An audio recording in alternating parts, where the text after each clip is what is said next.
Chapter 386, Tier 1 Skill. After receiving Shifeng's confirmation, Blackie gave his report regarding Zero Wing's recent recruitment. Despite their plans, Overwhelming Smile's appearance did not negatively affect Zero Wing's recruitment. Instead, Overwhelming Smile had made Zero Wing even more popular than before, driving more players to apply to Zero Wing. Some players from other guilds even withdrew from their respective guilds to join Zero Wing. As a result, the entrance of Zero Wing's guild residence was crowded with a sea of players. Those who did not fully understand the situation even thought that Zero Wing had already become White River City's overlord. Though, those who knew the situation silently ridiculed the players rushing to join Zero Wing. After 2 days of chaotic recruitment, Zero Wing had grown from around 5,000 members to having over 10,000. If not for Overwhelming Smile's interruption, Zero Wing would have no problem surpassing the 30,000 member threshold. Unfortunately, many of the players who had been accepted into Zero Wing then defected to Overwhelming Smile almost immediately. By doing so, they could enjoy triple the benefits of the ordinary members of Overwhelming Smile, which was 12 times the treatment normally offered by other guilds. How could anyone resist such a tempting offer? Zero Wing will only suffer if this continues. I need to think of a plan quickly. Shifeng frowned as he listened to Blackie's report. If the situation continued to evolve like this, Overwhelming Smile would have to waste astronomical sums of money. However, Overwhelming Smile's poaching of Zero Wing's members would also increase its prestige, increasing the guild strength in White River City. Others might not know that Overwhelming Smile had underworld support from the shadows, but Shifeng knew.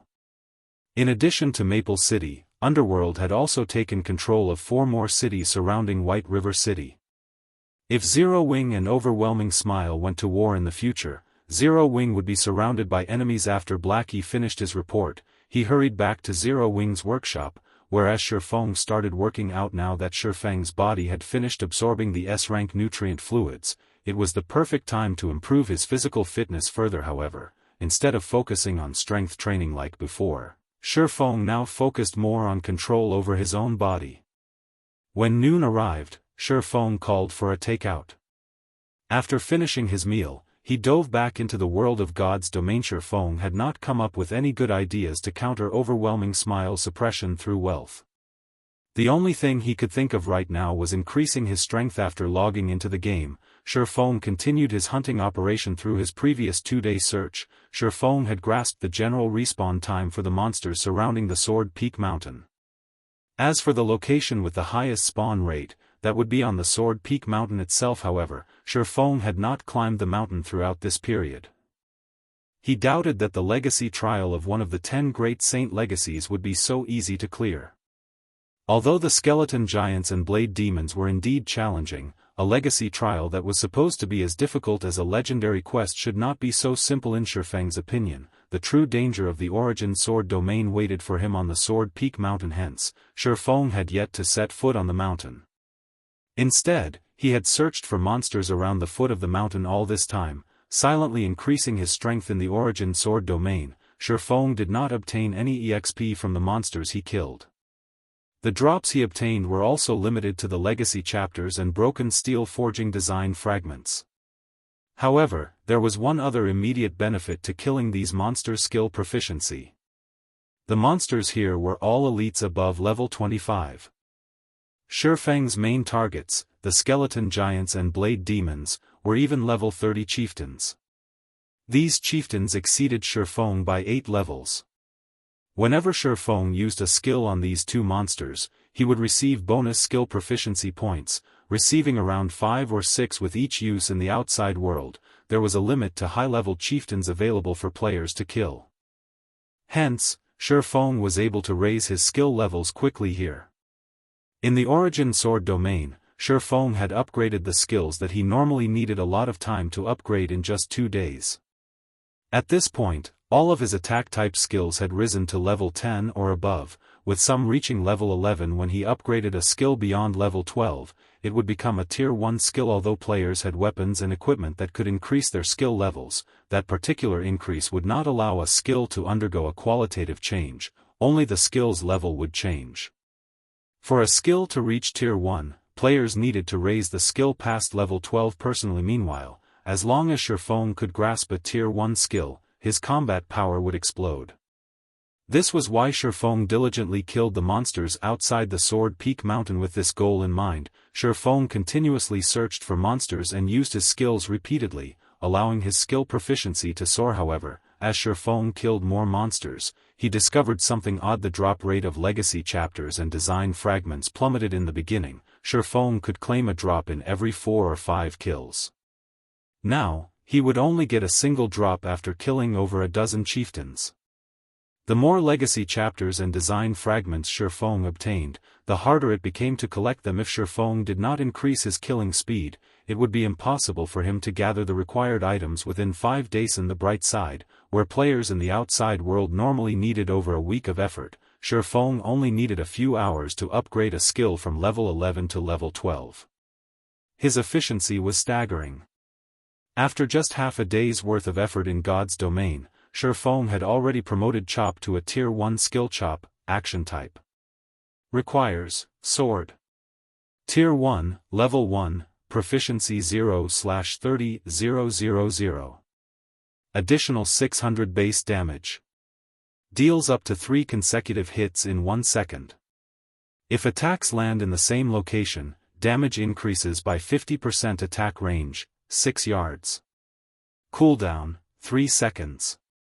Compared to the Tier 0, Level 12 Chop, the base damage had not increased much. However, when using the Tier 1, Level 1 Chop, Shifeng could swing his sword 3 times in 1 second.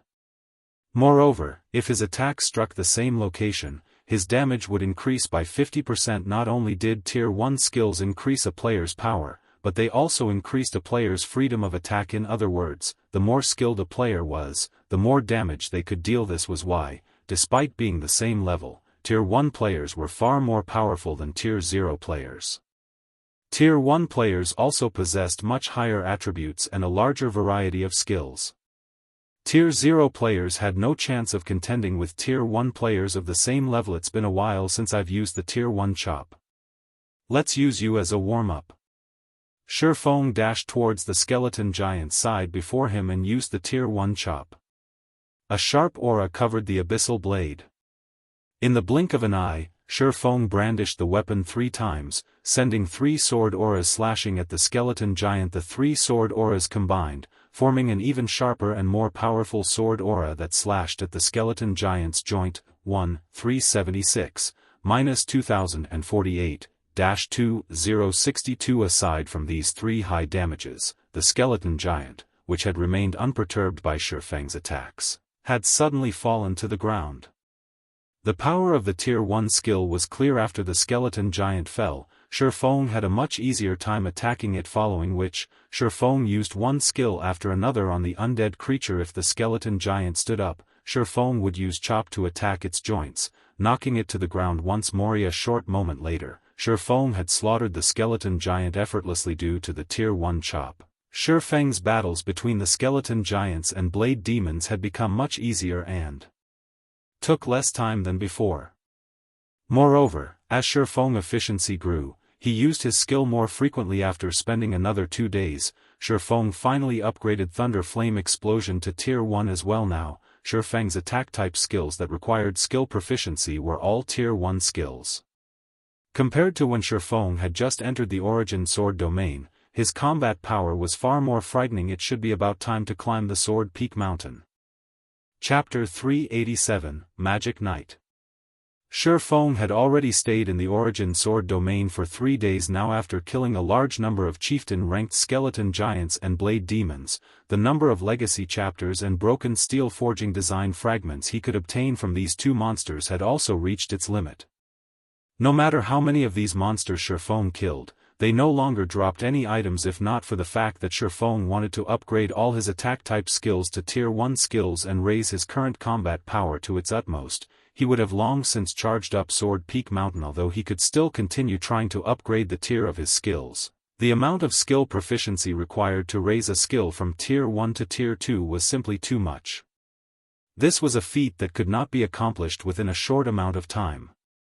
In addition, Shifeng did not have much time left. Shifeng had promised to help Gentle Snow in 5 days' time.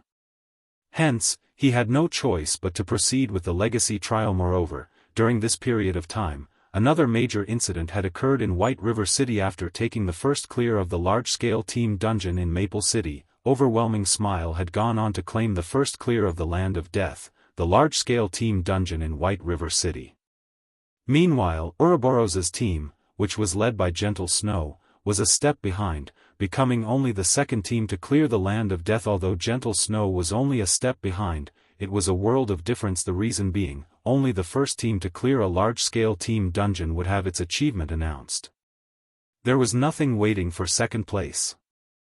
If Gentle Snow wished to have an announcement of her own, then she would have to clear the Hell Mode Land of Death. However, the Hell Mode of the Land of Death was much more difficult than Hard Mode. She would require a large amount of time to raid the Hell Mode Land of Death, making it not worth her effort at all. It was much better for Gentle Snow to place her focus on raiding level 20 large-scale team dungeons, especially 100-man team dungeons. Compared to going from level 10 to 20, the time span between level 20 and 30 was much wider. Leveling in God's domain took much longer the further one went. After reaching level 20, players would find themselves taking far longer to level up. Hence, guilds would have much more time to challenge dungeons than before. On Sword Peak Mountain, Shurfeng had not met with any danger throughout his entire journey. He also did not meet a single monster on the mountain. However, the closer he got to the light at the summit, the faster the swords in the sky descended. Moreover, the number of swords that shot at Shurfeng also greatly increased, raising the difficulty of the ascent. Is the difficulty only this much? Shurfeng felt very surprised. Although these dropping swords were indeed giving him some trouble, he would have no problems reaching the top of the mountain through dodging and blocking. After spending 4 days in this place, Shurfeng had collected a total of 49 legacy chapters and 17 design fragments.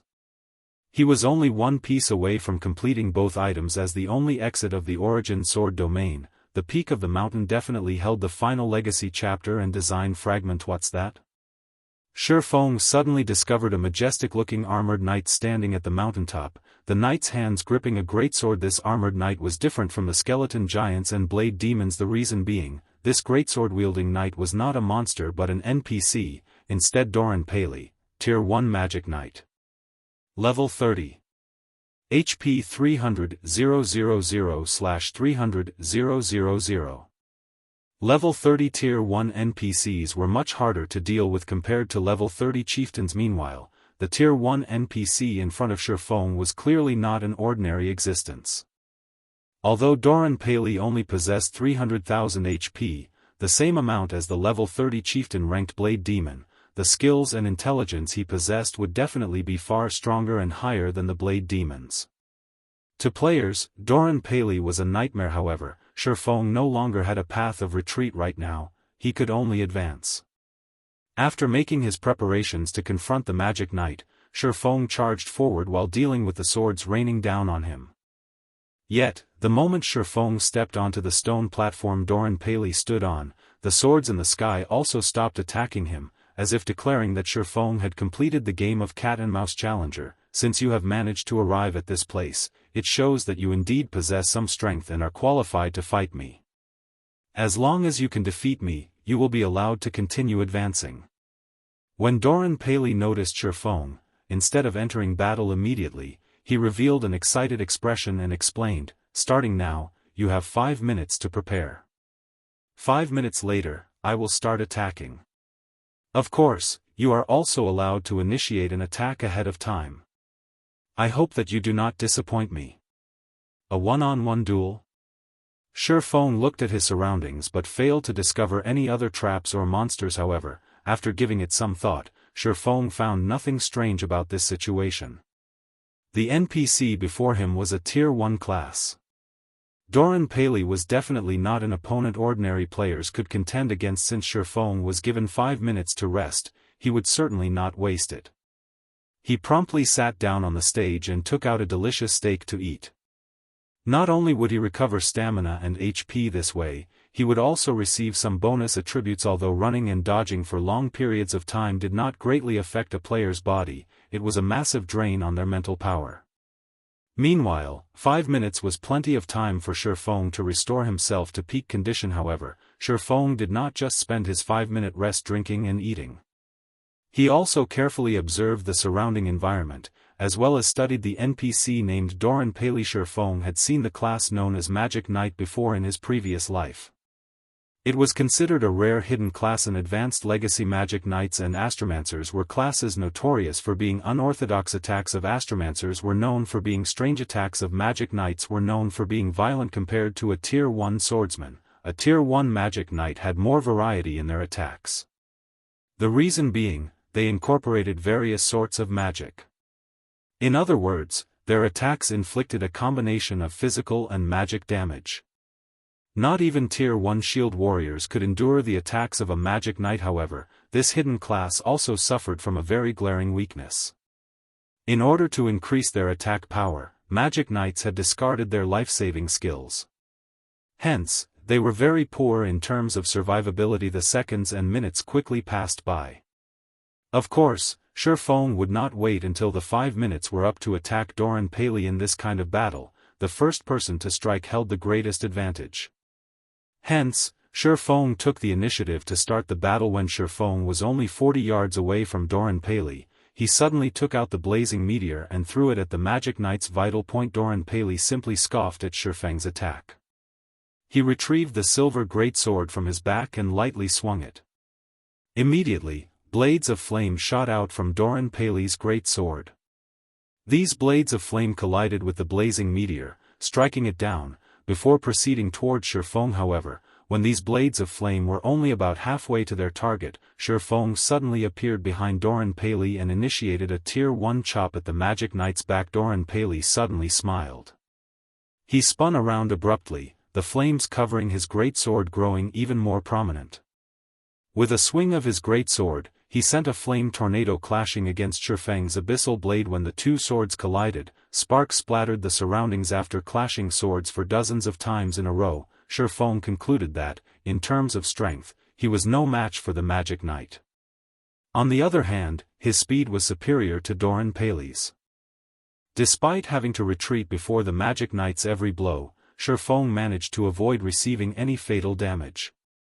However, under the circumstances, the battle would eventually end in his defeat. After all, Doran Paley possessed 300,000 HP, whereas Shifeng had just slightly more than 3,000 HP. In a situation where both parties were equally skilled, the side with more HP would naturally emerge the victor. To begin with, Shifeng's combat power was inferior to Doran Paley's. As a Tier 0, you indeed deserve praise for being able to fight against me. However, what do you think of this move? Doran Paley revealed a faint smile. Suddenly, the flame surrounding his greatsword disappeared. In the next moment, cold air wrapped around the silver greatsword with a light swing. The area 40 yards around Doran Paley turned into a land of extreme frost. Inside this domain of frost, both Shifeng's movement speed and attack speed declined greatly. In the blink of an eye, Shifeng lost his speed advantage. Chapter 388, Flame Dragon's Dance. Shifeng hurriedly retreated upon seeing this scene, wanting to escape Doran Paley's frost domain. He had not expected Doran Paley's intelligence to be high enough to actually grasp a player's weakness. This sort of NPC was an extremely rare sight in the current God's domain. Only in the later stages of God's domain would players be able to frequently see such NPCs. Moreover, these NPCs were usually Tier 3 NPCs and above. Meanwhile, Doran Paley was only a Tier 1 NPC. Higher intelligence. I won't stand a chance with the status quo. Shifeng's expression turned solemn when he saw Doran Paley's figure charging at him. If Doran Paley were only an ordinary Tier 1 NPC, even if he had 300,000 HP, Shifeng would have been confident of defeating him. Before leaving White River City, Shifeng had armed himself with over 100 Tier 2 magic scrolls from the guild warehouse. Meanwhile, most of these Tier 2 magic scrolls came from the Blood Hand Association's stronghold, with the rest from the dungeon raids carried out by guild members. The Origin Sword domain was different from the 12 trials Shifeng had previously undergone. In the 12 trials, Shifeng had not been allowed to use any tools to assist him. However, the Origin Sword domain did not impose such a restriction. He could use as many magic scrolls as he liked here. If he had over 100 Tier 2 magic scrolls, it would be an easy task to deal with an ordinary level 30 tier 1 NPC. Even if Doran Paley had 300,000 HP, he would still die under the might of so many tier 2 magic scrolls. However, the situation was different now. In the past, Shurfeng had crossed swords with many high-tiered NPCs, so he knew very clearly that NPCs who possessed higher intelligence were extremely sensitive towards magic scrolls. Players required some casting time, however short, when using magic scrolls. Meanwhile, when higher intelligence NPCs noticed this, they would either hurriedly withdraw to escape the effective range of the magic scroll, or they would decisively charge up to interrupt the casting process, not giving the player any chance to attack using the magic scroll. Seeing Doran Paley charging at him, Shurfeng immediately brandished the Abyssal Blade and cast Abyssal Bind at the Magic Knight. 9 pitch-black chains suddenly emerged from the stone floor. In response, Doran Paley simply snorted and stabbed his greatsword into the platform. In the next moment, a golden magic array rose up from underfoot and quickly enveloped his entire body. The magic array released a faint golden glow, and when the pitch-black chains touched this golden glow, they instantly turned into smoke and vanished. Shurfeng immediately recognized the golden glow covering Doran Paley's body. This skill was called Free Will. Upon activation, the skill made the user immune to all control effects, rendering a control skill like Abyssal Bind completely useless. Shurfeng gritted his teeth and activated Wind Rider, increasing his movement speed by 150% as well as gaining the ability to fly temporarily. He escaped out of Doran Paley's frost domain right after. However, when the battle began, a magic barrier had formed around the combat platform, enclosing it completely. Hence, although Shurfeng could fly now, he could not get too far. When the 20-second duration of Wind Rider ended, Doran Paley would still catch up to him. At this rate, Shurfeng would still die sooner or later. The seconds passed by quickly, and from beginning to end, Doran Paley fervently chased Shurfeng. As a magic knight, Doran Paley might possess great destructive power and an absolute advantage in a direct confrontation, but he was sorely lacking in life-saving skills and control skills. Hence, Doran Paley was utterly helpless against Shurfeng's extreme speed, and he grew furious at this situation. Within his frost domain, Doran Paley could clearly finish Shurfeng off with just a few hits. Yet, as if Shurfeng was a lively rabbit, not only was he very agile, his ability to escape was also first-rate. I want to see just how long you can stay in the air. The moment you descend will be the moment I end your life. Doran Paley lightly snorted, glaring at Shurfeng who was hovering in the sky. Meanwhile, Shurfeng was also silently observing Doran Paley from midair. When in a desperate situation, the most important thing to do was to remain calm. That was one of the basics of surviving in God's domain. No matter how one looked at the situation, a Tier 0 player simply had no chance to defeat a level 30 Tier 1 higher intelligence NPC. Not to mention, said NPC was even a magic knight that possessed 300,000 HP. If it were anyone else standing in Shurfeng's place right now, they would have long since lost their lives. Despite his dire situation, Shurfeng remained very calm. The reason being, he knew very clearly that legacy trials would not mercilessly toy around with players. Shurfeng firmly believed that the trial should have given him a lifeline. However, where was this lifeline? The entire stone platform was currently enveloped by a magic barrier. Moreover, the platform was completely flat, with a range of activity of only 100 by 100 yards available. The entire platform was paved with black stone slabs with strange patterns engraved all over them. Meanwhile, the patterns on these dozens of stone slabs came together to form magic patterns that Shurfeng had never seen before. Other than those, there was nothing else on the stone platform. Is my lifeline these magic patterns? Shurfeng had a certain amount of understanding in regard to magic patterns. However, he only grew confused when he looked at the magic patterns engraved into the stone slabs. Just what function did these magic patterns have? Soon, Wind Rider's duration ended and Shurfeng descended back to the stage. Doran Paley immediately charged at him. Shurfeng hurriedly activated Purgatory Power and abruptly jumped. As he raised the Abyssal Blade up high, raging flames and golden lightning emerged around the blade of the silvery grey weapon. Shurfeng then swung the Abyssal Blade down at Doran Paley's head. Suddenly, as if the space surrounding Doran Paley solidified, the Magic Knight's movements turned sluggish. Not only did the Tier 1 Thunder Flame explosion possess a wider effective range, the duration of the fainted effect had also increased to 6 seconds. In addition, upon activation of the skill, enemies within a 10-yard radius would also receive a slowness effect. Enemies affected by this effect would have their speed reduced to only a sixth of their original, only recovering 1/6 of their speed with each passing second. Doran Paley snorted and activated Free Will once more, immediately shaking off the slowness effect. He then sent a flame cross-slash to counter Shifeng's Thunder Flame explosion. When the two skills collided, countless sparks flew to the surroundings. Cracks also appeared on the stone platform. Meanwhile, the impact sent Shifeng flying backward, his body slamming heavily onto the ground. Shifeng's entire body went numb, and his HP started madly decreasing as well. In the blink of an eye, his HP had fallen below 1000, and it still showed no signs of slowing down. Panicking, Shifeng hurriedly retrieved an intermediate recovery potion from his bag and emptied its contents. His HP soon stopped decreasing, barely staying above the 800-point threshold before slowly rising. In the end, his HP recovered to over 100. Thunder Flame Explosion was a skill that possessed frightening destructive power. Yet, despite both being Tier 1 skills, just the impact between Doran Paley's Flame Cross-Slash and his Thunder Flame Explosion had caused him to lose over half of his HP. If he went through another clash like that, he would definitely die. Currently, Shifeng felt numb all over, even moving his arm was a challenge. He would not be able to defend against Doran Paley's next volley of attacks for a short period of time. However, something strange happened. Instead of immediately initiating another offensive at Shifeng, Doran Paley actually stood there motionless. What's going on? Shifeng was surprised at this moment. Doran Paley was glaring at him with eyes filled with killing intent. It did not seem as if the Magic Knight wanted to give him a breather. Yet, Doran Paley just kept looking at him. Wait. His armor. Shifeng discovered cracks on Doran Paley's black armor.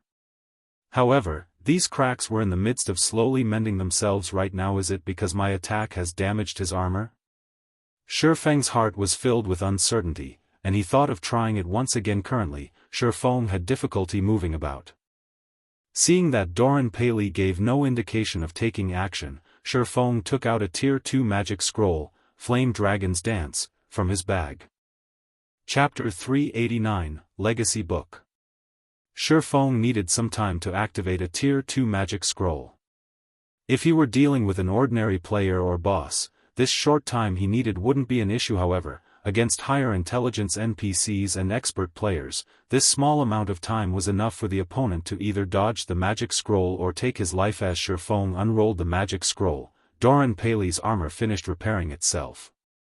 At this moment, the Magic Knight gazed at Shifeng with mockery. Lifting his silver greatsword, Doran's legs abruptly pushed against the ground, launching himself at Shifeng with frightening speed. However, Shifeng, who was in the midst of activating the magic scroll that contained the Flame Dragon's Dance, could not afford to move.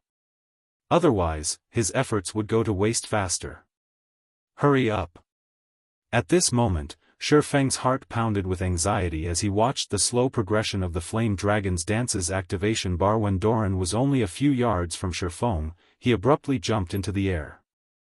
Raising his greatsword above his head, he swung it down towards Shifeng.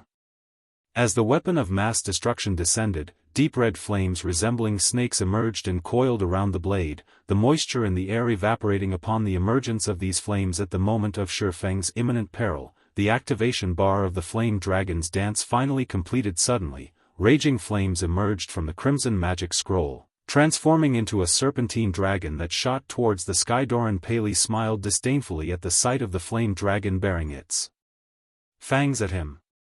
Surprisingly, the Magic Knight made no effort to dodge the incoming dragon. Instead, he tightened his grip on his greatsword and added more power into his slash. The snake and dragon collided. The Flame Dragon's Dance was a Tier 2 spell, and in terms of power, it was far superior to Doran Paley's attack. In the next moment, the Flame Dragon devoured the fire snake.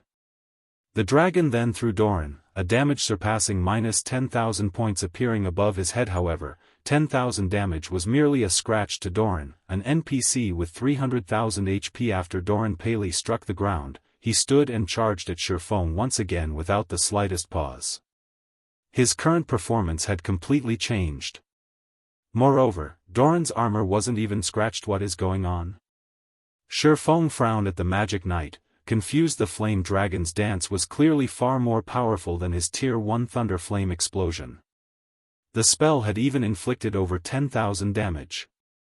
Yet, not only was the NPC's armor intact, but Doran also brimmed with fighting spirit. Considering the situation, Shifeng quickly came to a realization: the cracks in Doran Paley's armor had not been due to damage. Watching the Magic Knight charge at him once again, Shifeng suddenly thought of a possibility. Let's hope this works.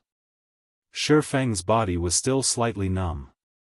Even if Doran did not activate his frost domain, Shifeng could never outrun him.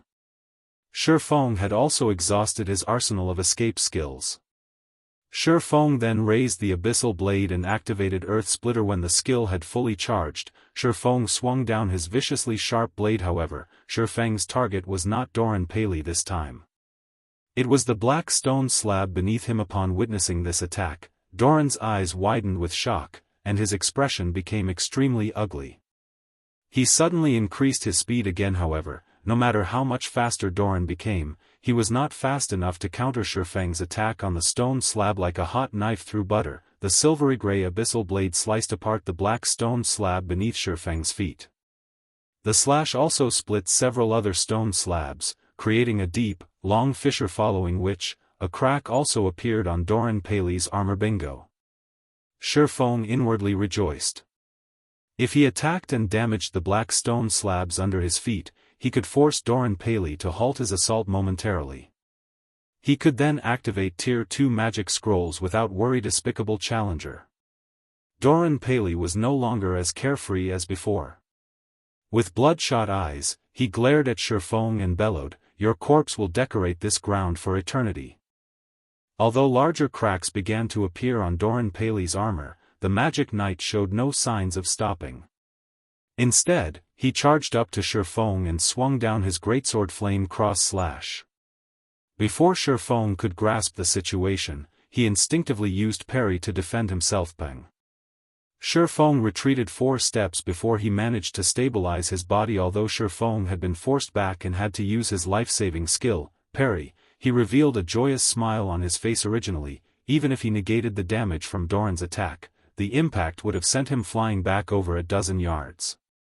Now, although his hands were slightly numb, he had only been forced to take 4 steps backward. This showed that Doran Paley's strength had greatly weakened. Indeed, just as Shifeng had guessed, damaging the black stone slabs would weaken his adversary. Previously, Doran had not immediately dashed forward and attacked Shifeng because he was worried that Shifeng would discover this secret. Hence, he decided to hold back and allow his armor to repair itself. However, the display of his armor's recovery had been another facade. In reality, Doran had tried to hide the black stone slab's recovery.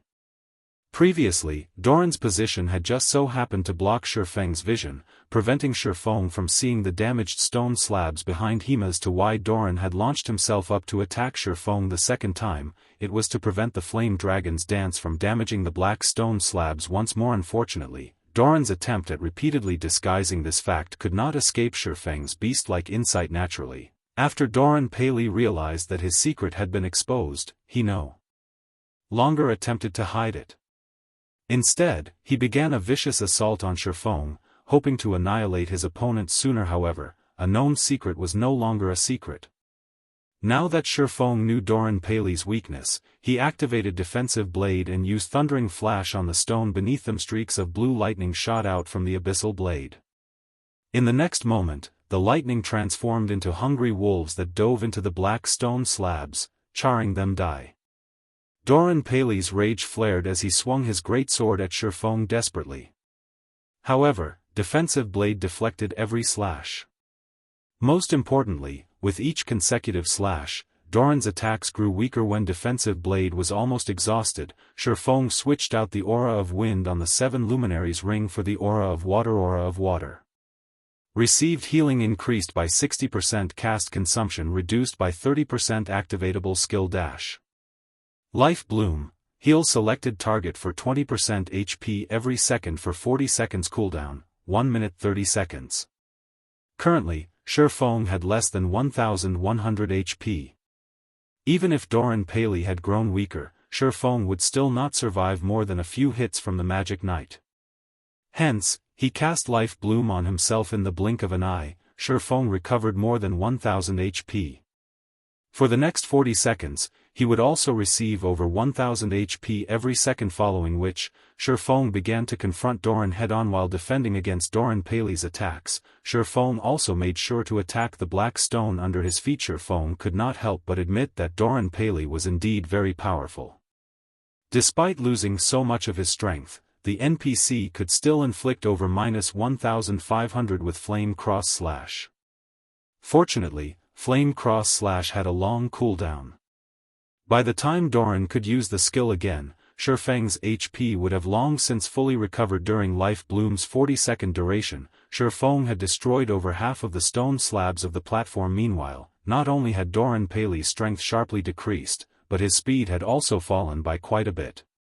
Shifeng now had a much easier time facing the NPC. Occasionally, Shifeng also used Phantom Kill, allowing his doppelganger to pin down Doran while he used a Tier 2 magic scroll from the side to destroy the black stone slabs. Unfortunately, although this infuriated Doran Paley, he could do nothing to stop Shifeng. As soon as Shifeng had shattered all of the stone slabs on the combat platform and was about to focus his attacks on Doran Paley. Suddenly, Doran Paley's armor shattered, the metal shards scattering across the ground. Doran Paley then gripped his head with both his hands and let out an agonized scream that echoed throughout the Sword Peak Mountain. In the next moment, Doran Paley's full HP bar emptied, his body transforming into particles of light and vanishing. 4 items dropped to the ground in place of Doran's body. There was a pitch-black key with a faint blue glow, a silver stone tablet, and the final legacy chapter and broken steel forging design fragment. Before Shifeng could pick up the drops, all of the legacy chapters he possessed flew from his bag and combined with the legacy chapter Doran had dropped, forming a thick and heavy ancient book. Golden divine runes decorated its cover. If translated to the language of players, these divine runes would read as Legacy Book. Chapter 390, Secret Sword Technique. Shifeng sighed in relief when he saw the dazzling golden book of legacies. With this, the trial should be over, right? Shifeng picked up the drops before walking towards the hovering golden book before him. He then clicked on the book of legacies, checking its information system. Completion rate 70%. Do you wish to open the book of legacies and accept the legacy within? What? Only 70%? Shifeng was surprised. Taking another look, he was sure his eyes were not playing tricks on him. After defeating a Tier 1 Magic Knight like Doran Paley, which was no easy feat, he had only completed 70% of the trial. Legacies in God's domain were categorized into different ranks. Similarly, there were differences within each rank, and these differences were based on the completion rate of the legacy trial. Completion rates between 51%–60% would be given a C rank evaluation. At C rank, players would obtain the basic skills of the legacy. Completion rates between 61%–70% would be given a B rank evaluation. At B rank, players would obtain the basic skills of the legacy in addition to 1-3 legacy skill points. Completion rates between 71%–80% would be given an A rank evaluation. At A rank, players would obtain the basic skills of the legacy in addition to 5-9 legacy skill points. Completion rates between 81%–90% would be given an S rank evaluation. At S rank, players would obtain the basic skills of the legacy in addition to 10-18 legacy skill points. Completion rates between 91%–100% would be given an SS rank evaluation. At SS rank, players would obtain the basic skills of the legacy in addition to 20-36 legacy skill points. Legacy skill points would unlock the class skills in the legacy book. Moreover, the more powerful a class skill was, the more legacy skill points would be required to unlock it. The number of powerful skills a player possessed was important in determining their combat power. It was especially true for powerful class skills. Hence, legacy skill points were extremely important. However, it was not easy to obtain legacy skill points. After obtaining the legacy book, aside from receiving one legacy skill point every 3 levels, players could only obtain more points by completing special quests and challenges. In general, legacy skill points were an extremely rare commodity right now. Shifeng's completion rate would only give him a B rank evaluation, and he would, at most, receive 3 legacy skill points. This was unacceptable. He had only obtained one of the 10 great saint legacies after much difficulty, so why would he be satisfied with just 3 legacy skill points? Moreover, he only needed 1% more to boost his evaluation up to A rank and receive a minimum of 5 legacy skill points. He would need to level up 6 times to bridge this small gap. Is it because I killed Doran Paley by exploiting his weakness? Shifeng silently pondered his situation as he rejected the offer to open the legacy book based on Shifeng's recollection. One needed to complete certain tasks in order to increase the legacy trial's completion rate. However, since arriving at the Origin Sword domain 4 days ago, Shifeng had constantly observed and searched for anything special in the realm. He had done so precisely because he wanted to avoid missing anything, resulting in a low completion rate. Yet, after 4 days of careful observation, Shifeng had not discovered anything special. He had the same results after he explored the entire mountain. Just what did I miss?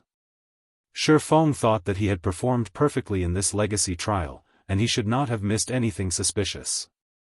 He had even completed the broken steel forging design. As for the skeleton warriors, skeleton giants, and blade demons below the mountain, they would respawn indefinitely. It was not possible to eradicate them. Does it have something to do with these items? Shifeng stored the legacy book before retrieving the pitch-black, sword-shaped key and the silver tablet Doran's key. This is a strange key. It exudes a faint trace of ancient magic secret sword technique. The pattern engraved on this tablet is too vague and incomplete, and no information can be obtained from this pattern. However, some kind of divine power hides within this pattern. If one gathers all of the stone tablets, this vague and incomplete pattern can be restored. Current tablet count, 1/6. This was the first time Shifeng had seen or heard of an item like this secret sword technique. However, judging from its description, it should not be related to the legacy trial. After all, 6 tablets were required to restore it, and no matter how he thought about it, there should not be any more enemies as strong as Doran Paley. Hence, Doran's key was the only possibility as the final boss of Sword Peak Mountain. His key would have something to do with the Sword Peak Mountain itself. Since there's a key, there must be a lock here somewhere. Shifeng put away the key and tablet and began to explore every inch of the mountain carefully. While Shifeng was in the Origin Sword domain, Starmoon Kingdom had undergone many changes. The large-scale dungeons of the various cities in Starmoon Kingdom had been conquered, one after another, generating one system announcement after another. Moreover, due to Zero Wing's incitement, the various guilds throughout Starmoon Kingdom had also rushed to earn reputation, hoping to obtain their own guild residence. When Zero Wing had publicized its guild residence, Overwhelming Smile spent an astronomical sum of money to poach Zero Wing's members. However, despite this being a significant blow, Zero Wing had not stopped developing. On the contrary, they grew stronger with each passing day. Now, Zero Wing's member count approached 20,000. Moreover, Zero Wing's members sported high levels. Currently, most average players in White River City were only level 18 or 19, while elite players of guilds were around level 21. Meanwhile, Zero Wing's ordinary members were level 20, while its elite members were all level 22 or above. Although there was only a difference of 1 level between the elite members of Zero Wing and the other guilds, the necessary EXP to surmount this gap was intimidating. The majority of the NPC-commissioned guild quests found inside the guild residence were high-level quests. Not only did these quests reward a ton of EXP, but the item rewards were also impressive. Most importantly, the monetary rewards of these guild quests were much higher than the guild quests available at the Adventurers Association. As a result, the income of Zero Wing's members was at least twice as much as players of other guilds. This was also why Overwhelming Smile's high-priced poaching could not defeat Zero Wing. Snow, are you really planning to do this?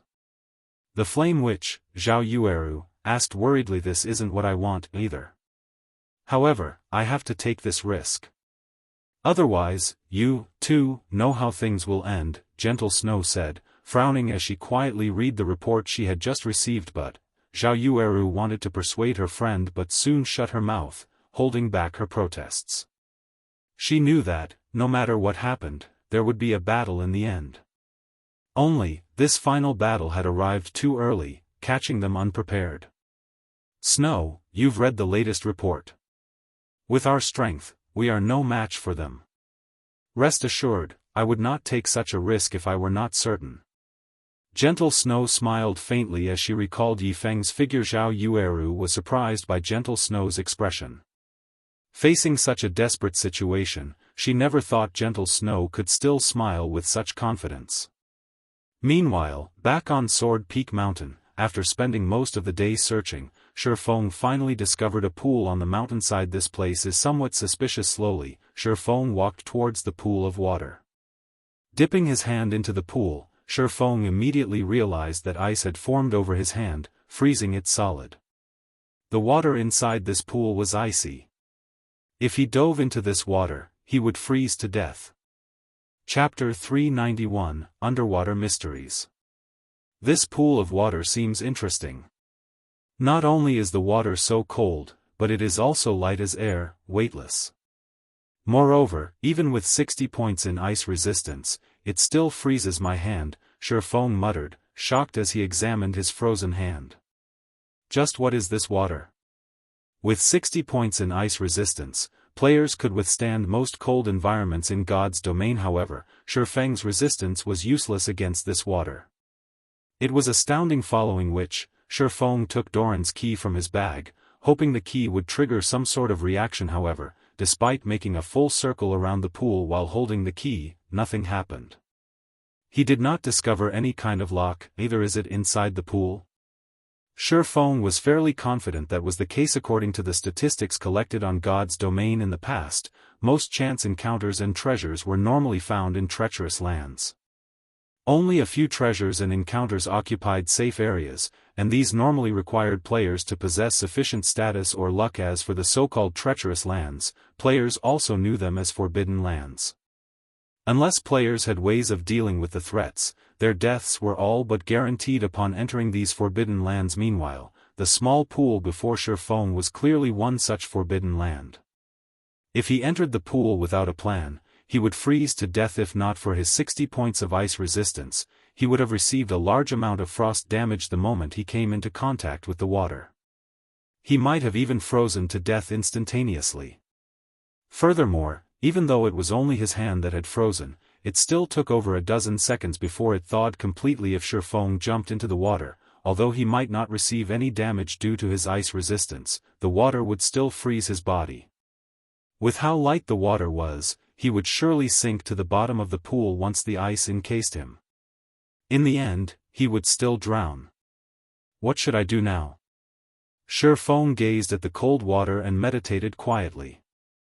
It would be great if I could increase my magic resistance. It had never been easy for players to raise their magic resistance. It was also impossible for players to come into possession of equipment that could raise magic resistance at this stage of the game. Even if they had such equipment, the effects would be minimal. Shifeng only managed to accumulate 60 points in ice resistance due to the Ice Blue Devil Flame and the Golden Stigmata. For ordinary players, they'd be lucky if they had 10 points of ice resistance at this stage of the game. Of course, the quickest way to raise one's magic resistance was to consume a magic resistance potion. Even a basic magic resistance potion could raise one's magic resistance significantly. If Shifeng could consume an intermediate magic resistance potion, adding that to his own magic resistance, he might be able to cope with the frosty water. However, Shifeng did not have any magic resistance potions on him at the moment. The recipe for basic magic resistance potions only dropped in level 20 maps and above. Meanwhile, the recipe for intermediate magic resistance potions only dropped in level 40 maps and above. Obviously, Shifeng could not obtain any of these recipes right now, not to mention the recipe for the specialized ice resistance potion. However, if he could not enter the pool, how was he supposed to obtain the remaining 30% completion rate? If he entered the pool, he would become an ice sculpture. Unless he could get his hands on an ice resistance potion, he had no way to combat the powerful cold within the pool. This freezing effect is truly troublesome. I wonder if Fantasy World's magic damage immunity will work? Shifeng touched the water and allowed his hand to freeze once again. He then tried the activatable skill of the Aura of Illusion, Fantasy World. However, even after activating Fantasy World, the freezing effect had not dispelled. If Aura of Illusion won't do, what about Aura of Space? Unwilling to give up, Shifeng waited for another minute before switching to the Aura of Space and submerging his hand into the pool water once again. This time, a miracle actually happened. Although Shifeng could still feel an unbearable, biting cold, his hand did not turn into a solid block of ice as expected. Heaven will always leave a door open. As long as he dealt with the pool's effect, which bound his movements, he would have an easier time dealing with the water. So what if he had to endure a little cold? Shifeng was confident that he could tolerate it, following which, Shifeng activated Phantom Kill and had his doppelganger remain by the poolside as insurance. Within 40 seconds, if his life were threatened, he could immediately swap positions with his doppelganger. Shifeng then dove into the pool, creating a loud splash. As the water was extremely light, Shifeng managed to sink quickly with little effort. Moreover, the deeper he sunk, the darker it became.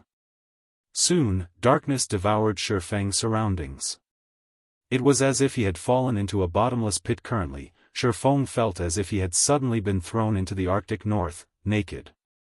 The slightest movement stung painfully inside this chilling water. If any normal person were in his place, they would have definitely screamed in pain. However, from beginning to end, Shifeng only gritted his teeth and remained silent. As Shifeng sunk deeper into the pool, the stinging sensation became more intense. At this moment, even someone with a strong will, such as Shifeng, could no longer cope with the pain. His complexion had paled, and his eyes were bloodshot. The pain was so unbearable that he could not even scream if he wanted to. Why haven't I reached the bottom yet? Shifeng's anxiety grew as he looked at the time. 10 seconds had passed since he jumped into the water. Although he had not received any actual damage thus far, the pain took a huge toll on his mental strength. He had greatly underestimated this water. He did not think that the water below would become so cold. Shifeng was already approaching his limit. After spending 10 seconds in this pool, he was also surrounded by darkness, so he could not see anything below or around him. Struggling, Shifeng activated Ice Blue Devil Flame. Even while underwater, the Ice Blue Devil Flame burned brilliantly as it wrapped around Shifeng's body, causing the temperature of the surrounding water to rise rapidly. The light from the flames also illuminated Shifeng. Surrounding Shifeng breathed a sigh of relief at the effects of the Ice Blue Devil Flame. The rise in temperature allowed him to recover from the cold and pain, and the chill was just barely tolerable. As Shifeng observed his surroundings, he suddenly discovered that the pool of water was much larger than he had imagined. Previously, he could not see anything due to the darkness. Now that he had the Ice Blue Devil Flame, he could see everything clearly. How was this a pool? There was actually a courtyard beneath him. Hence, Shifeng started swimming downward, hastening his descent. The courtyard at the bottom of the pool looked ancient. Its architectural style was completely different from the buildings he had seen in the current god's domain. It looked like the Elysium spoken of in legends. It was fascinating. Although this place was very beautiful, Shifeng could sense great danger. Moreover, whether it was in this life or his previous life, this was the strongest sense of danger he had ever felt. System, you have discovered the eternal courtyard. That should be the place. Shifeng swam towards the spiral building with a shut gate that he had seen from the courtyard. Even the stargazing tower paled in comparison to this beautiful and mystical place. If not for the danger Shifeng felt, he would have stopped and admired the scenery. The tightly shut gate was made of gold, and many drawings had been engraved on it. These drawings seemed related to the destruction of the ancient gods. Shifeng had even discovered the image of an ancient god that he knew of. The Twilight Goddess. Some sort of power protected the Golden Gate, and it was impossible to destroy it with external forces.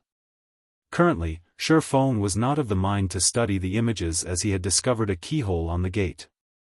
Meanwhile, this keyhole was centered in an image of the sun. Shifeng then took out Doran's key and inserted it into the keyhole, twisting it gently. Chapter 392, God's Will. Sure enough, it works. Upon turning Doran's key, Shifeng noticed the blue glow surrounding the key flow into the golden gate. Suddenly, the gate released a brilliant golden radiance. As if it were the sun, the gate illuminated the eternal courtyard. The gate clanked as it slowly opened. Following which, a surge of cold air bubbles rushed out of the gate.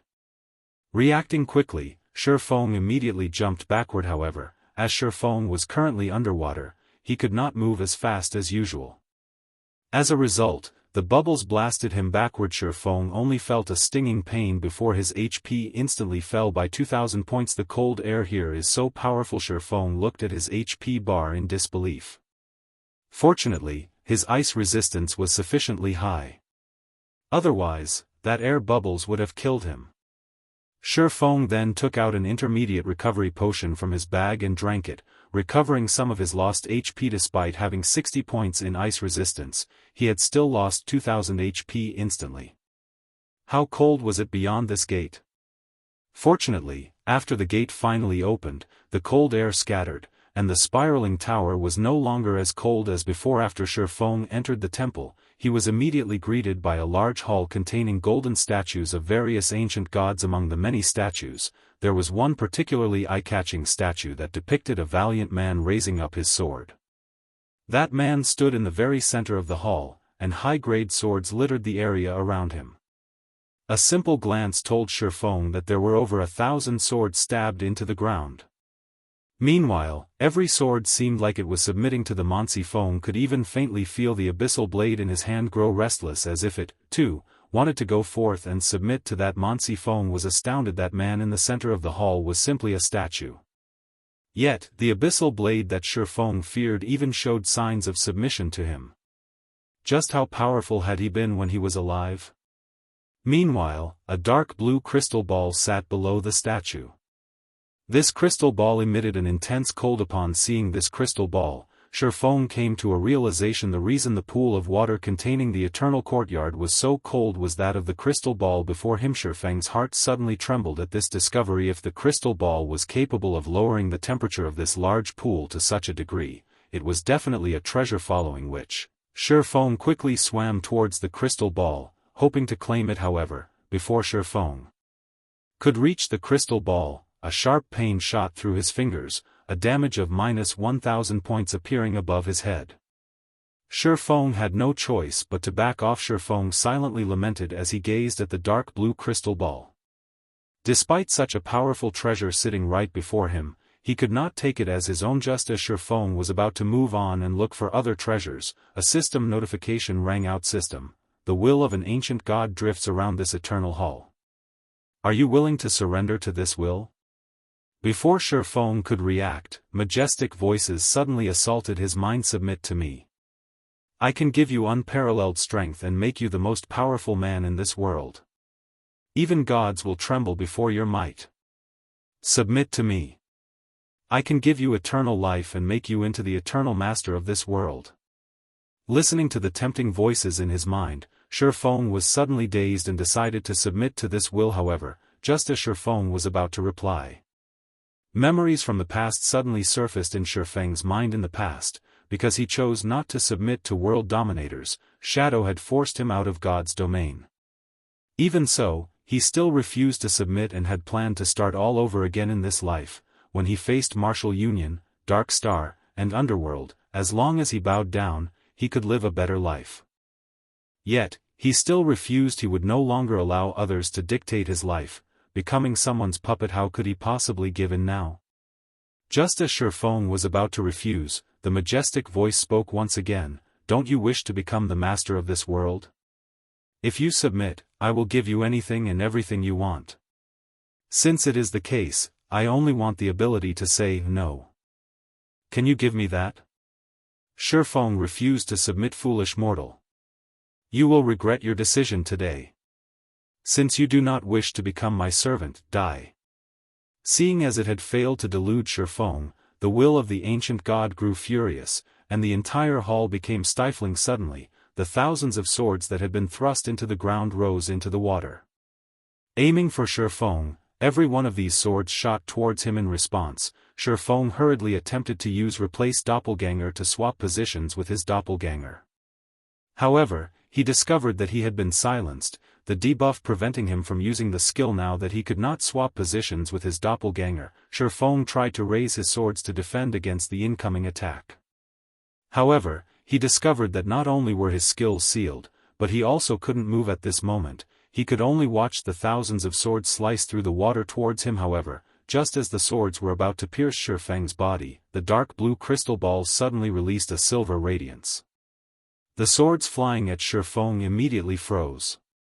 At this moment, it looked as if time had come to a halt. A second later, the thousands of swords shattered like glass, the metal shards drifting to the floor, after which, a loud bang echoed throughout the space of the hall. Black cracks began to appear around the hall, and soon, the space inside the hall shattered as well. Along with the shattering of space, the stifling pressure Shifeng felt before also vanished, his body regaining its freedom. Damn! Damn! You actually dare spoil my business. Although this heaven-blessed individual has rejected me, I can still look for others. You cannot stop me forever. Meanwhile, this despicable heaven-blessed individual will die here. The will of the ancient gods' rage grew, and even the hall trembled. The golden gates suddenly closed as the hall began to collapse. At this moment, as if having lost its power, the crystal ball darkened. It no longer released the astonishing cold as it had moments before. Although Shifeng did not know what was going on, when he heard the will claim that this heaven-blessed individual would die here, he knew what he needed to do: escape. Shifeng immediately grabbed the dark blue crystal ball and placed it into his bag before activating Replace Doppelganger. In the blink of an eye, Shifeng appeared outside the pool. The doppelganger had only been 1 second away from disappearing when Shifeng activated Replace Doppelganger. It had truly been a close call. That was close. A second later and I would have been dead.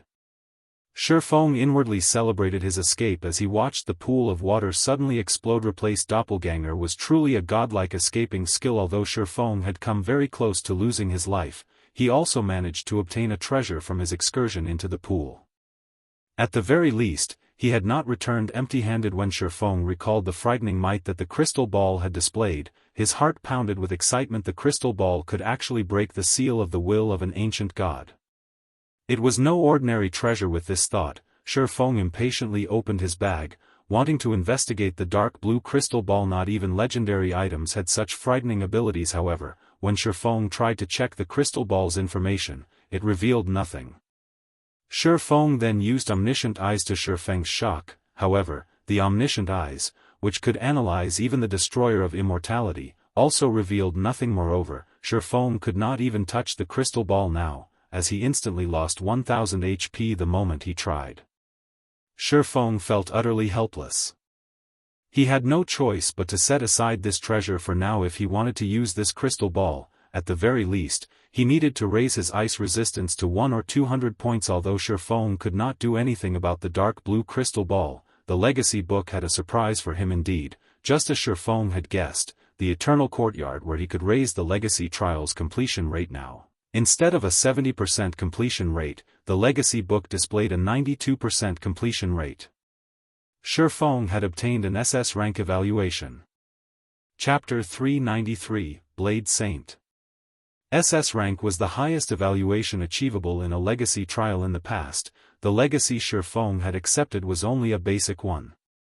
Even so, Shifeng had spent a lot of time and effort to achieve an A rank evaluation and obtain 7 legacy skill points. Now he that had an SS rank evaluation, he could obtain between 20 and 36 legacy skill points. The thought of so many legacy skill points alone was enough to excite Shifeng. Although Shifeng had not achieved 100% completion rate, he was very satisfied with this result. Now that he thought about it, the condition to achieve a 100% completion rate might have been submission to the gods' will.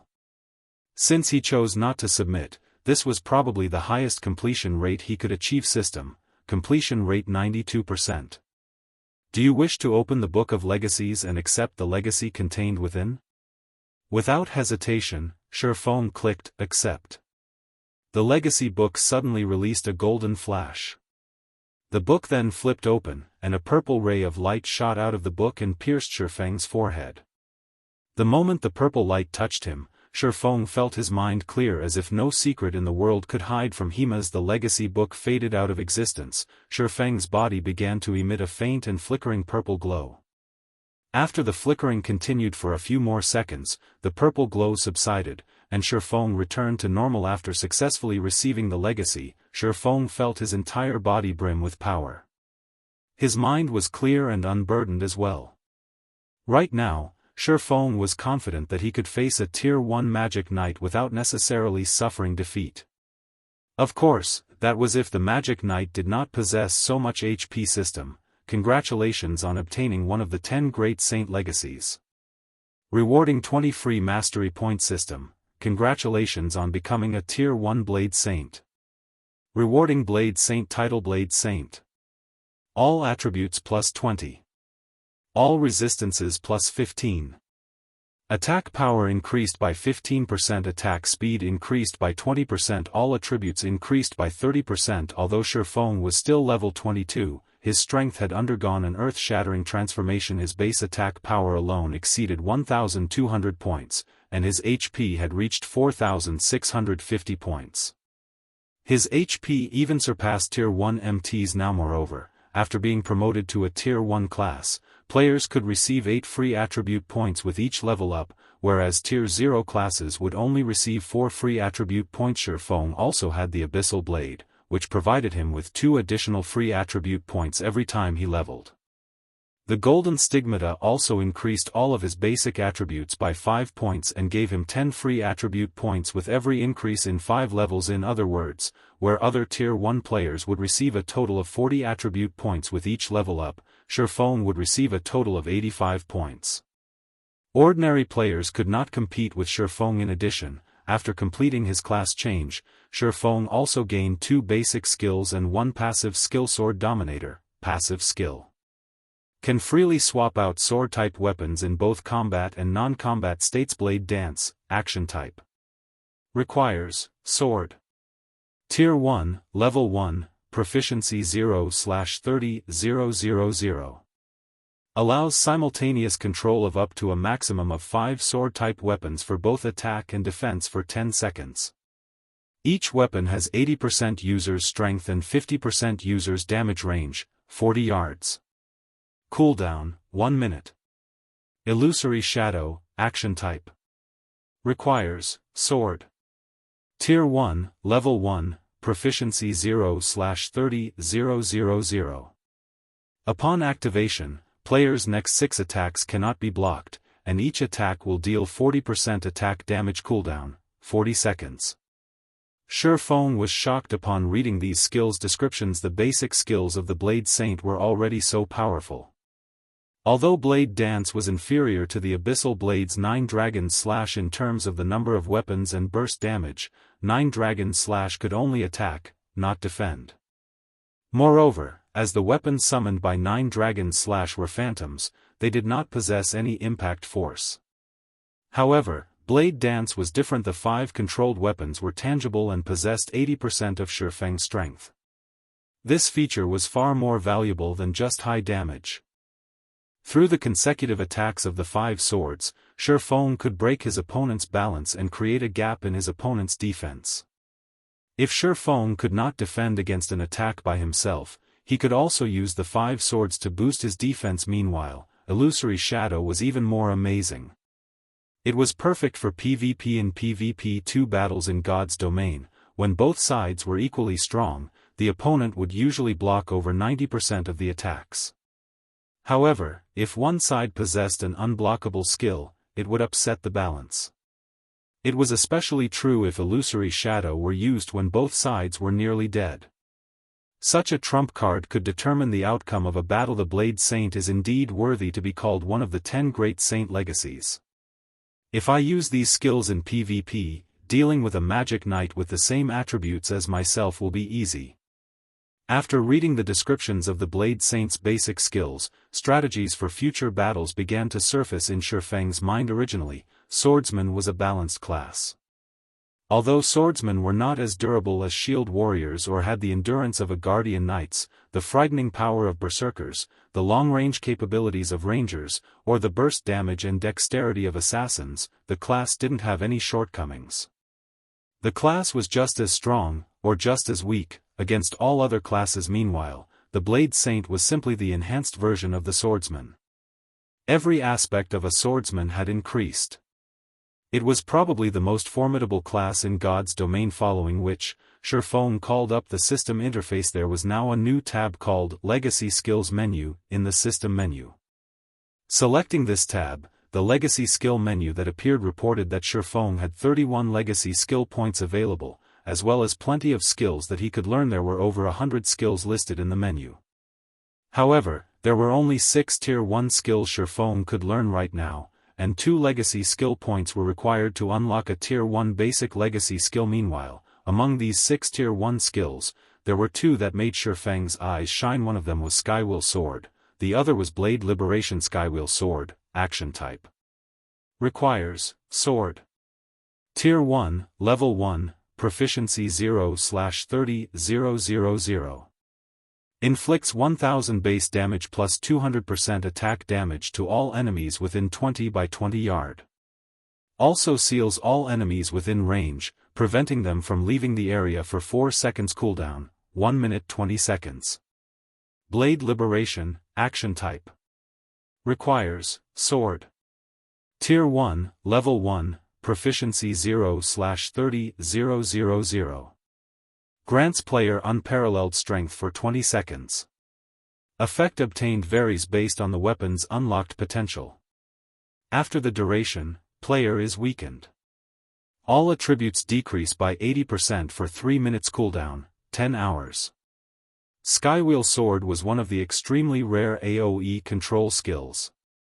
Whether it was used in PvP or PvE too, it was indispensable. Meanwhile, Blade Liberation belonged to the Super Burst skill category.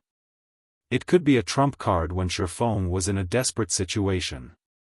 It was also indispensable. However, when Shurfeng saw the points required to unlock these 2 skills, he immediately sucked in a breath of cold air and very nearly cursed. Skywheel Sword required 10 points to unlock, while Blade Liberation required an astonishing 20 points.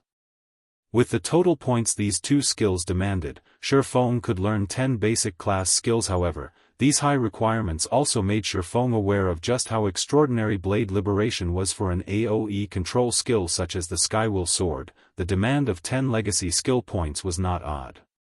However, Blade Liberation needed twice that amount to unlock. With 20 legacy skill points, Shurfeng could even learn a Tier 3 class skill. Chapter 394, Times Have Changed. The Legacy Trial had given him a total of 31 legacy skill points. Anyone would hesitate over spending 30 points on only 2 skills. However, Shurfeng did not. With his mind made up, Shurfeng clicked to learn both Skywheel Sword and Blade Liberation. Suddenly, his stock of legacy skill points plummeted to 1 to an expert in God's domain. Nothing was more important than a powerful skill. A powerful Tier 1 skill had a lot of versatility, so it was not easy to master. However, if mastered, it would not be surprising if a player's combat power increased by several-fold. As the saying went, a bird in the hand was worth 2 in the bush. Although Shurfeng could learn more skills if he spent the 30 legacy skill points on less costly skills, the skills he learned would not contribute as much to his overall combat power during dangerous moments. In particular, the Super Burst skill, Blade Liberation, would be far more useful than a dozen other ordinary Tier 1 skills. After learning the 2 class skills, Shurfeng used a return scroll and teleported back to White River City. At this moment, White River City buzzed with activity. Overwhelming Smile's high-priced poaching had boosted White River City's development. A flood of independent players had migrated to White River City with the intention of joining Overwhelming Smile. Based on the statistics offered by the official game developers, the player population in White River City had exceeded 3 million. White River City was now the most populated city in Starmoon Kingdom's eastern region. It was also the 3rd most populated city throughout Starmoon Kingdom. Looking at this situation, Shurfeng didn't know whether to laugh or cry. Originally, he had intended to make White River City the most popular city in Starmoon Kingdom. After all, Zero Wings Guild residence was in White River City, so it had the home field advantage here. However, he never thought an enemy like Overwhelming Smile would actually help him achieve that plan. Fate truly knew how to toy with people. If Feng Xianyang, the mastermind behind this situation, knew Shifeng's thoughts right now, he would most likely pop a vein or two out of anger. However, Shifeng also could not help but admit that Feng Xuanyang's plan of desperately throwing money away was very effective. Currently, Overwhelming Smile had become the undisputed #1 guild in White River City. The branch guild in White River City already had over 80,000 members. Among them, there were also quite a few elite players. Compared to the other guilds in White River City, Overwhelming Smile was far superior. Moreover, during this period, Overwhelming Smile had continuously raided large-scale dungeons around White River City. As if they were on steroids, Overwhelming Smile's raiding speed far surpassed Gentle Snow's team. They were on completely different levels. In addition, Overwhelming Smile had also offered to purchase information regarding reputation quests at a high price, apparently intending to become the second guild in White River City to own a guild residence. In contrast, Zero Wing showed no signs of movement at all. The guild's member count held steady around 20,000. If not for the high-level quests and double EXP buff available from the guild residence, most of Zero Wing's members would have long since defected to Overwhelming Smile. Brother Feng, you're finally out. Have you completed your class change? Not long after Shifeng returned to White River City, Blackie contacted him. Yeah. How has the guild been recently? Shifeng asked, not bothering to discuss his new class. What do you think? The entire guild has been spiritless these past few days, and everyone is just focusing on quests. Many in the guild have also started complaining and asking why the core team hasn't moved against Overwhelming Smile yet. Overwhelming Smile's suppression has them feeling resentful. Moreover, those Overwhelming Smile bastards have also started ridiculing Zero Wing publicly, claiming that we're all bark and no bite, Blackie said, feeling slightly indignant.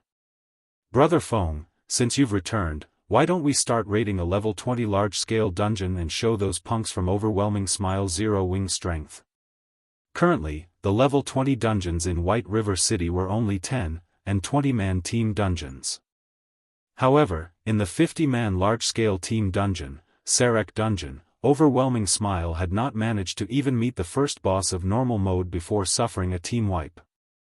Meanwhile, if Zero Wing could obtain the first clear of Sarek Castle, it would rain on Overwhelming Smile's parade. Not only would it extinguish their arrogance, but it would also increase Zero Wing's reputation. As for whether or not they could actually raid Sarek Castle, Blackie didn't doubt their success. Others might not realize how strong Zero Wing's core team was, but Blackie was well aware. Moreover, with Shifeng around, it would be a simple task to clear the level 20 large-scale team dungeon, Sarek Castle. How many people in the guild have completed their class change? Shifeng agreed with Blackie's plan, but Sarek Castle was not easy to dominate. There are 39 members who have completed their class change. Among them, Sister Aqua was the first to obtain her Tier 1 class, while Sister Fire Dance was second, Blackie said, a hint of fear surfacing in his eyes as he said, class change. He had never expected that the class change quest would be so difficult. If not for the fact that he possessed the epic ranked staff, Mavis's Guard, he might not have completed the quest. Fortunately, he passed his class change and obtained an A rank evaluation. While he waited for Shifeng's return, he had familiarized himself with the combat style of a Tier 1 class. Precisely because the class change quest was not simple, many core members of Zero Wing had failed it. As these members had to wait a few days before they could challenge the quest again. Moreover, as everyone had been busy with their respective class change quests, the levels of Zero Wing's core members had fallen behind. Now, Zero Wing no longer occupied all of the top 100 spots on the White River City ranking list. Others had even claimed a few of the top 10 ranks. This had been a huge blow to Zero Wing's morale and reputation. 39? Not bad. Once we have more than 50, I guess we can make a trip to Sarek Castle, Shifeng said with a faint smile. In truth, he was somewhat surprised by Blackie's report. In the past, even when most players were around level 24 to 25, most guilds in White River City had not had more than 20 Tier 1 players. Currently, the average player in White River City was only around 18 to 19. Yet, Zero Wing already possessed 39 Tier 1 players.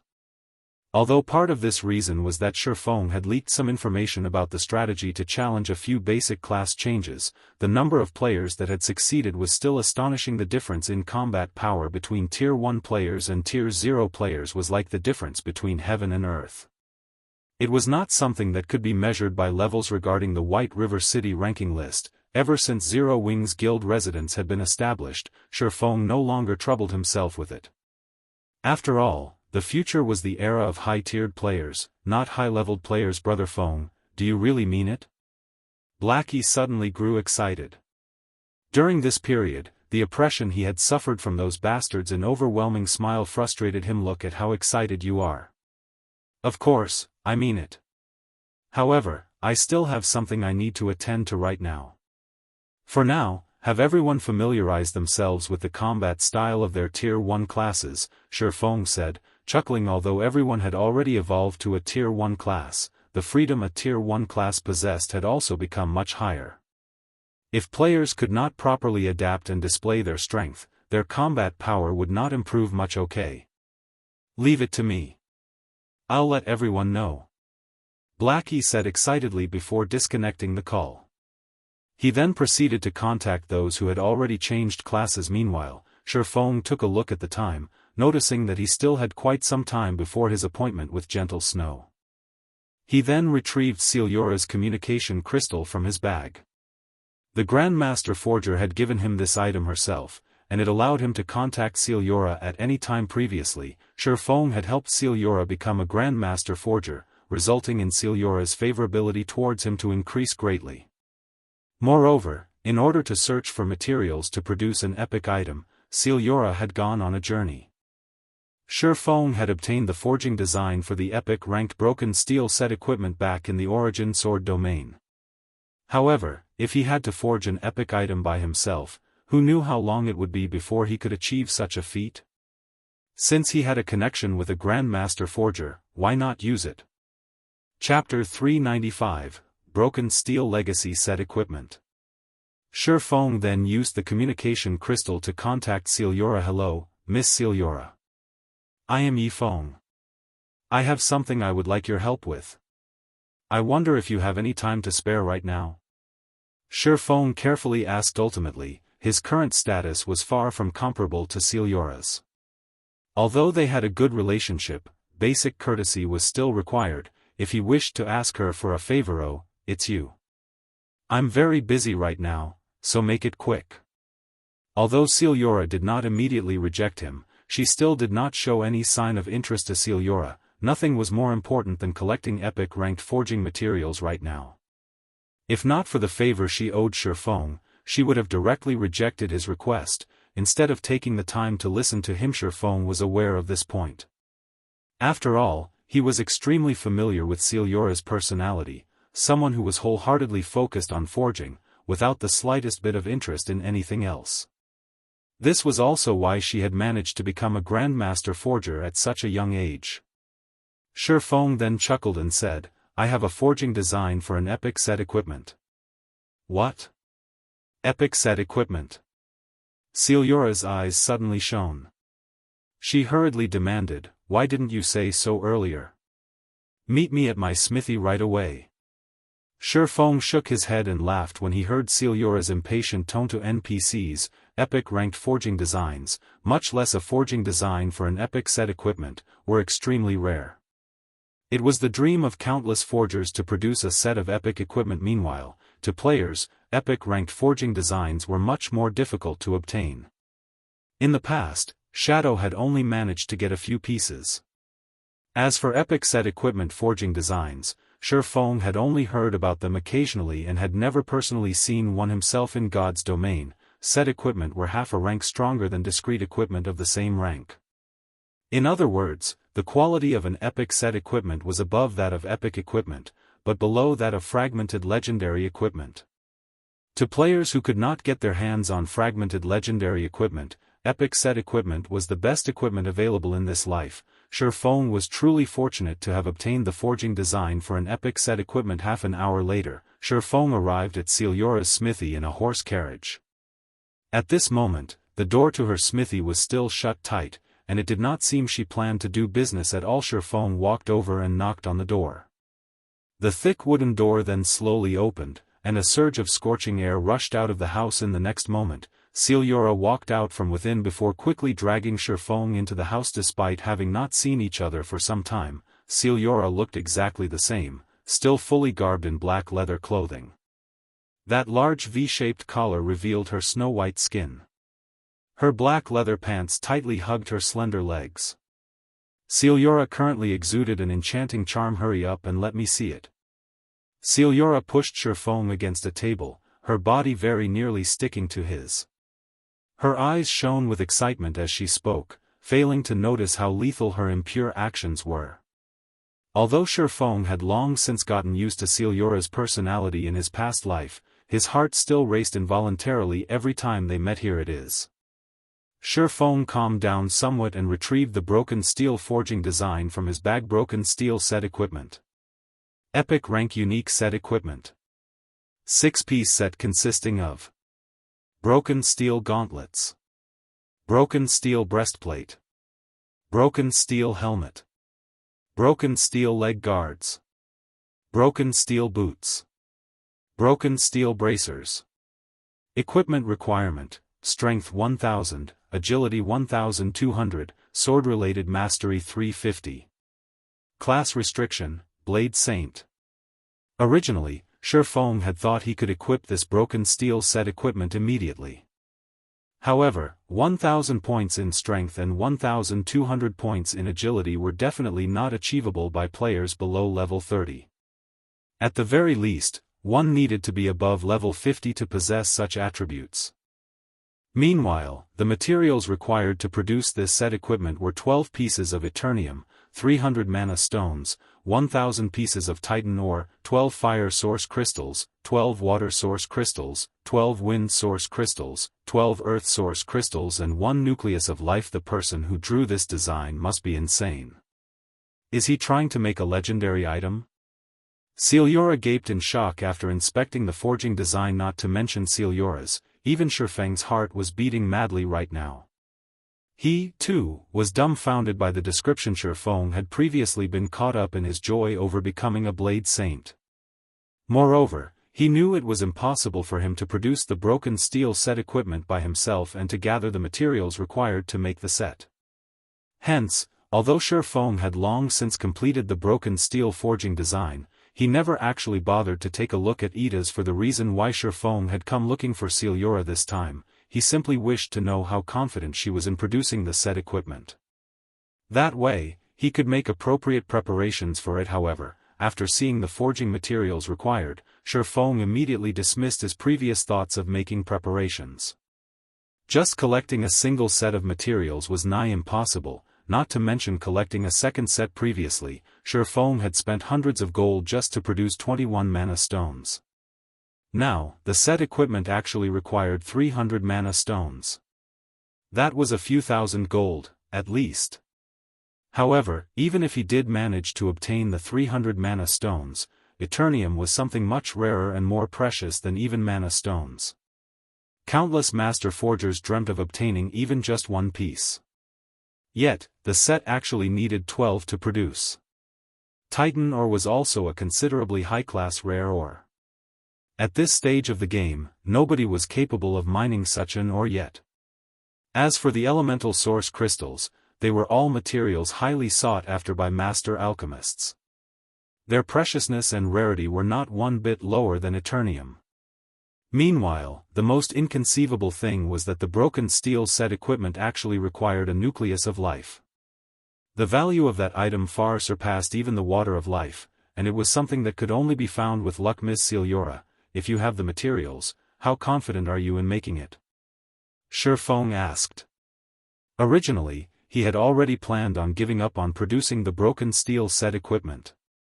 However, after giving it some thought, he still chose to inquire. You really have the materials?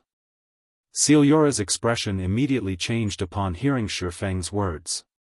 Her gaze as she looked at Shifeng was as if she were looking at a 7 luminaries crystal mountain, and she beamed at him as if saying, "Tycoon, let's be friends." "I was only asking."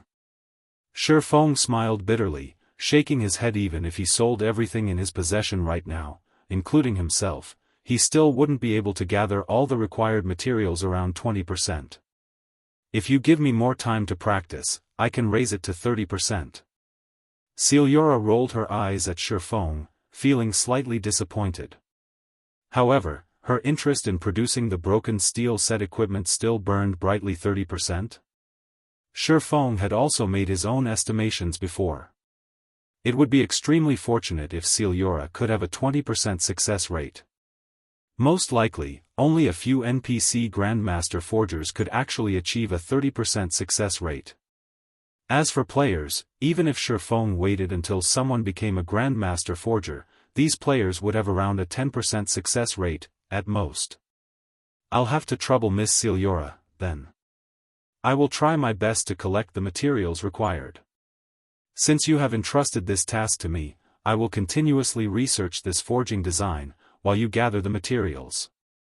As for the cost of making it, I won't charge you anything if it is unsuccessful," Xianxia said happily. In God's domain, one needed to pay an exorbitant labor fee when commissioning a forger, be they players or NPCs, of master rank and above to produce an item, regardless of the final result. Now, however, Xianxia offered not to charge him should she fail. It could be seen just how happy Xianxia was right now. "System. Xianxia's favorability towards you has increased by 100 currently." Shifeng was in no hurry to produce the broken steel set equipment.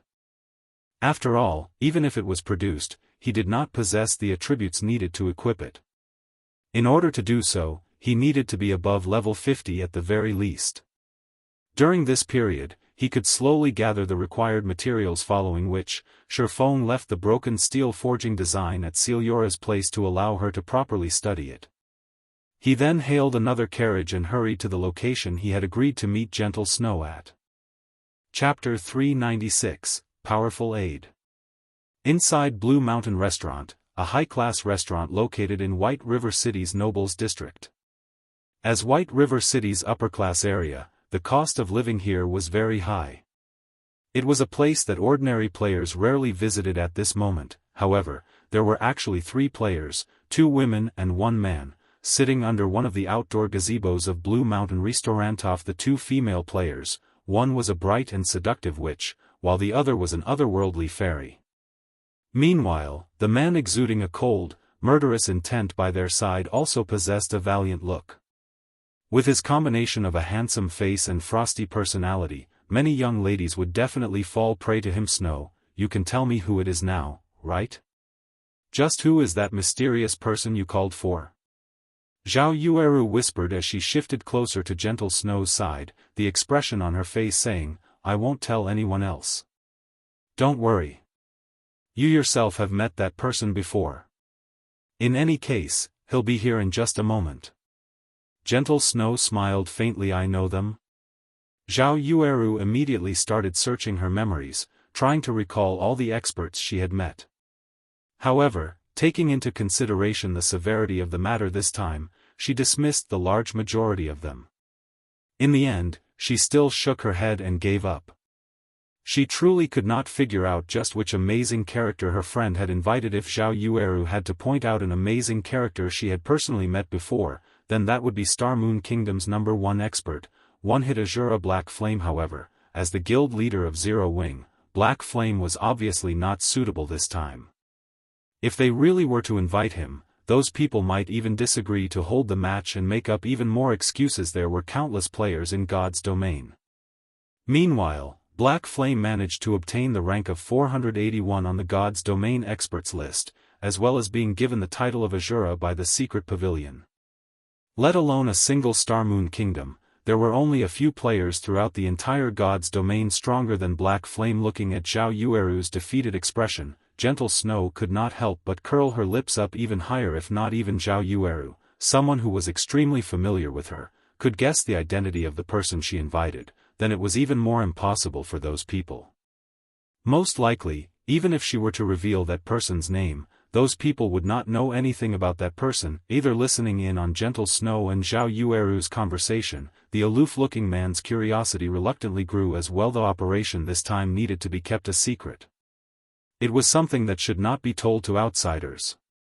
At the same time, this operation was of utmost importance to Gentle Snow. Yet Gentle Snow had done the unthinkable. She had actually requested the help of an outsider instead of choosing an expert subordinated to her. This decision had inspired both confusion and curiosity in him with regard to the expert who would arrive in a moment. Fierce, why didn't Nimble Snake come with you? Gentle Snow asked, shifting her gaze to the impassive youth beside her. The reason why Ouroboros was able to become a dominant force in the virtual gaming world was mainly due to a few reasons. Other than its founding members, guild leader, branch leaders, and elders, it also had the 32 advocators and the 12 apostles. The last two groups of players were carefully chosen from the large number of experts within the god-slaying army, and they could be said to be the strongest combat power of Ouroboros. This was especially true for the 12 apostles. Each and every one of them possessed strength that not even Gentle Snow herself could casually dismiss. Meanwhile, the cold youth before her was one of the 12 apostles. Fierce Snake, the nimble snake she mentioned, was also one of the 12 apostles. However, Nimble's strength was still a cut above Fierce. Among the 12 apostles, Nimble was also ranked close to the top, and he was one of the key figures for the operation this time around. Nimble said he had something to take care of, so he might come a little later. However, he is always punctual, so you can rest assured, Big Sis Snow. Not to mention, the operation this time is of such importance, Fierce Snake assured. Gentle Snow nodded in reply. Gentle Snow had nurtured quite a few confidants in Ouroboros. Apart from the apostles, she had also nurtured a few among the advocators. However, the operation to be carried out later required someone with top-notch combat power. Although the advocators were also very strong, they were still not comparable to the apostles. She could not afford to be careless in the operation this time. If she failed, the results would be irreversible, hence why she had called for Fierce Snake and Nimble Snake. In addition, out of worry that her plan might fail due to unforeseen circumstances, she had even invited Yifeng. After Gentle Snow's group of 3 chatted for a while, a man wearing a black cloak came walking over. Zhao Yueru, who had originally been idle and bored, immediately widened her eyes in shock upon seeing who was approaching. Unable to help herself, she said, "Snow, don't tell me he's the person you invited?" "Of course. Who else do you think I would invite?" Gentle Snow chuckled lightly as she stood up to welcome that ordinary-looking man. Meanwhile, the identity of this ordinary-looking man was none other than Shifeng. Zhao Yueru possessed a certain understanding of Yifeng's strength. Although she felt a little hatred for the man, she could not help but admit that Yifeng was indeed very strong. If it were any other person, they would definitely be fooled by that ordinary appearance and aura of his. In fact, she, too, had suffered under a similar misconception. However, as someone who had personally witnessed Yifeng's strength, Zhao Yueru knew that he was definitely not the slightest bit inferior to them. From the dungeon raid, the previous few battles, as well as the fact that he was the first player to enter White River City, all of these clearly proved how strong Yifeng was. However, because of Black Flame's sudden celebrity, Yifeng's existence had slowly disappeared from everyone's minds. Even Zhao Yueru herself had nearly forgotten that there was still this hateful person. "Miss Snow, may I know why you have called me here this time?" Shifeng was somewhat curious about the reason for Gentle Snow's latest invitation. Previously, Gentle Snow had always been tight-lipped on the matter, so Shifeng had not asked about it. Now that the operation was set to begin, he needed to at least understand what they were to do. "Of course, if Miss Snow feels it inconvenient to speak, you need only tell me what you can. Since you're already here, there is naturally no need to keep this matter a secret any longer. It is a competition.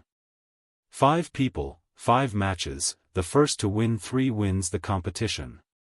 I have invited you here to defeat one person on the opposition team. The remuneration is 20 million credits, Gentle Snow said truthfully. 20 million.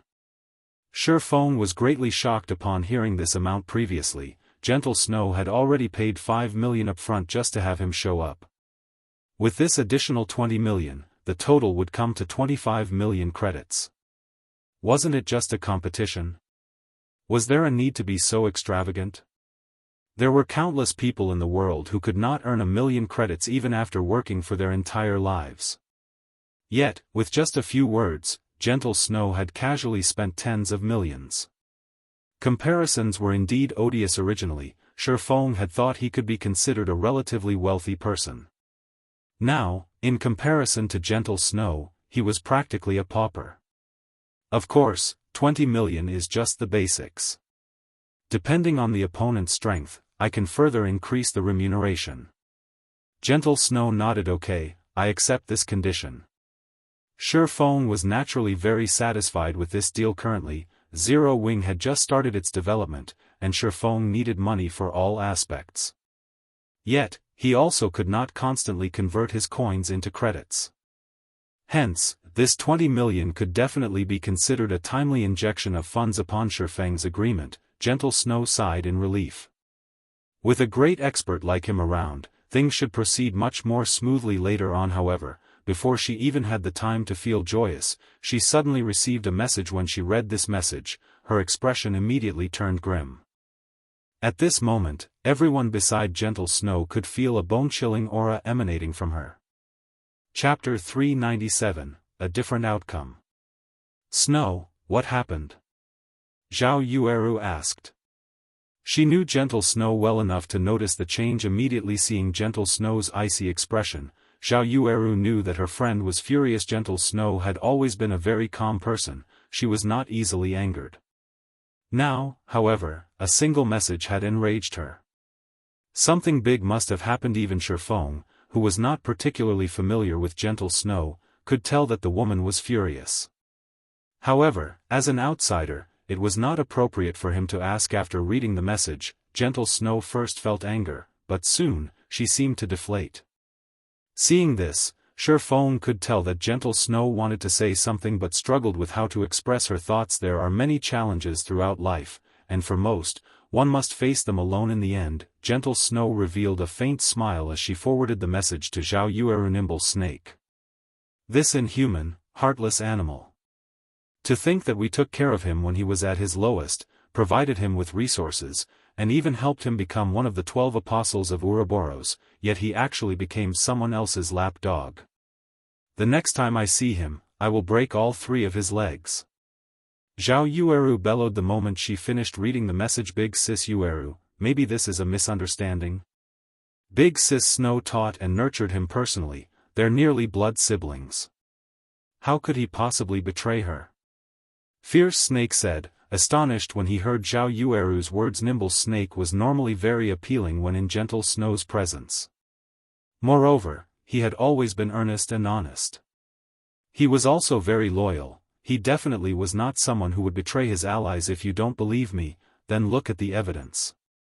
Zhao Yueru made the message visible to everyone. This message was evidence that Nimble Snake had betrayed Gentle Snow before she even began to make plans.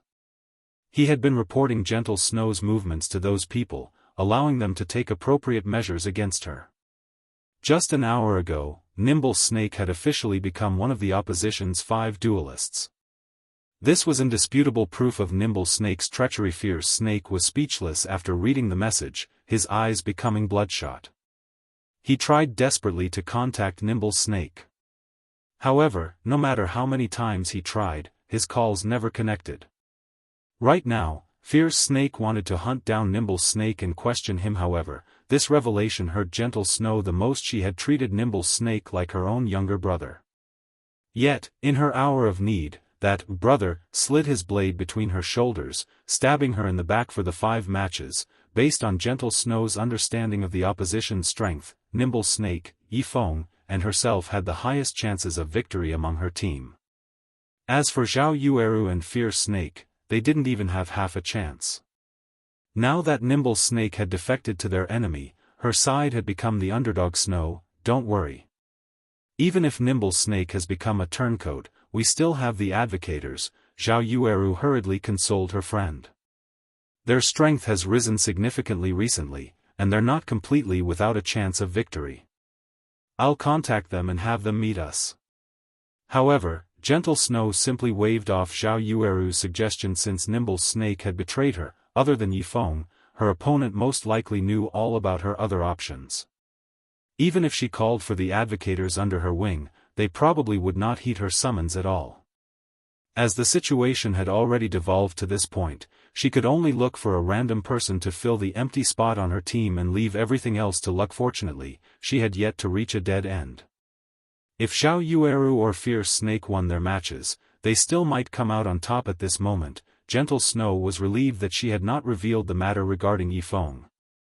Otherwise, their position might be unsalvageable. Witnessing this from the side, Shifeng suddenly thought of Gentle Snow's sudden departure from both Ouroboros and God's domain in the past. At that time, the Snow Goddess had suddenly disappeared from God's domain, creating a commotion throughout the virtual gaming world. Everyone knew of her disappearance in the past.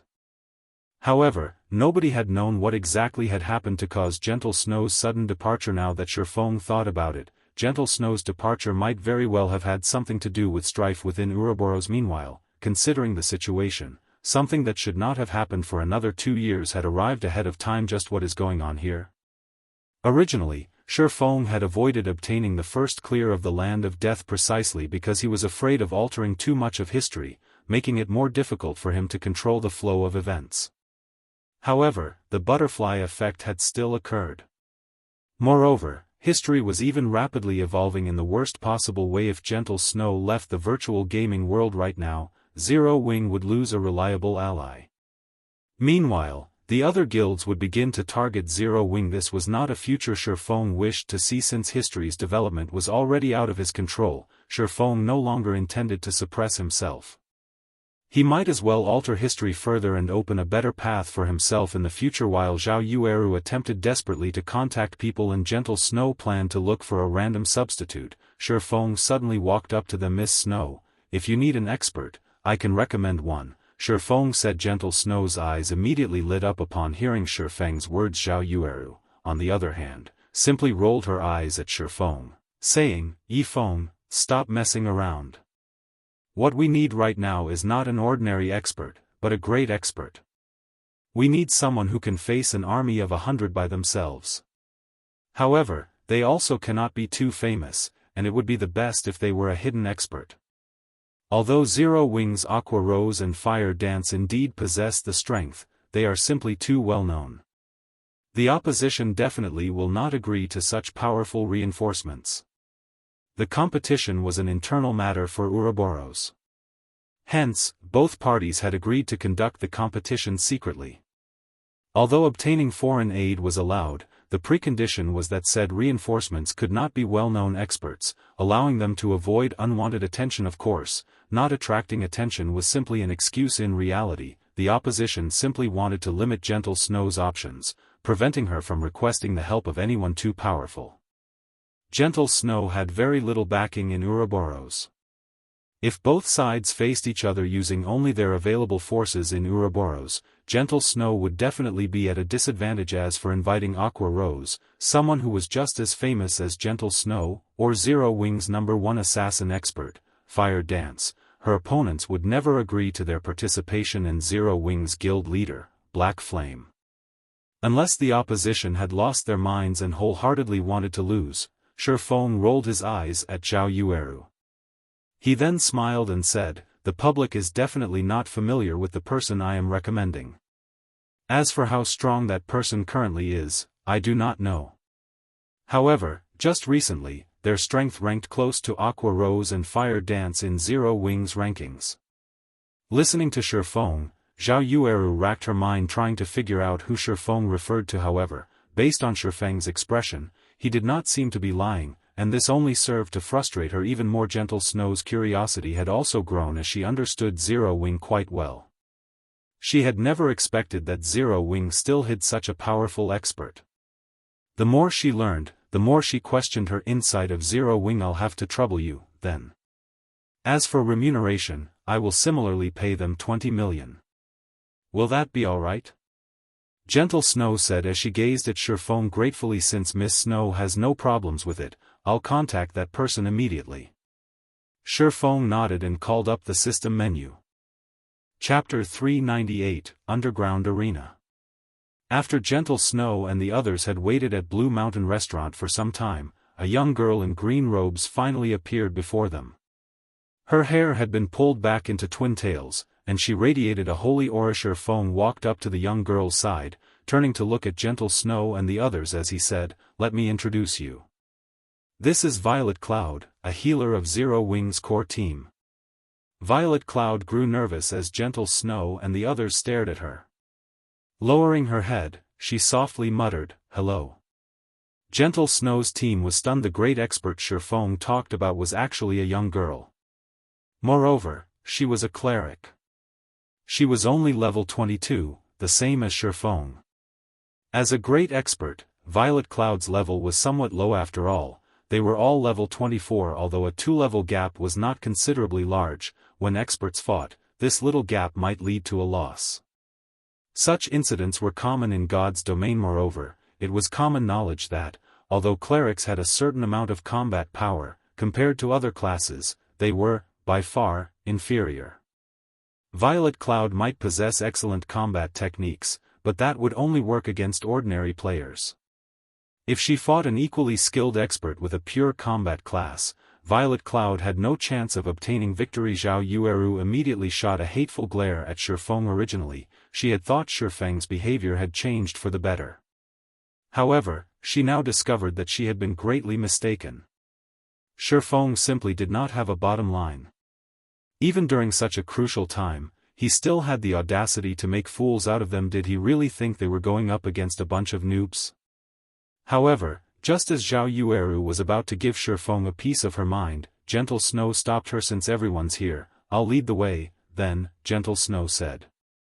She then went out to the street and hailed a carriage. In reality, Gentle Snow also thought of replacing Violet Cloud. However, since Shurfeng had guaranteed results and she had already arrived, rejecting Violet Cloud would only disrespect Shurfeng. In any case, the result would be the same even if she replaced the cleric with a random player.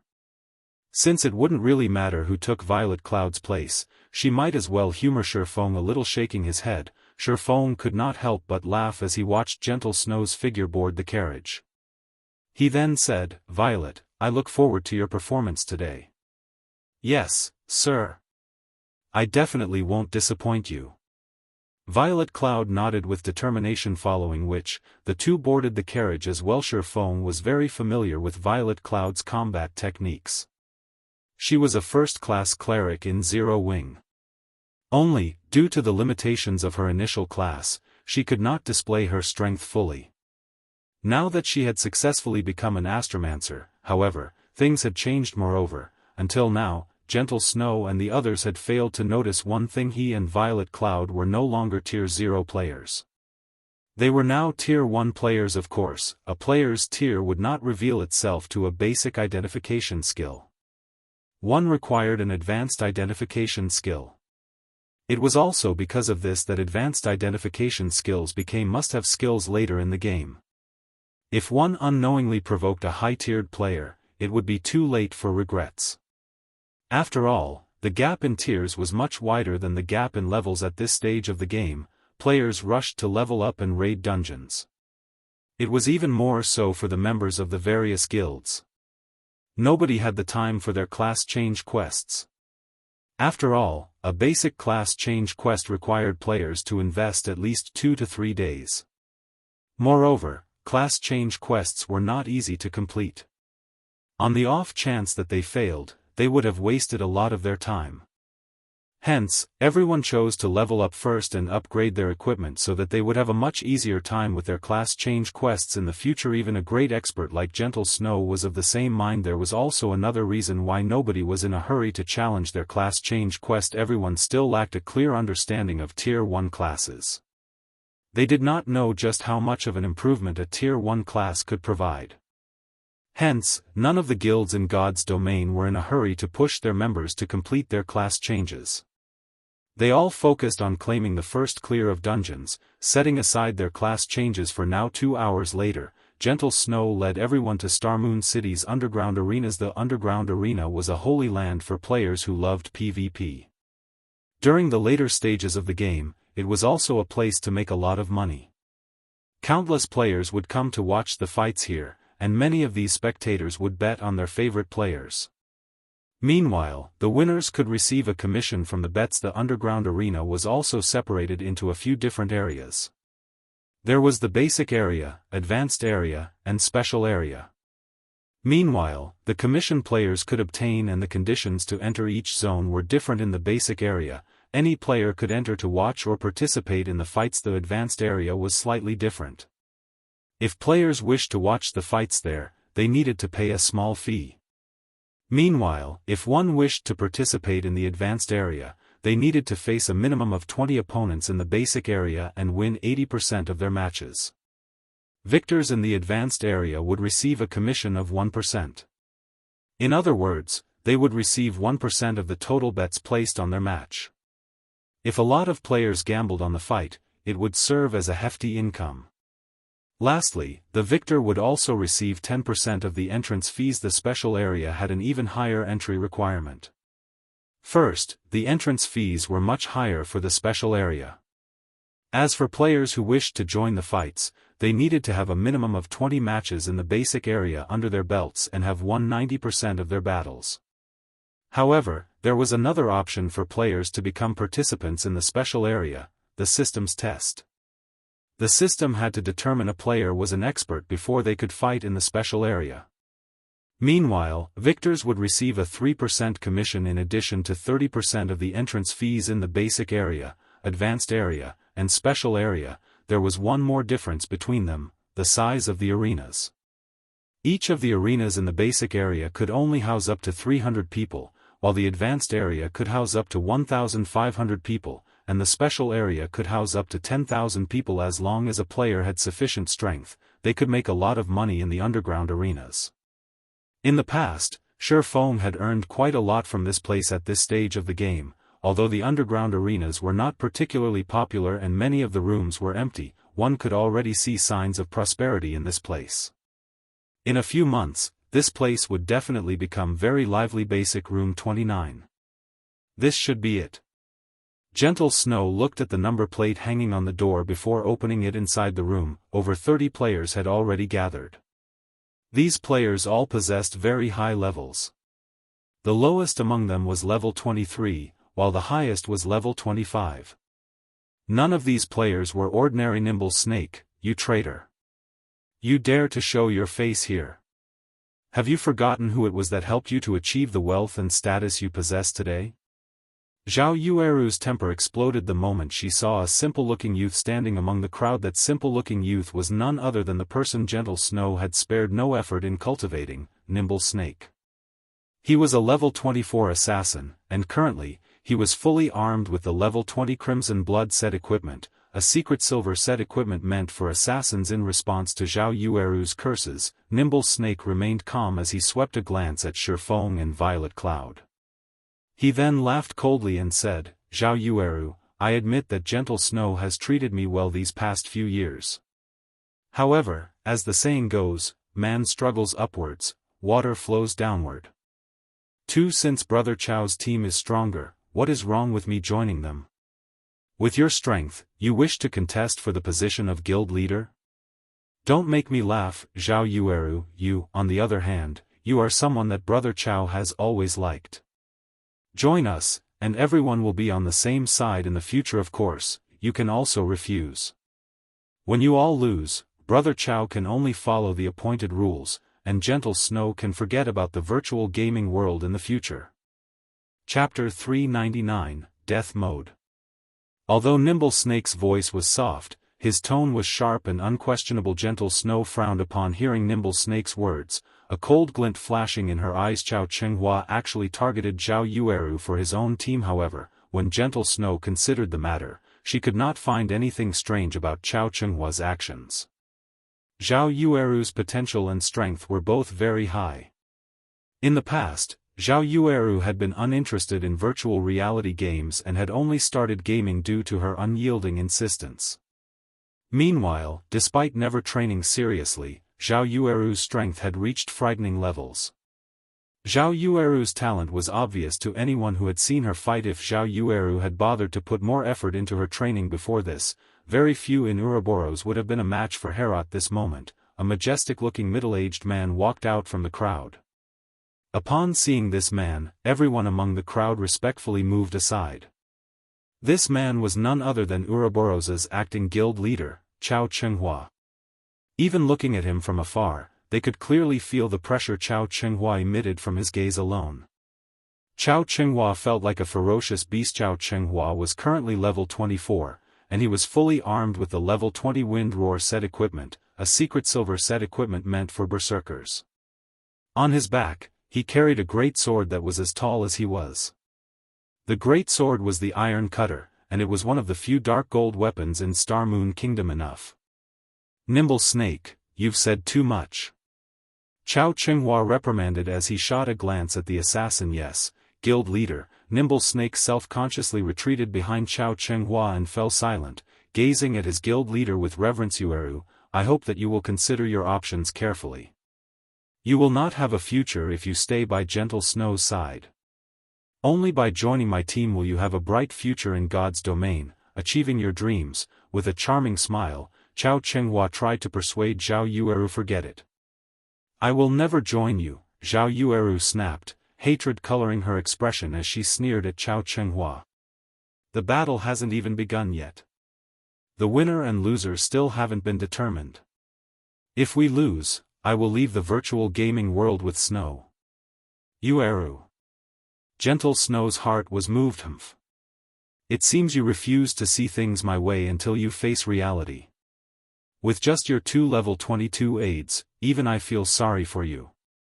Nimble Snake snorted and laughed disdainfully. Originally, Zhao Yueru had wanted to refute Nimble Snake's words, but when she saw Chao Chenghua's team members and looked at her own team, they truly were a pitiful sight. Chao Chenghua's team consisted of 4 level 24 players. Other than Chao Chenghua and Nimble Snake, there was Ouroboros's third branch leader, Black Hardero, and the strongest member of the 12 Apostles, Soaring Snake. As for Chao Chenghua's last team member, he was a level 25 shield warrior who had hidden his identity behind a black cloak. Initially, Zhao Yueru still had some hope for victory. However, after seeing Chao Chenghua's team, other than Black Hardero, whom she had a 40% certainty of defeating, her chances of defeating the other 4 were less than 30%. Moreover, Chao Chenghua's team also had Soaring Snake. Even Gentle Snow only possessed slightly more than a 50% chance of victory against him. Since everyone has arrived, this competition will be overseen by us elders. There are a total of 5 matches in this competition. The first to claim 3 victories will win. The victor will become Ouroboros guild leader, while the loser will leave God's domain forever. The main God system has already accepted this condition. In addition, the arena has been set at death mode. A match will conclude only after one side has died. Before entering the arena, either side can choose to forfeit. That way, even if it is a loss, you won't have to suffer the penalty of death mode. If no one has any issues, you too can check the agreement. The main God system will bear testimony to this agreement. After agreeing, you can start drawing the lots for the battle. Gentle Snow and Chao Chenghua nodded, confirming their agreement. Neither side really cared about the arena being set to death mode. Originally, players fighting in the underground arenas would not die even when defeated. Their HPs would stop decreasing after reaching 1. However, players could also enable death mode. This mode of battle was the equivalent of PvP out in the field, and players would suffer the same penalties for death, losing 1 level and dropping 1 random piece of their equipment. They would also randomly lose some skill proficiency points. The only difference about death mode was that a player's crime value would not increase for killing their opponent. Meanwhile, Shifeng, who stood by the side, finally understood what was going on after listening to Ouroboros's elder's explanation. It turned out that Gentle Snow's mysterious departure in the past had been because of this competition. It was also obvious that Gentle Snow had lost the competition in the past. As for why she had lost, Shifeng could see that, as well, with a treacherous bastard like Nimble Snake stabbing her in the back at the most crucial of moments. How could Gentle Snow possibly walk away victorious? Seeing the predicament Gentle Snow was in, Shifeng suddenly thought of himself. Gentle Snow had only fallen to her current predicament because of her bad judgment of people. Shifeng had suffered a similar fate in the past after campaigning for a decade in God's domain. Instead of suffering defeat at the hands of his enemy, world dominators, his own people got rid of him. It was truly laughable. Just as Shifeng recalled his past, the level 25 shield warrior on Chao Chenghua's team finally removed his cloak and revealed his true appearance. Why is he here? Disbelief filled Shifeng upon seeing this shield warrior's identity. This shield warrior was War Wolf. Shifeng had met him once in the past, and the man had left a very deep impression on Shifeng. He was definitely a top-tier expert, and even Shifeng had wanted to recruit him. However, War Wolf, at that time, had hated guilds deeply, so Shifeng had no choice but to give up on his endeavor. Hence, he was greatly surprised that War Wolf had actually shown up as foreign aid for Chao Chenghua. War Wolf's appearance also shocked Gentle Snow. She had previously tried to recruit War Wolf back in White River City. However, the middle-aged man had rejected her, and after that, they both went their separate ways. As for how strong War Wolf was, even Gentle Snow herself was unsure. However, seeing that even the usually arrogant Soaring Snake and tyrannical Chao Chenghua showed him respect, it clear that something was amiss. After observing War Wolf for some time, Gentle Snow's gaze suddenly turned solemn. She could feel War Wolf's body radiating a sense of extreme danger. This was something that she had never felt before, even from Soaring Snake. Although Gentle Snow wished to oppose War Wolf's participation, until today, War Wolf had been utterly unknown in God's domain. Hence, arguing the matter wouldn't do any good. Compared to Gentle Snow's grave expression, Chao Chenghua currently appeared carefree. What is with Gentle Snow? I thought she would have invited some powerful experts, yet, she actually invited 2 level 22 players. One of them is even a cleric. What a disappointment, the Elementalist, Soaring Snake, commented. Before Gentle Snow's team had arrived, he had planned to let loose, displaying his full might. Now that he was looking at them, however, it would seem that he would not get the chance today. Perhaps my departure had dealt too big of a blow to Gentle Snow, so she simply found a few people to fill the gaps. Otherwise, why would she even invite a cleric? Nimble Snake laughed, mocking the other team. Right now, the only threats are Gentle Snow, Zhao Yueru, and Fierce Snake. Unfortunately, it is impossible for Zhao Yueru and Fierce Snake to win their matches. Just as Chao Chenghua's group laughed, confident of their victory, the system promptly announced the players who would fight in the first match. Immediately, everyone's attention shifted towards the large screen above the arena. First match, Zhao Yueru vs. Chao Chenghua. Chapter 400, A Strange Blow. After the system revealed the first set of opponents, Zhao Yueru and Chao Chenghua promptly entered the arena. Zhao Yueru was an elementalist, while Chao Chenghua was a berserker. In terms of levels and equipment, both were evenly matched. Though Chao Chenghua was slightly superior to Zhao Yueru regarding techniques, Zhao Yueru had the class advantage in this matchup. Hence, the victor was not apparent at first glance. Yet, Nimble Snake and the others revealed playful smiles as if victory was already in their grasp. Seeing these reactions, Gentle Snow grew slightly confused. Gentle Snow had a fair grasp on Chao Chenghua's strength and ability. Although his techniques were slightly superior to Zhao Yueru's, there was a limit to how much of an advantage that could bring him. At most, it would help him bridge the gap between classes. Hence, it would not be easy for Chao Chenghua to obtain a victory yet. Why were Nimble Snake and the others behaving so confidently? Yueru, be careful. Chao Chenghua seems odd today. Don't let him approach you, no matter what. Gentle Snow secretly sent a whisper to Zhao Yueru. I understand. Don't worry. For the competition, I prepared and completed a high-level quest, obtaining a powerful skill. I will definitely make Chao Chenghua suffer, Zhao Yueru replied with a carefree smile. Although Zhao Yueru appeared relaxed at the moment, inwardly, she was on full alert. Although her match was only the first in this 5-round competition, it was also a crucial fight. If she won, then their chances at winning this entire competition would increase beyond 50%. Big Brother Yifeng, is that Chao Chenghua an amazing expert? Violet Cloud asked when she saw the confident Chao Chenghua. He is an expert. However, he doesn't have what it takes to defeat Zhao Yueru with a 100% certainty. After all, other than mentality, there are other factors that can contribute to the result of a battle. Shi Feng shook his head. In the past, Chao Chenghua had been the guild leader of Ouroboros. Meanwhile, Ouroboros had been a guild that mainly focused its development in Star Moon Kingdom. Hence, as the guild leader of Shadow back then, Shi Feng had collected plenty of information on Chao Chenghua, and he had an acute understanding of Chao Chenghua's strength. While Shi Feng and Violet Cloud secretly conversed, the battle at the arena had begun. The moment the battle started, Chao Chenghua held nothing back and immediately activated Flame Charge, followed by a violent strike. Chao Chenghua was like a violent beast, baring its fangs and brandishing its claws naturally. Zhao Yueru would not give Chao Chenghua a chance to close in on her. Chanting an incantation, one of her hands waved the staff it held while the other swiftly traced lines of divine runes in the air. When Chao Chenghua was only 20 yards away from Zhao Yueru, an ice sphere appeared, blocking his path. If the ice sphere struck him, the damage would only be a secondary problem.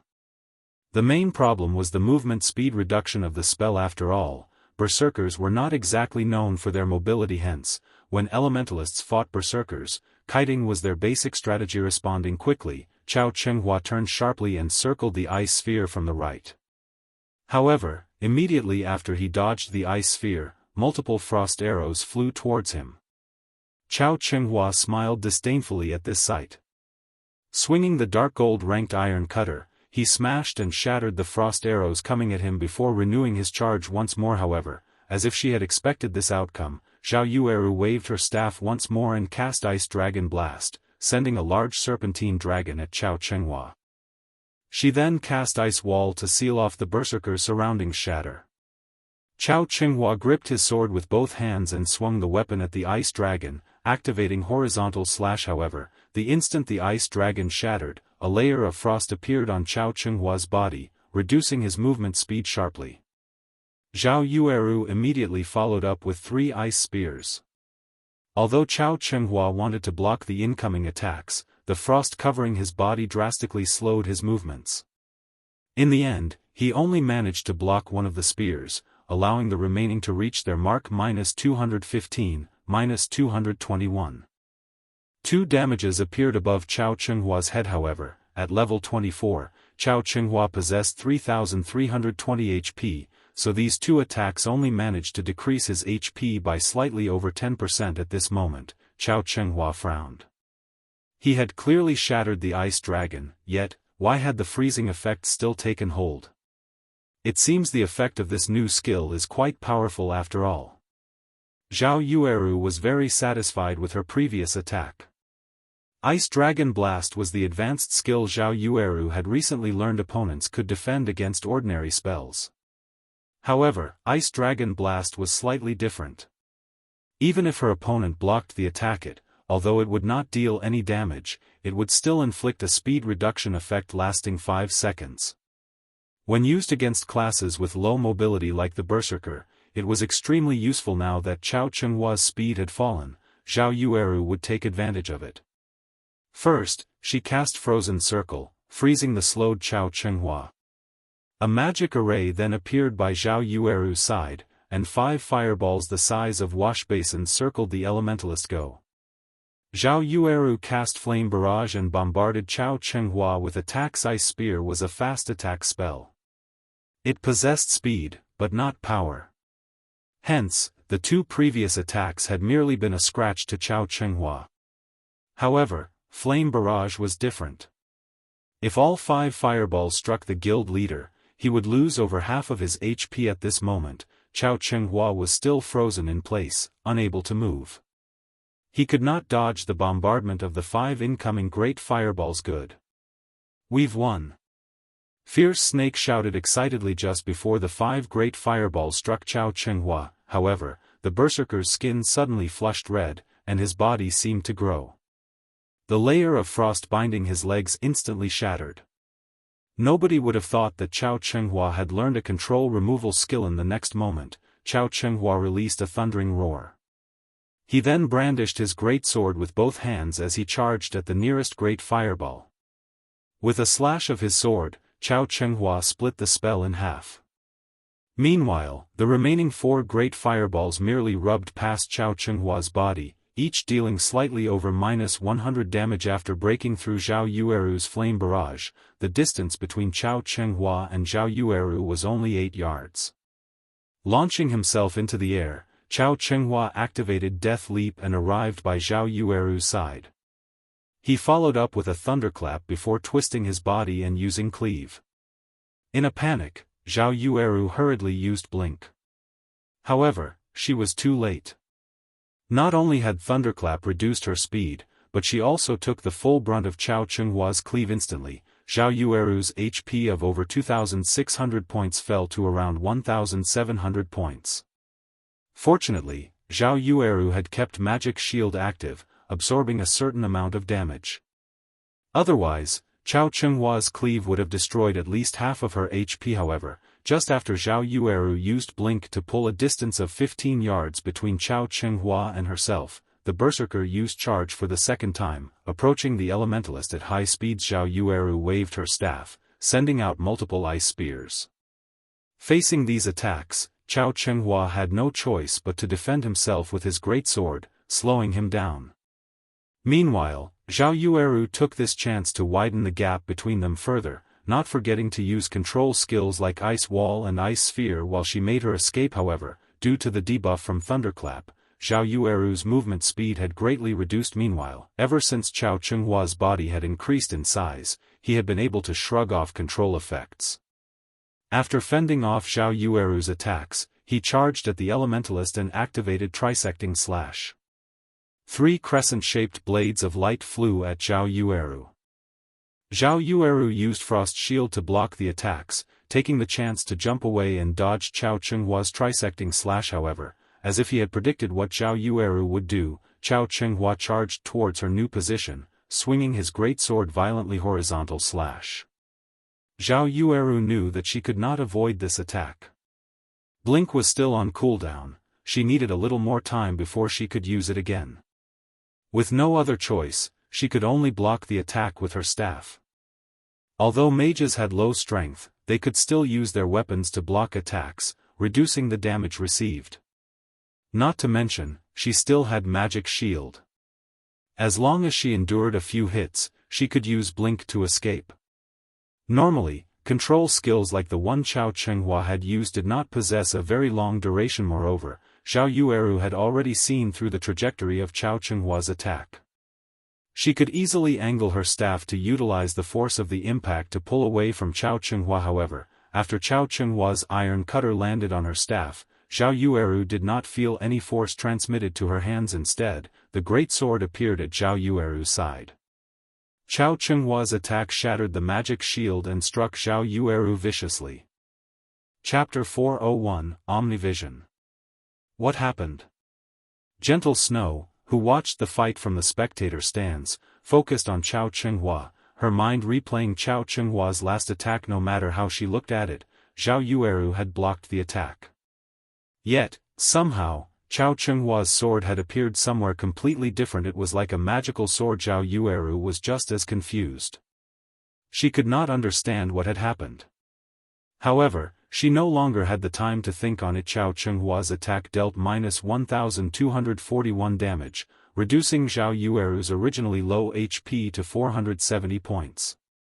If she suffered another attack, she would damage were especially weak in terms of defense, strength, and agility.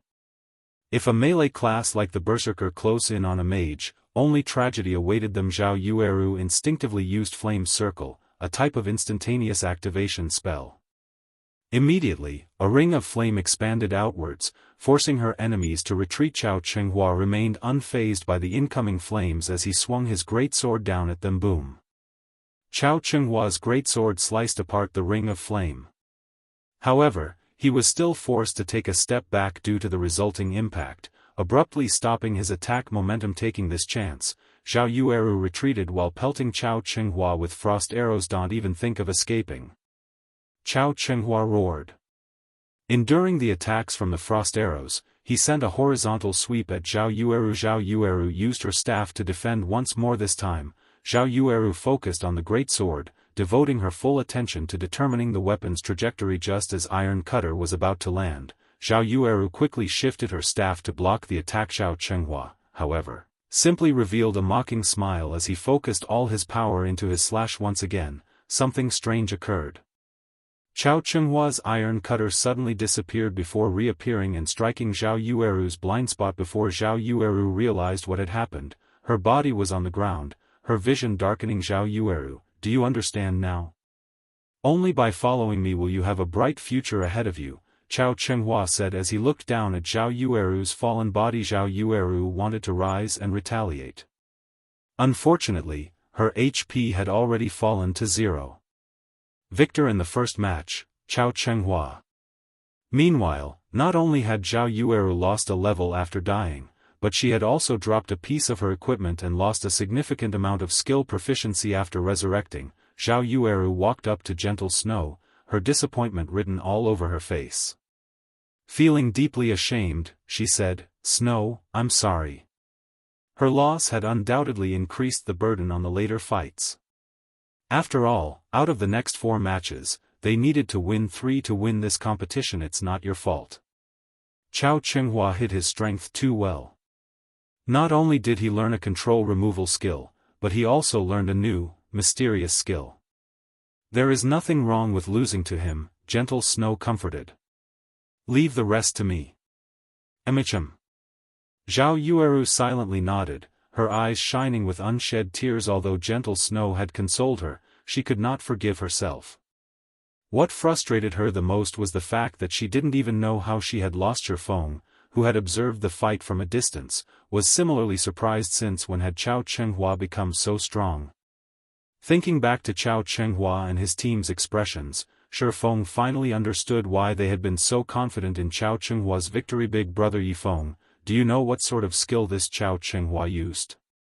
Even after watching the match, I still failed to discern the attack pattern of that strike of his. Zhao Chenghua's attack clearly wasn't that fast, yet, his blade had suddenly vanished and reappeared somewhere else.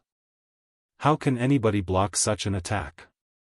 Violet Cloud was curious about Zhao Chenghua's previous attacks. If Zhao Chenghua possessed such a strange skill, then one could only kite him and kill him from a distance. Did you think that was a skill? Shifeng chuckled. Was it not a berserker's skill? Violet Cloud asked, surprise filling her face. Shifeng shook his head, explaining, that isn't an in-game skill. Rather, it is a martial arts technique. A martial arts technique? Violet Cloud gaped. If anyone else had said these words, she would suspect that they were boasting. However, if they came from Shifeng, they must be true. Zhao Chenghua used a technique similar to rock paper scissors, using scissors before he took action. Zhao Yueru, upon noticing Zhao Chenghua was about to use scissors, naturally chose rock. However, before the two clashed, Zhao Chenghua suddenly changed to paper. So, Zhao Chenghua won, while Zhao Yueru could not figure out how Zhao Chenghua had used paper. That's the general idea of this technique. Although it sounds easy theoretically, it is actually quite difficult to pull off. One needs to have learned Omnivision and carefully observe their opponent. However, I'm not referring the ordinary observations we make. One needs to see the whole picture, looking at everything objectively without bias to gain insight into the enemy's actions. When Zhao Chenghua had attacked earlier, he had analyzed Zhao Yueru's actions, her body's movements, defensive positions, everything. Hence, when Zhao Yueru was about to defend herself, Zhao Chenghua changed the trajectory of his attack, striking Zhao Yueru's blind spot. By the time Zhao Yueru reacted, she had already taken damage. Of course, when Zhao Chenghua swung his great sword, he had also used a technique called second acceleration. When he swung his great sword, he had not attacked with his full power, using only around 40%. Only when he changed his attack's trajectory did he use his full power. Such a sudden acceleration leaves an afterimage, causing one to think that the greatsword still followed its original trajectory. So, when you saw Zhao Chenghua's sword suddenly vanish, what you actually saw was a false image produced by your mind. Zhao Yueru does not possess such combat experience, and she has no martial arts training. It is only natural that she lost. A realization struck Violet Cloud as she listened to Shifeng's explanation. After hearing Shifeng, Violet Cloud felt as if a door had opened within her, and she had discovered a whole new world beyond that threshold. So, players could use such techniques in battle. As Violet Cloud recovered from her shock, a new thought suddenly popped into her mind. Since Big Brother Yifeng can explain it in such detail, does that mean that Big Brother Yifeng knows how to do it as well? The thought excited the young cleric. As Shifeng and Violet Cloud discussed the fight among themselves, the system revealed the next pair of combatants. Shifeng then shifted his gaze to the electronic display above the arena. Second match, Gentle Snow vs. Blackheart Arrow. Gentle Snow was a berserker, while Blackheart Arrow was a ranger. Comparing classes, berserkers were the more dominant of the two classes. Although rangers had some close combat capabilities, their advantage lay in their ultra-long-range attacks. They were more suited for fighting in jungles or forests. In this arena with limited space and no obstacles to use as a cover, rangers were at a disadvantage. Furthermore, Gentle Snow's techniques were stronger than Blackheart Arrow's. Despite being in such a disadvantageous position, however, Blackheart Arrow was still very calm.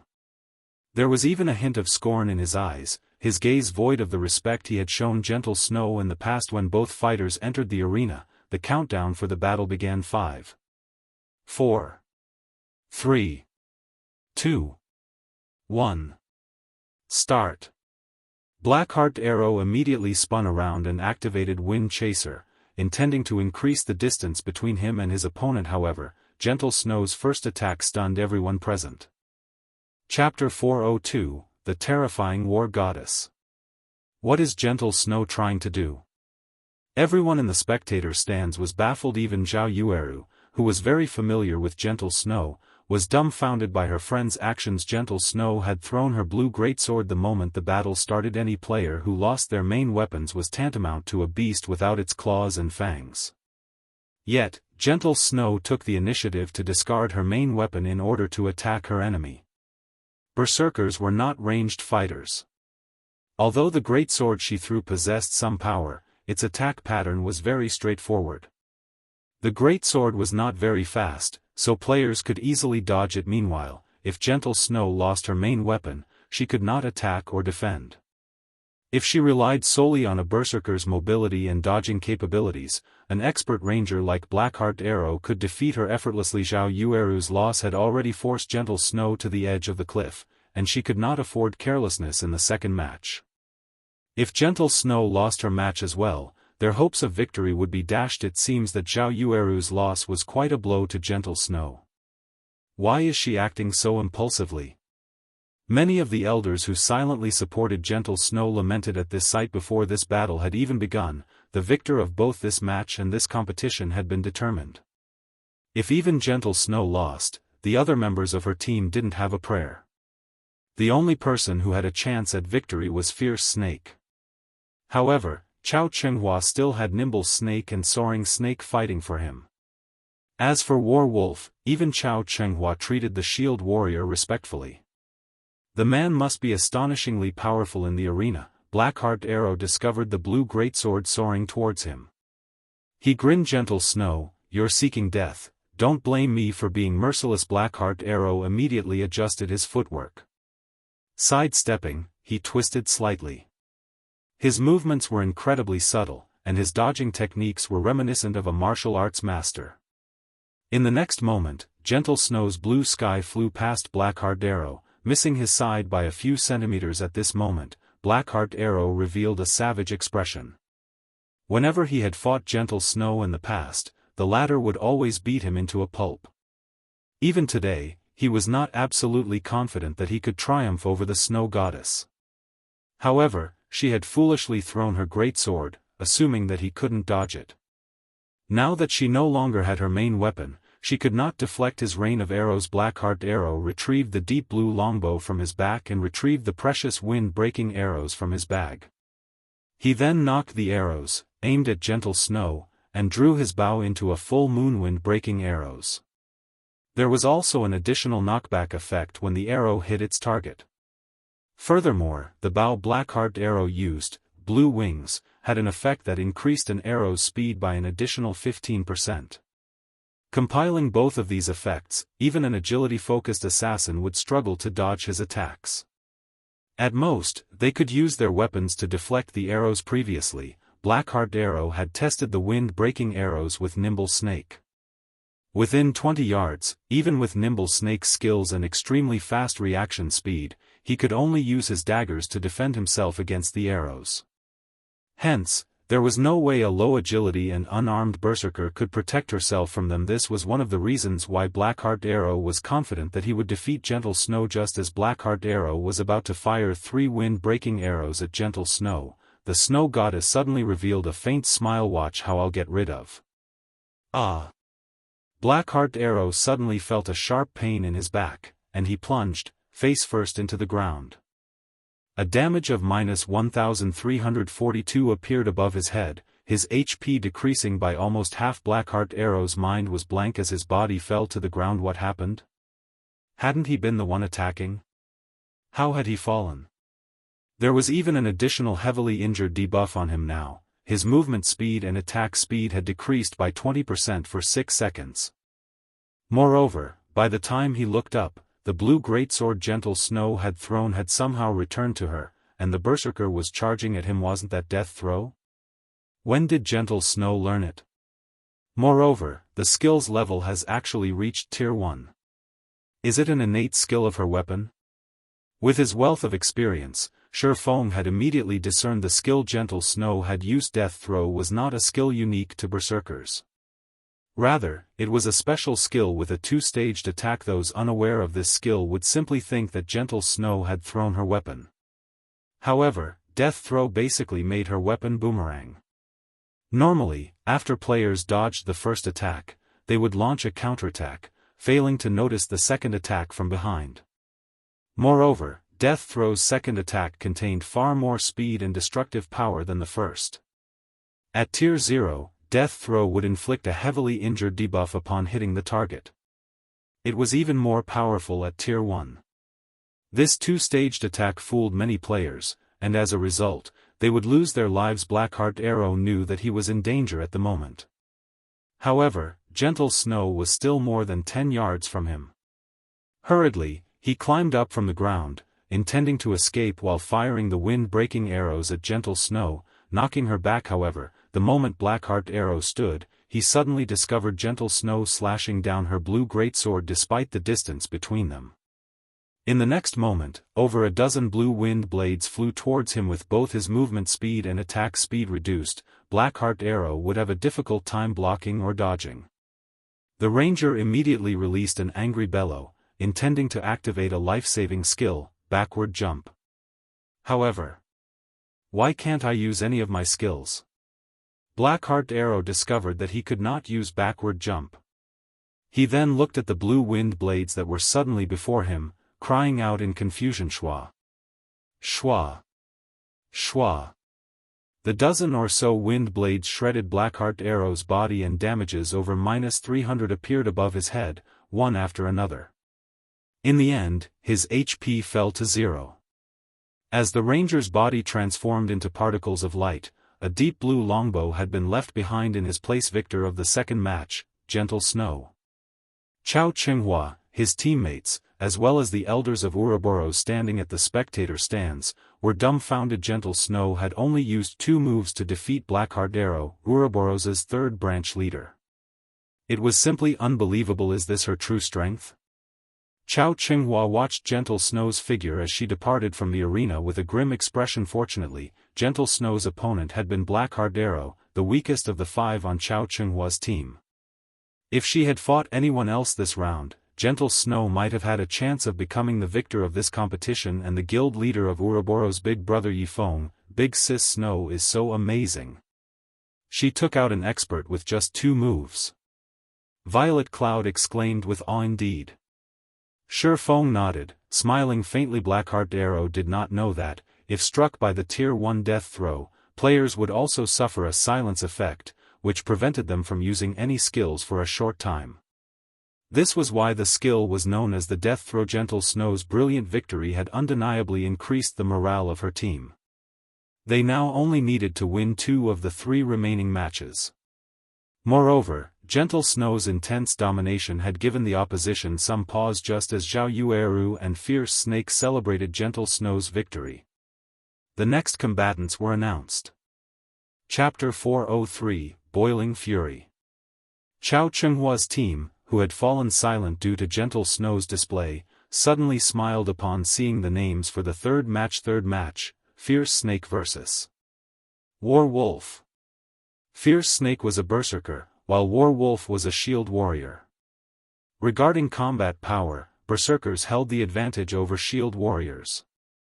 However, shield warriors possessed high HP and defense, as well as plenty of life-saving skills, making them far more difficult to deal with than other classes in general. Neither class had an edge over the other. Hence, the players' techniques would determine the outcome of this third match. Gentle Snow looked at the shield warrior who had remained silent and calm throughout the competition.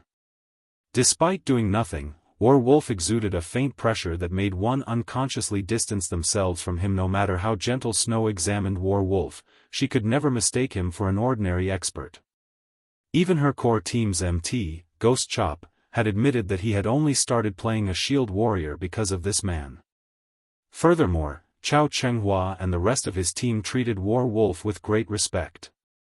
This showed that War Wolf's standards were top tier, and he should not be any weaker than Nimble Snake of the 12 Apostles. Soaring Snake ranked 1st, Nimble Snake ranked 3rd, and Fierce Snake ranked 9th. If Fierce Snake fought Nimble Snake, his chances of victory only hovered between 30% and 40%. If War Wolf was stronger than Nimble Snake and was about equal to Soaring Snake, then Fierce Snake's chances of victory were only around 20% to 30%. However, War Wolf did not play a damage-dealing class. His attacks would not be very powerful. On the other hand, a berserker also wore plate armor. Unlike leather and cloth armor classes, berserkers would not die so easily. Knowing this, War Wolf was prepared to fight a battle of attrition and slowly exhaust Fierce Snake to death.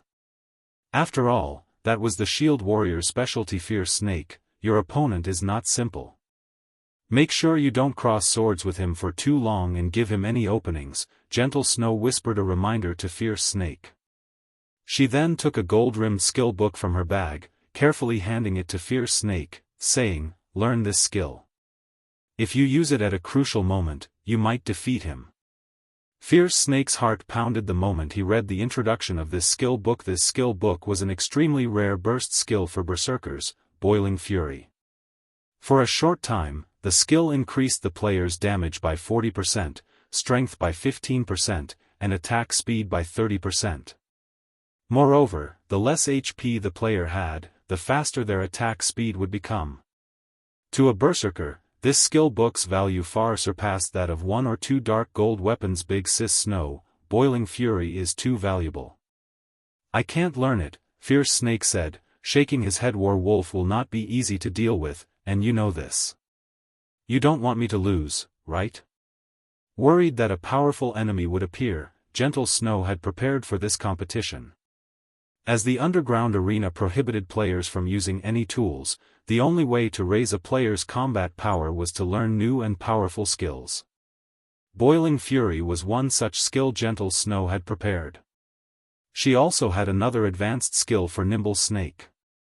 Unfortunately, that skill book would not come into play during these matches. Sitting a short distance away, Shurfeng was slightly surprised upon seeing the skill book Gentle Snow pass to Fierce Snake. Gentle Snow had actually obtained such a super rare skill book. Boiling Fury would only drop from High Lords ranked field bosses, and its drop rate was 2%. One needed immense luck in order to obtain it. I understand. I will not lose. Fierce Snake nodded and chose to learn Boiling Fury. He then watched the thin War Wolf walk into the arena, his eyes blazing with fighting spirit. Originally, he only had a 30% chance of defeating the shield warrior. Now that he had obtained Boiling Fury, he had a 70% certainty of coming out victorious. Following which, Fierce Snake also entered the arena. Snow, you're simply too amazing. I can't believe you had something so powerful hidden. Fierce Snake will win for sure. Zhao Yueru hugged Gentle Snow excitedly, her previous depressed mood scattering to the winds. In response, Gentle Snow lightly tapped Zhao Yueru's forehead and revealed a faint smile. Meanwhile, inside the arena, the battle between Fierce Snake and War Wolf had begun. I'm interested to see just how powerful you are. The moment the battle started, Fierce Snake lifted his silvery gray battle axe and charged at War Wolf. When his axe descended, even the air roared. However, without even retrieving the shield and saber from his back, War Wolf simply took a step back and allowed the battle axe to brush past his body, slamming into the ground. War Wolf immediately stomped down on the battle axe, the weapon becoming completely embedded into the ground.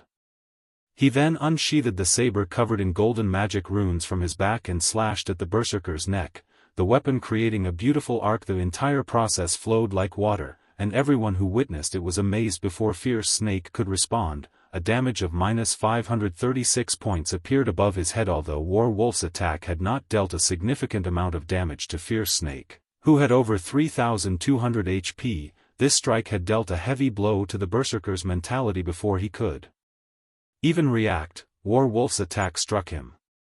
In Fierce Snake's memories, this had never happened in any of the PvP battles he had participated in. Before seeing War Wolf's saber slashing at him again, Fierce Snake hurriedly used Whirlwind Slash.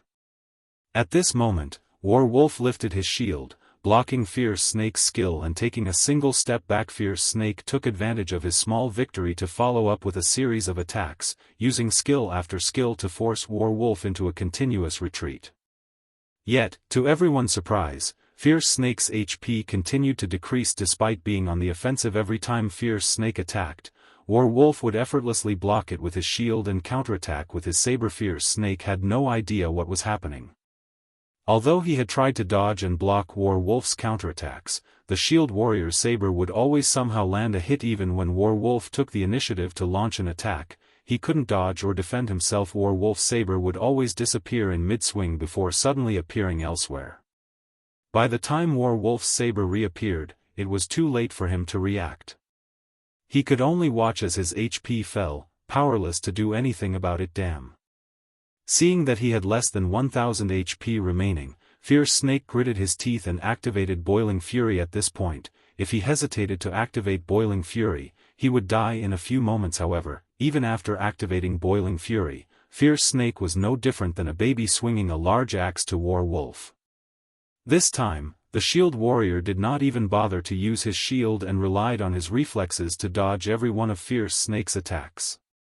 It looked as if Fierce Snake's axe actively avoided War Wolf as the weapon brushed past him, never hitting his body. Fierce Snake nearly crumbled. This scene dumbfounded both Gentle Snow and Zhao Yueru. They were familiar with Fierce Snake's strength. Yet, War Wolf could toy with him so effortlessly. Even Gentle Snow admitted that she was not capable of such a feat. Just who is he? Gentle Snow could not believe her eyes. Chao Qinghua had actually found someone so impressive. Most likely, only Zero Wings Guild leader, One-Hit Azura Black Flame, could contend with such a powerful expert. Inside the arena, War Wolf walked up to Fierce Snake, utterly relaxed. After swinging his saber twice, Fierce Snake's body fell to the ground, reluctance and frustration filling his face. Their strengths were on different levels entirely. Gentle Snow has definitely lost. The difference between our external player and hers is like heaven and earth. However, this is fate. Not everyone has the chance to connect with such an expert. If Chao Qinghua becomes the guild leader, he might be able to invite more experts into our guild. This would benefit the guild's future development.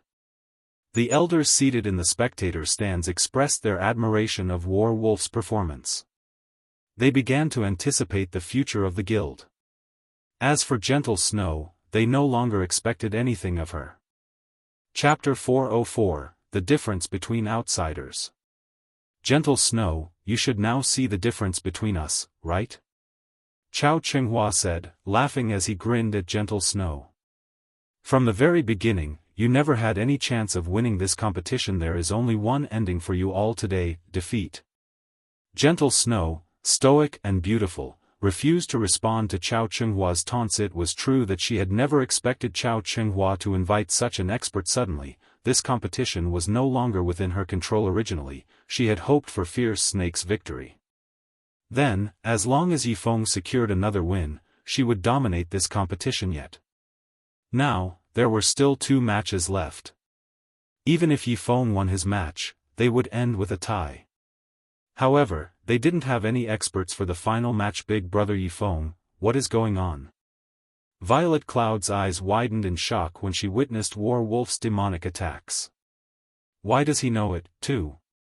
Seeing as Warwolf can use Omnivision and second acceleration to such a refined standard, Chao Qinghua must have learned those techniques from him, Shifeng calmly explained. Realization immediately dawned on Violet Cloud. However, Shifeng's words had undeniably given Gentle Snow and the others a shock, each one of them falling silent. If Nimble Snake and Soaring Snake had also learned such mystifying techniques. Ha ha ha.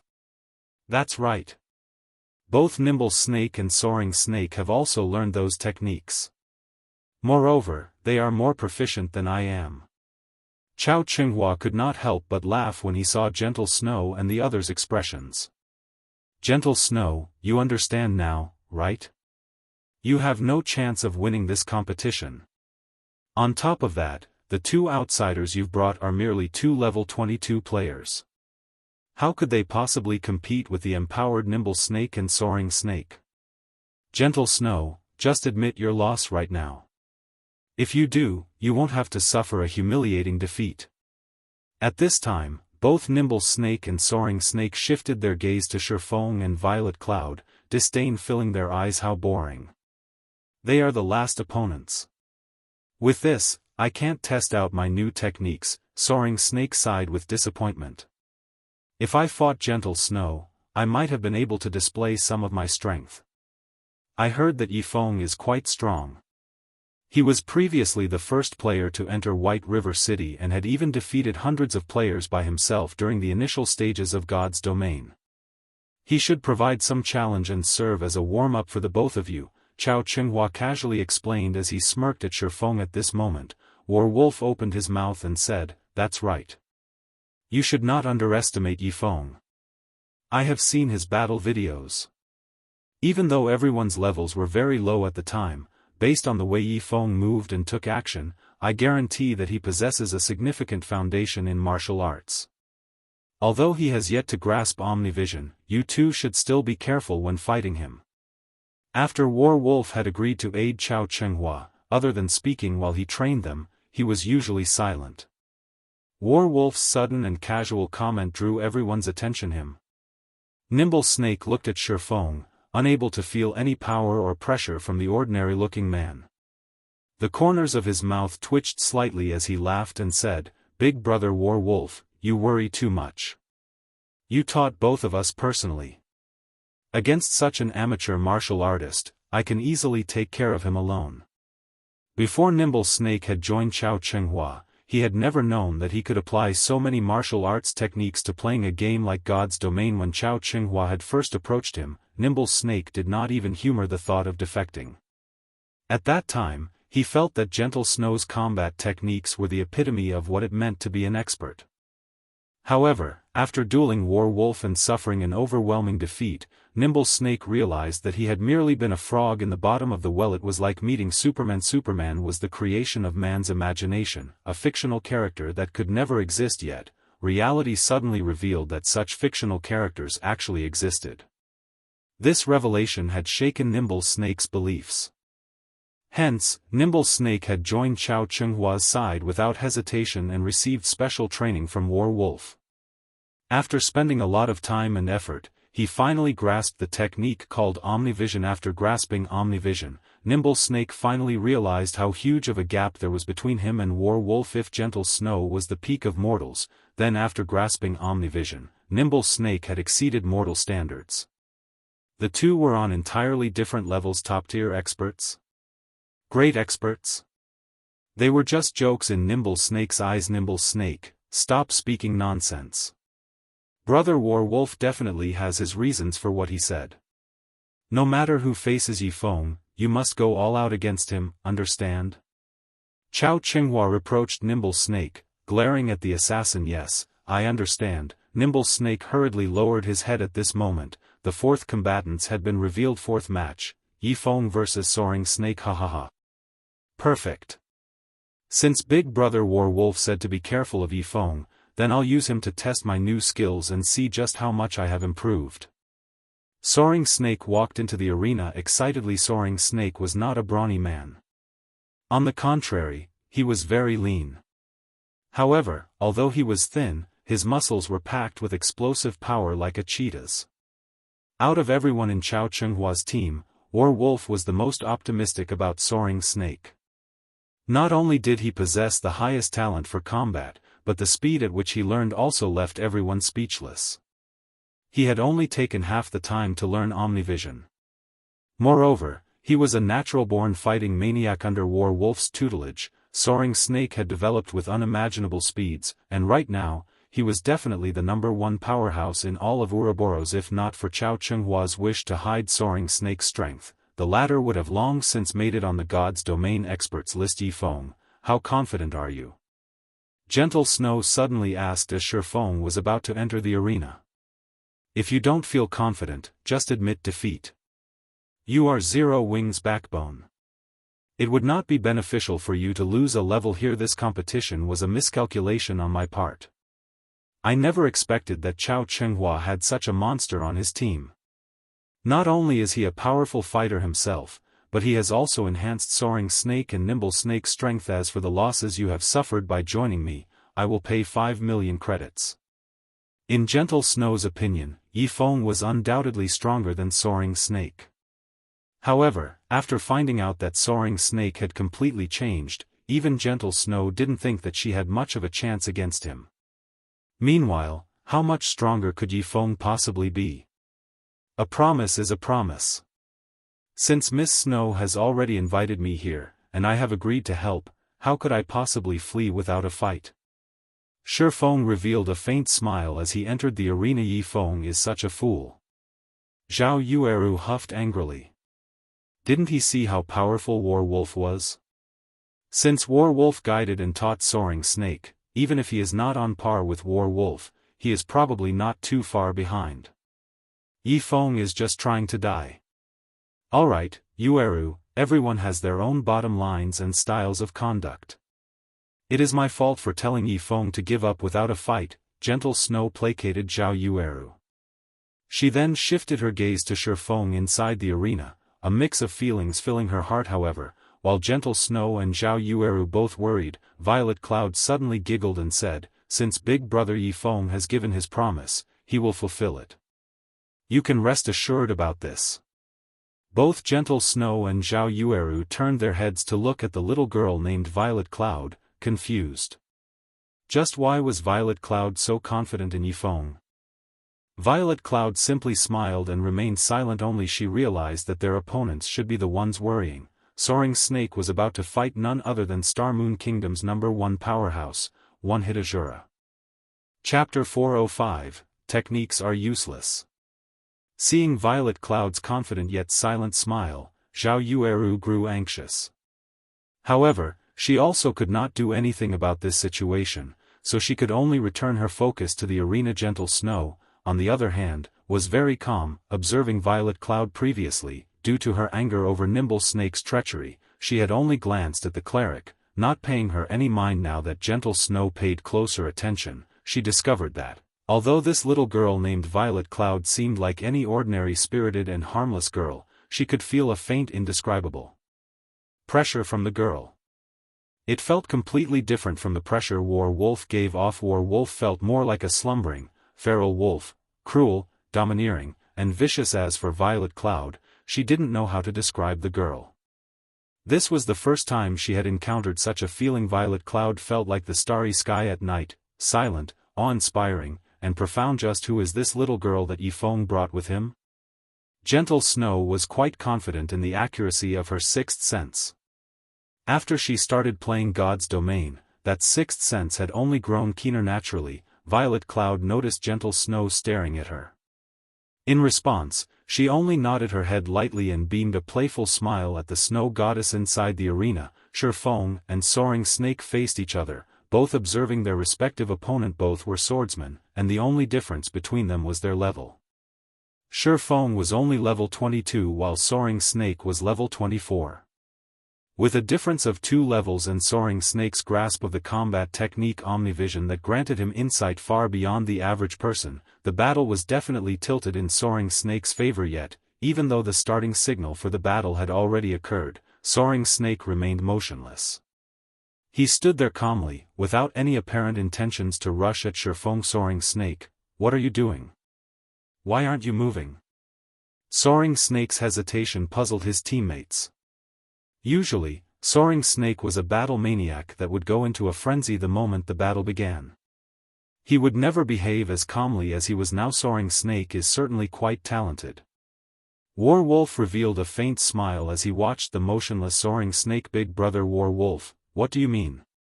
Nimble Snake asked, confused. When in battle, one does not rely only on their physical prowess, but their mental strength as well. One must remain calm to obtain victory. Soaring Snake is currently adjusting his mentality, Warwolf explained. Indeed, just as Warwolf had said, Soaring Snake was not as excitable as he had once been. Instead, there was a hint of clarity in his eyes. Suddenly, Soaring Snake unsheathed his swords and, with a powerful stomp, dashed toward Shifeng. As the first apostle of Ouroboros, Soaring Snake's weapons and equipment spoke for themselves. Of the 2 swords he wielded, one was dark gold ranked, while the other was fine gold ranked. Meanwhile, a large majority of his equipment was fine gold ranked. His gear was among the best currently available in God's domain. Soaring Snake crossed more than 20 yards and arrived before Shifeng in an instant. Immediately, he launched a rapid attack at Shifeng. Soaring Snake had no intention of fooling around with Shifeng. However, faced with Soaring Snake's bombardment, Shifeng leisurely unsheathed the abyssal blade and the Purgatory's shadow. Leaning forward, he lightly swung his 2 swords and readied his battle stand. Suddenly, the atmosphere in the arena changed. Everyone shivered, goosebumps covering their whole bodies. What is going on? Gentle Snow could sense something from Shifeng inside the arena. Who is this Yifeng? Chao Qinghua watched Shifeng with shock. Just by adjusting his stance, Shifeng had managed to deter every one of his opponents, causing their hearts to beat madly. Suddenly, silence overtook the arena. Facing Shifeng, Soaring Snake stumbled like a frightened bird, abruptly halting his steps. Not even Soaring Snake understood why he had suddenly stopped. After regaining his composure, he resumed his charge at Shifeng. Your courage is commendable. Shifeng smiled faintly and nodded. Although Shifeng's voice was soft, Soaring Snake, with his acute 5 senses, could hear Shifeng's words clearly. Rage instantly burned in his heart. Activating Wind Blade, his speed increased once more as he slashed at Shifeng. However, the moment Soaring Snake was within range, Shifeng struck his adversary with even greater speed. Shifeng's sword was as fast as lightning, reaching Soaring Snake in no time at all. Just as the abyssal blade was about to slice open Soaring Snake's neck, something strange occurred. The sword, which should have originally cut Soaring Snake, struck only air. Meanwhile, Soaring Snake's upper body completely vanished from Shifeng's sight. Taking a closer look, Soaring Snake had actually reclined his body to evade Shifeng's fatal strike. A pity. Soaring Snake revealed a malevolent smile. Before Soaring Snake had even finished speaking, his 2 swords flew towards Shifeng's sides. His angle of attack was extremely complex and prevented Shifeng from dodging. With no better choice, Shifeng activated Defensive Blade to block the 2 attacks. He then took the chance to distance himself from Soaring Snake. What is going on here? Soaring Snake can dodge such a fast attack. Zhao Yueru considered herself an expert, and her dynamic vision was excellent. In her view, Shifeng's previous strike had been perfect. His strike was so fast that the attack should have been impossible to avoid. Yet, that perfect strike had missed Soaring Snake. Instead, Shifeng was the one who had been struck twice. It was simply too strange. Inside the arena, Shifeng examined himself for wounds. He frowned at the amused smile plastered on Soaring Snake's face. Leisurely, he said, I never expected that you would have hidden your strength so well. Your reaction speed is impressive. I am both a swordsman and the strongest member of the 12 apostles. How could I possibly be slow? Soaring Snake laughed. You, on the other hand, have truly surprised me. You were able to use defensive blade the moment I countered your attack. Your reactions are not slow, either. No. I'm not talking about that, Shifeng shook his head. To be precise, you dodged my sword because your neural reaction is fast, no? Oh. You've discovered that? Soaring Snake asked, feeling slightly surprised. In the next moment, he smiled and said unconcernedly, so what? Do you think you can win despite it? Snow, what are they talking about? Zhao Yueru asked curiously. Many in the spectator stands had overheard the conversation in the arena. Zhao Yueru was thoroughly confused. You saw Yi Feng's attack for yourself. It was a perfect strike.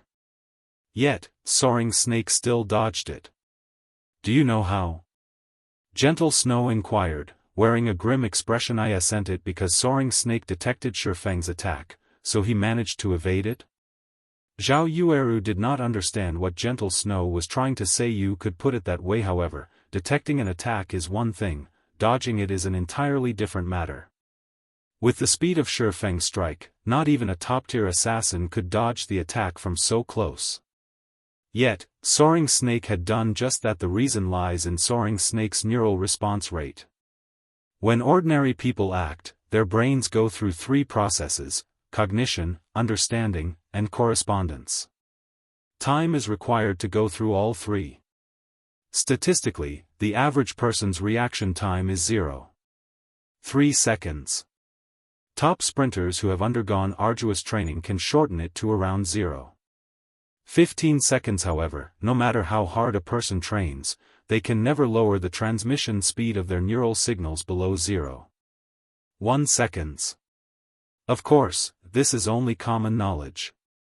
Based on Soaring Snake's reaction time, his was 0.7 seconds, possibly around 0.6 seconds.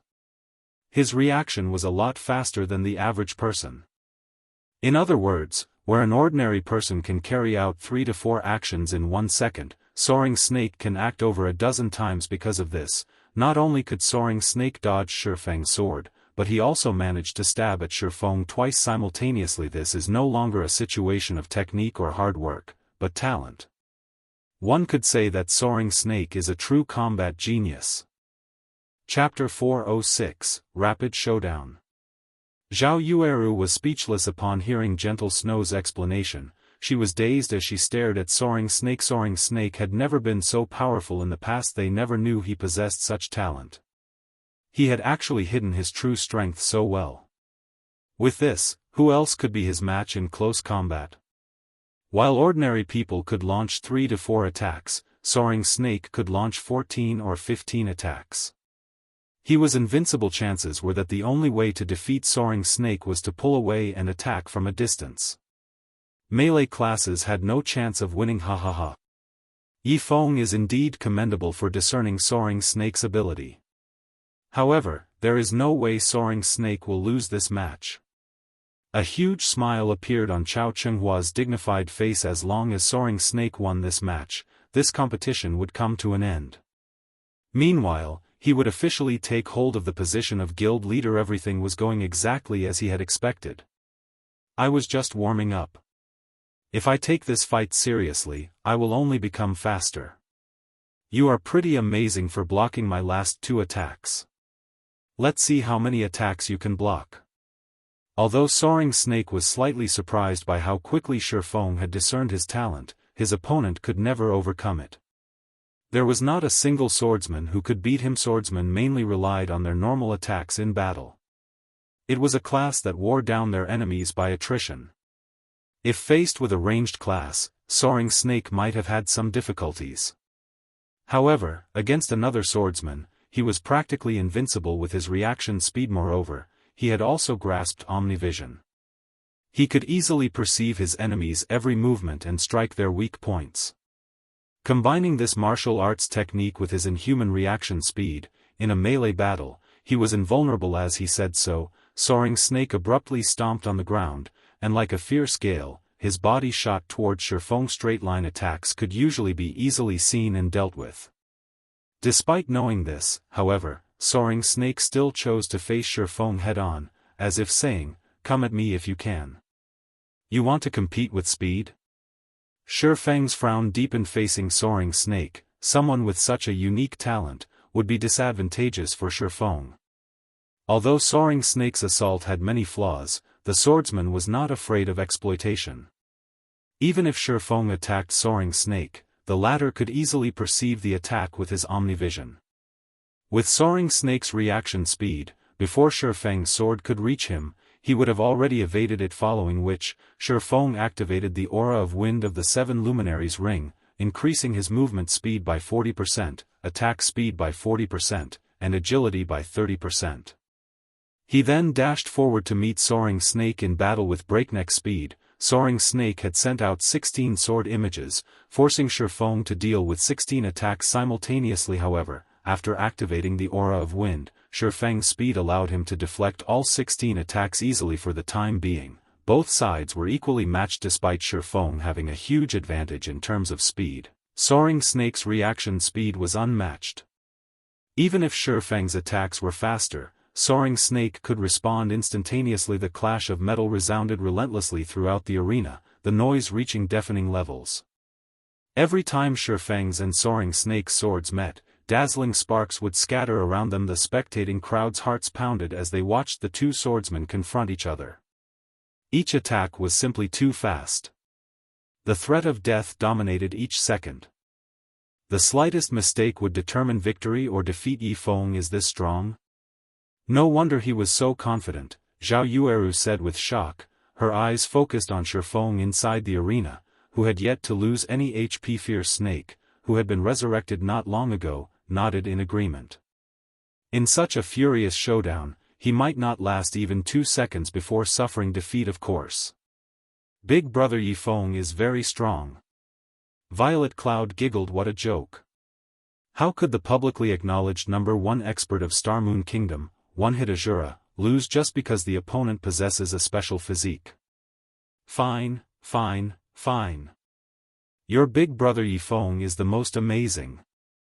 Zhao Yueru was also relieved upon seeing Shifeng's performance.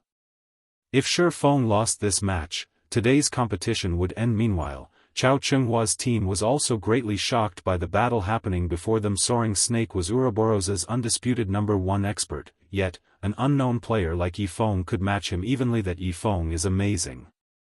He is actually able to cope with Soaring Snake's violent offensive. Even I can't last as long. Nimble Snake felt slightly surprised as he looked at the relaxed expression on Yifeng's face. However, the result of this match will soon be determined, War Wolf suddenly said, smiling faintly. Big brother War Wolf, what do you mean? Nimble Snake asked curiously. Soaring Snake still hasn't used everything he has. He is simply probing Yifeng at the moment. Didn't you see that Soaring Snake hasn't used second acceleration yet? War Wolf had the keenest eyesight among everyone present, and with just a glance, he could tell that Soaring Snake conserved a considerable amount of his strength. No wonder Yifeng is still standing. Nimble Snake laughed as War Wolf and the others discussed the fight. Inside the arena, Soaring Snake suddenly retreated a few steps, pulling a small distance away from Shifeng. Meanwhile, Shifeng did not give chase. Instead, he silently observed the swordsman facing him. You have really surprised me. Ever since I learned Omnivision, you have been the first person who has lasted this long against me. How about it? If you join us, Big Brother War Wolf can help you become even stronger than you are now. As for the remuneration Gentle Snow has offered, I believe that Brother Chow will not hesitate to double that amount now that he has seen what you are capable of, Soaring Snake said, smiling at Shifeng confidently. Even with his inhuman reaction speed, Soaring Snake found it extremely difficult to counter Shifeng's attacks. Shifeng's strikes were simply too fast, so much so that, if he had not perceived the attack's trajectory beforehand, it would be impossible to dodge or block them. If the assassin Nimble Snake stood in his place, the battle would have ended long ago. Only a talented person like himself could possibly avoid Shifeng's attacks. Zhao Chenghua cannot afford to give me what I want. So, just forget about it, Shifeng said, shaking his head. What a pity. Die, then. Soaring Snake's smile instantly twisted into something sinister. In the blink of an eye, he launched 18 sword images, blocking all of Shifeng's paths of retreat. Although the 18 sword images did not appear to be fast, Shifeng knew that Soaring Snake was no longer holding back. Of these 18 sword strikes, Soaring Snake had applied second acceleration to every one when the 18 sword images were about to reach their mark. Shifeng simultaneously activated Purgatory Power, Windwalk, Wind Blade, and Wind Rider, and rather than retreating, he dashed forward to meet the incoming attack. Shifeng was like a phantom. In the blink of an eye, he had weaved through the gaps between Soaring Snake's sword images. When Shifeng and Soaring Snake collided, a silvery gray flash appeared on the latter's body. The time it took the two to cross swords was only an instant. For some reason, however, an impressive gout of blood sprayed from Soaring Snake's body, splashing across the floor. Following which, Soaring Snake released an agonized scream as he tumbled to the ground. What happened? The crowd fell silent at this sudden development, only the sound of Soaring Snake's scream echoed throughout the arena. Chapter 407, Final Battle. This. What just happened? Why did Soaring Snake fall even after using second acceleration? When was Soaring Snake attacked? Chao Qinghua bellowed. Chao Qinghua simply could not believe what he had just seen. From his position, he could see the entire battle, yet, he was completely clueless as to what had just happened between the two swordsmen. It was simply ridiculous. In fact, Chao Qinghua wasn't the only one confused. None of the spectators understood what had just happened. The crowd saw Shifeng dive headfirst into the Soaring Snake sword images before he suddenly vanished. Before they realized it, Shifeng had already walked past Soaring Snake's body. Meanwhile, multiple sword wounds had appeared on Soaring Snake, blood gushing from those wounds. In this match, no matter how one looked at it, Soaring Snake had already obtained his victory, yet, the true outcome of the battle was completely unexpected. For a moment, nobody could accept this reality. As Soaring Snake's instructor, War-Wolf was most familiar with Soaring Snake's strength. War-Wolf was also an expert with frightening combat power in his own right. However, after witnessing this scene, he, too, found it unbelievable, so much so that he was more shocked than everyone else present. The higher you were, the better view you would have. Others might not have realized what had happened, but War-Wolf had seen some clues. However, his confusion was precisely because of what he had seen. Although Shifeng's speed was indeed frightening, it was not at the level of becoming invisible. Yet, the instant Shifeng closed in on Soaring Snake, he suddenly vanished. By the time War-Wolf noticed Shifeng again, the latter had arrived by Soaring Snake's side, their shoulders brushing past each other. In other words, when Shifeng had charged at Soaring Snake, he had disappeared from view not because of speed, but because War-Wolf's mind had failed to perceive Shifeng. Even Soaring Snake, who used Omnivision and his inhuman reaction speed, had failed to perceive Shifeng. This was what thoroughly confused War-Wolf. How had Shifeng achieved such a feat? Second acceleration was a technique used to confuse the eye, utilizing acceleration to catch an enemy off guard and attack their blind spot. With this technique, enemies would still have a small window to react. However, Shifeng's technique did not allow his enemies even that brief time before his sword landed. After Soaring Snake died, he dropped a level 20 fine gold ranked pauldron, which Shifeng casually pocketed. Shifeng also secretly collected an immortal soul. Now, he only needed 9,999 more. After Soaring Snake lost his immortal soul, not only did he lose a level, but he was also barred from logging into God's domain for a time. As for exactly how long he was barred from the game, even Shifeng did not know. If it were short, it might only be 1 or 2 days. If it were a long wait, Soaring Snake might not be able to log in for 3 or 4 days. In short, Soaring Snake would have to stay put for some time. Yifeng, how did you manage to defeat Soaring Snake? Zhao Yueru, unable to contain her curiosity, immediately went up to him and asked. When she saw Shifeng exit the arena, she had too many questions about the battle. Because of this match, Zhao Yueru suddenly felt like a noob that had only started playing games, completely clueless. Despite having witnessed everything with her own eyes, she had no idea of what had actually happened. Do you want to know? Shifeng was slightly surprised as he looked at the excited woman rushing up to him.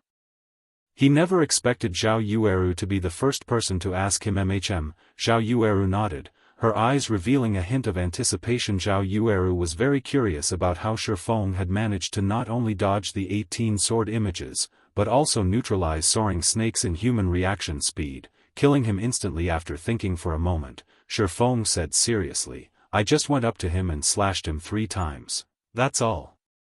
Everyone present was immediately rendered speechless. Zhao Yueru had been about to tackle Shi Feng and take a few bites out of him if it not for gentle Snow holding her back. "All right, Yueru, everyone has their own secrets. You can't force him to tell you. Now that we have won the 4th match, each side has 2 wins and 2 losses. This result is all thanks to Yi Feng. The following match will determine the result of this competition." At this moment, gentle Snow felt very fortunate that she had thought of inviting Yi Feng when she had prepared for this competition. Although she had felt that Yi Feng had a good chance of securing a victory for her, she had never expected him to surprise her like this. Despite facing the greatly enhanced First Apostle, Soaring Snake, Yi Feng had defeated him with overwhelming might. She could never have expected this result. Gentle Snow found it very hard to believe that such an expert had remained unknown all this time. Was it because they were too weak to encounter such experts? Or was it because these experts loved to play the role of a weakling? Even Gentle Snow was unsure. However, the few fights today had certainly widened her horizons. She really could not figure out what kind of guild Zero Wing was. First, there was Black Flame. Now, the combat power Yi Feng displayed was not the slightest bit inferior, and might even be superior, to Black Flame's. Of course, Black Flame had never displayed his true strength to the public, so Gentle Snow could not be certain of who was stronger. Regardless, though, the two of them were true monsters. "Big brother Yi Feng, what's wrong?" Violet Cloud could feel that something was amiss. The moment Shi Feng left the arena, he immediately sat down in the first row of seats. Now, his forehead was covered with sweat. Shi Feng was obviously dispirited, and he seemed exhausted. "It's nothing. The high-intensity battle simply exhausted my mental power. I'll be fine after a short rest." "You should get ready for the next match," Shi Feng replied softly, not trying to hide his current weakness. Although he was exhausted right now, he brimmed with joy. Everyone had thought that he had defeated Soaring Snake effortlessly. In reality, however, it had not been easy to dodge the 18 sword images while dealing a fatal blow. If he had not been promoted to a Tier 1 Blade Saint with his attributes enhanced greatly and his physical strength increased substantially, he might not have been able to use Void Steps in the exchange. Although Shi Feng had other methods to deal with Soaring Snake, he had chosen to take the risk because he wanted to break through his personal barrier and improve himself further. Fortunately, his gamble succeeded. Under the immense pressure Soaring Snake had placed on him, Shi Feng had finally reached a breakthrough and used footwork that he had never been able to use in the past. Void Steps. Void Steps was advanced footwork that allowed one to remove their presence from the opponent's mind. In the past, very few top-tier experts had successfully grasped such advanced footwork. As for Shi Feng, who had merely been a first-rate expert back then, he had only ever succeeded in his dreams. In order to learn this advanced footwork, Shi Feng had done countless research and trials. Yet, he had never succeeded. This footwork possessed an extremely high requirement of a person's movement and breathing. It was not a technique that ordinary people could easily learn. However, Shi Feng's physique had massively improved after he had undergone his class change. His control over his body had also improved. In addition, he was currently playing the game through a virtual gaming cabin. Hence, Shi Feng had always thought of giving the footwork a try. Only, he had never found the chance. Fortunately, Soaring Snake had created the perfect opportunity for him. With the threat of death looming, the pressure allowed Shi Feng to finally break through that unreachable barrier. Meanwhile, as Shi Feng was still feeling joyous over his own breakthrough, the 5th match of the competition had begun. 5th match, Violet Cloud vs. Nimble Snake. Chapter 408, Level vs Tier. Shi Feng's overwhelming victory during the 4th match had undoubtedly formed dark clouds in Chao Chenghua's heart. As if something was stuck in his throat, Chao Chenghua felt extremely uncomfortable. Why hasn't Soaring Snake resurrected? Chao Chenghua was in a sour mood. If Shi Feng was so powerful, then the cleric girl that came with him must be extraordinary as well. She might also know the same technique as his. Even now, Chao Chenghua had no clue as to what Shifeng had done. Without that knowledge, he had no response to it. Most likely, only Soaring Snake might know what sort of technique it was. Since Soaring Snake was still absent, Chao's anxiety began to take hold. Currently, the competition was tied, and Nimble Snake and Violet Cloud would face off in the final match. Nimble Snake was an assassin. Although he had an absolute advantage against a cleric and had learned Omnivision and second acceleration, they would be useless against Shifeng's technique. Brother Chao, for some reason, Soaring Snake has logged off and is still offline. I can't contact him at all, Nimble Snake reported at this moment. Nimble Snake was also panicking, afraid that his opponent would know the same technique that won the previous match. If he lost, Chao Chenghua would be finished. His life wouldn't exactly be easy either. Chao Chenghua paled as he looked at Soaring Snake's status window. He wished he could log off and strangle Soaring Snake. Playing hooky at such a crucial moment. Was he trying to toy with him? Guild leader Chao, you don't have to be so worried. Although Yifeng is very powerful, that female cleric is different from those like Yifeng and me. War Wolf suddenly spoke. Brother War Wolf, are you sure? Chao hesitated. If Violet Cloud were not a martial artist like Yifeng and War Wolf, then even if she had powerful techniques, Chao Chenghua would have nothing to worry about. A cleric was still a cleric after allies. She does not have the unique aura that people like us possess. I guarantee it, War Wolf affirmed, nodding. Excellent. Chao Chenghua's face lit up with a relieved smile. He then shifted his gaze to the other team, muttering in a cold tone, "Gentle Snow, oh, Gentle Snow. Although you invited an expert of such caliber, in the end, you are still a step behind Nimble Snake. Do not disappoint me. Brother Chao, rest assured. She is only a level 22 cleric. I could have defeated her effortlessly even before I underwent the special training." Nimble Snake revealed a sinister grin as he glanced at Violet Cloud, who had already entered the arena. He was currently level 24.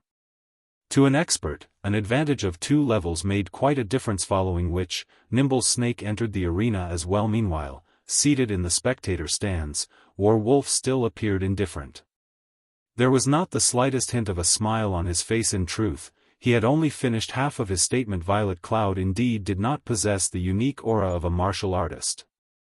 However, with his acute senses, War Wolf could feel a faint sense of danger from her.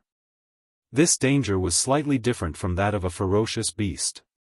It felt almost like a divine pressure. Just what secret is this female cleric hiding? Although War Wolf was not trying to boast, in God's domain, he did not fear many people. Even if he encountered someone who could intimidate him, it definitely would not be the young little girl standing inside the arena. Yet, there was something about her that gave him pause. Meanwhile, the tension was similarly high on Gentle Snow's side. Yifeng, will Violet really be alright? Zhao Yueru asked as she took a seat beside Shifeng. She wanted a straight answer from him, although she did not know why. Zhao Yueru felt that Shifeng knew something she did not. It should be alright, Shifeng said, uncertain. Should? What do you mean, should? If Violet loses, Snow will have to leave God's domain forever. Are you really willing to lose her? Zhao Yueru huffed. Listening to Zhao Yueru's words, Shifeng was suddenly speechless. Yueru. Gentle Snow glared. To think that her friend could still joke at a time like this. Gentle Snow was somewhat familiar with Shifeng's personality. Shifeng would never speak without certainty. If he said it, then it was true. Otherwise, he would remain quiet. But, Zhao Yueru knew that her questioning would not change anything. She only wanted Shifeng's confirmation so that she could feel more at ease. I really do not know. Nimble Snake's current strength, especially after grasping combat techniques such as Omnivision and second acceleration, is a complete mystery to me. As for Violet's current progress, I don't know that either. However, she should be quite powerful. At least, without Omnivision and second acceleration, Nimble Snake wouldn't even be a challenge for her. Now, however, I do not know.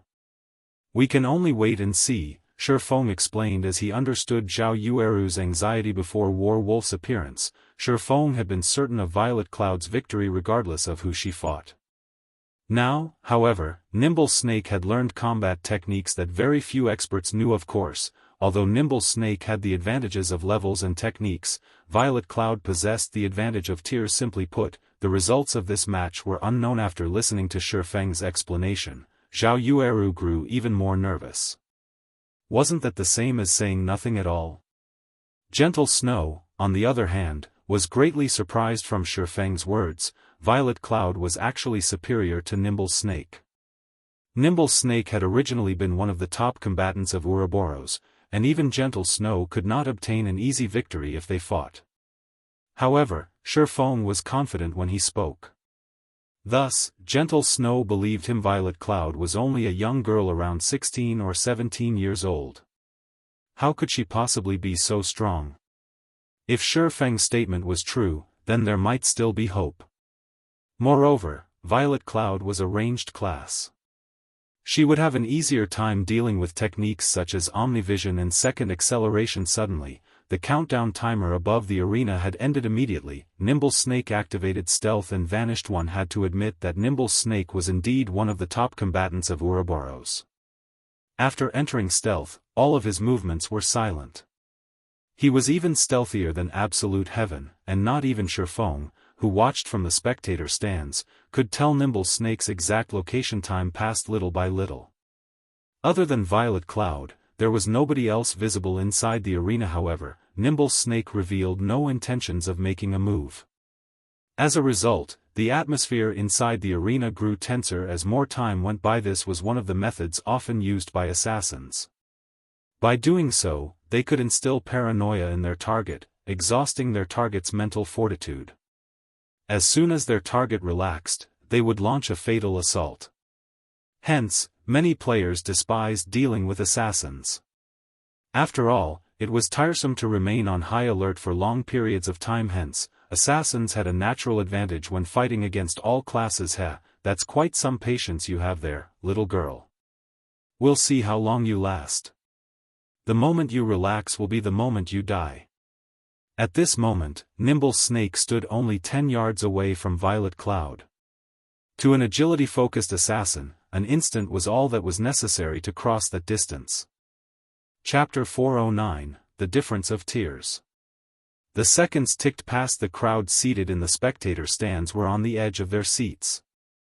Although they were not the ones fighting, they were just as focused on the battle as the combatants in the arena. This was the final match. The result of this match would determine the fates of both sides.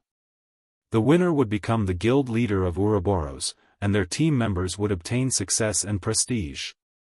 The loser, however, would have to leave God's domain forever, and those who followed them would struggle in the future. As a result, the tension was practically tangible in the stands. Even the elders observing the fight from the side felt heavy. Nimble Snake, show yourself if you dare.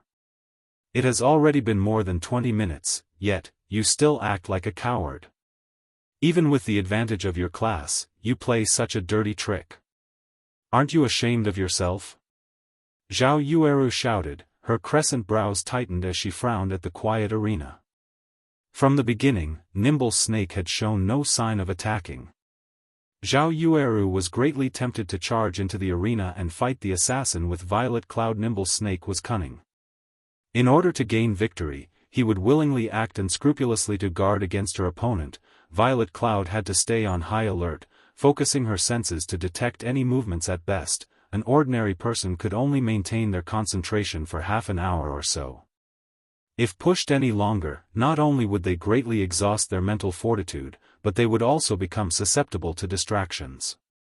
Soon, they would unconsciously reveal flaws in their defense. However, this was a type of defense mechanism, so it was unavoidable. Meanwhile, the match had stretched on for almost half an hour now. Even Zhao Yueru felt her concentration begin to reach its limit. If this stalemate dragged on any longer, she would definitely falter. When experts fought each other, even the slightest distraction could mean death. Ha ha ha. We never set a time limit for the matches, so it is up to them to choose how they fight. If you must blame someone, blame yourselves for not thinking of this beforehand.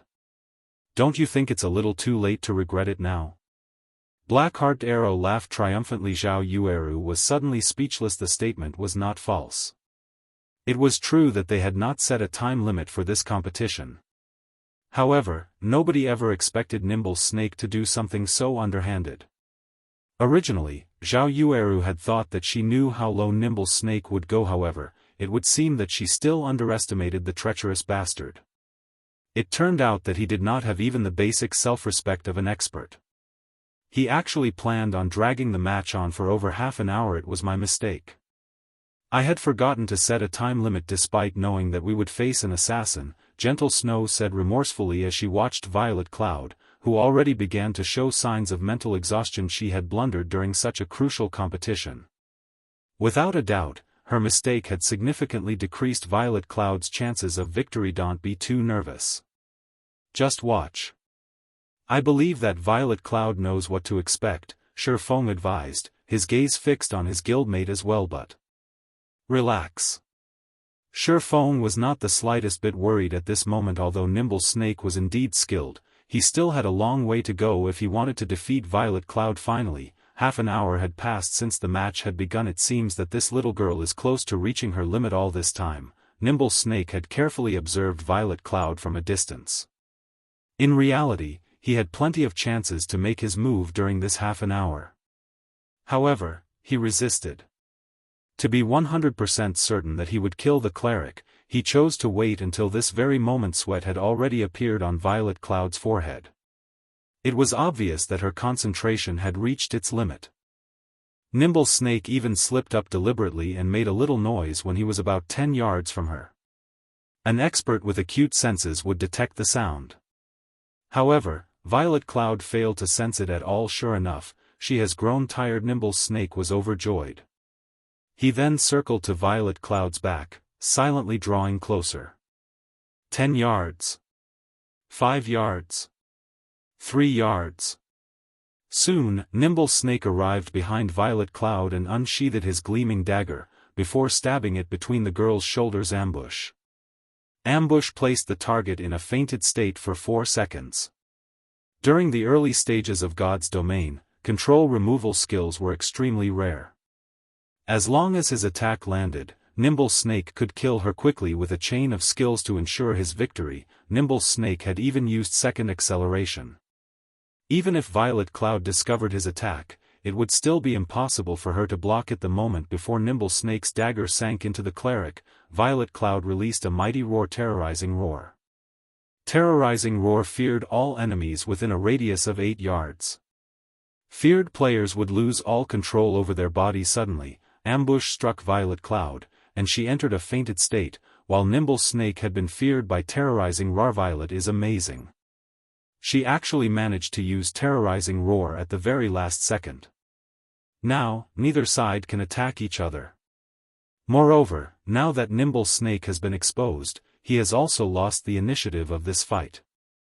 Next, once Violet distances herself from Nimble Snake, she can wear him down and finish him, Zhao Yueru exclaimed after seeing Violet Cloud's performance. However, Gentle Snow said, "No." "Snow, is there a problem?" Zhao Yueru asked curiously. Nimble Snake is level 24, but Violet is only level 22. Though both of their control skills have a duration of 4 seconds, as Nimble Snake is 2 levels higher, the effect of Violet's Terrorizing Roar will definitely be slightly weaker. It is highly possible that the skill's effect will only last 3-5 seconds. However, Violet will remain incapacitated for a full 4 seconds. Nimble Snake can do a lot of things during that 0.5 second gap, Gentle Snow said with a grim expression. Although Violet Cloud's counterattack was marvelous, there was a small level gap between them. Does that mean we've lost? Zhao Yueru's expression suddenly became melancholic. Xiao Chenghua had also revealed a victorious smile as soon as the control effect on Nimble Snake ended. The result of this match would be set in stone. However, Shi Feng suddenly smiled and said, "No, we've won." "Won?" Zhao Yueru turned to look at Shi Feng. Whispering, she said, "But Violet's fainted duration is longer than Nimble Snake's. How is she going to win?" "You'll find out," Shi Feng laughed. "What?" Shi Feng confused every spectator. However, since an expert like Shifeng had said such a thing, he had his own reasons. What nonsense, Blackheart Arrow scoffed as he glanced at the distant Shifeng. Ridiculing, he said, it is common sense that the level suppression in God's domain is severe. One will only suffer if there is a difference of 3 levels. Although Nimble Snake is only 2 levels higher, it is enough to weaken a skill's effect significantly. What an ignorant fool. However, before Blackheart Arrow could finish. Inside the arena, Violet Cloud suddenly recovered ahead of Nimble Snake. No. How is this possible? It hasn't even been 3 seconds. Blackheart Arrow's eyes nearly popped out of their sockets. Shifeng was the only player who was not surprised. None of them could understand how Violet Cloud recovered first. What a pity. You might be 2 levels above me, but I am 1 tier above you. Violet Cloud looked at Nimble Snake, who currently shivered uncontrollably on the spot, smiling faintly as she waved her staff. A black magic array then formed beneath Nimble Snake's feet. Good. I still have a chance. Nimble Snake, who had originally begun to despair, suddenly saw hope. Violet Cloud had foolishly chosen a spell with a long casting time. Although Nimble Snake still had no control over his body, he could see and hear without any issues. The magic array forming beneath him needed 1 second to complete. Meanwhile, he was less than 1 second from reaching the 3.5-second duration of his feared state. At that time, he could simply use Vanish to avoid Violet Cloud's spell. However, as if ignorant of this fact, Violet Cloud continued chanting her incantation just as the 3.5 seconds were almost up, and Nimble Snake was about to use Vanish. What's going on? Nimble Snake suddenly noticed that he still had no control over his own body. Meanwhile, the magic array Violet Cloud summoned began to activate Tier 1 advanced spell, Black Coffin. Chapter 410, Unpredictable Astromancer. What's going on with Nimble Snake? Chao Chenghua asked, having paid attention to the system clock all this time. Isn't he 2 levels higher than that cleric girl? Nimble Snake had clearly been incapacitated for over 3.5 seconds now, yet, he was still feared. Meanwhile, Violet Cloud had long since regained her freedom. This series of events had shattered Chao Chenghua's understanding of God's domain completely. Even Zhao Yueru, who had thought that they had lost, was dumbfounded by what she saw. Gentle Snow's gaze also held doubt as she watched the battle inside the arena. The scene happening before her made no sense among the crowd. Only Shifeng knew that Nimble Snake had fallen into a trap. Compared to level suppression, tier suppression was far more powerful. It was like comparing the fist of an infant and a fist of an adult. The combatants were on completely different levels. As a Tier 1 player, even if Violet Cloud fought a Tier 0 player who was 10 levels above her, her control skills would be 100% effective or more. On the other hand, when a Tier 0 player used a control skill against a Tier 1 player 10 levels below them, the effect of their control skills would weaken by at least 30%. This was the harsh reality of gap in tiers. This was why high-tiered players were so valuable and so overwhelmingly strong. Before anyone in the spectator stands could properly analyze the situation, Violet Cloud sealed her opponent inside a dark and silent barrier. Nimble Snake felt as if he were locked inside a huge coffin. This barrier stunned the watching crowd. Except for Shifeng, of course. Nobody knew how powerful this black coffin was, and they did not know what was special about it.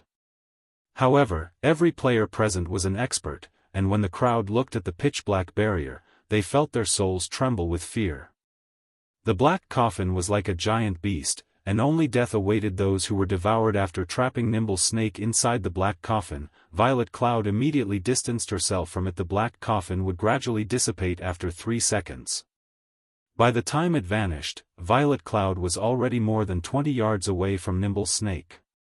Even if Nimble Snake wanted to launch a counterattack, he would find it extremely difficult to do so from such a distance.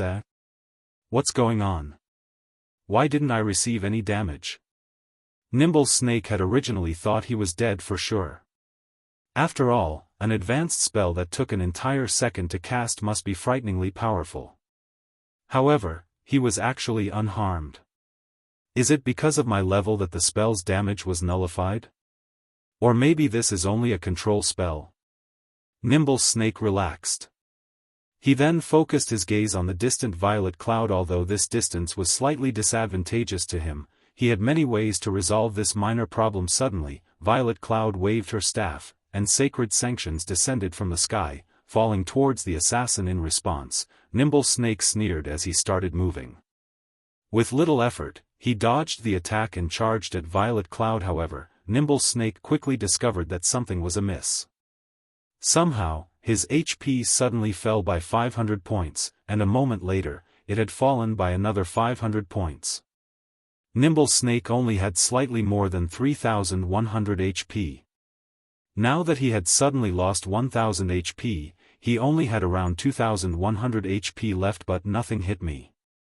Nimble Snake was 100% certain that he had dodged the several sacred sanctions. Before Nimble Snake could figure out what had happened, Violet Cloud sent another barrage of sacred sanctions towards him. Nimble Snake advanced once more to dodge the attacks.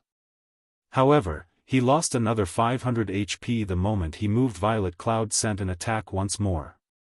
Knowing that he could no longer afford to lose HP, Nimble Snake started using his daggers to fend off the sacred sanctions. This time, he did not receive any damage. I was found out? Violet Cloud giggled. Astromancers possessed very few spells that dealt high damages. A majority of their attacks were strange and unpredictable.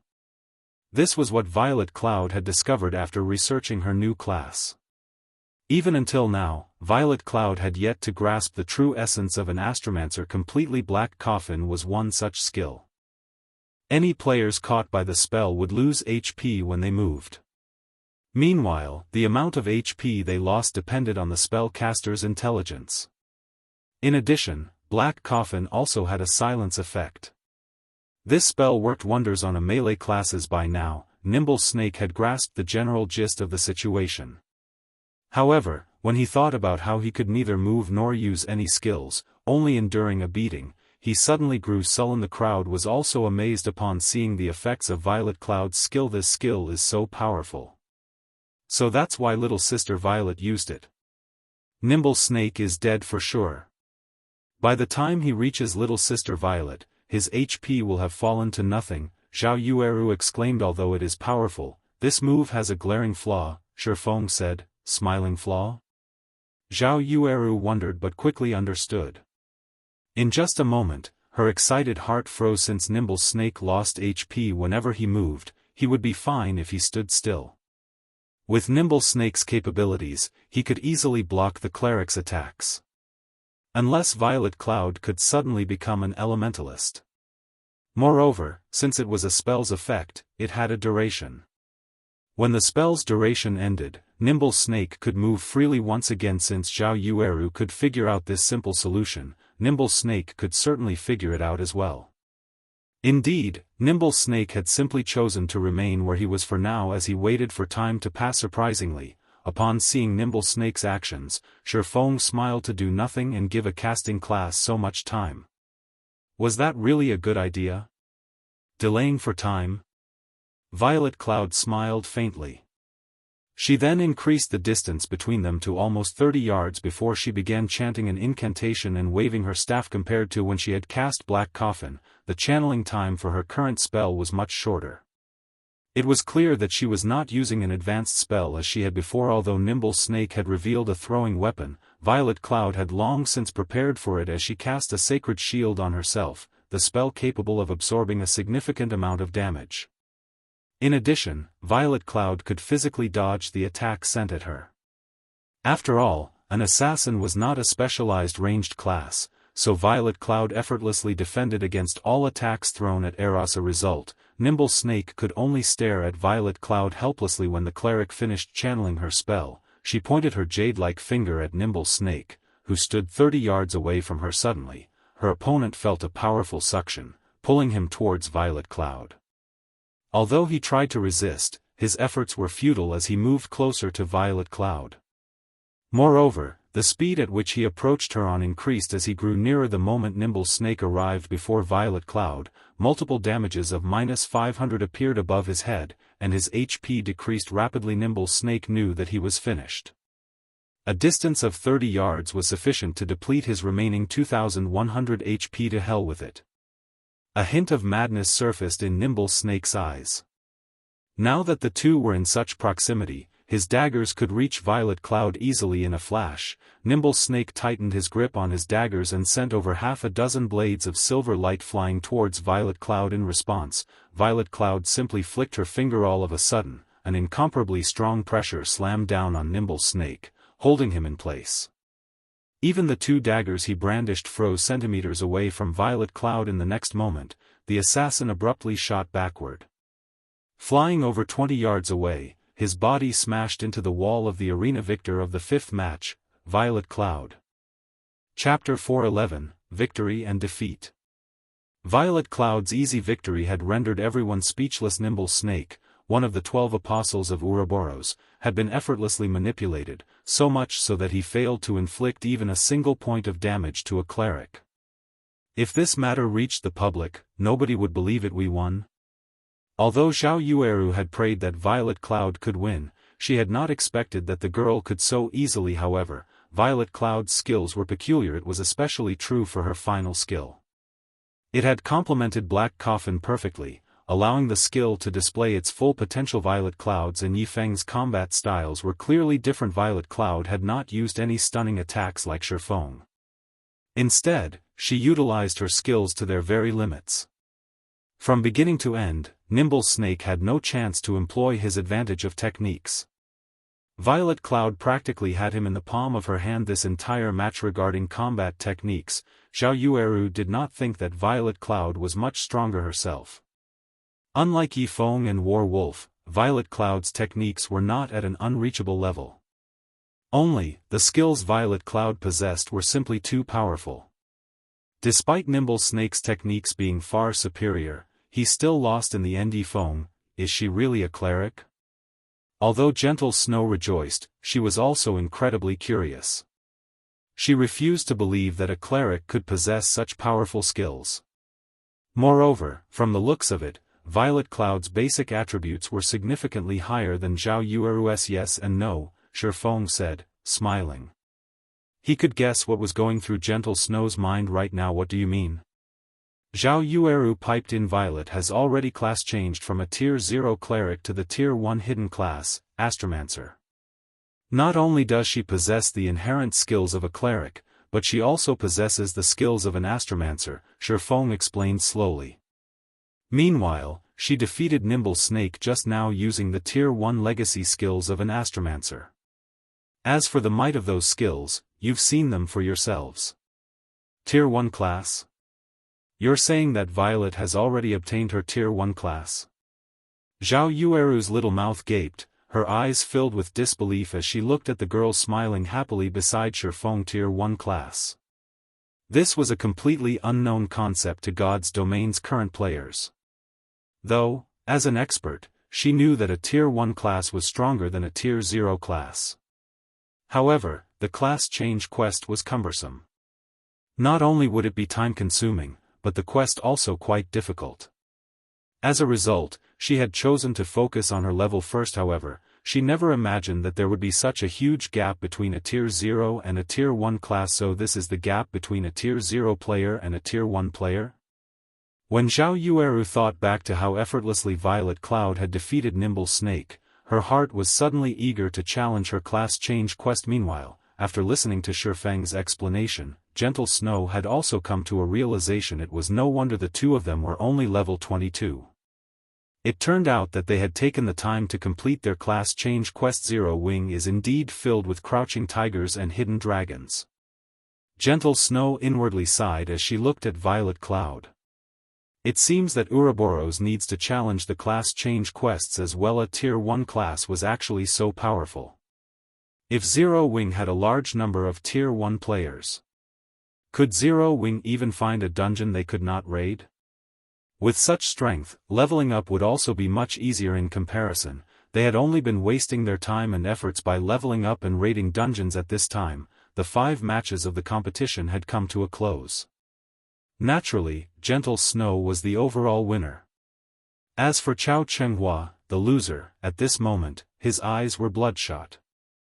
He glared at Nimble Snake as thoughts of strangling the assassin filtered through his mind. Despite all of his calculations and machinations, he had never expected that the two outsiders Gentle Snow had invited would be so powerful. However, his thoughts were meaningless now because the main god system had already begun enforcing the conditions of the contract.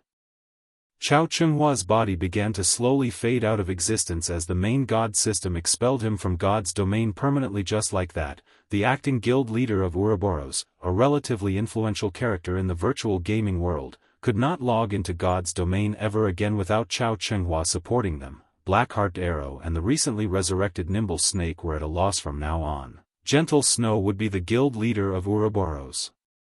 It would be a piece of cake for her to deal with them. Regret turned Nimble Snake's stomach. Originally, he thought his future would be set if he followed Chao Chenghua. Yet, now, just as Nimble Snake and Blackheart Arrow began to panic, War Wolf, the outsider invited by Chao Chenghua, stood and walked up to Gentle Snow. Miss Snow, we meet again, War Wolf greeted, a faint smile on his face. Do you have any business with me? Gentle Snow asked, somewhat surprised. In the past, War Wolf had felt only disdain towards guild players like her, refusing to even speak with her. Now, however, he had actually initiated a conversation. It was beyond unusual. Even Shifeng was curious as to what War Wolf had to say. I only wished to congratulate Miss Snow for becoming the guild leader of Ouroboros. War Wolf spoke softly. Thank you, Gentle Snow answered politely. In regards to the man named War Wolf, Gentle Snow could not see through him in the least. Moreover, the shield warrior gave her a sense of extreme danger, and she was quite uncomfortable. Following which, War Wolf shifted his gaze to Shifeng, saying, I truly did not expect to meet a fellow martial arts practitioner here. Although I wish to exchange a few moves with you, unfortunately, I am only a Tier 0 class right now. I can only seek you out once I receive my Tier 1 promotion. However, before I leave, I have something I need to say to Brother Yifeng. It is best if you leave Zero Wing quickly and look for a better guild to develop yourself. Brother War Wolf, what are you trying to say? Shifeng did not think that War Wolf was someone who would speak nonsense.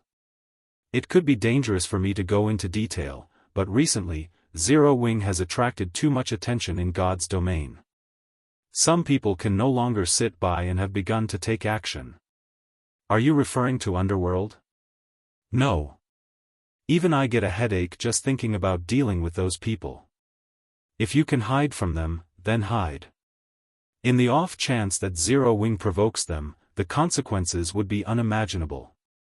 War Wolf simply smiled and shook his head before departing from the room. Watching War Wolf's departing figure, Shifeng grew confused. He could not figure out who else had targeted Zero Wing. Even an expert like War Wolf feared of them. Forget it. There is no point overthinking things. Let's just take things as they come. Since he could not figure it out, Shifeng no longer bothered thinking about it. Why worry about trouble that might not even come? After War Wolf's departure, Gentle Snow had immediately expelled Nimble Snake and Blackheart Arrow from Ouroboros. Although the two of them were experts, who knew what sort of schemes they would concoct in the future. It was especially true for a sly and treacherous bastard like Nimble Snake. Afterward, Gentle Snow gave both Shifeng and Violet Cloud 30 million credits each as remuneration for their help. Violet Cloud was stupefied upon seeing the numbers in her virtual bank account. This was her first time seeing such an astronomical sum of money. Shifeng, on the other hand, was rather pleased after receiving the money. With this, he would not have to worry about the guild's development funds for some time. As Gentle Snow had just become Ouroboros' guild leader, she still had a ton of things she needed to handle. Shifeng and Violet Cloud did not linger either, and they left the underground arena just as Shifeng and Violet Cloud were about to return to White River City. The sound of his communicator ringing suddenly reached his ears. Brother Feng, I have bad news. Something big has happened. Blackie announced. Chapter 412, Great Lord. Relax, slow down, Shifeng said. Blackie wanted to calm down, but he couldn't contain his panic after surviving something so intense. Brother Feng, listen to me. A meteorite shower rained down on the White River City region. Black said excitedly. Originally, everyone thought nothing of it. However, a system notification suddenly appeared in White River City, stating that the meteorite shower had destroyed the entire White Fog Canyon, a level 20 to level 30 grinding area. All the monsters within White Fog Canyon have gone berserk, and based on the information our guild uncovered, these monsters have a surprisingly high drop rates, and the EXP they give is also significant. On top of that, a ruined shrine has appeared inside the White Fog Canyon. We received information of powerful monsters guarding something inside the shrine. A few powerful assassins even snuck in to have a look. They discovered that there was actually a level 25 Great Lord ranked monster deep inside the ruined shrine. Currently, the various guilds are organizing their personnel and preparing to raid the level 25 Great Lord. A Great Lord was in existence that surpassed a High Lord. Such monsters did not even exist in level 50 large-scale Hell Mode team dungeons. At most, the final boss of said dungeon might be a High Lord, yet now, a Great Lord had actually appeared. Without a doubt, its appearance would draw guilds to it. The ironclad rule of God's domain was that the stronger a monster was, the better its drops would be. For Great Lord ranked monsters, at the very least, they would drop dark gold items. There might even be a chance for epic items to drop. Brother Fong, how many people do you think we should send? Blackie asked Yuri, saying a meteorite shower has destroyed the entire White Fog Canyon. Shifeng's eyes suddenly shone. Excellent. Blackie, notify Aqua and have her organize some personnel. We don't need for too many, around 500 people will do. However, they must all be strong. We'll meet up in White Fog Canyon later.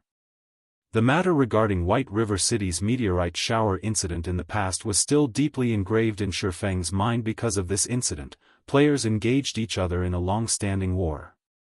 Whether it was the independent players or the various guilds, if one set foot into White Fog Canyon, they would become entangled in this war. However, what player could resist the temptation of the items inside White Fog Canyon?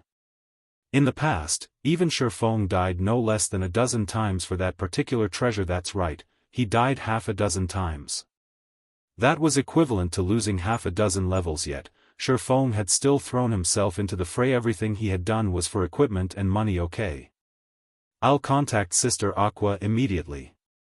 Blackie disconnected the call and did as he promised. Sure enough, history has changed significantly. The meteorite shower has happened so early. I must take full advantage of it this time. When Shifeng thought about how he could enter the White Fog Canyon so soon after the meteorite shower's appearance in this life, excitement filled his heart. Shifeng sorely lacked money right now. Currently, the Starstreak trading firm granted him a daily income of over 1,000 gold. In addition, he received a dozen or so gold when guild members completed quests from the guild residents. Overall, it was a hefty income. However, the Starstreak trading firm did not belong to Shifeng. Moreover, his quest still demanded 30,000 gold. Right now, he had not even accumulated half that amount of money. On another note, there was not much time left before the great demon's curse that afflicted Shifeng would take effect. If he failed to gather the 30,000 gold and obtain the Tier 4 position teleportation scroll, he could not locate the Bible of Darkness and remove the curse. If he failed, Shifeng would only have one end waiting for him: death. Originally, Shifeng had planned to exploit the market and increase his income through the strengthened armor kits Melancholic Smile and the others produced. Now, however, there was no need. His problems would be solved as long as he had the White Fog Canyon. Although the meteorite shower had caused the appearance of the ruined shrine and had driven the monsters in White Fog Canyon berserk, greatly increasing their drop rate and EXP, neither aspect was really important. What mattered the most was the Starfire ore. After White Fog Canyon was destroyed, Starfire ore had been found all over the area. Starfire ore was incredibly rare, and it could only be found around the crash sites of meteorites. Starfire essence could be extracted from refined starfire ore and could increase the success rate of forging. The more starfire essence one used, the higher their success rate would be. Although starfire essence was ineffective when forging dark gold ranked items and above, it could still allow forgers to produce various secret silver and fine gold equipment. Hence, starfire essence was very valuable in the past. A piece of starfire ore could sell for 1 silver coin, whereas a piece of Starfire essence could sell for 4 silver coins. Even the independent players of White River City had hungered for Starfire ore in this life. Shurfeng would not let this opportunity pass him by for the moment. Everyone was still focused on the Great Lord of the Ruined Shrine. Nobody had discovered Starfire ore or realized that it littered the demolished White Fog Canyon, let alone its value. Hence, this was the perfect chance for Shurfeng. Half an hour later, Shurfeng and Violet Cloud arrived in White Fog Canyon. The layer that previously hid the canyon had dissipated. Instead, craters and flames filled the area. A dilapidated shrine loomed in White Fog Canyon center. Plenty of monsters also patrolled the surroundings of said shrine. After Shurfeng arrived, he discovered that players crowded around the entrance to White Fog Canyon. There were tens of thousands of players. However, although all of the guilds of White River City had come, the majority consisted of independent players. Guild leader, from our investigations, we discovered that Overwhelming Smile has dispatched over 6,000 members to White Fog Canyon, Emperor's Light has sent over 2,000, Assassin's Alliance has sent over 2,000 players, and Ouroboros has also sent over 3,000 players. All of these players are elites who are level 21 and above. Yet, we've only brought 500 members with us. Do we really have enough players? Aqua Rose asked worriedly. It's enough. Having too many people isn't necessarily a good thing. Moreover, our goal is different, Shurfeng stated before his arrival. Shurfeng had done his own calculations. White Fog Canyon was not particularly large. The crash sites were also limited in number. 500 people were just about right for the task he had in mind. Sending any more would just be a waste of manpower. Are we not going to the ruined shrine? Aqua Rose was greatly surprised. Had they not gathered the top combatants of the guild to raid the Great Lord inside the ruined shrine? It would not benefit Zero Wing if Overwhelming Smile managed to raid the Great Lord successfully first. Currently, their guild also had quite a number of Tier 1 players compared to Overwhelming Smile. They would have a much easier time raiding the Great Lord. Yet, that wasn't their goal. How could a Great Lord be defeated that easily? We are here simply to level up. Even if we want to defeat a level 25 Great Lord, at the very least, everyone must be at 25 or above. Since they wish to raid it, just let them raid it. Shurfeng laughed. What was a Great Lord? A Great Lord was a monster would only appear as the final boss of a 100-man Hell Mode team dungeon. With only a group of Tier 0 players, what could they possibly hope to achieve? Even if they drowned the Great Lord with corpses, the price they would pay would be unimaginable. In the past, many guilds had attempted to raid the level 25 Great Lord inside the ruined shrine. However, after the death of several thousand players, they submitted and gave up the hope of defeating the monster. Moreover, the various guilds back then even had Tier 1 players in their midst. But what about now? The meteorite shower had appeared a lot earlier in this life. Currently, aside from Zero Wing, none of the guilds had even a single Tier 1 player. How were they supposed to defeat the Great Lord? Chapter 413, White Fog Canyon. As Shurfeng marked locations on the system map, more players continued to arrive at White Fog Canyon. When Shurfeng had arrived, he had changed his appearance to Black Flame. As a result, he received an extraordinary amount of attention. Wow! Isn't that guild leader Black Flame? He's so powerful. Just looking at him makes my heart pound. It would be great if I could become friends with him. Why don't you look in the mirror first? Guild leader Black Flame is the #1 expert in Star Moon Kingdom. Meeting him alone is a rare chance, much less becoming friends with him. Sure enough, One-Hit Azura is here as well. Things in the White Fog Canyon will be more interesting now. No duh. Overwhelming Smile's influence in White River City continues to grow. If Zero Wing fails to achieve anything in the competition over White Fog Canyon, it will become the laughingstock of White River City. However, Overwhelming Smile has dispatched an impressive army of players. Look, even Overwhelming Smile's branch leader, Lone Tyrant, has shown up. A huge war is going to break out over the canyon. I hurried here specifically to watch this war unfold. Upon seeing Shurfeng, many players began to discuss Zero Wing and Overwhelming Smile. Currently, the atmosphere surrounding White River City grew increasingly tense with each passing day. Despite Overwhelming Smile's clear attempts to suppress Zero Wing, it had not acted directly. Thus far, it had only employed various plots to poach the members of Zero Wing. It was as if Overwhelming Smile was dead set on stealing every single member from Zero Wing. Meanwhile, Shifeng's guild showed no signs of taking action. The guild had only declared that all members who withdrew from Zero Wing were permanently barred from joining the guild again in the future. At the same time, Zero Wing also lowered their recruitment criteria. Both sides appeared strangely calm as they maintained a delicate balance. No one knew what these guilds were thinking. There was a faint feeling of a storm brewing behind the scenes now that these guilds had gathered in the White Fog Canyon. They were both on high alert for each other. When Lone Tyrant saw Shifeng, his eyes turned bloodshot as killing intent radiated from his body. He glared at Shifeng as if the man was his greatest enemy. Any expert could feel Lone Tyrant's killing intent. Naturally, Shifeng was no exception. Guild leader, it seems that Lone Tyrant's hatred for you is quite intense. Despite the fact that you've killed him several times, he refuses to learn his lesson. Aqua Rose giggled. He can only act this rampant because he has Overwhelming Smile backing him. Why don't we head over and kill him again? We can use this chance to massacre Overwhelming Smile and relieve some stress. Blackie snarled. Fire Dance stepped forward and said, I alone will be enough to kill him.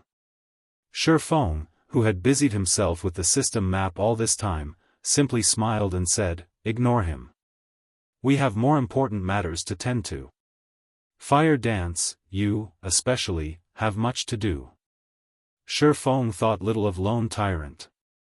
The one Shifeng was truly worried about was the Overwhelming Smile branch based in Maple City and the several surrounding cities controlled by Underworld. At this moment, a graceful and quiet woman standing beside Lone Tyrant softly reminded him, Brother Tyrant, we have not come here to wage war with Zero Wing. Don't forget our goal. Listening to this woman's words, Lone Tyrant shot Shifeng a glare before turning to enter the White Fog Canyon. The graceful woman then looked at Shifeng and the others, sending them a faint smile before she followed after Lone Tyrant and led the army of over 6,000 players into the White Fog Canyon. I remember seeing that woman the last time I killed South Wolf. I think she was called Yulan. For Lone Tyrant act so subserviently, it seems that her status is quite high. Naturally, Shifeng noticed the woman who had smiled at them, uncertainty filling his gaze. Shifeng had only paid attention to Yulan because of his intuition. He could feel an indescribable sense of danger from the woman, yet, after using omniscient eyes to inspect Yulan, Shifeng discovered that the woman was merely a level 24 tier 0 summoner. There was nothing special about her at all. Shifeng began to doubt his intuition. After Overwhelming Smile entered the canyon, the other guilds promptly followed. Only Shifeng and the others lingered at the entrance. Guild leader, Overwhelming Smile, Emperor's Light, and Assassin's Alliance have already entered. Are we not going in yet? Aqua Rose asked as she watched guild after guild enter the White Fog Canyon. In a moment. I'll be done soon, Shifeng leisurely responded. White Fog Canyon was a level 20 to level 30 grinding area. Or rather, it had been originally. However, after the meteorite shower, the monsters inside had gone berserk and had become far more difficult to deal with. At the very least, the White Fog Canyon was no longer suitable for ordinary players around level 20. When in a berserk state, monsters' damage and attack speed would increase by a minimum of 30%. With this increase, a common monster would possess the combat power of an elite monster and so on. However, this was only the beginning. As time passed, the monsters within White Fog Canyon would also grow stronger and more numerous. Soon, even the weakest monsters inside the canyon would become elites, while a majority of the monsters would be special elites. There would also be quite a number of chieftains and lords. Moreover, all these monsters would have also entered a berserk state. Just thinking about this gave one goosebumps. Based on how long it had been since the meteorite shower, Shifeng could say with certainty that there were no longer any common monsters inside White Fog Canyon. At the very minimum, the monsters inside the canyon would be elites. Moreover, the monsters would move in groups and respawn very quickly. There would also be many danger spots inside the canyon. Meanwhile, the core area of the White Fog Canyon spoke for itself. The results of rushing in unprepared were obvious currently. The baseline for entering White Fog Canyon was level 20 Tier 1 or around level 30 Tier 0. Although players could improve their chances by going in with larger numbers, this canyon was still significantly dangerous. Therefore, Shurfeng had sketched out a new map of the White Fog Canyon based on his memories of the past. On the new map, he had made sure to indicate locations that they needed to avoid. He had also marked a few mining spots and danger spots. Although it was a time-consuming task, this new map would undeniably reduce the losses his guild members suffered. The minutes crawled by while Shurfeng was busy trying to recall the White Fog Canyon. Over a dozen minutes had passed since the crowd of independent players and guilds had entered White Fog Canyon. Suddenly, the members of Zero Wing, who had waited silently at the canyon's entrance, noticed many players exiting the canyon. These players looked pitiful. They left in parties of 2s and 3s. Not a single complete party passed the watching Zero Wing players. Unable to contain his curiosity, Blackie walked over and asked, "What happened to you guys? It's only been around 10 minutes since you went in. How did you guys end up in such sorry states so quickly?" These players had relatively powerful equipment. They were fully geared in bronze equipment at the very minimum. Logically, a party of such caliber should not have any issues dealing with a level 22 or 23 special elite. Yet, all of these parties had lost at least half of their members. What do you know? The monsters inside White Fog Canyon are all berserk elites. Even our level 21 shield warrior could only take a dozen hits at most. Facing one was hard enough. Yet, for some reason, the monsters in there move in groups of 3 at least. They also have a massive aggro range, so they are easy to pull. Many had party wiped, and we only managed to escape after much difficulty. We've decided to level elsewhere until we hit level 25 at least, a level 21 veteran player replied, sighing. At this moment, his heart still trembled when he thought back to those groups of elite monsters. Chapter 4:14, Beast War. Every Zero Wing member laughed when they heard these independent players. In the end, independent players only amounted to so much. Even with a party of 6, 2 or 3 elites had been too much for them. They were truly weak. Guild leader is being too cautious. How could an independent party's strength compare to ours? Now that Overwhelming Smile has taken the lead, won't those bastards claim the Great Lord kill? It shouldn't be possible. It's a Great Lord. Overwhelming Smile has dispatched over 6,000 members for this, and all of them are elites. Killing a Great Lord should be child's play to them. Indeed. Even though a Great Lord is very powerful, with 6,000 players, they could simply exhaust it to death. I really don't understand what the guild leader is thinking. Everyone has already arrived, yet, we're just standing here. By the time we enter, who knows how many elite monsters the other guilds will have killed already. Why are we here anyway? While the members of Zero Wing grumbled about Shurfeng's approach, a team of several hundred players left the White Fog Canyon. These players' equipment looked uniform, and they all wore the same guild emblem on their chests. They were clearly a guild team. What's up with these people? The crowd from Zero Wing grew curious as they watched the members of this guild team, disgrace haunting these players' expressions, following which, another large wave of players came out of White Fog Canyon, these players also belonging to a guild. However, the second guild team had far more members than the first. Moreover, instead of slowly walking out of the canyon, these players ran in a panic. This scene thoroughly confused the Zero Wing members waiting by the canyon's entrance. Had these people gone insane? Wait. There's something behind them. One of Zero Wing's level 22 rangers with the eagle eyes skill said. Everyone from Zero Wing then shifted their gazes and were immediately dumbfounded by what they saw previously. They had not been able to get a clear view due to being too far away. Now that it had come to them, they could finally see it. Behind the frantically running players, thousands of crimson-eyed battle monkeys stormed after them.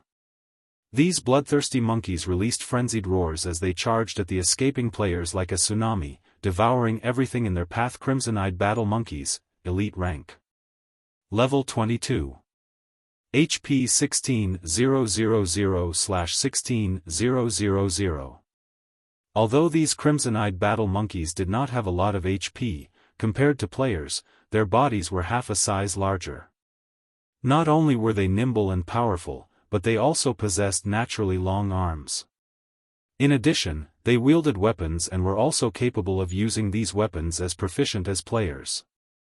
Defeating this monsters would not be easy. Meanwhile, among these thousands of crimson-eyed battle monkeys, there were also a few larger armored battle monkeys squeezed in. These armored battle monkeys were covered in scars, a testament to the many battles they had fought. Compared to the elite-ranked crimson-eyed battle monkeys, the armored battle monkeys were much stronger. It was not just because of their ranks as special elites, but more so because of their combat techniques, which were far superior than ordinary players' armored battle monkeys, special elite. Level 24. HP 54000/54000. Moreover, whenever the tide of battle monkeys caught up to some of the escaping players, they would only tackle and hack said players to death in groups of 3 to 5, not every battle monkey would stop to attack. Although frenzied, these battle monkeys fought with intelligence and organization. More players continued to die. Save me. Save me, please. I don't want to die. Many players screamed as the battle monkeys caught up to them. As for resisting, most of them had forgotten how to do that. The players of God's domain had never experienced such horrific slaughter before, and their legs had long since gone limp with fear. At this moment, only those who possessed a strong heart managed to keep running, whereas the weaker-willed players had died under the monster tsunami. Although some of the escaping players were also attacking as they ran, there were simply too many battle monkeys. Retaliation was no different than pouring a cup of water into a raging inferno. After a short moment, over 100 players had died in the end. The players who escaped the White Fog Canyon numbered less than 500. These players had even implicated the guild team that had escaped before them, causing the latter to suffer another loss of over 100 players. After watching the massacre, the idle members of Zero Wing were stupefied. These battle monkeys were terrifying. Are these really monsters? This question lingered in everyone's hearts. The battle monkeys had behaved completely different from the monsters they had seen and fought before. Fighting these monsters was no longer grinding. Rather, it looked more like a full-blown war at this moment. The Zero Wing members who had previously complained about Shifeng's decision fell silent. Now, they only admired Shifeng's forethought. If they had not witnessed this scene and had foolishly charged into White Fog Canyon, it was highly possible that they would have suffered a similar fate to those players. As for the other guild members, they looked at Shifeng with even greater reverence now. While the crowd from Zero Wing continued to linger around the entrance, one guild team after another fled the canyon. As for the independent parties, very few had managed to escape, as practically all of them had died inside the canyon. Instead of calling the White Fog Canyon a precious grinding spot, it was more like a gigantic meat grinder. Alright, let's join the party, Shifeng said after he finished organizing his map. He then said in the team chat, "You've seen for yourselves the various guild teams that have escaped. Most of those guild teams have more members than we do. However, as you can see, only half of them made it out alive. You can imagine for yourselves just how dangerous White Fog Canyon is, so I hope that everyone will obey the commands given to you. Do not take any arbitrary actions. If anyone violates their orders, I will deal with you personally." The crowd involuntarily trembled upon hearing Shifeng's words, tensing unconsciously. Since no one has any issues, stand by the groups and formations previously arranged. Shifeng nodded and said, "Let's head in, then." After the meteorite shower, White Fog Canyon had ceased to be a grinding area. It was more like a super large-scale dungeon. Obtaining the Starfire ore would not be an easy task. Instead of grinding monsters, they were about to wage war inside the canyon. Danger lurked around every corner of the map. Inside the canyon, they did not need to look for the battle monkeys, as the battle monkeys had long since been ready to ambush them. Hence, they needed to stay vigilant inside the canyon. The formation Shifeng had organized scattered the MTs around the team, whereas healers and ranged classes were safer in the center of the group. As for the assassins, they were sent to scout ahead, reporting back any activities they discovered so as to avoid an ambush under Shifeng's lead. The Zero-Wing team quickly arrived at the inner region of the White Fog Canyon during this period. Everyone had experienced several battles, and the battle monkeys they killed numbered over 1,000. Everyone's experience bars rose significantly as a result. They had also obtained plenty of level 20 and above bronze equipment and materials. Most importantly, the team had suffered 0 casualties throughout the journey. This situation caused everyone's reverence toward Shifeng to soar once more. Previously, everyone had simply thought of Shifeng as someone with impressive strength. They had never expected him to be a superior leader as well. Suddenly, Fire Dance, who was in stealth in a nearby tree, reported in the team chat, "Guild leader, a group of nearly 300 battle monkeys currently approaches from the left side of the team. Contact in roughly 30 seconds. Guild leader, a group of close to 400 crimson-eyed battle monkeys approaches from the rear. There are also a dozen or so armored battle monkeys with them. They will reach the team's current location in roughly 1 minute." Flying Shadow, one of the 5 demon generals, reported. Everyone's hearts trembled upon receiving these 2 reports. The previous ambushes they had encountered had only come from a single direction. Now, these battle monkeys were initiating a pincer attack. Moreover, their numbers were far greater than before. The previous ambushes had only consisted of 100 or so battle monkeys. Now, they had to face a total of nearly 700. They were outnumbered. Chapter 4:15, Sword Practice. Sure enough, what will come, has come. Shifeng silently examined the system map of the White Fog Canyon. He was not the slightest bit surprised by the battle monkey's pincer attack. Smiling brightly, the White Fog Canyon was like a dungeon. There was a proper strategy to raid it. Shifeng had been able to lead his party around the canyon freely with what knowledge he had in his previous life. With the experience he had accumulated, leading his current party would be a breeze compared to the past. The current White Fog Canyon was practically child's play back then. Not only had Shifeng's party been required to deal with the battle monkeys, but they also had to deal with the sneak attacks and plundering of other players. This was especially the case when they faced the high-handed interception of the major guilds. These opponents were far more difficult to deal with than the battle monkeys currently. Other than Shifeng, nobody else in White River City knew that the Starfire ore was the most valuable item in White Fog Canyon. Hence, this was the perfect chance for Shifeng to make a fortune. Nobody would bother mining the Starfire ore, so his chances of encounter competition were nil. All of the Starfire ore throughout the White Fog Canyon was free for Shifeng's taking. If this were in the past, he would only have encountered such an opportunity in his dreams. Everyone, run towards the narrow gorge ahead, Shifeng commanded through the team chat. Cola, your MT group will be responsible for blocking the entrance of the gorge. The other MTs, get ready to replace them at any given moment. Shifeng had already considered every situation they could possibly encounter on their way here. Shifeng also knew the topography of the White Fog Canyon like the back of his hand. A moment later, Zero-Wing's team of 500 entered the gorge. Meanwhile, the Guardian Knight Cola, along with 14 other MTs, walled off the entrance into White Fog Canyon's inner region. Anyone or anything that wanted through would have to break through these 15 MTs first. At first, the Zero-Wing members still worried about the army of battle monkeys. However, after seeing Shifeng maneuver his troops, they sighed with relief. They had never expected that this canyon would contain such strategic terrain in such a narrow area. The battle monkeys could not take advantage of their numbers. Moreover, with this setup, they did not have to worry about a pincer attack.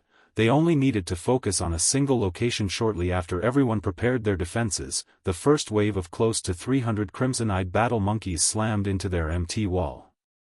Like the cavalry charge on ancient battlefields, the enemy stampede shook even the land. The sound of the monkeys' bloodthirsty roars that echoed throughout the gorge sent tremors through everyone's hearts. Despite having already experienced over a dozen battles, Zero-Wing's elites still panicked compared to the previous battles. This was on an entirely different level. The crimson-eyed battle monkeys appeared to be more organized than the foes they had faced before. These battle monkeys also seemed much fiercer, resembling the battle monkeys they had seen back at the entrance of the White Fog Canyon Guild leader. These crimson-eyed battle monkeys look strange. I feel that not only have they become more organized, but they are also stronger than before. Aqua Rose frowned slightly. Inwardly, she worried that Cola and the others might not be able to hold off this wave of monsters. Of course. The crimson-eyed battle monkeys we fought before were merely washouts. Meanwhile, the ones we are about to face right now are the victors, so, naturally, they are much stronger, Shifeng explained as he nodded. Moreover, these crimson-eyed battle monkeys have a war chief at their backs. Look over there. As he said so, Shifeng pointed towards a large tree outside of the gorge. Standing in the large tree was a slightly smaller battle monkey covered in fine black leather armor. Battle monkey war chief, chieftain rank. Level 25. HP 140,000/140,000. The battle monkey war chief possessed the warchief's aura, increasing the attributes of the surrounding crimson-eyed battle monkeys by 10%. An ordinary MT simply could not withstand the attacks from these elite-ranked crimson-eyed battle monkeys. It was simply impossible for a Tier 0 metric tons around level 21 to survive. Hence, the various guilds had been massacred upon meeting such monster armies. Watching the crimson-eyed battle monkeys charge towards them, Shifeng hurriedly said, "All clerics, cast sacred shields on the MTs. Oracles, use prayer barrier. Cola, activate Guardian Aura." Immediately, the Guardian Knights and Shield Warriors on the front line each received a sacred shield from the clerics, the shield being capable of absorbing a large amount of damage. In addition, there were also prayer barriers cast in front of them. These barriers could similarly absorb a certain amount of damage from the front.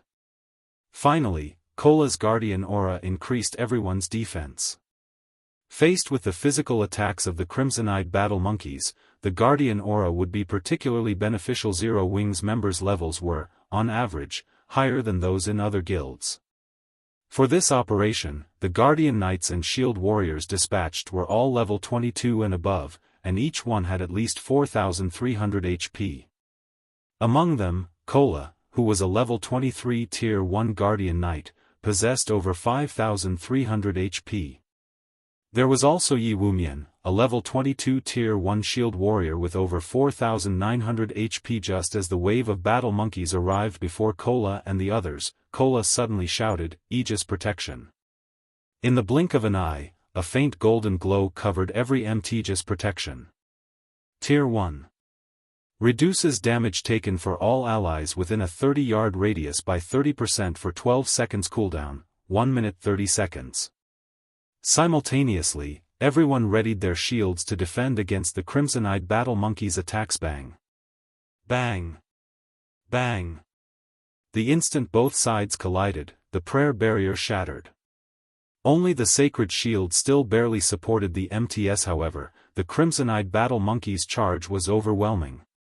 Cola and the others were forced to retreat several steps before they could stabilize themselves. In the next moment, the crimson-eyed battle monkeys, which had stopped their charge, brandished their swords and sabers at the MTs.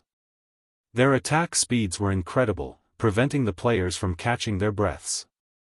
Some of the MTs had been too late in defending against the oncoming attacks, their sacred shields shattering and receiving -200 damage. Without the protection of the sacred shields, the MTs received around -800 damage every time the crimson-eyed battle monkeys struck them, and this was after the 30% damage reduction of Aegis protection. Only Cola and Yi Wumian received damage below -500 points.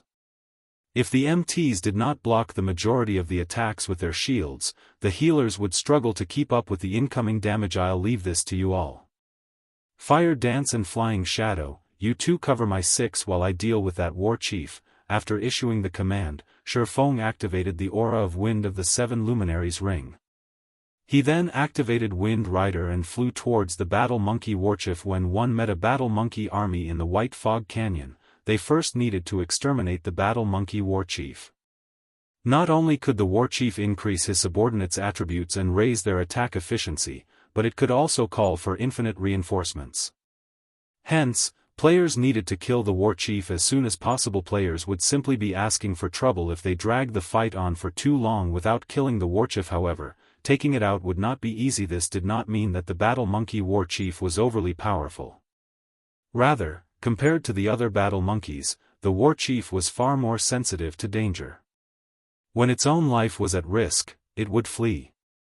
Moreover, the war chief was also more agile than the other battle monkeys, as could be seen from its thin and lean body.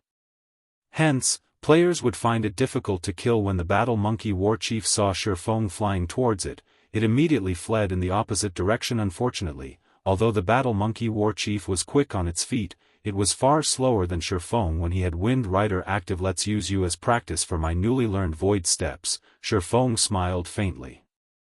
Unsheathing the abyssal blade in Purgatory's shadow, he shot forward, hurtling towards the battle monkey war chief.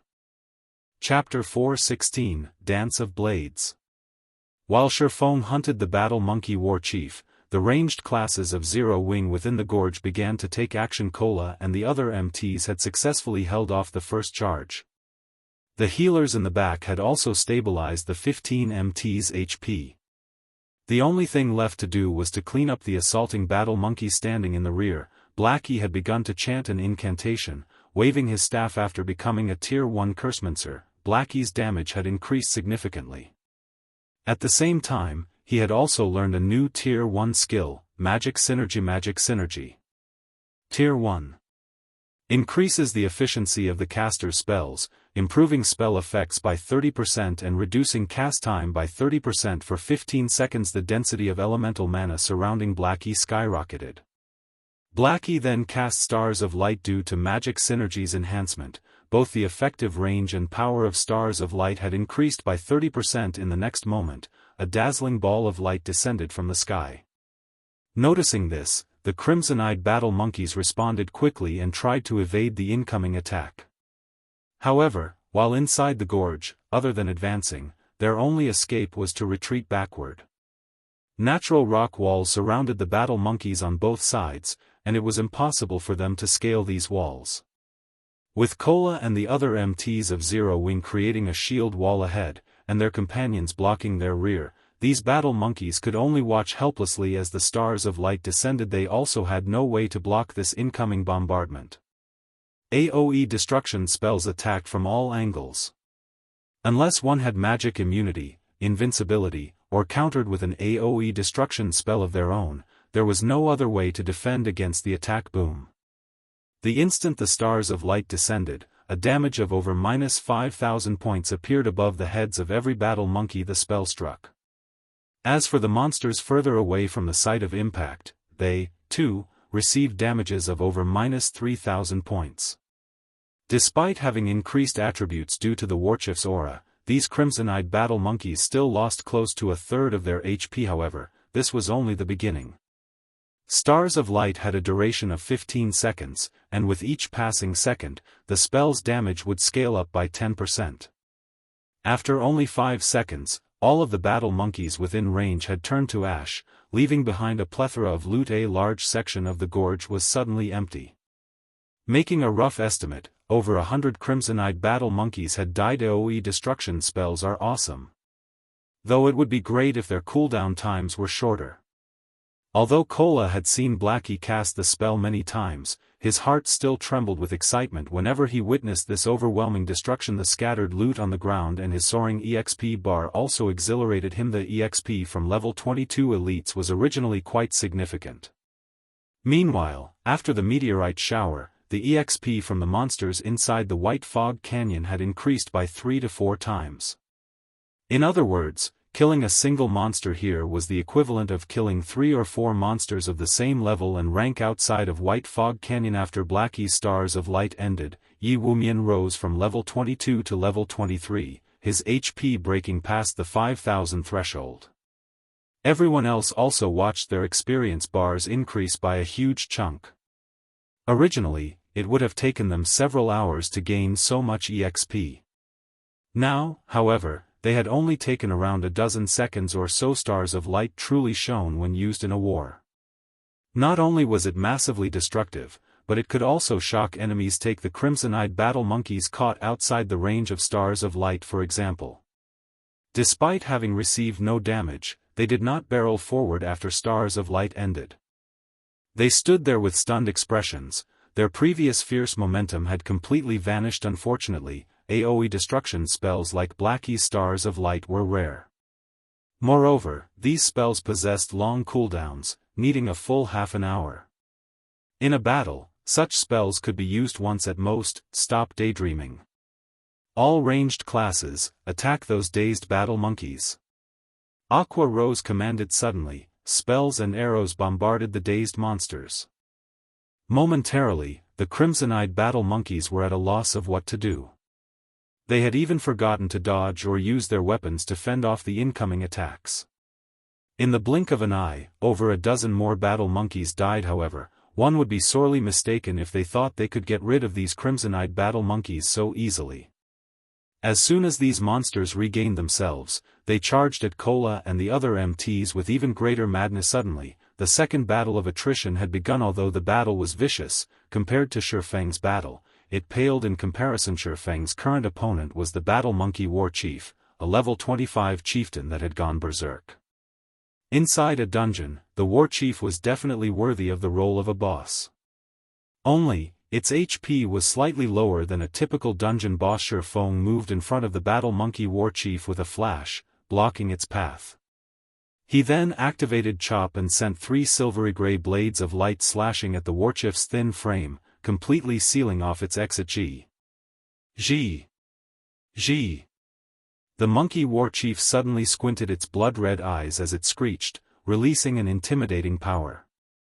It then took a step back, its right fist punching towards the convergence point of the 3 blades of light. Peng. The 3 blades of light shattered. The monkey war chief then took a step forward and swung its left fist, flames covering the fist as it flew towards Shifeng's head. The whole process had happened in the blink of an eye, and the battle monkey war chief had launched its attack was a lot more accurately and faster than many expert players. However, the instant the monkey war chief's fist struck Shifeng's head, it felt as if it had struck air. Taking a closer look, the monkey war chief discovered that had only hit Shifeng's afterimage. Meanwhile, Shifeng had used silent steps and arrived behind the battle monkey war chief. He then used Thunder Flame Explosion. The Tier 1 Thunder Flame Explosion possessed a brief area suppression effect when cast, slowing all enemies' movements within a 10 by 10 yard area. Moreover, Shifeng was now a Tier 1 player. Despite being only level 22, the effect of the attack-type skills he used would not have weakened in the slightest even against the level 25 battle monkey war chief.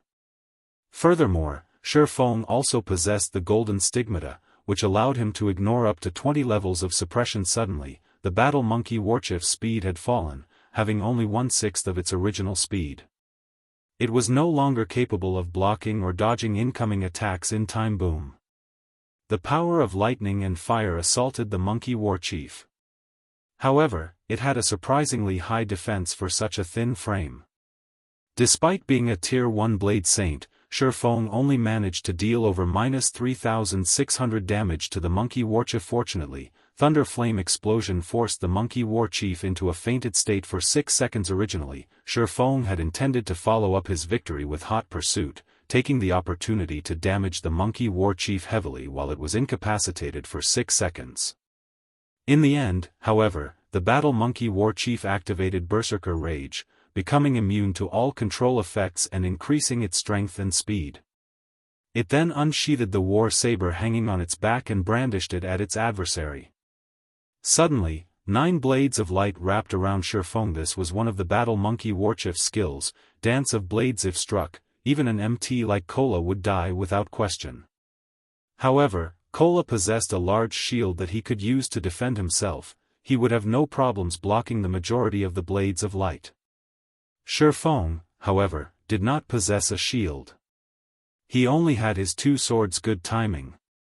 At this moment, Shifeng could feel impending doom approaching. Yet, he neither defended with his swords, nor did he activate Defensive Blade to save his life.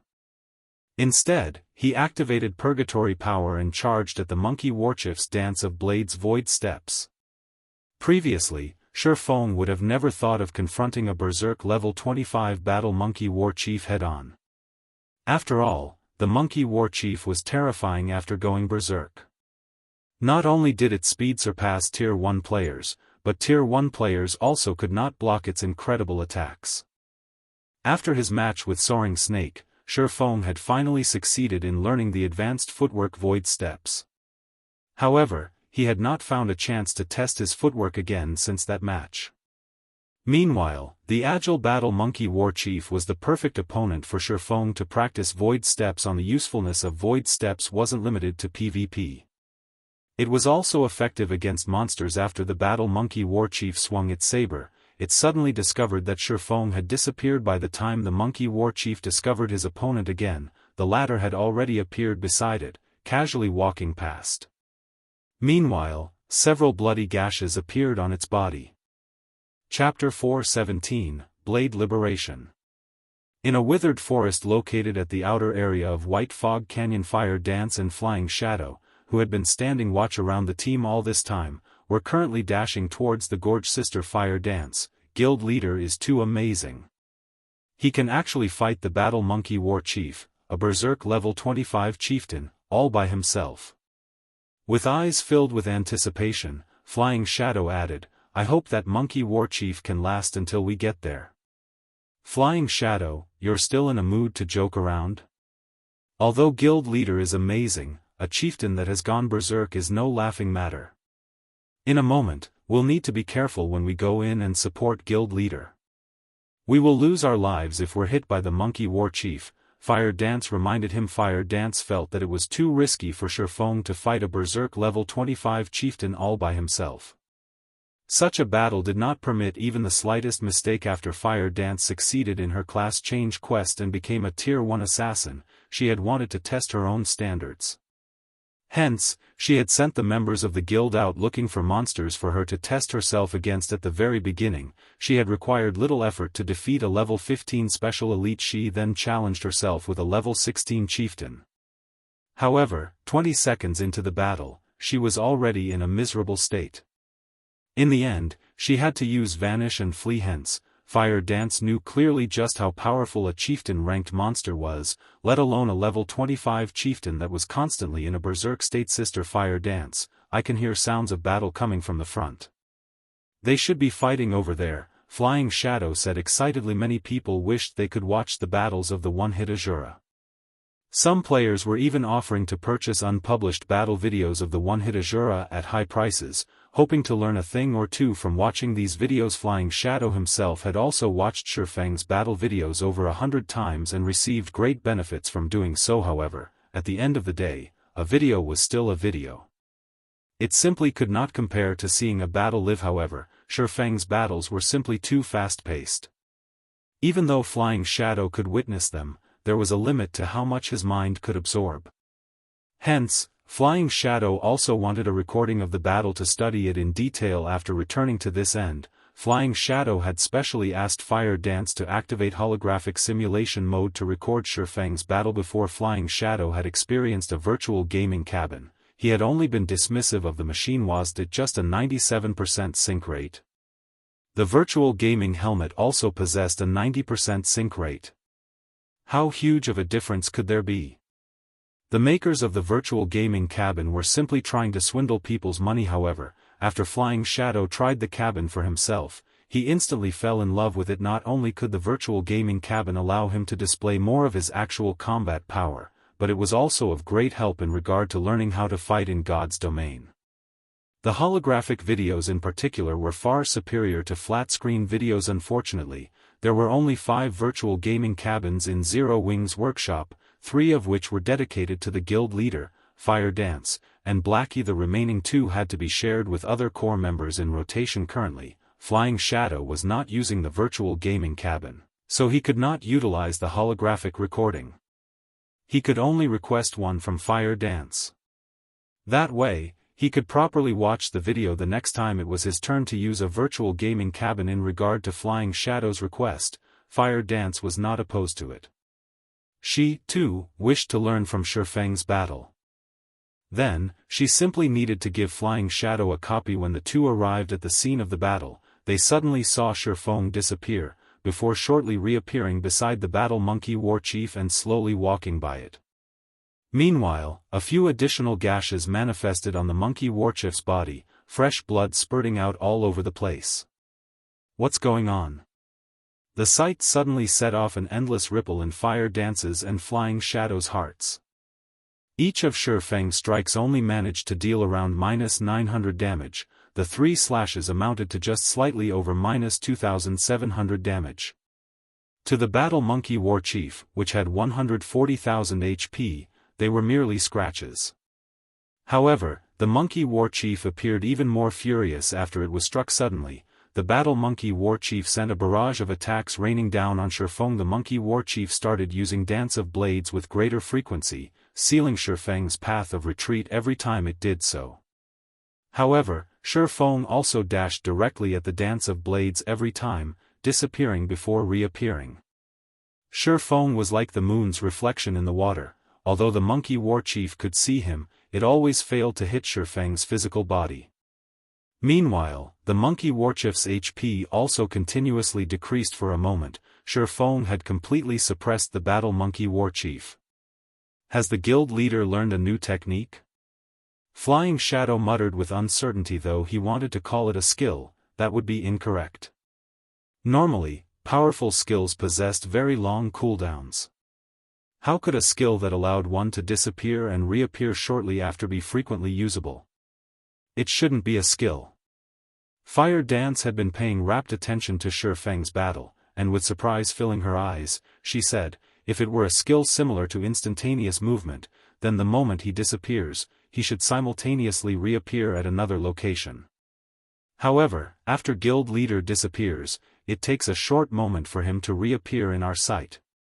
Moreover, there is always an awkward pause whenever we activate a skill.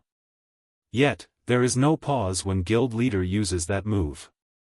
Fire Dance's observations were indeed on point. However, they only gave Flying Shadow an even greater shock. Players can actually carry out such powerful moves without using a skill? This revelation completely shattered Flying Shadow's understanding of virtual reality games. Guild leader seems greatly exhausted. It seems that this move places an enormous burden on one's mental strength. Fire Dance's observations were quite thorough, and very quickly, she noticed that Shifeng's complexion seemed somewhat pale. His eyes seemed slightly dimmer as well. Prepare to take action. In fact, it was exactly as Fire Dance had said. Void Steps was advanced footwork, a technique that removed one's own presence from the other person's brain.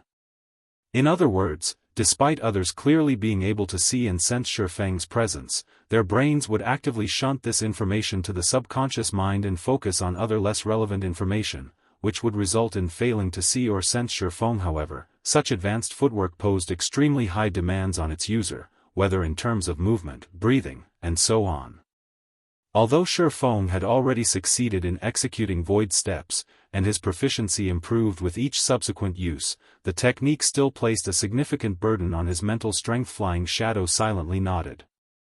At this moment, he had already focused all his concentration on Shifeng, hero worship filling his eyes. Even though such a powerful move greatly exhausted one's mental strength, it was still very impressive when the battle monkey warchief had only half its HP remaining. Shifeng was already beyond exhaustion. I guess using Void Steps to deal with a berserk chieftain is really pushing things too far.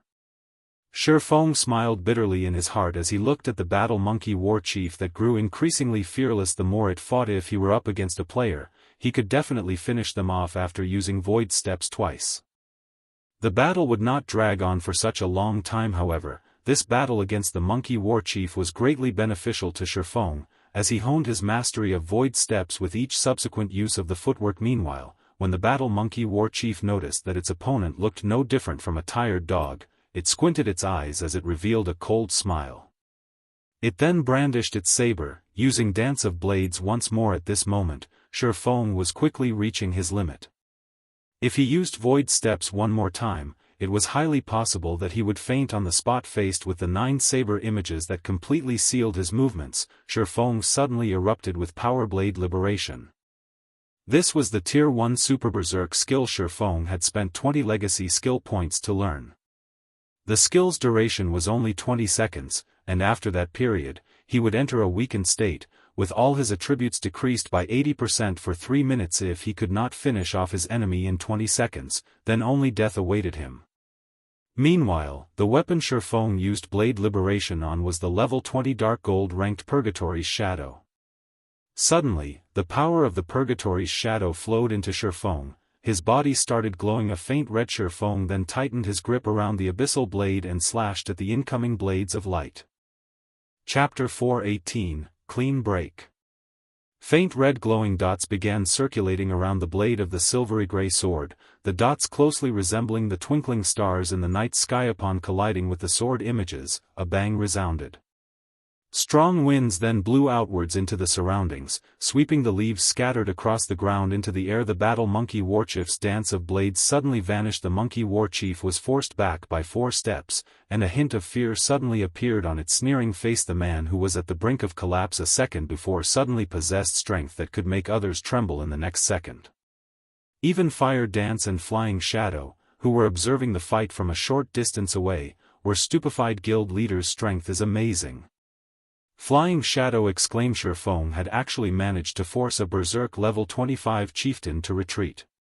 Even Berserkers, who were known for their strength, were far from capable of such a feat. If this strength were used against players, even if Shifeng did not use any skills, he could still finish them off with a single attack. It isn't just his strength, even his speed has received a huge increase. Before, I could still manage to see the afterimages of his attacks. Now, I can't even see his sword images. I can only barely see his hand swinging his sword, Fire Dance said, shocked. An ordinary burst skill would increase its user's strength and speed by 50% at most. On the other hand, the burst skill Shifeng used was simply too frightening. According to Fire Dance's initial judgment, Shifeng's basic attributes had, at the very least, doubled. Such an increase would improve his combat power several-fold. Looking at the battle monkey war chief, Shifeng slowly raised the corners of his lips as he said softly, "Let's start the second round, then." The buff Shifeng received after activating Blade Liberation had far exceeded his expectations. Not only had his strength increased by 100%, but his agility had also increased by 150%. Shifeng could overwhelm the battle monkey war chief even in a direct confrontation. Now Ji. The monkey war chief screeched and bared its fangs at Shifeng. Instead of acting wildly like before, it calmed down and carefully observed Shifeng's every action. It even tightly gripped its war saber and took a fighting stance. It seems that you're finally getting serious. Shifeng smiled faintly as he, too, shifted to a fighting stance, prepared to receive the monkey warchief's next move. The monkey warchief possessed very high intelligence, and it was no worse than ordinary NPCs. Hence, it was capable of using skills based on the situation currently. Shifeng possessed strength that surpassed the battle monkey warchief's. Naturally, the monkey warchief knew not to try to suppress Shifeng using its strength in God's domain. Chieftain-ranked monsters were not only stronger than other monsters in terms of attributes and techniques, but they also possessed unique traits. It was precisely these unique traits that made it very difficult for players to solo chieftains. There was a large variety of these unique traits. Some monsters possessed extraordinary destruction skills, some possessed skills that enhanced their own bodies, some possessed very long-range attack-type skills, and so on. As far as Shifeng could recall, the battle monkey warchief possessed an ultimate move called Clean Break. Clean Break was a skill with godlike speed. When activated, the monkey warchief would swing its saber with a speed that could not be tracked by the naked eye, instantly killing its opponent. In the past, many Tier 1 experts had died from this single move. Even a level 30 Tier 1 shield warrior expert could not withstand it. As for Tier 1 assassins, a class known for its speed, they would be killed before they could even use block with their weapons. Even now, when Shifeng possessed speed superior to the monkey warchief's, he still dared not take the risk and had directly activated defensive blade. Why did guild leader go on the defensive? He clearly possesses strength and speed superior to the monkey warchief's. He should be able to kill it with ease. Flying Shadow said, surprised. Standing beside him, Fire Dance was silent. She had challenged a chieftain before, so she knew how powerful a monster of that rank was. She, too, could sense that the battle monkey warchief was about to display its true power. which was why she silently focused her attention on Shifeng. She wanted to see just how Shifeng was going to deal with this situation. However, something surprising happened. Although Shifeng had readied his stance and taken defensive measures, he did not wait for the monkey warchief's attack to look for an opening to exploit. Instead, he took the initiative to attack first. Earth Splitter.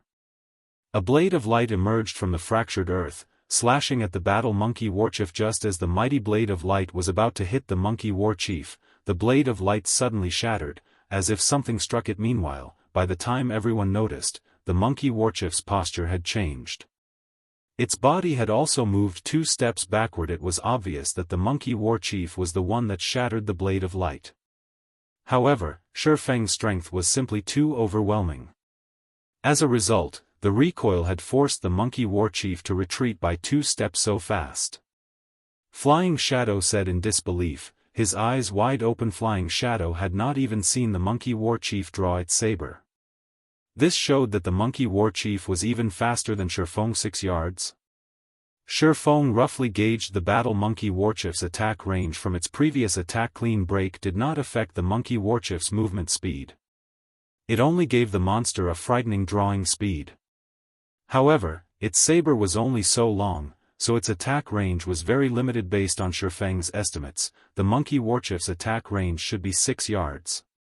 The area within these 6 yards was the monkey warchief's absolute domain. After identifying its attack range, as long as Shifeng avoided moving too close, he would be absolutely safe. Shifeng then brandished his sword dozens of times in quick succession. As defensive blade increased his attack range, Shifeng could always maintain a distance of around 10 yards every time he attacked. Meanwhile, the battle monkey warchief also rushed at Shifeng while defending against his attacks, trying to get within 6 yards of him. Unfortunately, the monkey warchief's strength was inferior to Shifeng's. Every time it defended against Shifeng's attack, it would be forced to take a few steps back. Moreover, Shifeng's speed was originally faster than the monkey warchief's, making it even more impossible for the monkey warchief to close the distance. However, Shifeng's attacks were also unable to cause any damage to the monkey warchief. They were all blocked by clean break. Furthermore, the battle monkey warchief's HP was continuously increasing due to its battle recovery. Sure enough, clean break is indeed powerful. However, what do you think about this move? Smiling faintly, Shifeng activated 9 dragons. Suddenly, 12 phantoms of the abyssal blade appeared around Shifeng. Simultaneously, all 12 phantoms stabbed at the monkey warchief. The moment the 12 phantoms entered the monkey warchief's attack range, it was as if they had stabbed into a protective barrier. The phantoms were instantly sent flying backward, unable to hit the monkey warchief at all. However, Shifeng was far from done with his assault. In the next moment, scorching hot flames emerged around the abyssal blade and the purgatory's shadow. This was the effect of Shifeng's sure-kill skill, the level 9 flame burst. It concentrated the power of flames to a single point for 12 attacks. Suddenly, Shifeng charged at the battle monkey warchief once more. Just as Shifeng was about to enter the attack range of clean break, he suddenly vanished. Although the monkey warchief was on high alert, it still could not detect Shifeng's existence at all. Moreover, it also needed to face the simultaneous attacks of the 12 phantoms. It had no energy to spare for locating Shifeng. When Shifeng appeared again, he was already standing directly in front of the battle monkey warchief. The abyssal blade was also only a short distance away from hitting the monkey warchief. Yet, the monkey warchief still managed to block the magic weapon with its godlike skill. Clean break, what kind of attack speed is that? Fire Dance had been wholeheartedly focused on the battle now. However, she, too, was stupefied. In her view, Shifeng's sword simply could not be blocked at such a short distance. Yet, the monkey warchief had managed to do exactly that. How was Shifeng supposed to kill it? However, despite having succeeded in blocking Shifeng's attack, the battle monkey warchief had an extraordinarily grim expression on its face. In the next moment, the abyssal blade cleaved the war saber in its path, like a hot knife through butter. Immediately after, the purgatory's shadow slashed the monkey warchief's body with zero resistance, following which, sword after sword landed on the battle monkey warchief's body. A series of 11 attacks struck the monkey warchief. Each attack dealt close to -10,000 damage. Some even achieved a critical hit, dealing close to minus 20,000 damage. The total damage caused by the 11 slashes completely surpassed the Battle Monkey Warchief's 140,000 HP. The Battle Monkey Warchief was as dead as a doornail. It's my win. Shifeng looked at the dead Battle Monkey Warchief, smiling faintly at this moment. He was mentally exhausted. He sat down involuntarily, his body unable to even stand properly, following which, the sound of an emergency notification from the system rang out by his ears. Chapter 419, Mysterious Guests. Guild Leader? Fire Dance activated wind steps and rushed over to the fallen Shifeng. Flying Shadow, on the other hand, was completely stunned by what he had seen. He was still in a complete daze. Guild Leader, what's wrong? Fire Dance asked, panicking as she looked at Shifeng's pale complexion. Ultimately, God's domain was only a game. Even if a player entered a weakened state, only their attributes would decrease. The debuff definitely would not weaken a player's mental state. It's nothing. I'm just tired, that's all, Shifeng muttered a reply. I'm going to enter system sleep mode to rest for now. You two take care of the loot and meet back up with Aqua. Remember, continue to grind in the gorge and do not go anywhere else. The Battle Monkey commander was not an ordinary chieftain. It was a chieftain found inside the White Fog Canyon, far different than other chieftains. Without void steps, even if Fire Dance and the others joined hands to fight it, they would inevitably have to flee. If Shifeng had not used void steps during his battle, defeat would have been his only outcome. Shifeng's mental capacity had long since reached its limit. Now that he had used void steps again, he had exceeded that limit. Nothing good would come from a player exceeding their own mental limit. Hence, the main god system would automatically send an official warning, suggesting the player to enter sleep mode. Players could recover their mental capacity while in sleep mode. In reality, it was exactly the same as sleeping. Only, while resting in sleep mode, players could recover more thoroughly. After instructing Fire Dance, Shifeng entered sleep mode and logged out of the game to rest. Sister Fire Dance, what happened? Flying Dance asked curiously when he saw Shifeng log off as soon as he arrived. Guild Leader is exhausted and has logged off to rest. Let's tidy up the drops here and return to the gorge, Fire Dance said, sighing relief. Logged off to rest? Flying Dance was surprised, his mind riddled with questions. This was the first time he had heard of a player needing to log off to rest due to a battle. Flying Shadow had once tried to grind continuously for over 10 hours. Although he was tired after his endeavor, he was fine after he ate some food and went to the hotel to rest. Now, Shifeng actually needed to log off and rest. However, after giving it some thought, Flying Shadow found nothing strange about this situation. After all, despite the Battle Monkey Warchief being such a powerful monster, Shifeng had soloed it with that mystifying move. It was unbelievable. Hence, it was not at all strange that it would take such a toll on his guild leader. On the contrary, it was perfectly reasonable. It would be awesome if I could learn that move. Flying Dance was still fascinated when he thought back to Shifeng's battle. But I think it will be very difficult to convince guild leader to teach me such a powerful move. No. I cannot give up. As long as I contribute more to Zero Wing, guild leader might agree to teach me if I ask. Flying Shadow's loyalty towards Zero Wing soared once more. He inwardly vowed to contribute his all to Zero Wing. After swiftly collecting the loot of the Battle Monkey Warchief, Fire Dance noticed Flying Shadow's dazed expression. At this sight, she could not help but chuckle, saying, "Flying Shadow, stop daydreaming. We're going back to the gorge." Fire Dance could, more or less, understand Flying Shadow's thoughts. A player soloing a Berserk level 25 chieftain in God's domain was undeniably a miracle. Furthermore, the mysterious technique Shifeng had used shattered the common ideas everyone had of battles in God's domain. Hence, how could she blame him for being mystified?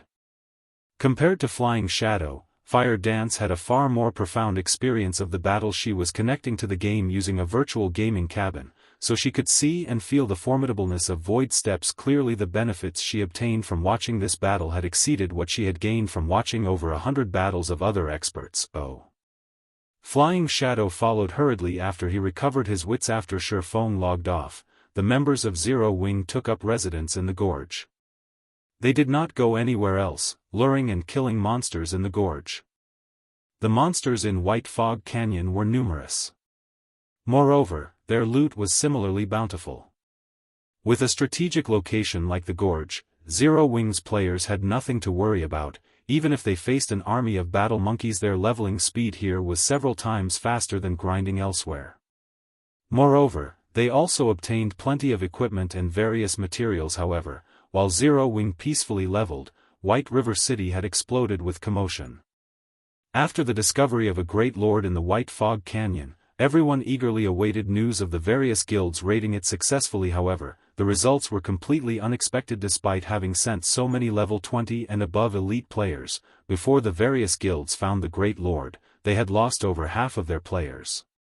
Suddenly, everyone's view of the White Fog Canyon had changed. Many players who had originally intended to rush towards the canyon to grind and level up dismissed their plans at this revelation. However, although many had given up on the White Fog Canyon, it did not prevent them from discussing it. Although most of the guilds in White River City had given up on the White Fog Canyon, Overwhelming Smile, Emperor's Light, Assassin's Alliance, Ouroboros, and Zero Wing, the top 5 guilds of White River City, still pushed forward in the White Fog Canyon. Even now everyone had their guesses on which of these 5 guilds would be the first to kill the Great Lord. At this moment, the teleportation array inside White River City's teleportation hall started to flash, and 6 figures suddenly appeared. The instant these 6 appeared, they immediately attracted the attention of the players in White River City. These 6 people possessed stunning levels. Each one of them was at least level 25. Among them, one had even reached level 26. This player had actually surpassed White River City's highest leveled player, Blackie. However, this was not the most shocking aspect. The equipment they wore was what truly left others in a daze. The equipment these players wore gave off the glow effect that only a fine gold equipment possessed. They also had a few pieces of dark gold equipment in the mix. The level 26 Guardian Knight leading this party wore 5 pieces of dark gold equipment. Meanwhile, the quality of the bone shield on his back was indiscernible. Shockingly, this Guardian Knight possessed over 5,600 HP, an amount that not even the chief MTs of first-rate guilds had reached yet. None of these players wore a guild emblem on their chests. Clearly, they were independent players. It was astonishing that independent players had acquired such equipment. Boss, the people here are weird. Why are they all staring at us? It's giving me goosebumps. The country bumpkins here are just envious after seeing our equipment. This place isn't that bad after all. The average players here are around level 18 or 19. It's just slightly lower than ours. Alright, enough. We're here on official business. First, ask around for information on that one-hit Azura. Having their objective, the party of 6 exited the teleportation hall on the street. Any players who encountered this party of 6 would unconsciously move aside and look away in fear. Unexpectedly, Shurfeng had slept for more than a day inside the virtual gaming cabin. What's going on? Why did I sleep for so long? Shurfeng was stunned when he exited the gaming cabin and saw the time. Shurfeng had several years of experience using the virtual gaming cabin, and this was not his first time exceeding his limit. In the past, he had only slept around half a dozen hours or so. Now, he had actually slept over 30 hours. This was the first time Shurfeng had encountered such a situation. What? Even the nutrient solution that's supposed to last me half a month has bottomed out already? Before Shurfeng could make sense of the situation, he suddenly heard the virtual gaming cabin launch a warning, notifying him that the cabin's supply of nutrient solution was quickly running out. Chapter 420, Conditions for Cooperation. Although Shurfeng wasn't sure what had happened, he felt better than ever after leaving the virtual gaming cabin. Even his body felt relaxed. Shurfeng exercised lightly, throwing a few dozen punches at the empty air in front of him. Every time he punched, he could faintly feel his fists piercing the air. My body has become a lot more flexible. Even the speed of my punches has improved significantly. It seems that the best way to train is with moderation. Shurfeng could immediately tell his body's current condition after his workout previously. Shurfeng had trained relentlessly, constantly maintaining physical tension. Over time, he would become exhausted. Even when he drank nutrient fluids, the effect was limited and would never fully relieve his exhaustion. After over 30 hours of rest, he was completely relaxed. As a result, he could now display his true power. Although his physique had not improved, he was now more flexible than before. This was something that Shifeng had always wanted. After sleeping for so long, I wonder if anything has happened in the White Fog Canyon. Hopefully, Aqua doesn't risk the team and delve further into the canyon. After Shifeng's brief moment of joy, his mind suddenly drifted to the dangers in the White Fog Canyon, and he began to worry. The White Fog Canyon consisted of two regions, the outer and inner region. The battle monkeys in the outer region were tolerable, and there were only a few traps and forbidden areas.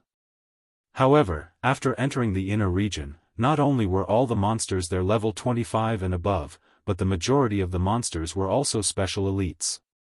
The danger in the inner region was many times higher than the canyon's edges. With only Zero Wing's 500 members, even if they had a few dozen Tier 1 players in their midst, they would suffer terrible losses should they venture into the inner canyon. Most of Zero Wing's experts were on the team of 500. If they died, Zero Wing would suffer for it. Worrying about the possibilities, Shifeng hurriedly ordered takeout. At the same time, he also contacted the game store and purchased a large batch of nutrient solutions. He had nearly depleted the nutrient solution in his cabin, and although he could use the gaming cabin without it, the nutrient solution was meant to counter certain situations. If he did not replenish the solution, should he exceed his mental limit again, his body would not recover to its peak condition like it had this time. After a short rest, Shifeng was ready to enter God's domain once more. Suddenly, however, his quantum watch rang. Looking at the caller ID, Shifeng discovered that it was Manager Xiao of Big Dipper Training Center. Why is he contacting me all of a sudden? Shifeng recalled that, regarding the matter of cooperation with Big Dipper, Manager Xiao said he needed to discuss things further with his superiors before making a decision. In the end, 4 days had passed since they spoke. Manager Xiao had not contacted him.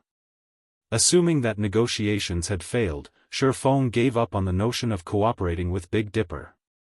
Beyond that, Shifeng had been busy with his legacy trial, so he had forgotten about the matter entirely. Only after seeing the caller ID did Shifeng recall it. Originally, Shifeng had already prepared to start his own training center.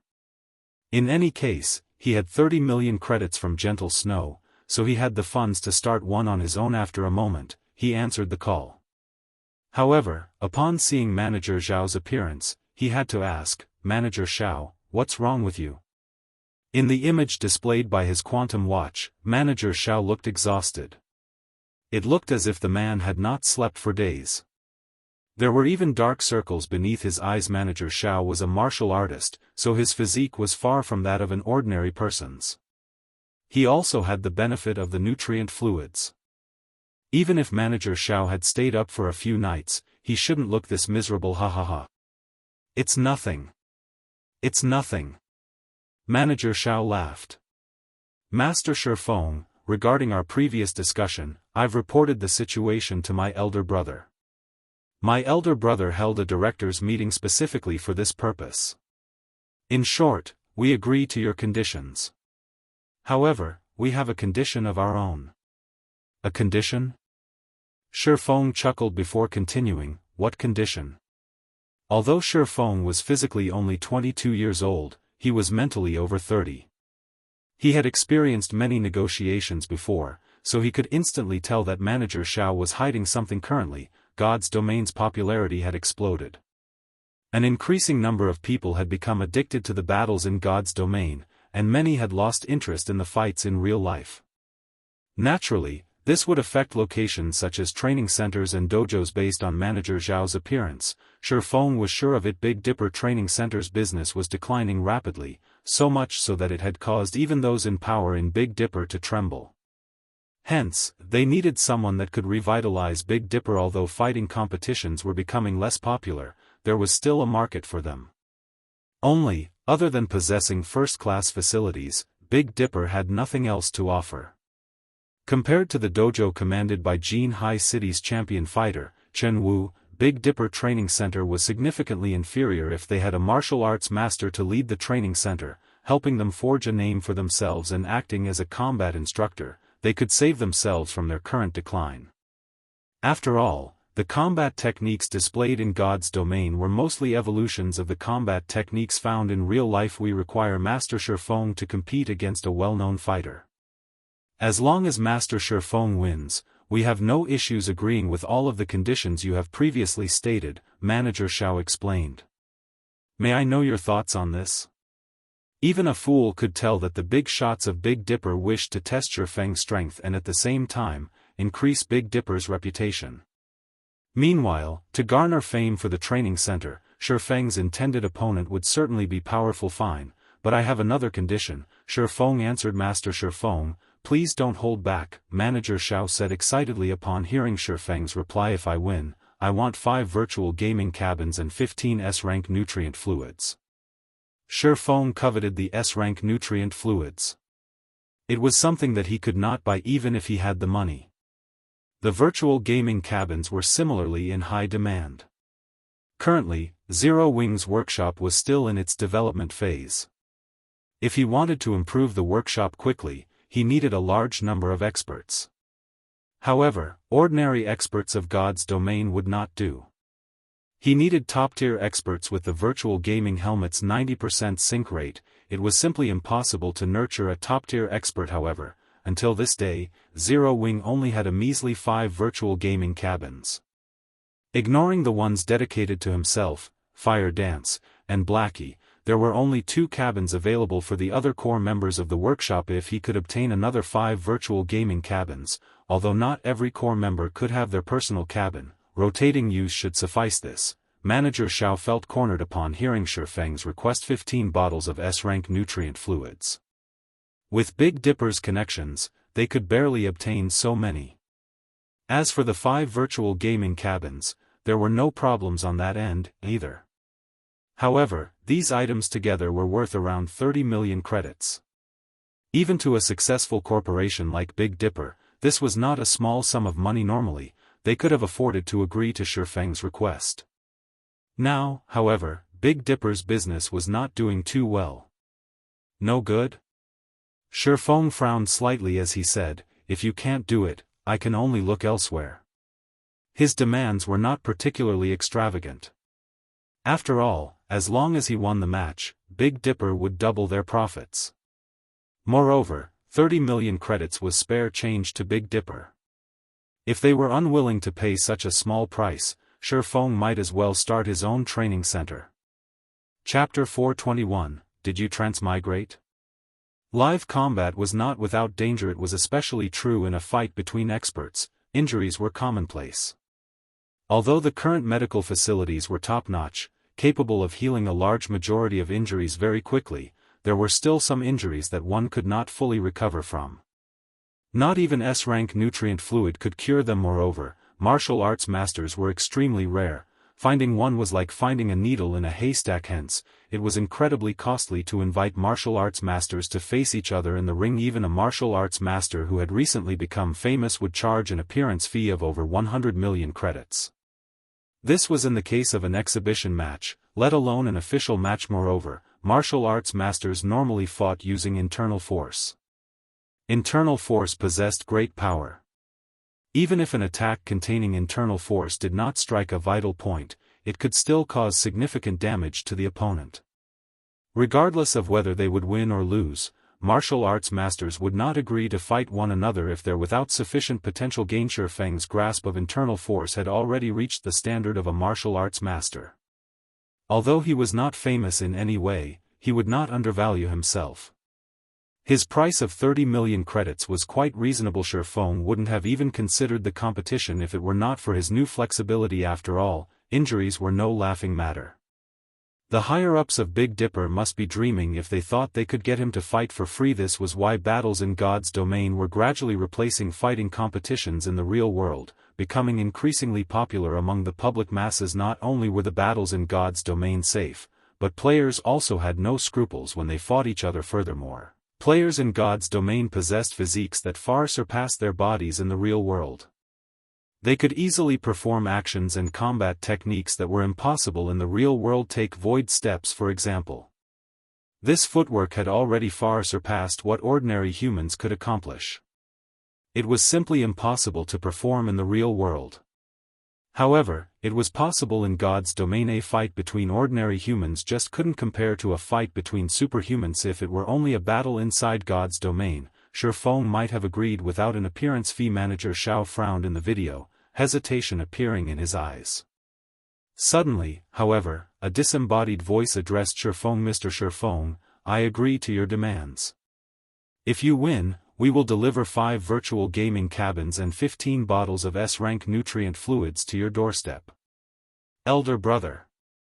The other voice from the call was Xiao Yan's elder brother, Xiao Yu, the true wielder of the power of Big Dipper. Xiao Yu then took over the call and spoke with Shifeng directly. Although Xiao Yu and Xiao Yan had very similar appearances, after being the chairman of Big Dipper for so long, Xiao Yu projected an aura of natural dignity and power with both his voice and demeanor.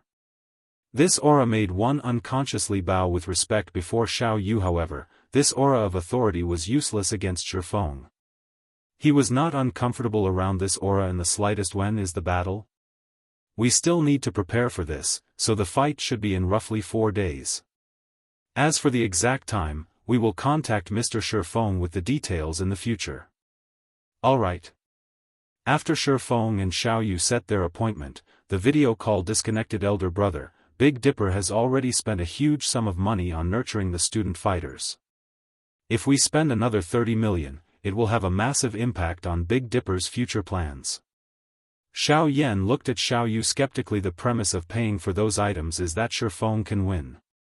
Before the battle has even begun, you are already so confident of his victory. It seems that this Shifeng is not a simple man. Xiao Yu glanced at Xiao Yan. He then shifted his gaze as he examined the test record on his table, smiling. The data on the test record was precisely what Shifeng had left behind at Big Dipper. Such a young man is actually capable of using internal force and achieving a punching power 576 kilograms. Although he cannot compare to those other martial arts masters, he is still impressive.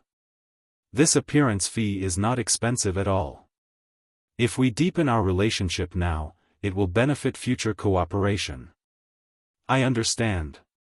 Xiao Yan helplessly nodded. Back in his apartment, Shifeng logged into God's domain. What is going on here? Shifeng could not help his surprise when he saw the scene before him. As far as the eye could see, corpses of players and battle monkeys littered the ground. Some of these players were guild players, and others were independent. Overall, there were over 300 player corpses. Furthermore, there were even more players currently engaged in combat, with 5 to 6 players dealing with a single crimson-eyed battle monkey. The players fighting were all level 20 and above, and they all possessed significant strength. Many parties here were far more powerful than the elite parties of guilds. Originally, the White Fog Canyon had been a forbidden area for players. Now, however, it had become infested.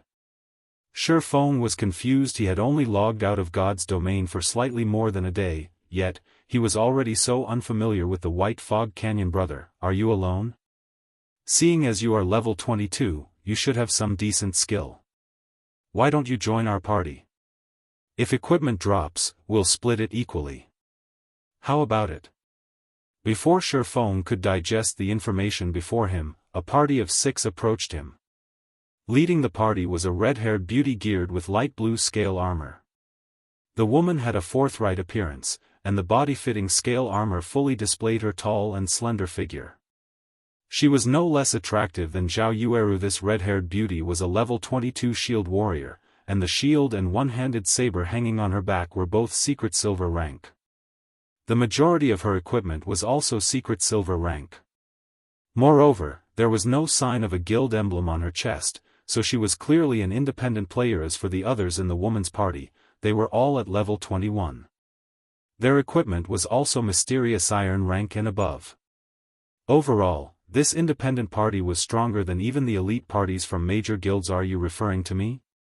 Shifeng asked strangely. At this moment, he appeared as Black Flame. Although he kept his ID hidden, there was not a single soul in White River City who would not recognize him. However, this red-haired beauty had actually said to him, "You should have some decent skill," and had even invited him to join them. Shifeng was speechless. "You're funny. Who else would we be speaking to?" The red-haired beauty laughed as she pointed to the surroundings. She then continued, "Are you worried that we will go back on our word once the loot drops? If you're worried, then we can sign a main god contract. You can relax with that, right?" At this moment, capable-looking male elementalist said, "Cloud, what's the point of wasting your time with this little brat? If he doesn't want to join us, then so be it. We are more than enough to deal with these crimson-eyed battle monkeys. We'll just earn less if we invite another person." Shifeng could not help but laugh bitterly as he shook his head. He had guessed that none of them recognized him. Or, to be precise, none of them recognized the #1 expert of Star Moon Kingdom, Black Flame. As for matters like swindling equipment, Shifeng was not worried whatsoever. In White River City, even an organization like Underworld would not get away with stealing loot. You guys are not local players of White River City, right? Why have you come to White Fog Canyon? Shifeng asked curiously. You're right. We are not local players of White River City or Star Moon Kingdom.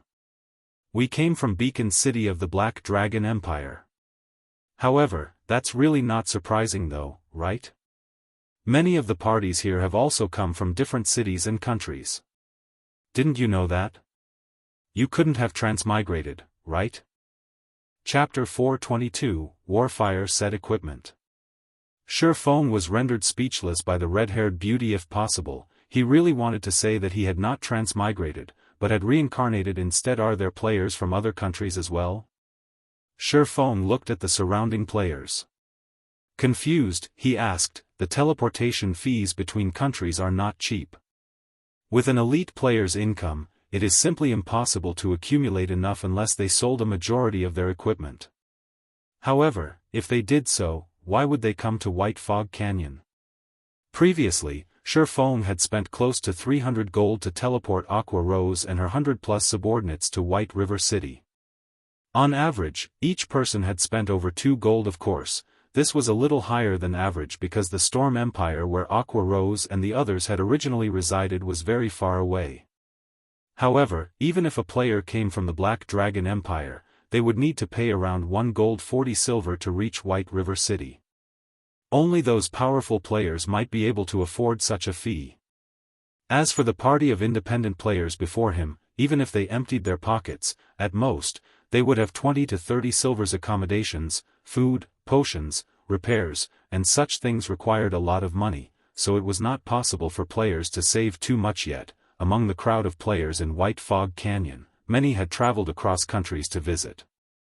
This was simply madness. You came to White Fog Canyon without even knowing this? The red-haired beauty's eyes widened, looking at Shifeng as if he were a fool. Suddenly, Shifeng was momentarily stunned as he thought of a possibility. Don't tell me they've already discovered the secret of the Starfire ore? Shifeng's chest tightened.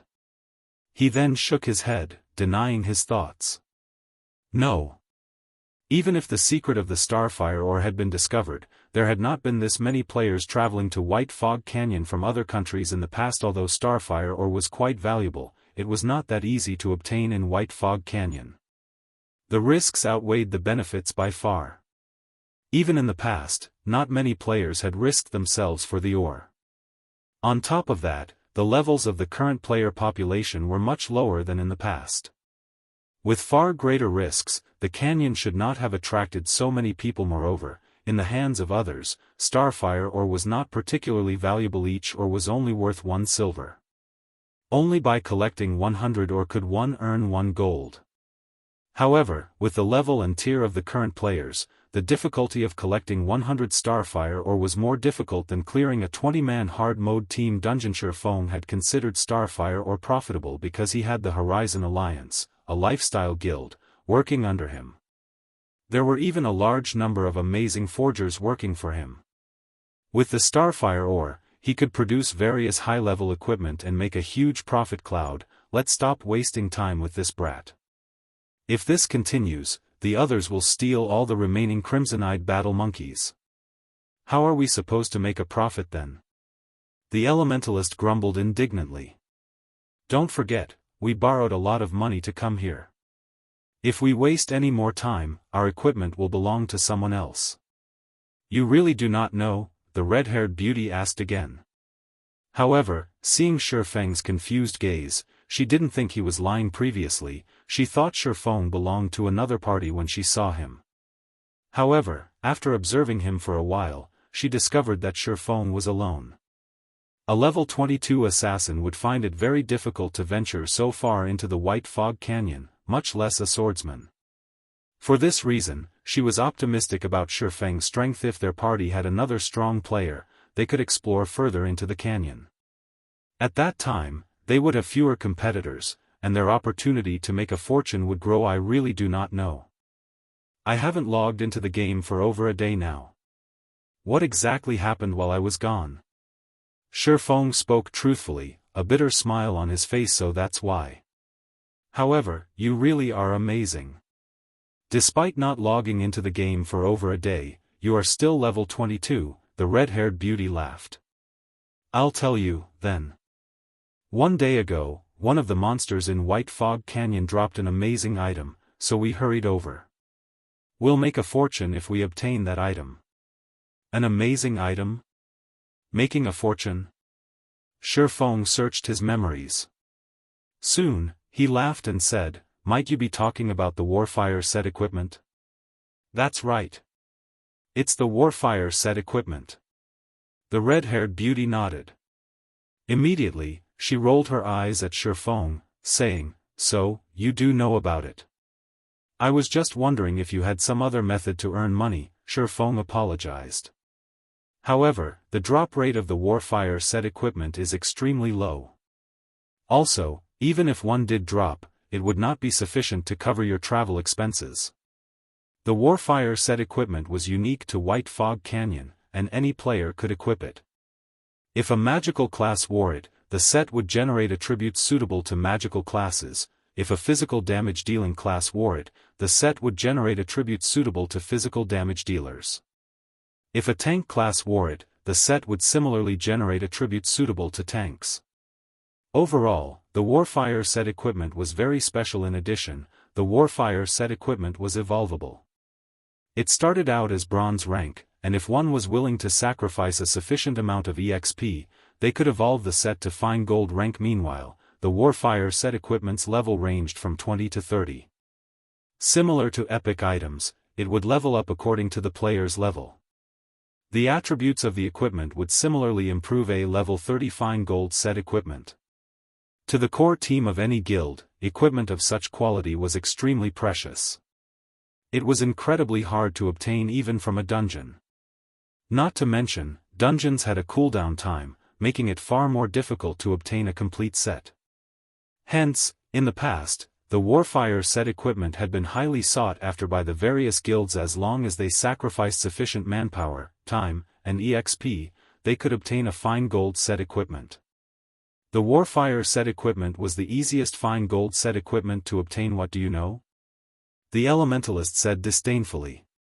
Someone has already offered to purchase each set piece for 5 gold coins. If we collect all 7 set pieces, that person is willing to pay 80 gold. Moreover, this price was offered up 10 hours ago. Now, it's definitely higher than 80 gold. 80 gold? Shifeng could not help but laugh. If they could really farm the full Warfire set equipment, Shifeng was willing to spend even 180 gold, not to mention a level 30 fine gold set equipment. Even the fine gold ranked arclight shield Shifeng previously made had sold for over 30 gold coins in the past. There were many players who had sought to make a fortune through grinding for the Warfire set equipment. However, the set's drop rate was abysmally low. Only when guild teams had spent a long time grinding did they barely manage to obtain a few sets. Look at how excited you are. We need to get the full set in order to get 80 gold, the red-haired beauty laughed. How about this? If you guys obtain any of the set pieces, I'll buy them for 10 gold each. Shifeng decided that the red-haired beauty's party was relatively powerful. If given a few days, they might obtain 1 or 2 set pieces. It was not a bad idea to purchase the Warfire set equipment directly. Items such as a fine gold set equipment were mainly used for raiding dungeons. To an independent player, its usage was limited. If you gather all 7 pieces, I'll buy the set for 180 gold. Hearing Shifeng's offer, the red-haired beauty's party was stunned. Shifeng had so casually offered 180 gold. It was not easy to obtain so many gold coins, even if one had the credits to afford them. Not even the tycoon players could come up with so many gold coins at a moment's notice. However, they had actually met such a player at this moment. All 6 had the same thought: they've met a godlike tycoon. Chapter 423, Final Cave. Are you serious? The red-haired beauty could not help but re-evaluate her opinion of Shifeng, going as far as using an identification skill on him. However, other than the fact that Shifeng was level 22, she could not uncover any information about Shifeng. The beauty's companions had similarly focused on Shifeng, hoping he would confirm their suspicion. Shifeng's offer of 10 gold coins for each piece of the Warfire set far surpassed any offer they had received thus far. Furthermore, if they could collect the entire set, they could sell it to this swordsman for 180 gold, making a fortune. Of course. We can add each other as friends. As long as you obtain the Warfire set equipment, you can contact me anytime, Shifeng said, smiling. What a joke. That was the Warfire set equipment. If he bought it for 180 gold, he would only profit. Fine gold set equipment dropped from level 20, 50-man large-scale team dungeons. Moreover, only hard mode dropped them. Only 100-man hell mode team dungeons would drop dark gold set equipment. Unfortunately, it was too difficult to collect a complete setas for the Warfire set equipment. Shifeng recalled a few valuable farming locations for it. It was not because those locations had higher drop rates, but because the battle monkeys there were densely packed. The more monkeys one killed, the higher chances they would have of the set equipment dropping. Although Shifeng wished to grind for a few pieces himself, those locations required a sufficiently powerful team. With Zero Wing's current 500-man team, farming in those areas would be suicidal. At the very least, they needed a team of 500 Tier 1 players for now. The only thing Shifeng could do was to enter the inner region of the White Fog Canyon and mine Starfire ore. Excellent. My name is Virtuous Cloud. We will contact you if we obtain the Warfire set equipment. Virtuous Cloud sent a friend request to Shifeng. Shifeng then clicked accept. Black Flame, is it? Okay, I will remember it. Virtuous Cloud nodded when she saw Shifeng's alias appear on her friends list. I will contact you once we obtain the equipment. At that time, make sure you do not reject my call. Shifeng simply smiled in response before walking towards the gorge. At the same time, he contacted Aqua Rose Guild leader. You're finally online. I have some important news for you, Aqua Rose said, smiling. You must be talking about the large number of outsiders arriving in White Fog Canyon, right? I've already learned about it. Where are you right now? Why don't I see any of you in the gorge? What's the status of the team? By this time, Shifeng had arrived at the gorge. However, the area was desolate, which worried him somewhat. We don't know where we are right now. We had kept to the gorge, grinding. However, somewhere along the way, over a dozen flame guards suddenly ran out of the inner region of the canyon. These flame guards were all level 28 lords. Their flame domain was simply too powerful.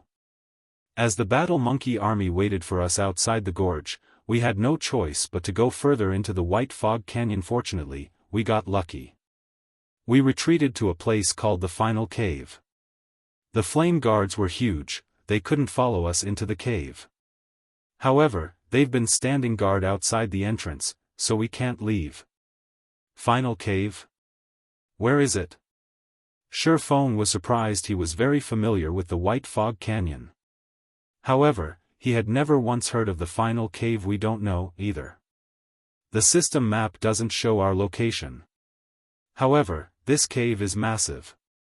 There are also plenty of monsters here. Fortunately, there aren't any Lord-ranked monsters, so we have been able to cope. Aqua Rose did not know their current whereabouts.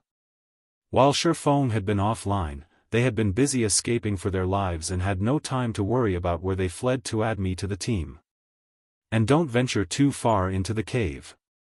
I'm on my way, Shifeng hurriedly said, frowning. There were many dangerous areas in White Fog Canyon, and it was highly possible that Aqua Rose and the others had found one in God's domain. Dangerous areas were forbidden lands for players like the cold water pool Shifeng had encountered in the Origin Sword domain. If one did not possess the appropriate countermeasures, they would die with absolute certainty. After Aqua Rose sent a team invite to Shifeng, she reminded, "Guild leader, you need to be careful. There are over a dozen flame guards outside the cave's entrance." "Ah, I understand." Shifeng nodded. After Shifeng joined the team, he activated team tracking. With this mechanic, Shifeng could locate a specific team member and meet up with them in the stone forest to the south. After activating tracking, Shifeng could see faintly glowing footprints on the shattered rocks. These footprints belonged to Aqua Rose. The stone forest in White Fog Canyon's inner region was complex and chaotic. Even with a map, it was incredibly easy to get lost there. However, the paths in the stone forest were narrow, so it was the perfect location to shake off enemy pursuit along the way. Shifeng cautiously avoided the high-level monsters as he followed the footprints. However, after tracking Aqua Rose for over 10 minutes, the footprints suddenly vanished. It was as if Aqua Rose had disappeared. How could they disappear? Shifeng's frown deepened as he examined the empty space before him. There was no sign of any caves nearby, much less the large forms of the dozen or so flame guard. Shifeng decided to explore his surroundings. Even so, he still could not find any tracks. Aqua Rose's footprints had just ceased to exist. Could there be a barrier? After giving it some thought, he could only think of one possibility. There were various kinds of barriers in God's domain. Some trapped people inside, some were lethal, and some even contained hidden areas. However, certain conditions must be met to enter a barrier. Aqua Rose and the others must have fulfilled those conditions, so they were able to enter the barrier. Shifeng, however, had not. This was what had troubled Shifeng. With a team of 500 players, who knew what they had triggered in order to enter the barrier? Who would even know what the conditions were? I wonder if the omniscient eyes will work. Shifeng walked to the location where the footprints had disappeared. He then activated Omniscient Eyes. Omniscient Eyes could uncover all information within a 100-yard radius. Nothing could hide from it. After Shifeng activated Omniscient Eyes, his heart skipped. A Beata light blue wall loomed before him. Beyond the wall, there were over a dozen flame guards roaming around the entrance of a cave. However, due to their massive bodies, they could not fit inside. However, they would certainly make it difficult for a player to enter Flame Guard, Lord rank. Level 28. HP 700,000/700,000. As these flame guards were in a berserk state at the moment, they were far more powerful than ordinary Lord-ranked monsters. A single flame guard could easily exterminate a 100-man team. With over a dozen gathered, even an army of several thousand elite players would be nothing more than ants to them. Originally, Shifeng had considered his options of breaking into the barrier. However, as if the flame guards outside the cave had detected him, they all suddenly turned to stare at Shifeng. Emitting low growls, they issued blazing flames from their hands that transformed into a sizable flame warhammers. One hit from this warhammer could instantly flatten a player, burning them to ash. No way. Shifeng gaped at the flame guards as they charged at him, stunned. Every one of them radiated malicious intent. Without hesitation, Shifeng immediately turned and ran. Before Shifeng could get too far, the faint blue barrier wall instantly shattered as the flame guards' hammers struck it. The lords then stormed towards Shifeng. Chapter 424, Locked Dark Gold Treasure Chest. The instant the flame guards broke out of the barrier, Shifeng felt a wave of heat wash over him, the surrounding temperature rising rapidly. This was the flame guard's flame domain. Any enemy within a 50-yard radius would receive a burning dot and lose 400 HP every 3 seconds. Currently, level 20 players only had around 2,600 to 2,700 HP on average, while plate armor classes only had around 3,000. On top of that, most players didn't have any fire resistance. Under the effects of the flame domain, most players would not last very long. Hence, compared to other lords, the flame guards were far deadlier to the current players of God's domain. Moreover, the flame guards had instantly shattered the powerful barrier that had hidden the cave. One could just imagine how powerful they were. Even if Shifeng activated Blade Liberation, he would not be a match for these guards faced with over a dozen level 28 Berserk Lords. Even as a Tier 1 Blade Saint, Shifeng's only option was to flee for his life. Fortunately, the flame guards were not very fast, and with the dense stone forest hindering their movements, they were even slower. Moreover, the most frightening aspect of the flame guards, the flame domain, was ineffective against Shifeng with 60 points of fire resistance. Shifeng was not even slightly uncomfortable inside the flame domain. On the contrary, he felt warm and cozy considering that the barrier had shattered. Shifeng had an idea. Suddenly, he spun around. He then activated Defensive Blade and dashed towards the flame guards. The dozen or so Berserk flame guards roared as they watched the ant charge at them. They raised their war hammers, ready to slam their weapons down on Shifeng. Shifeng smiled faintly as he used Void Steps after having rested fully. Shifeng suddenly felt that the burden on his spirit was much lighter when he used Void Steps than it had been. Moreover, Shifeng had a sense of familiarity that he never felt before when using Void Steps. Every movement felt natural before the gigantic flame hammers could strike him. Shifeng's figure suddenly vanished from sight when the flame guards lost their target. Their flame hammers paused in midair as they scanned the area for Shifeng. After the dozen or so lords searched for a moment, they still could not find any traces of their quarry. It was as if Shifeng had never existed. Suddenly, the flame guards were at a loss. By the time Shifeng reappeared, he had already passed the flame guards' blockade and was about 10 yards from the lord. Such a long distance. Shifeng was shocked when he discovered that he could actually move more than 10 yards while using Void Steps. Previously, he had only been able to move around a distance of 5 to 6 yards before reappearing. Now, he could cross over 10 yards before he was discovered. Right now, he had almost caught up with the top-tier experts who had reached minor completion of Void Steps in the past. Before Shifeng could rejoice about his improvement, the flame guards spat scorching flames from their mouths like a tsunami. The fire blanketed the ground, devouring everything in its path as it swept toward Shifeng. However, although the flames moved swiftly, Shifeng was not any slower. With the 150% movement speed increase Wind Rider provided, Shifeng had easily shaken off the inferno chasing him as he dove into the final cave. Immediately after Shifeng entered the cave, a notification sounded out from the system. You have discovered the final cave. The final cave's interior was dark. However, the cave walls looked like the starry skies, softly illuminating the gloom. With the weak starlight, Shifeng could see up to 50 yards around him. If he encountered a monster, he could respond in time. Meanwhile, inside the cave, the footprints that Shifeng had previously lost track of had appeared once more. Shifeng then gradually advanced while following Aqua Rose's footprints. Along the way, the more Shifeng observed the final cave, the more he realized that this cave was not as simple as it appeared. Many mysterious runes and pictures were engraved onto the cave walls, and they gave off a similar feeling to the runes found in the Eternal Courtyard. They felt ancient and full of divine power. Other than these runes, there were also many earthen puppets roaming inside the final cave. These puppets were around the same size as a player. Though they were somewhat slow, their flesh consisted of stone, their bodies were extremely tough.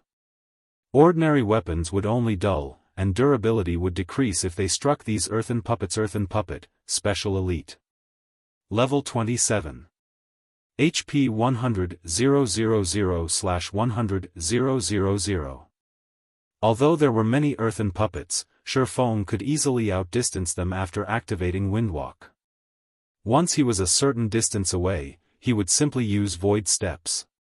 As these earthen puppets lost their target, they discontinued their pursuit. After Shifeng had followed the tracks for over half an hour, he finally discovered his guild members who were currently resting after not seeing each other for more than a day. Everyone had leveled by at least 1.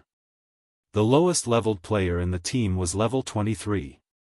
Blackie had even reached level 26. Their leveling speed was something to behold. On the contrary, Shifeng had become the lowest-leveled player on his team. When everyone noticed Shifeng's arrival, their eyes widened in shock. It was as if they had seen a ghost guild leader. "How did you manage to get in here?" The Guardian Knight Kola asked, concerned. They knew full well just how powerful those earthen puppets were. Not only did they have high magic resistance, but their defense was also powerful. Their attacks were just as frightening. To kill just one, they had to spend a long time wearing it out. However, those earthen puppets respawned indefinitely. Sometimes, if they took too long to kill, one another would respawn the moment it died. Meanwhile, when those earthen puppets discovered an enemy, they would not rest until their target was dead. If they did not kill them, these puppets would overwhelm them. They had spent over half a day to reach their current location, yet, Shifeng had arrived so casually. Moreover, only 2 hours had passed since he had started to search for them. "I ran here, of course," Shifeng laughed. "Guild leader, did you not encounter any earthen puppets?" Aqua Rose asked curiously as she stared at Shifeng, who did not appear exhausted in the slightest. "I met them, but I managed to throw them off." Shifeng smiled. "Alright, let's not worry about that. Let's leave." "Guild leader, we can't leave," Aqua Rose said, shaking her head. Previously, when Fire Dance scouted ahead, she discovered a locked dark gold treasure chest not far from here. She is currently trying to unlock it, while we're helping her fend off the patrolling puppets. A locked dark gold treasure chest. Shifeng could not help his excitement upon hearing those words. Shifeng could count on one hand the number of dark gold treasure chests he had encountered in the past. Countless guilds would drool over a dark gold treasure chest because there was a certain chance to obtain an epic item. Dark gold items were extremely rare in God's domain at the moment. As for epic items, most players dared not even dream of owning one. Shifeng had only obtained a few due to good luck. "No other guild had one. Let me have a look at it," Shifeng said as he walked over. The 7 luminaries key Shifeng had obtained from the god's grave allowed him to unlock up to 3 dark gold treasure chests. He still had 2 uses left. When he arrived at the dark gold treasure chest, he noticed Fire Dance trying to unlock it. However, the difficulty of opening a dark gold treasure chest was too high. Fire Dance's unlock skill level was not insignificant, and she had a very small chance of unlocking a dark gold treasure chest. However, after trying over 100 times, she had not succeeded. "Let me try." Shifeng walked over and took out the 7 luminaries key, inserting it into the ancient magic lock. In the next moment, a faint blue glow emerged from the 7 luminaries key and flowed into the lock. With a click, the chest unlocked. Chapter 425, Jack of All Trades. After the dark gold treasure chest unlocked, Shifeng immediately tried to open it. The instant Shifeng touched the treasure chest, however, a sudden sense of danger flooded his mind. He felt as if some poisonous snake stared at him, his body trembling involuntarily. "Guild leader, what's wrong?" Fire Dance, who stood to one side, asked curiously when she saw Shifeng free. Shifeng did not answer Fire Dance's question immediately. Instead, he frowned at the golden treasure chest in front of him. Before examining his surroundings suddenly, he discovered that the terrain here was somewhat unique. The ground 30 yards around the dark gold treasure chest was slightly indented. Although the ground around the treasure chest was 15 centimeters lower, the difference was indistinguishable due to the large area and the dim lighting in the cave. To Shifeng, whose 5 senses were extremely acute, he could even discover traces of spiderwebs. While adventuring in the fields of God's domain, one would frequently stumble across traps. These traps were very powerful, and in the past, many players had given their lives to these traps.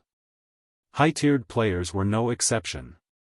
In the past, while Shifeng was a Tier 3 Sword King, he had fallen into a trap, losing his life.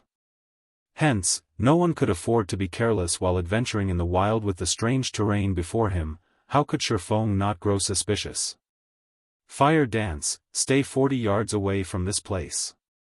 Although Shifeng did not know what was special about the area, he would not give up this dark gold treasure chest. Even the most inferior quality item in a dark gold treasure chest was dark gold rank. There was even a small chance to obtain an epic item. Although Fire Dance had no idea what was happening, she listened to Shifeng's command and distanced herself over 40 yards from the treasure chest as a safety precaution. Shifeng unsheathed the abyssal blade from his waist. Phantom kill. A doppelganger suddenly appeared beside Shifeng. For 40 seconds, Shifeng could swap positions with his doppelganger instantly. Shifeng had his doppelganger move 40 yards away from the treasure chest as well. Alright, everything seems in place. After Shifeng prepared for the potential trap, he slowly opened the dark gold treasure chest. The instant he opened it, a blinding light escaped from the treasure chest, illuminating the cave. After the light dispersed, Shifeng was stunned when he saw the contents of the treasure chest. A lone dark blue crystal pendant sat inside the chest. Previously, Shifeng had gained multiple items from the dark gold treasure chest he had opened in the god's grave. Among those items, the most valuable was the forging manual for the dragon scale set equipment. Now, however, there was a single pendant inside this dark gold treasure chest. I wonder what's so special about this pendant. Although Shifeng was slightly disappointed, pendants were extremely rare in God's domain. Dark gold ranked pendants were more scarce. Although it could not compete with the value of the dragon scale set equipment forging manual, it was still a considerable harvest. The moment Shifeng picked up the pendant, a light blue magic barrier appeared 30 yards around the treasure chest, trapping Shifeng within a trap that imprisons people. Shifeng carefully observed his surroundings, noticing that the light blue barrier had sealed him in completely. Guild leader Fire Dance immediately grew anxious. Dashing up to the barrier, she used Instant Kill, a Tier 1 assassination skill. The skill allowed her to attack her enemy with astonishing speed while inflicting massive amounts of damage. It was one of the fastest and most powerful skills among the Tier 1 skills of assassins. However, when Fire Dance's swift and violent attack struck the light blue barrier, her attack was ineffective. The collision did not even generate a small spark. After Fire Dance attacked the barrier, the earth began to tremble. An earthen guard suddenly clawed its way out of the ground within the barrier. Similar to the Flame Guards, the Earthen Guard was a Lord-ranked monster. Earthen Guard, Lord rank.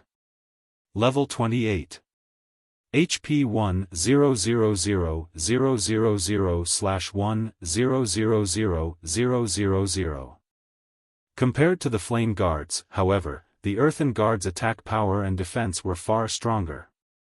Although the Earthen Guard was inferior to the Flame Guards against a group of players, against a solo or a handful of players, it was significantly more devastating than the Flame Guard. So it's a twofold killing type trap. Shifeng suddenly understood his situation. If any other player were trapped in this place, the Earthen Guard might annihilate them. Fortunately, Shifeng was no ordinary player. When the Earthen Guard swung its iron fist down on Shifeng, the air felt as if it had been blasted apart. Not daring to tarry a second longer, Shifeng immediately swapped places with his doppelganger. In the blink of an eye, Shifeng's doppelganger arrived inside the barrier and sent a chop at the Earthen Guard's fist. Meanwhile, Shifeng had arrived outside the barrier, standing safely where his doppelganger had been. However, the difference of strength between the doppelganger and the Earthen Guard was massive. Not only did the Earthen Guard toss the doppelganger, smashing it into the barrier, but it also dealt a damage of over -1,200 points. The doppelganger lost close to 1/3 of its HP after a single hit. If it had not attacked with its sword, its HP would have fallen to critical levels. The Earthen Guard's second punch would have then finished it. Against the Earthen Guard, even Shifeng would last a few hits at best. Let's go, Shifeng said to Fire Dance, who stood by his side. He could not be bothered to manipulate his doppelganger. What about the Earthen Guard? Fire Dance asked worriedly as she watched the Lord inside the barrier. Fire Dance knew about Shifeng's phantom kill skill. Although Shifeng's doppelganger only had 70% of his attributes, it could still overshadow anyone else in the guild. Yet, Shifeng's doppelganger had barely survived a punch from the Earthen Guard. Its frightening strength definitely surpassed the Flame Guards by several-fold. If such a powerful Lord-ranked monster attacked the team, Cola and the others stood no chance against it. Relax. It can't get out of there. Shifeng understood Fire Dance's concern. Smiling faintly, he said, the Earthen Guard should be the barrier's core. If one wishes to break the barrier, they would first need to kill the Earthen Guard. If the earthen guard doesn't die, the barrier will remain in place. Hence, even if the earthen guard were more powerful, it would never escape. With Shifeng's assurance, Fire Dance relaxed. Unable to help her curiosity, she then asked, "Guild leader, what did you get from the dark gold treasure chest?" Not only was it locked, but it was also trapped. The item should be quite valuable, right? Right, I had almost forgotten about it. There was only a single pendant inside the chest. I'm not sure what its quality is either. However, at the very least, it should be dark gold rank. We will have truly lucked out if it is an epic item. Shifeng then took the deep blue crystal pendant from his bag. As it was unknown, it could neither be identified nor equipped. What a high-end item. Shifeng laughed as he shook his head. He then activated Omniscient Eyes and began his appraisal. Compared to other advanced identification skills, Omniscient Eyes was a jack of all trades. It could ascertain, perceive, and appraise. It was very convenient during the later stages of God's domain. Most items players found would be unknown, and such items needed to be appraised before use. As a result, players had another thing they had to spend money on: appraisal fees. The more valuable an item was, the higher its appraisal fee would be. As a result, many players had chosen to take on Appraiser as a subclass. That way, they could earn an impressive income. Only, it was not easy to raise an appraiser's proficiency. Hence, if one wished to have an advanced item appraised, they needed to look for NPC appraisers. If a player managed to learn Omniscient Eyes, they could simply set up their own shop and work full-time as an appraiser. Their fees alone could grant them a life of luxury. Chapter 426, A Godly Tool. When Shifeng appraised the pendant with Omniscient Eyes, the process actually required 10 full seconds to complete. Shifeng had used Omniscient Eyes to appraise many unknown items before. However, those normally took 1 or 2 seconds, with high-end items requiring 2 or 3 seconds. Even dark gold items only needed 4 or 5 seconds. However, the pendant required 10. Jackpot. Shifeng could not help but smile. Ornaments were much more difficult to obtain than weapons and equipment. Even after reaching level 40, a majority of the players in God's domain would still have around level 20 ornaments. Moreover, these ornaments would be low quality, with Mysterious Iron rank as the average, and Secret Silver rank as the more powerful ones. Guild leader, look at how happy you are. What sort of treasure is this? Fire Dance asked curiously upon seeing Shifeng's grin. I don't know. Shifeng shook his head. It's still being appraised. After 10 seconds, a notification from the system sounded out, signifying appraisal's completion. Shifeng then clicked on the dark blue crystal pendant, checking its attributes. What? Shifeng's eyes shone upon seeing the attributes of the pendant. Icarus's heart, necklace, bronze rank can be evolved. Equipment requirement, all attributes 90. Level 20, level 50, currently level 20. All attributes +8. Luck +5. Additional skill. Divine Providence, temporarily increases players' luck by 20 points for 30 seconds. Cooldown, 1 hour. Evolution condition, absorb the souls of 100 Lord-ranked monsters to evolve to Mysterious Iron rank. 0 out of 100. Although the Icarus's heart was only bronze rank right now with low attributes, the 5 points of luck were extremely valuable. More importantly, it had Divine Providence, instantly increasing a player's luck by 20 points. This offered a player 25 points of luck. The luck attribute was the most precious attribute in God's domain. Not only could it increase the equipment drop rate when killing monsters, but it could also increase the success rate when producing items. It was an extremely valuable attribute for lifestyle players, and it was an attribute that would never become outdated. With just 1 point of luck in players' current levels, their drop rate would almost double. Although increased values of luck offered diminished returns, 25 points of luck could still increase the drop rate by 6 or 7 folds if Shifeng activated Divine Providence when killing a boss, skyrocketing his luck. His chances of obtaining a high-quality item would improve significantly. Previously, Shifeng had reaped massive harvests with only the 3 points of luck that Shadow's blessing provided normally, Lord-ranked bosses would only drop secret silver items, fine gold items if one were lucky. With 25 luck, however, Shifeng could almost certainly obtain a fine gold item when he killed a lord. If he killed a high lord, it might drop a dark gold item. Icarus's heart was most likely even more valuable than an epic item. Unfortunately, the equipment requirements for Icarus's heart were quite high, requiring 90 points in all attributes. Throughout Zero Wing, only Shifeng could equip it. Need to kill 100 lords to evolve it? Its demand is quite high. After reading the attributes of Icarus's heart, many ideas flooded Shifeng's mind. The Warfire set equipment unique to White Fog Canyon, in particular, was the level 30 fine gold set equipment that countless guilds dreamed of obtaining. Currently, Icarus's heart was only bronze rank. If he evolved it to fine gold or dark gold rank, it would offer far more luck points. At that time, it would be a godly tool when raiding large-scale team dungeons. Zero Wing was already the center of attention right now. If other guilds knew that Zero Wing possessed an item like Icarus's heart, they would lose their patience with Shifeng's guild. It was highly possible that they would unite to attack Zero Wing. Hence, Shifeng had no intentions of letting others discover Icarus's heart. Moreover, he would only make a fortune if he kept quiet about it. He would be a fool to reveal his hidden cards. Fire Dance, we're returning. Shifeng smiled faintly as he switched out the shadow's blessing around his neck for the Icarus's heart. He then said, let's go make a fortune. Guild leader, there might be more treasures deeper in the cave. Are we not going to search for them? The final cave intrigued Fire Dance. She had discovered a dark gold treasure chest just by exploring this far. If they searched the cave, they might stumble upon something greater. Shifeng shook his head, laughing bitterly. He said, our strength is still lacking. We will only find our deaths if we delve further.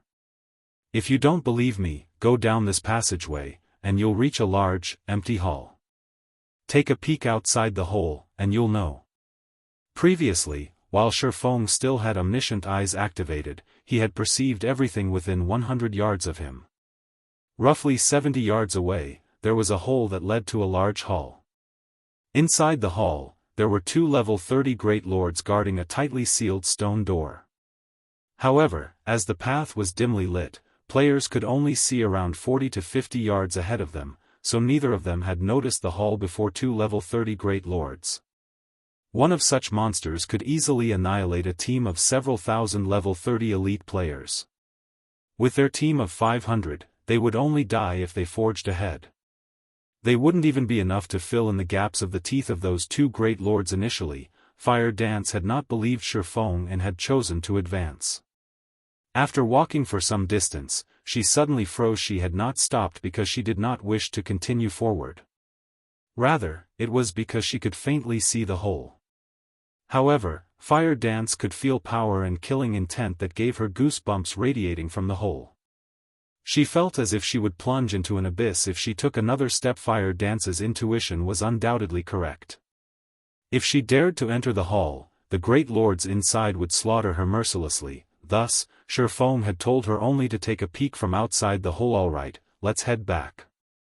We shouldn't make Aqua and the others wait for us too long. Shifeng laughed as he saw the hesitant look on Fire Dance's face. Fire Dance obediently nodded.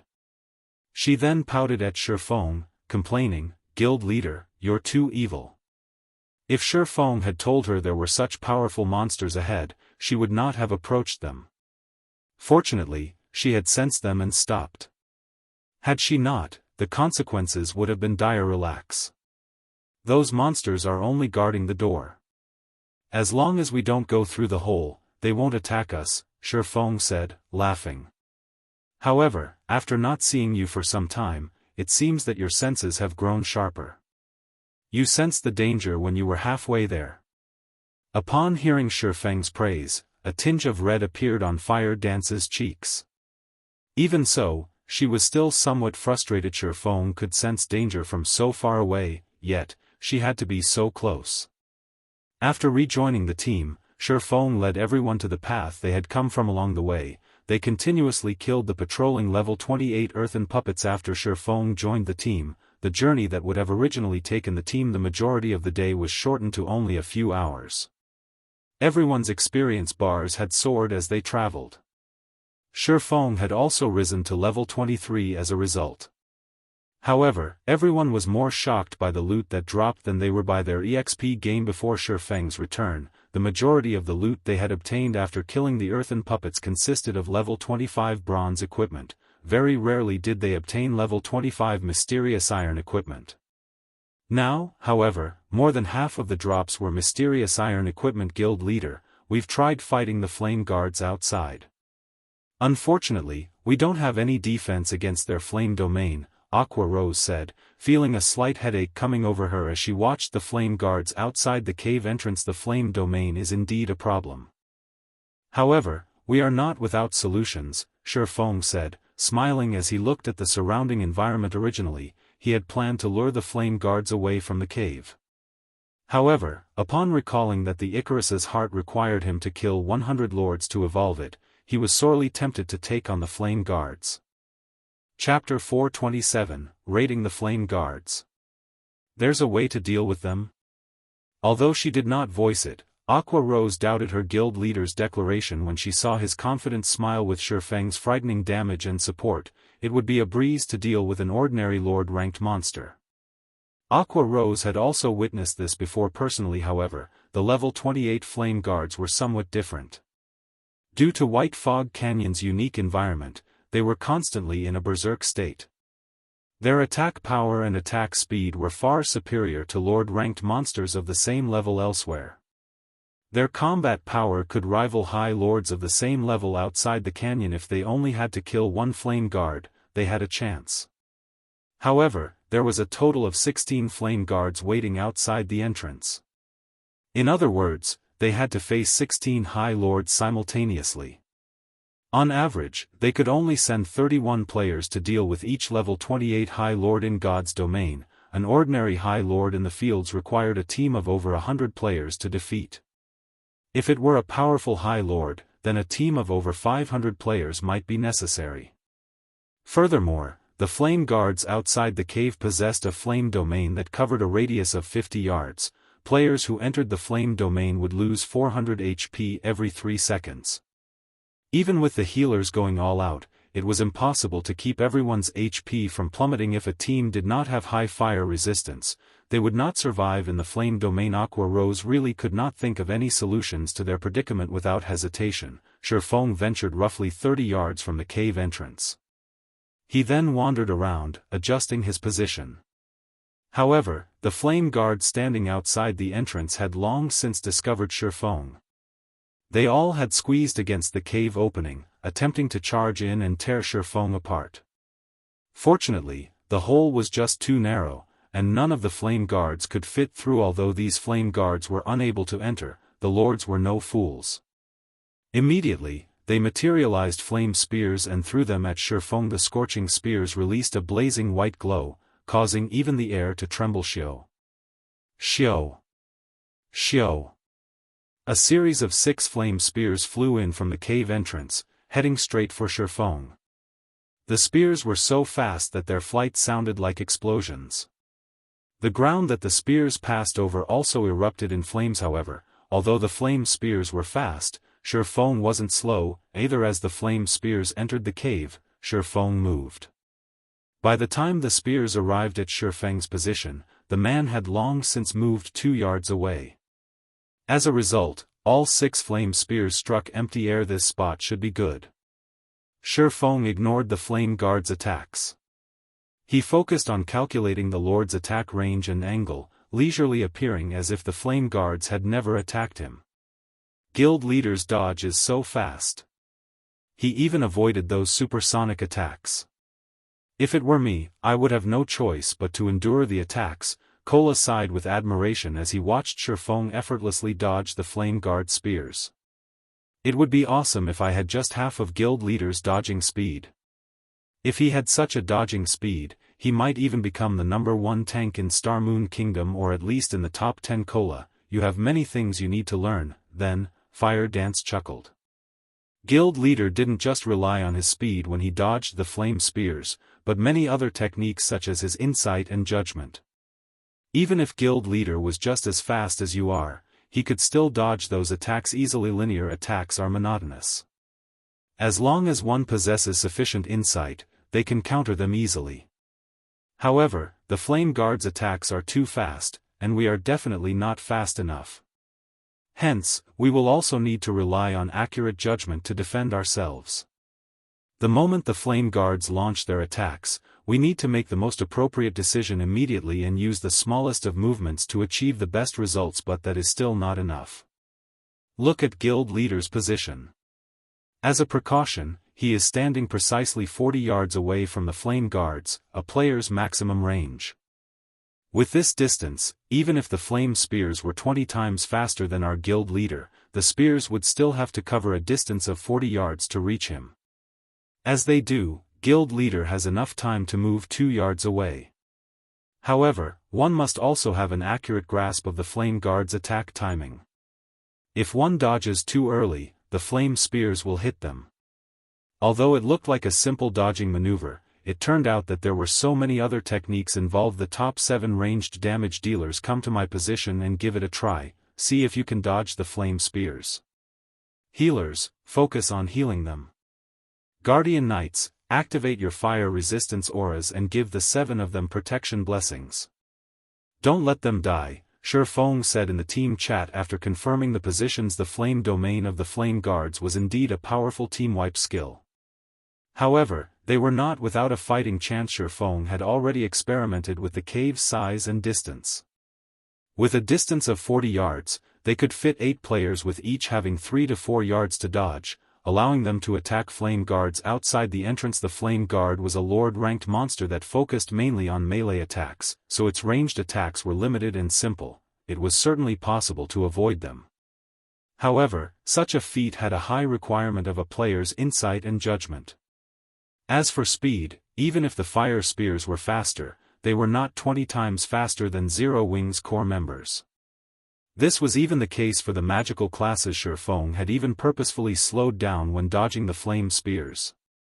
Yet, he still dodged the attacks effortlessly also, as the effects of the flame domain did not stack. With the protection of the fire resistance aura, each of the 7 ranged players would only lose 300 HP every 3 seconds.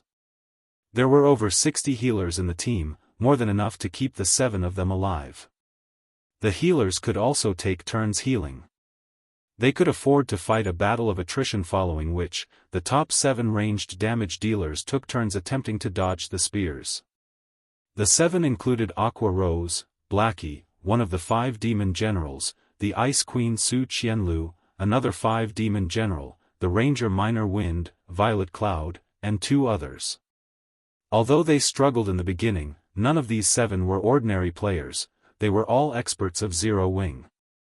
They quickly adapted to the Flame Guard's attacks, and soon, they could dodge the attacks effortlessly. After finishing with his experiments, Shi Feng reformed the team once again. After repeating the process, they started raiding the level 28 Flame Guards. The moment the battle began, ice spells and arrows flew across the cave and bombarded one of the Flame Guards outside the entrance. However, the Flame Guard's magma armor possessed a frightening defense, and a majority of the team's attacks only dealt around -300 damage. Among them, Aqua Rose managed to deal over -500 damage, whereas Blackie dealt over -600 damage with his dark arrow. As for Violet Cloud, although she had already become an Astromancer, her instantaneous explosive power was still less than Aqua Rose's, a Tier 1 Elementalist, and Blackie's, who possessed an epic staff and was a Tier 1 Cursemancer. However, even though she only dealt slightly more than -400 damage, it was still impressive. The Flame Guard they struck bellowed with rage, growing more violent as it threw flame spears madly. Fortunately, they evaded each attack. The Flame Guard was different from the bosses in dungeons. It only possessed 700,000 HP, and its battle recovery only replenished 7,000 HP every 5 seconds. The total damage dealt by the 7 players far surpassed that, and they could gradually exhaust it to death. At this moment, standing in the furthest corner, Shi Feng tossed the blazing meteor, striking the Flame Guard. Suddenly, a damage of over -1,000 points appeared above the Flame Guard's head. Immediately, the blazing meteor's quadruple phantom effect triggered, causing 4 consecutive damages of over -200 points. In an instant, Shifeng became the highest damage dealer among the 8 attackers. Everyone was stupefied. Shifeng was a swordsman, not a ranged class. Yet, his damage thoroughly overshadowed that of an elementalist, a class known as a glass cannon. Moreover, this elementalist was Aqua Rose. If Shifeng were not their guild leader, every team member would have cursed at him. How were ranged players like them even supposed to make a living now? Guild leader, you're shameless. Speak. What did you eat? Why is your damage so much higher than ours? Aqua Rose was speechless upon seeing the damages above the flame guard's head. Originally, she had intended to surpass Shifeng in terms of damage output, satisfying her own little vanity. Now, however, even that dream had shattered. Chapter 428, Divine Providence. Shifeng simply smiled at everyone's surprise, not bothering to explain his high damage was not only due to the blazing meteor being a pseudo-extraordinary item.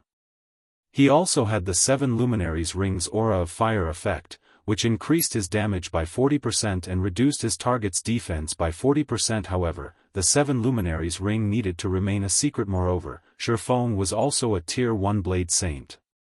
His attack power had originally been high, so there was nothing odd about him dealing over -1000 damage with one attack. Because of Shifeng's attack, the group's total damage overwhelmed the Flame Guard's battle recovery. It was utterly helpless. It could only roar furiously as it used its Flame Warhammer to defend itself against the 8's attacks while attacking with its flame spears. For a time, both sides were at a stalemate. However, none of the Flame Guard's attacks could land on any of its 8 targets. Only its flame domain could inflict any damage. However, with each player losing only 300 HP every 3 seconds, they only needed 1 healer per player to keep them at full health. As for Shifeng, he did not even need a healer. With more than 60 points in fire resistance, he could ignore the flame domain. On the other hand, Shifeng's team launched a rapid assault against the Flame Guard. Although the Lord had fended off many of the attacks with its Flame Warhammer, it had still received a significant amount of damage, its HP constantly decreasing 95%. 94%. 93%. Time passed slowly. As the Flame Guard's HP fell, its attacks became frantic. The team began to feel the strain of dodging so many flame spears. Everyone's attack rate also started decreasing, slowing their enemies' HP descent. In the end, the fight that should have concluded after a dozen minutes or so had lasted over half an hour. Although everyone was bored from repeatedly dodging the flame spears, when they thought about how they could kill a Flame Guard just by repeating these actions, they began to feel reinvigorated. Moreover, they could also train their evasive techniques, killing 2 birds with 1 stone. The members watching from 50 yards away were envious. After more than half an hour, the Flame Guard's HP finally fell to 15%. Suddenly, the Flame Guard's eyes glowed a brilliant red. The flames covering its body writhed and expanded as the monster grew several times its original size. The scorching flames vaporized the moisture in the air, causing a shimmering heat haze inside the final cave. Aside from Shifeng, everyone was stunned by the Flame Guard's intimidating aura. In the next moment, the Flame Guard opened its mouth, gathering berserk fire-type mana inside it. Shifeng exploded into motion, dashing between his teammates and his enemy. All of you, stand behind me. Healers, increase your healing. Shifeng hurriedly shouted. He then switched the 7 Luminaries' Rings Aura of Fire to Aura of Illusion. Suddenly, all of his attributes increased by 30%. Simultaneously, Shifeng also activated Fantasy World, gaining immunity to all magic damage for 20 seconds. As a Lord-ranked monster, the Flame Guard was far more powerful than other monsters, and this was its sure-kill skill, Ragefire Roar. When activated, the skill would deal a devastating blow to all enemies in a cone in front of it, burning everything to cinders. Even if Kola, a Tier 1 Guardian Knight, activated Protection Blessing, he still would not survive the attack. After Aqua Rose and the others received Shifeng's command, they all promptly moved behind him. Shortly after, the 7 rushed behind their guild leader's guard. The Flame Guard roared and fired a blazing white cone. In the blink of an eye, the attack devoured everything 50 yards in front of Flame Guard. White light filled the once dimly lit cave, and the temperature inside the cave skyrocketed. Everyone's hearts pounded as they watched the attack. This was practically Armageddon. Even the healers who stood 70 yards from the Flame Guard watched their HPs rapidly decrease. They lost over 400 HP every second, needing the assistance of their fellow healers, who stood further back, to keep them alive. One could just imagine what kind of damage those within 50 yards had received. They might have been instantly obliterated. The rage fire roar lasted a full 6 seconds, transforming the cone before the Lord into a blistering hell. After the Flame Guard's attack ended, the blast area in front of it had scorched black. Only the area behind Shifeng remained intact. Among those present, Aqua Rose and the others' HP had fallen to critical levels. Only Shifeng was unharmed. If Shifeng had not blocked the magic damage of the rage fire roar for them, they would have lost their lives instantly. Fortunately, Aqua Rose and the others had only received some damage from the high temperatures. Even after the attack, they still received over -500 damage every second. If not for the healers working frantically to restore their HP, they would have fallen, their roasted husks decorating the ground. The Flame Guard has entered a weakened state. Hit it with everything you've got. Shifeng shouted as he glared at the shrunken Flame Guard. Immediately, everyone scattered and returned to their respective positions, resuming their bombardment on their target once again. When the Flame Guard only had 30,000 HP remaining and was about to use Rage Fire Roar again, Shifeng activated Divine Providence, increasing his luck by 20 points for 30 seconds. Shifeng also gave off a faint golden glow, becoming a dazzling sight to behold. Shifeng then used Flame Burst, gathering power into the blazing meteor. He aimed at the Flame Guard and launched a series of rapid attacks. One hit after another struck the Flame Guard, each attack dealing over -4,000 damage. After 12 consecutive attacks, the Flame Guard's 30,000 HP had vanished. The Flame Guard did not even have the chance to use its Rage Fire Roar again. The moment the Flame Guard died, a large number of items scattered around its body. Ordinarily, a Lord-ranked monster would only drop around half a dozen items or so when it died. However, due to the White Fog Canyon's unique environment, the drop rates of the monsters inside the canyon had increased significantly. Coupled with Shifeng's 25 points of luck, the Flame Guard dropped a mother load. With a simple glance, one could count over a dozen items scattered across the ground outside the cave entrance. At the same time, everyone's experience bars soared. The Flame Guard was a level 28 Lord. The amount of EXP gained from killing monsters inside White Fog Canyon was already high, 3 to 4 times that in the outside world. As the Flame Guard was level 28, there was also the bonus EXP from the level difference. Hence, everyone received an abundance of EXP. As a Blade Saint, Shifeng required double the EXP needed by other classes to level up. Yet, even so, his experience bar still rose by 7%. As long as they killed the remaining 15 Flame Guards outside the cave, Shifeng would definitely reach level 24. Let's take a break. We'll start another round after we rest. Shifeng examined everyone's statuses. Whether it was the magic damage dealers or healers, their mana was nearly exhausted. Hence, Shifeng decided it was best if they rested before challenging the other Flame Guards. Moreover, they had spent the past hour dodging and attacking frantically. This had definitely strained everyone mentally. Hence, it would be beneficial to rest and prepare themselves for the next assault. There was also another important reason why Shifeng chose to take a break. Divine Providence had a cooldown of 1 hour. Now that they had such an amazing opportunity that allowed them to slaughter the Flame Guards, how could they waste it? Shifeng had to wait until Divine Providence was ready before taking down the next Flame Guard guild leader. What should we do about the drops at the entrance? Aqua Rose asked as she gazed at the pile of loot outside the cave covetously. There were still 15 Flame Guards guarding their exit, so it was impossible to collect the loot right now. Relax. No one else can enter this place. Also, loot dropped by monsters won't disappear for 48 hours. We have plenty of time to take care of the rest of the Flame Guards. Although Shifeng also wanted to dash over and pick up the loot, the 15 flame guards were not there just for show. After taking a short break, everyone resumed another round of attrition. Now that everyone had experienced fighting a flame guard, it was much easier to deal with. The rest time passed quickly, and one flame guard after another fell. Unknowingly, nearly 18 hours had passed in game. At this moment, the final flame guard died under Shifeng's hands. It, too, fell to the ground and scattered a ton of loot outside the cave.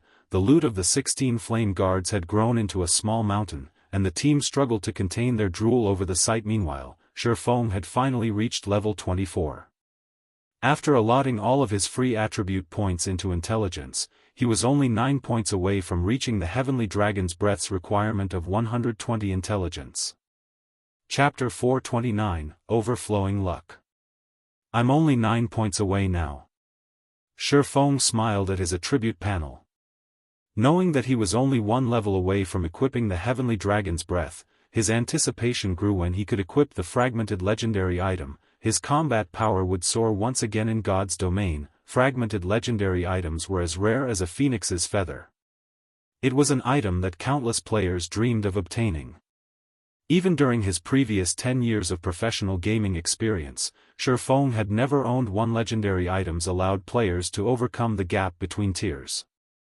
Although fragmented legendary items were not as powerful as legendary items, they were still far more powerful than epic items. If Shifeng could equip the Heavenly Dragon's Breath, his combat power could reach the same playing field as a Tier 2 class. A Tier 2 class was in a whole different league compared to Tier 1. It was like the difference between a chieftain and a lord against a chieftain of the same level. A direct confrontation required at least a party of elite players.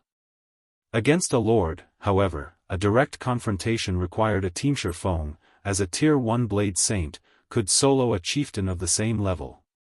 However, he stood no chance against a lord of the same level unless he used some particular technique or advantage. After equipping the Heavenly Dragon's Breath, however, Shifeng could contend with the 5 guilds controlled by Underworld by himself. He would not need to involve Zero Wing, allowing his core team to develop safely. After killing the 16 flame guards, everyone's levels had similarly risen. At this moment, the lowest leveled player among the 500 team members was level 24. They had far surpassed the average level of elite players in White River City and were on par with most of the expert players among the members of Zero Wing. Aqua Rose, Fire Dance, Flying Shadow, Cola and the others had reached level 26. Their levels were already on par with the top-tier experts of White River City. Hence, instead of wasting time and fighting a war of attrition with overwhelming smile, they should take the opportunity to widen the gap between Zero Wing and the other guilds further. After all, if a newly established guild like Zero Wing wished to become the overlord of Star Moon Kingdom, they first needed sufficient combat power to strike fear into the other guilds' hearts. However, the loot the flame guards had dropped was the most valuable gain from the slaughter. While the crowd was taking a break, Shifeng tidied up all of the loot. He also appraised every single drop. Although Shifeng had expected the drops to be impressive, after he finished appraising the items, he could not contain his shock. Icarus's heart was truly a godly tool. With divine providence, they had obtained a total of 286 items from the 16 flame guards. Among the items, 105 were rare materials, 9 were individual pieces of the Warfire set equipment, 41 were level 25 mysterious iron equipment, 53 were level 25 secret silver equipment, 29 were level 25 fine gold equipment, 18 consisted of various recipes and forging designs, 15 were Tier 1 magic scrolls, 4 were Tier 2 magic scrolls, and 12 were treasure hunting scrolls. Currently, in God's domain, the average players were around level 20, whereas guild elites were around level 22. The dungeons they could raid were all level 20 dungeons. Hence, the equipment they could obtain was limited to level 20. It was extremely rare to come across level 25 weapons and equipment in God's domain. Weapons and equipment would significantly impact a player's performance every 5 levels. The attributes of a level 20 fine gold equipment were slightly inferior to a level 25 secret silver equipment. In other words, a player wearing level 25 fine gold equipment was stronger than a player wearing level 20 dark gold equipment. How rare was level 20 dark gold equipment? There were only very few items throughout Star Moon Kingdom, yet now, they had actually obtained 29 pieces of level 25 fine gold equipment, which was the equivalent of obtaining 29 level 20 dark gold equipment. Furthermore, they had obtained the Warfire set equipment and treasure hunting scrolls, two of the rarest items available in White Fog Canyon. Currently, although players were familiar with the Warfire set equipment, almost nobody knew about the treasure hunting scroll. Although the scroll was not as valuable as a Tier 2 magic scroll, it was extremely useful inside the White Fog Canyon. The scroll's greatest function was searching for starfire ore. It was extremely difficult to locate starfire ore in White Fog Canyon. Originally, Shifeng had intended to rely on his memories. With the treasure hunting scroll, however, he could locate the ore with the system map. The scroll had a search radius of 1,000 yards and lasted for 30 minutes. When searching for valuable ores, it was the best tool one could have. Luckily, even this dropped. Shifeng chuckled lightly upon seeing the treasure hunting scrolls in his bag. However, when he swept a gaze over the individual pieces of the Warfire set equipment, he lamented as he muttered, "It would be awesome if I could complete the Warfire set equipment." Warfire set equipment, bronze rank, can be evolved. Level 20, level 30. Can be equipped by any classes. Set consists of 7 parts: head, chest, belt, hands, wrists, legs, and feet. Set effect, bronze rank. 2-piece effect, all attributes plus 10. 4-piece effect, ignore levels plus 10. Obtain free will skill. Able to remove all control effects for 5 seconds. Cooldown, 1 minute. 7-piece effect, main attribute increased by 10%. Skill cooldown decreased by 30%. Obtain Warfire Berserk skill. Damage increased by 50%, attack speed increased by 50%, and movement speed increased by 30% for 20 seconds. Cooldown, 5 minutes. The basic attributes of the Warfire set equipment were average at best. It was referred to as a level 30 peak fine gold set equipment was because of its set effects. In particular, the free will skill and Warfire Berserk skill were the main reason it ranked as peak fine gold set equipment. Although Shifeng now had 9 individual pieces, there were duplicates for the head, hands, and leg slots. He was only missing the wrist pieces. The Warfire set equipment only reached its true value when it was complete, following which, Shifeng distributed the level 25 fine gold and secret silver equipment to Fire Dance, Aqua Rose, Cola, and the other core members who had reached level 25. As for everyone else, they had yet to meet the level requirements and could not use any of the level 25 equipment. However, they had obtained the corresponding guild points. When they returned, they could exchange these guild points items in the guild's warehouse. Nobody argued Shifeng's arrangements. After all, those who had contributed the most to the Flame Guard's deaths were Aqua Rose, the core members, and the healers. Everyone else had simply watched from the side, doing nothing at all. They were satisfied with receiving guild points. Moreover, even if Shifeng had given some of the equipment to them, they could not equip it. Guild points were far more practical. Guild leader, where are we heading next? Aqua Rose had just replaced a few pieces of her equipment with the level 25 fine gold ranked cloth armor they had obtained, increasing her attributes significantly. Right now, she was itching to test her newfound strength.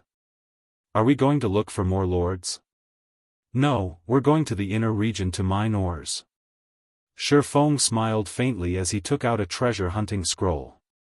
He then unfurled the gray scroll and chanted an incantation. Suddenly, several red dots appeared on Shifeng's system map. Mine ores?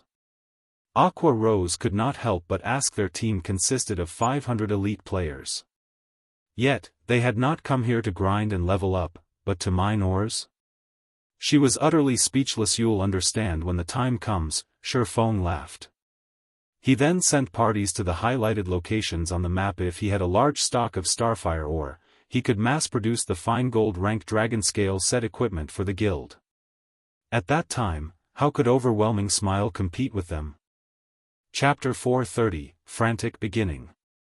The inner region of White Fog Canyon was complex and densely covered by stone forests. After the meteorite shower, the fog inside the canyon had also grown thicker, lowering visibility to less than 30 yards. In addition, elite and special elite monsters would show up every now and then. If players entered the canyon without sufficient strength, they would easily lose their lives. However, danger and opportunity coexisted with each other, such as the precious starfire ore could be found within the white fog. Shurfeng separated the team of 500 into multiple smaller teams, with each team consisting of 2 parties. That way, even if a team encountered a special elite, they could safely deal with it themselves. As the assassins possessed high survivability, Shurfeng allowed them to take independent action. Meanwhile, Shurfeng himself ran around the map, quickly recording the red dots that appeared in his system map and sending the coordinates to the various teams, having those closest mine the ore there within the inner region of White Fog Canyon. Not all red dots represented the starfire ore. There were actually many different types of ore. Hence, if Shurfeng wanted to harvest a large amount of starfire ore, he needed a large amount of manpower as expected of the undeveloped White Fog Canyon. There really are a lot of ore deposits. Shurfeng looked at the many red dots on his system map, joy blossoming in his heart. In the past, he had to spend over half an hour just to locate a single ore deposit. Even if he had discovered one, he would still have had to contest over it with other players. As for discovering a hidden ore deposit, one needed to be significantly lucky. He would have been fortunate if he had located 8 or 9 starfire ore deposits in a day. Now, he was able to locate over 100 starfire ore deposits in just half an hour. Players could excavate starfire ore from starfire ore deposits. As for how many pieces of ore one could acquire, it relied on the player's own luck and mining level. 1 or 2 pieces if the number was low, and 3 or 4 pieces if it was high. After several hours of hard work, Shurfeng's team of 500 managed to secure over 1,000 starfire ore deposits and had amassed over 3,000 pieces of starfire ore, which was equivalent to over 30 gold to Shurfeng. However, the value of these 3,000 plus pieces of starfire ore far exceeded 30 gold. After using up the 12 treasure hunting scrolls, the team's speed at locating the starfire ore deposits gradually slowed. Even with 500 players continuously searching for the deposits, after an hour's worth of effort, they had only managed to harvest around 200 pieces of starfire ore. However, Shurfeng was still satisfied. The philosopher's stone he possessed allowed him to refine the starfire ore into starfire essence, free of charge. At that time, with so many starfire essences, his certainty of producing the level 20 dragon scale set equipment would greatly increase. Level 20 fine gold set equipment was precisely what the current players of God's domain needed and lacked the most. Currently, the majority of the player population were around level 20. If it were a level 25 set equipment, very few people would be able to equip it. Hence, the demand for it would also be low. If Shurfeng produced a dragon scale set equipment, he could sell it for over 100 gold. Right now at the very least people were only offering 80 gold to purchase the complete Warfire set because, currently, no one knew its true value. Moreover, even if someone managed to gather the full Warfire set equipment, it would initially start at bronze rank. They would have to sacrifice a lot of their EXP in order to raise it up to fine gold rank, hence why it was so cheap in the past. The price of the Warfire set equipment had once soared up to 500 gold. Yet, even with such an astronomical price, supply failed to meet demand. Time passed quickly. Unknowingly, the members of Zero Wing had mined ore deposits in White Fog Canyon for 2 whole days, obtaining an abundant cache of ores. They had practically dug up every deposit in White Fog Canyon at least once, and the amount of starfire ore they gathered had exceeded 15,000 pieces. In addition, they had also obtained over 7,000 pieces of various other kinds of ore. During these 2 days, aside from mining ore deposits, everyone from Zero Wing had also killed plenty of Lord-ranked monsters. As long as one of the search parties encountered a solitary Lord, they would immediately notify Shurfeng of it and then kill it together. After 2 days, Zero Wing's team had managed to kill 22 Lords. With Shurfeng's divine providence, they managed to obtain a large number of level 25 equipment. Among them, most were secret silver and fine gold equipment. They had also obtained many Warfire set pieces. By now, they had enough to complete close to 3 sets. Unfortunately, none of the set pieces they obtained were meant for the wrist slot, which greatly depressed Shifeng. Shifeng had placed all the weapons and equipment they were unable to use in the guild's warehouse, instantly enriching its stores. When the other members of Zero Wing saw the large stock of level 25 equipment, they all grew excited. Enthusiasm filled every one of them as they actively completed guild quests and made contributions to the guild. Level 25 equipment was currently the pinnacle of equipment to God's domain players. Even before everyone had reached level 25, the guild had already prepared a large number of high-end level 25 equipment for themselves. This had extinguished the guild members' worries about obtaining level 25 equipment. Now, the only thing they needed to do was frantically accumulate guild points. By the time they reached level 25, they could simply exchange for the level 25 equipment. This point alone made Zero Wing superior to every other guild. The appearance of level 25 equipment in Zero Wing's warehouse had undoubtedly punched a big hole into Overwhelming Smile's poaching plan. Now, those who originally planned to defect from Zero Wing started hesitating. Although the benefits offered by Overwhelming Smile were very high, the equipment it possessed was unable to keep up with the times. Meanwhile, if their equipment fell behind, how would they hunt for even better equipment? How were they supposed to grind and level up quickly? Once behind, always behind. At this moment, many players who had previously defected from Zero Wing to Overwhelming Smile began regretting their decision. Just how did Zero Wing manage to get so many level 25 high-end equipment? I hear that a guy who was a lot weaker than me has already obtained a level 25 mysterious iron chest piece. As soon as he reaches level 25, he can replace the level 20 mysterious iron chest piece he is wearing. If I had known something like this would happen earlier, I would never have left Zero Wing. I might already have enough points to exchange for a level 25 secret silver equipment by now. I couldn't agree more. A guy I know who was previously about equal in strength with me is now very well off. When I chatted with him 6 hours ago, he told me that he had managed to accumulate enough points to exchange for a level 25 secret silver equipment. He is only level 22 right now. By the time he reaches level 25, he might accumulate enough points to exchange for 5 or 6 pieces of level 25 secret silver equipment. In White River City, many of Overwhelming Smile's members started having heated discussions in the bars, sighing enviously. Why are all of you lauding the spirit of the enemy and belittling that of our own? The higher-ups of Overwhelming Smile have already sent people to investigate the source of Zero Wing's equipment. Soon, with our guild strength, we can definitely obtain a large number of level 25 high-end equipment much more easily than Zero Wing. Zero Wing can only remain arrogant for now because all of our guild's core members are focused on raiding the Great Lord inside the ruined shrine. After they finish with it, not to mention level 25 fine gold equipment, we might even get dark gold or epic equipment. Many Overwhelming Smile members had expressed their disdain regarding Zero Wing's recent performances. They firmly believed that Overwhelming Smile was a lot stronger than Zero Wing. Meanwhile, inside White Fog Canyon. During their 2 days of grinding and mining, everyone from Zero Wing had leveled up quickly, with many having already reached level 25. Blackie had even broken through to level 27, whereas Aqua Rose and the other core members had risen to level 26. Violet Cloud had also reached level 25, replacing her level 20 equipment with level 25 secret silver and fine gold equipment. Only Shifeng remained at level 24.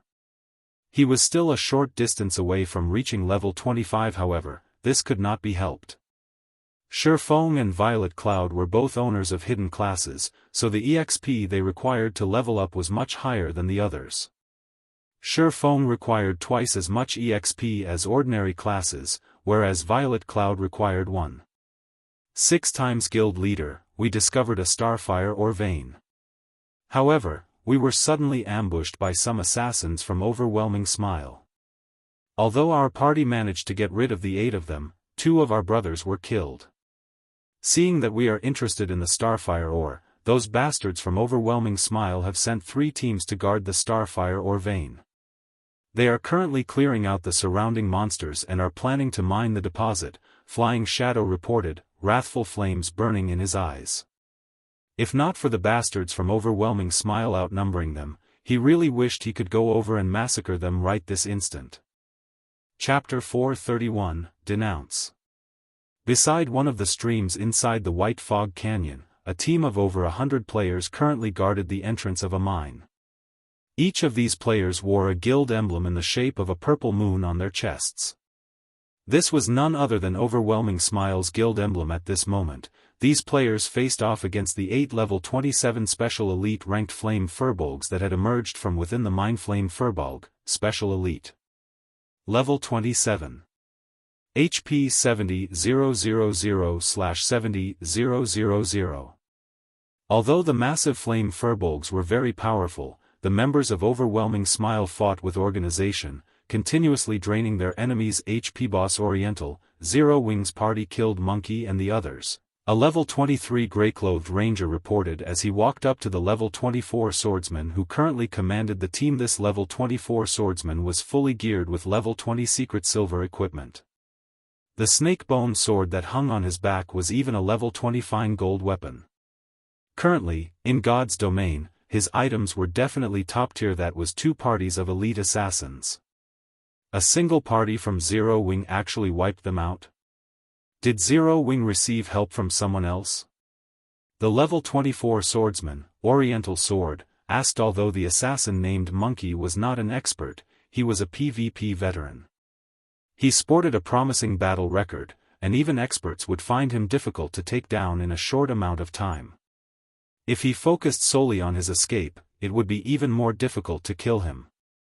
Oriental Sword had not expected that not even one assassin would return. The only possibility he could think of was that Monkey and the others had been outnumbered and surrounded. No. There was only a single party from Zero Wing. However, the assassin leading the team was a level 26 expert, the ranger said, shaking his head. Was it that fire dance from Zero Wing? Oriental Sword grinned. Before I reached White River City, I had heard rumors of Fire Dance's prowess. Some are even calling her the Flaming Rose. Originally, I thought she was merely one of Black Flame's decorations. I expected as much from the team leader of Zero Wing's core team. Not bad. She isn't the one who killed Monkey. That assassin was a man called Flying Shadow. Monkey had only lasted 5 moves against him. Of the 12 players in the 2 parties, 8 had died at that man's hands. There was no mention of a person named Flying Shadow in any of the reports we had received. The ranger was very familiar with Oriental Sword's personality. Oriental Sword was absolutely confident of his own strength, and he would never consider anyone a worthy opponent. He loved PvPing more than anything, especially against experts. He was a complete battle maniac. However, he was also one of Overwhelming Smile's top experts, which was why he had been sent to White River City. If not for the higher-ups prohibiting anyone from challenging Zero Wing, Oriental Sword might have been the first to launch an assault against the guild. Flying Shadow? This seems intriguing. Oriental Sword's interest grew. Ignore Zero Wing's party. Since Monkey and the others had failed to kill them, they would definitely report back to their superiors. There is only one thing we need to focus on, and that is mining the ores inside this cave. Boss Oriental, will our skirmish with Zero Wing cause an all-out war between our guilds? Haven't the higher-ups warned us not to create any friction with them? The ranger asked. Strangely recently, Zero Wing has been mining ores in White Fog Canyon. Their movements are unusual. In addition, they have somehow managed to obtain a lot of level 25 equipment. There might be a relation between these incidents. Our superiors agree, it doesn't matter if a small conflict occurs. So what if we ambush those cowards from Zero Wing? What will they do to us? Do you think they will start a war? Don't be a fool. Since Zero Wing had not declared war on us when Overwhelming Smile started investing in White River City, they missed their best chance. If they start a war now, they will only gamble their lives. However, I, on the other hand, hope that Zero Wing takes action. Unfortunately, they don't have the guts. Oriental Sword laughed as he resumed commanding his team, wiping out the Flame Furbolgs inside the mine. Before anyone noticed, however, a party of 6 had appeared in the misty forest a short distance from the mine. This party disregarded the team of over 100 elite players under Oriental Sword's leadership, walking leisurely towards the mine guild leader. I've discovered the mine after using a treasure hunting scroll. I've even used stealth and scouted its interior. It is full of starfire ore deposits. If we excavate them all, we can get at least 300 to 400 starfire ore, Flying Shadow said as he pointed towards the cave that Oriental Sword and his men guarded. However, after I left, we were ambushed by assassins from Overwhelming Smile. Although I tried to rescue them, I was too late, resulting in 2 of my party members dying. Overwhelming Smile has since occupied the cave. Shifeng nodded before commanding, Violet, go and revive the 2 who died. Everyone else, let's take a look. Following which, Violet Cloud ran over to where the 2 players had died as Shifeng led Aqua Rose, Blackie, Fire Dance, and Flying Shadow towards Oriental Sword. Shifeng's movements had undoubtedly attracted the attention of Overwhelming Smile's team. The fellows from Zero Wing are kind of interesting. Oriental Sword grinned upon seeing Shifeng and the others. Boss Oriental, that level 24 swordsman is Black Flame. The 2 beauties by his side are the elementalist Aqua Rose and the assassin Fire Dance. The Cursemancer is Zero Wing's famous expert, Blackie, and that male assassin is the person who killed Monkey and the others, Flying Shadow. The ranger beside Oriental Sword briefly introduced the members of Shifeng's group. Black Flame's arrival surprised every member of Overwhelming Smile. Black Flame's fame was truly too immense. He was the publicly acknowledged #1 expert of Star Moon Kingdom. There was nobody in White River City who had not witnessed Black Flame's battle videos. Killing every player with a single hit, he had massacred over 100 Dark Star members. He suppressed more than 10,000 players with his aura alone, causing all of them to freeze.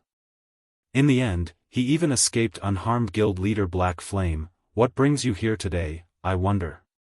Oriental Sword asked playfully as he smirked at Shifeng. A straightforward person does not resort to insinuations. Today, you sent your men to ambush members of our guild. Now, you've occupied the mine that we found after much difficulty. Don't you think that you've gone a little overboard? Shifeng asked calmly. Although Shifeng's voice had been soft, his overbearing tone intimidated the crowd from Overwhelming Smile. Overboard? Oriental Sword laughed madly. 12 of my men died. I have not even asked for compensation, yet you come here to denounce me? Since you're here, we can use this opportunity to discuss compensation. I don't want much. Just pay me 100 gold per person for a total of 1,200 gold. How about it?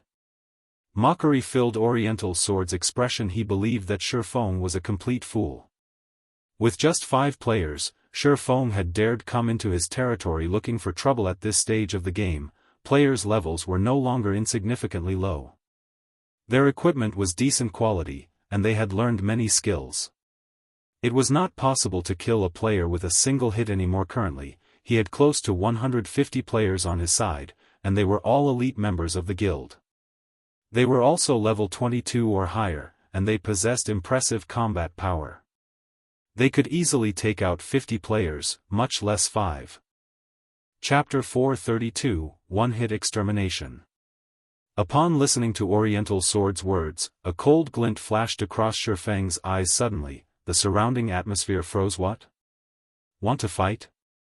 Although Oriental Sword could feel a heavy pressure enveloping him, his confidence did not waver. He then unsheathed the long sword hung on his back, provocatively saying, "Come if you can, then. Seeing as everyone out there is calling you a god, I really wish to see just what kind of ability you possess." When Oriental Sword spoke in such a way, everyone from Overwhelming Smile sneered, secretly making preparations for battle. With 150 players on their side, it would be a piece of cake for them to take care of just 5 players. They were different from those noobs Black Flame had massacred before. They would not easily be defeated just because their skills were silenced. After learning and training in God's domain for such a long time, they had long since familiarized themselves with the combat styles of the game. Right now, they had no problems fighting solo with an elite monster. Although a handful of them might not be a match for Black Flame, if all 150 of them stood sparsely apart from each other and attacked together, they did not believe that Black Flame could walk out of this place alive. However, before the crowd from Overwhelming Smile could react, Shifeng, who stood 10 yards away, suddenly disappeared. Where is he? Oriental Sword's eyes were filled with disbelief when he suddenly lost sight of Shifeng. A swordsman could actually suddenly vanish from thin air? Even assassins required some time to enter stealth, not to mention Oriental Sword. Even Aqua Rose and the others were stunned. Shifeng had just suddenly disappeared. Did he log off? The only reasoning Aqua Rose could come up with was that Shifeng had logged out of the game. However, when she checked the list of party members, Shifeng's status showed that he was still online. His name did not turn gray. However, before 1 second had passed, Shifeng suddenly reappeared beside Oriental Sword. Following which, blades of light slashed apart the air, silently cutting up Oriental Sword's body. Before Oriental Sword knew what was going on, he suddenly felt pain bloom in his body. In the next moment, he saw blood gushing out like a waterfall in front of him. What's going on? Oriental Sword touched the wounds covering his body, confused. Suddenly, his body lost all strength as it slumped down onto the ground. Laying on the ground, Oriental Sword saw Shifeng through his great vision. He also saw the abyssal blade grasped in Shifeng's hand, fresh blood slowly dripping off the weapon. The blood dripped to the ground as if it were a countdown to death. How? Even at his moment of death, Oriental Sword still could not believe what had just happened. He, a top-tier expert of Overwhelming Smile, had actually died without a chance to respond. After Oriental Sword died, everyone from Overwhelming Smile who was originally feeling confident halted. They simply could not comprehend what had just happened. Shifeng had just suddenly disappeared, before reappearing once again beside Oriental Sword. Immediately after, blood gushed out from Oriental Sword's body. Simultaneously, a damage of -4,368 points appeared above the man's head, the damage completely exceeding the swordsman's total HP. Oriental Sword's sudden death had struck fear into the crowd from Overwhelming Smile. The gaze they used to look at Shifeng was as if looking at a ferocious beast. When Shifeng's eyes landed on them, they felt as if they had lost control of their own bodies. Bug. This must be a bug. A player from Overwhelming Smile suddenly shouted in fright. He must have grasped a loophole in the system. Let's send feedback to the main god system right now. We'll see what he can do then. Everyone present felt that those words sounded logical. Otherwise, how were they supposed to explain this unbelievable incident? Hence, everyone started sending reports to the main god system. Only by doing so would they possess a chance for survival. Guild leader couldn't have abused a bug, right? Aqua Rose could not make sense of the situation, either. She was similarly shocked by the scene she had just witnessed. The main god system controlled God's domain. It was simply impossible for such a glaring loophole to exist in the game. Yet, if it was not a loophole, how could they explain the situation before them? Of course it is not a loophole in the system. Guild leader is the #1 expert of Star Moon Kingdom. Previously, he had simply used an advanced combat technique. These people are simply too ignorant, Fire Dance said proudly, a faint smile on her face. She spoke as if she were the one who had personally finished off Oriental Sword. Within the ruined shrine in the inner region of White Fog Canyon, a large number of guild players had gathered. Among them, members of Overwhelming Smile numbered the most. With over 5,000 members present, there were a large number of monsters inside the ruined shrine. Moreover, a majority of these monsters were special elites. Among them were plenty of chieftains. The monsters here ranged from level 24 to level 27. To the current elite members of guilds, it was a level that they could barely handle. If not for the fact that they had the advantage in numbers, they would have long since been wiped out by the monsters inside the ruined shrine dam. The monsters here are endless. They're even more troublesome than the battle monkeys before. Lone Tyrant said, somewhat exhausted. Currently, he was going up against a level 27 chieftain, a goblin warrior. Despite the goblin warrior being twice as large as an ordinary player, it was quite agile. In addition, the hammer it wielded contained frightening, destructive power. Even a Tier 1 metric ton of the same level would find it difficult to endure its series of violent assaults, much less Lone Tyrant, who was only a level 25 Tier 0 Guardian Knight. Although Lone Tyrant possessed impressive techniques, his dodging capabilities being first-rate, the Goblin Warrior also possessed powerful combat techniques. Whenever the Goblin Warrior attacked Lone Tyrant, it would always predict where Lone Tyrant would dodge and take that into account in its attack, forcing Lone Tyrant to accept the damage. Moreover, every time he received an attack from the Goblin Warrior's hammer, his defensive posture would always fail. This resulted in him being unable to use his shield to block the next attack, and instead, he received the attack with his body from just a single strike of its hammer. Lone Tyrant received close to -1,300 damage. Lone Tyrant only possessed 4,520 HP, he could endure 4 hits. At most, if he were only dealing with a single Goblin Warrior, Lone Tyrant would not end up in such a miserable state. However, aside from the Goblin Warrior, there were also many Goblin Mages at the sides. These Goblin Mages were all level 26 special elites. They bombarded players with ice and fire, and any players struck by their spells would instantly lose around 1,700 HP.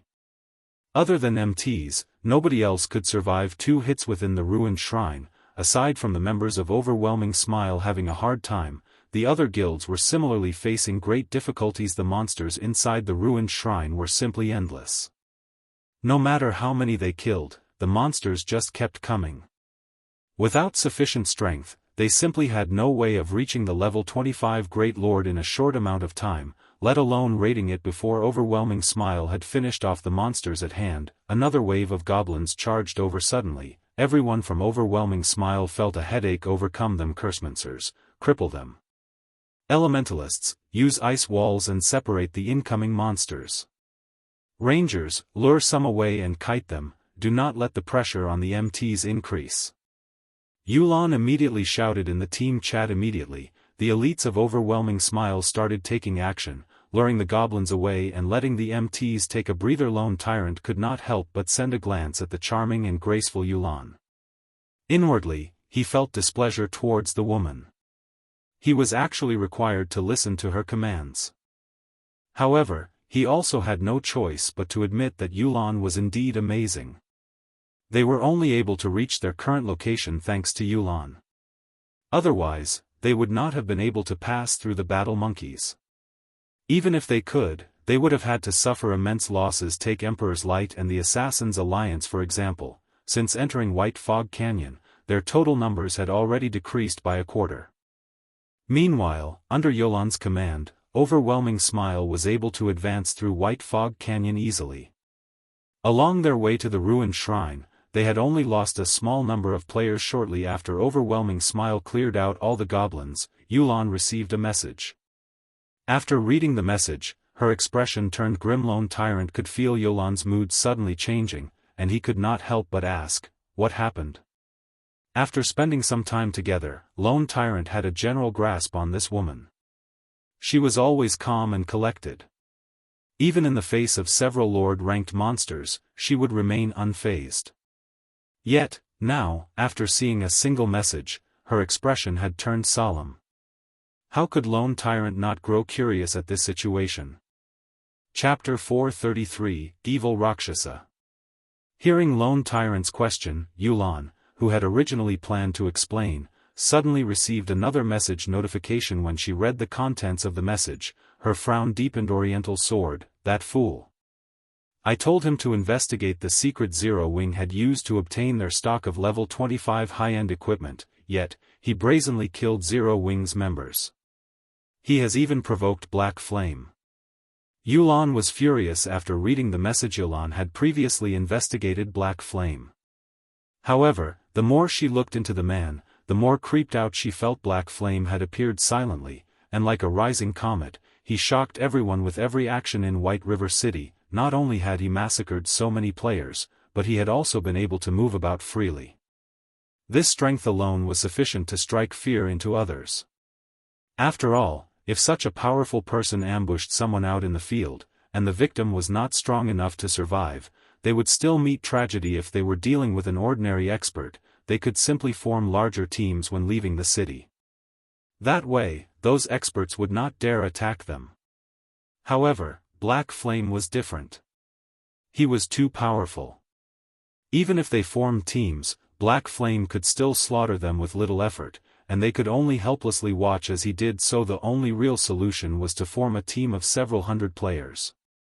However, they could not do that every time they left the city. Not only would this be detrimental to the guild's development, but it would also make them the laughingstock of God's domain. However, if Black Flame constantly hunted and ambushed their members, his growth would stagnate. Moreover, such ambushes would not significantly impact the guild if they only occurred 1 or 2 days. Black Flame needed to ambush them over a long period of time to wound Overwhelming Smile. Meanwhile, it would be detrimental if Black Flame neither leveled up nor upgraded his equipment for a long time. There were countless experts in God's domain. If one did not continuously improve their strength, others would quickly surpass them. Zero Wing's success today was largely due to Black Flame's strength.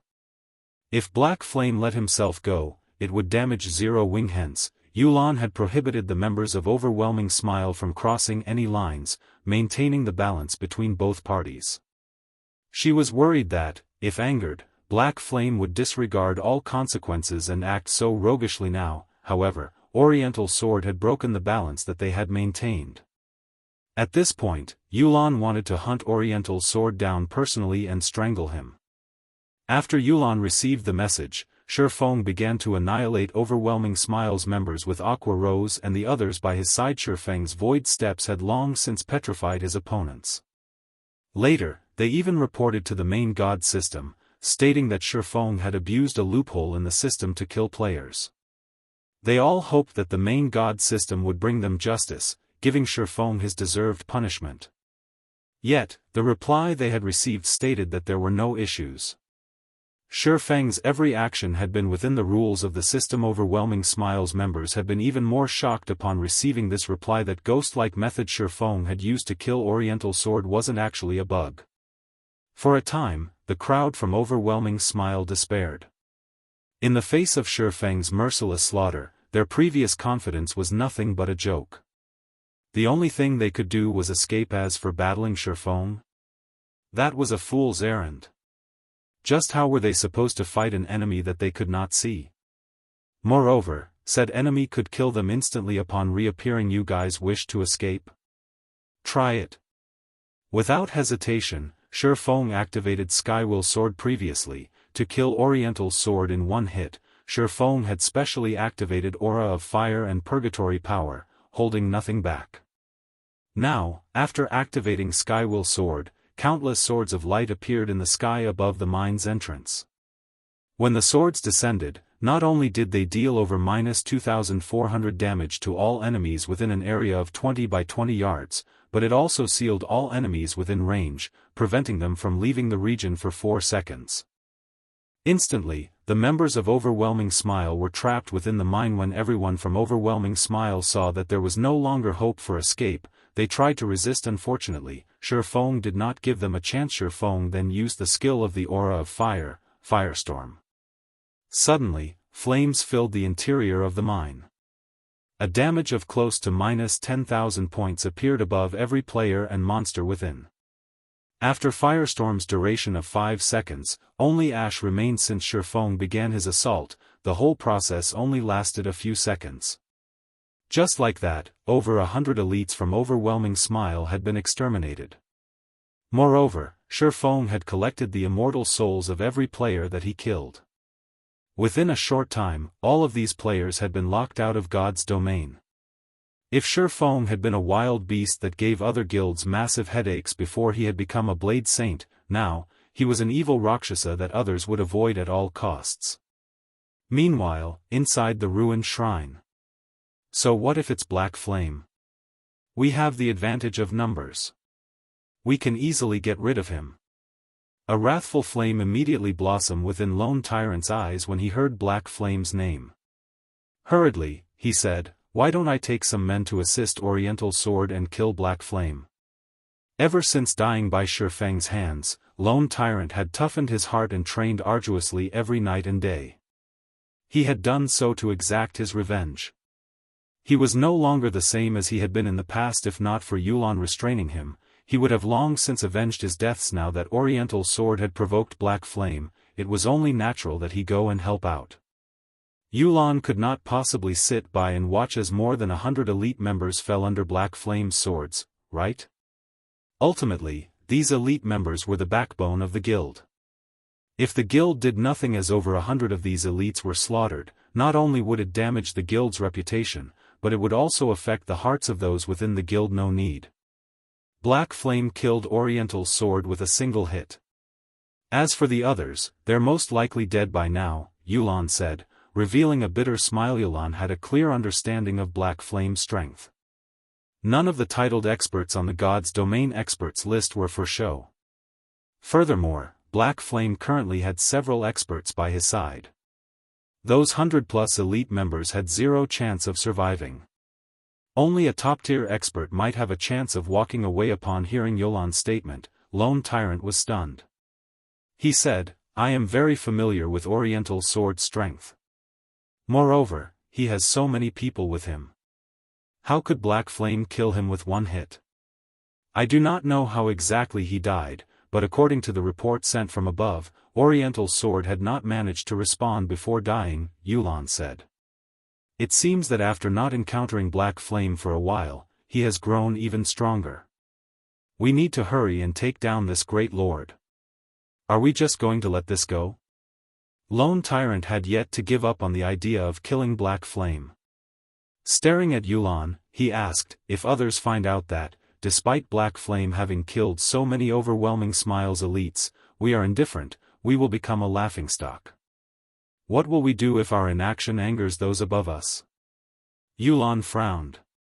Just as Lone Tyrant had said, if they did not take any sort of action now, they would become a joke to the public. Yulan, what's going on with you?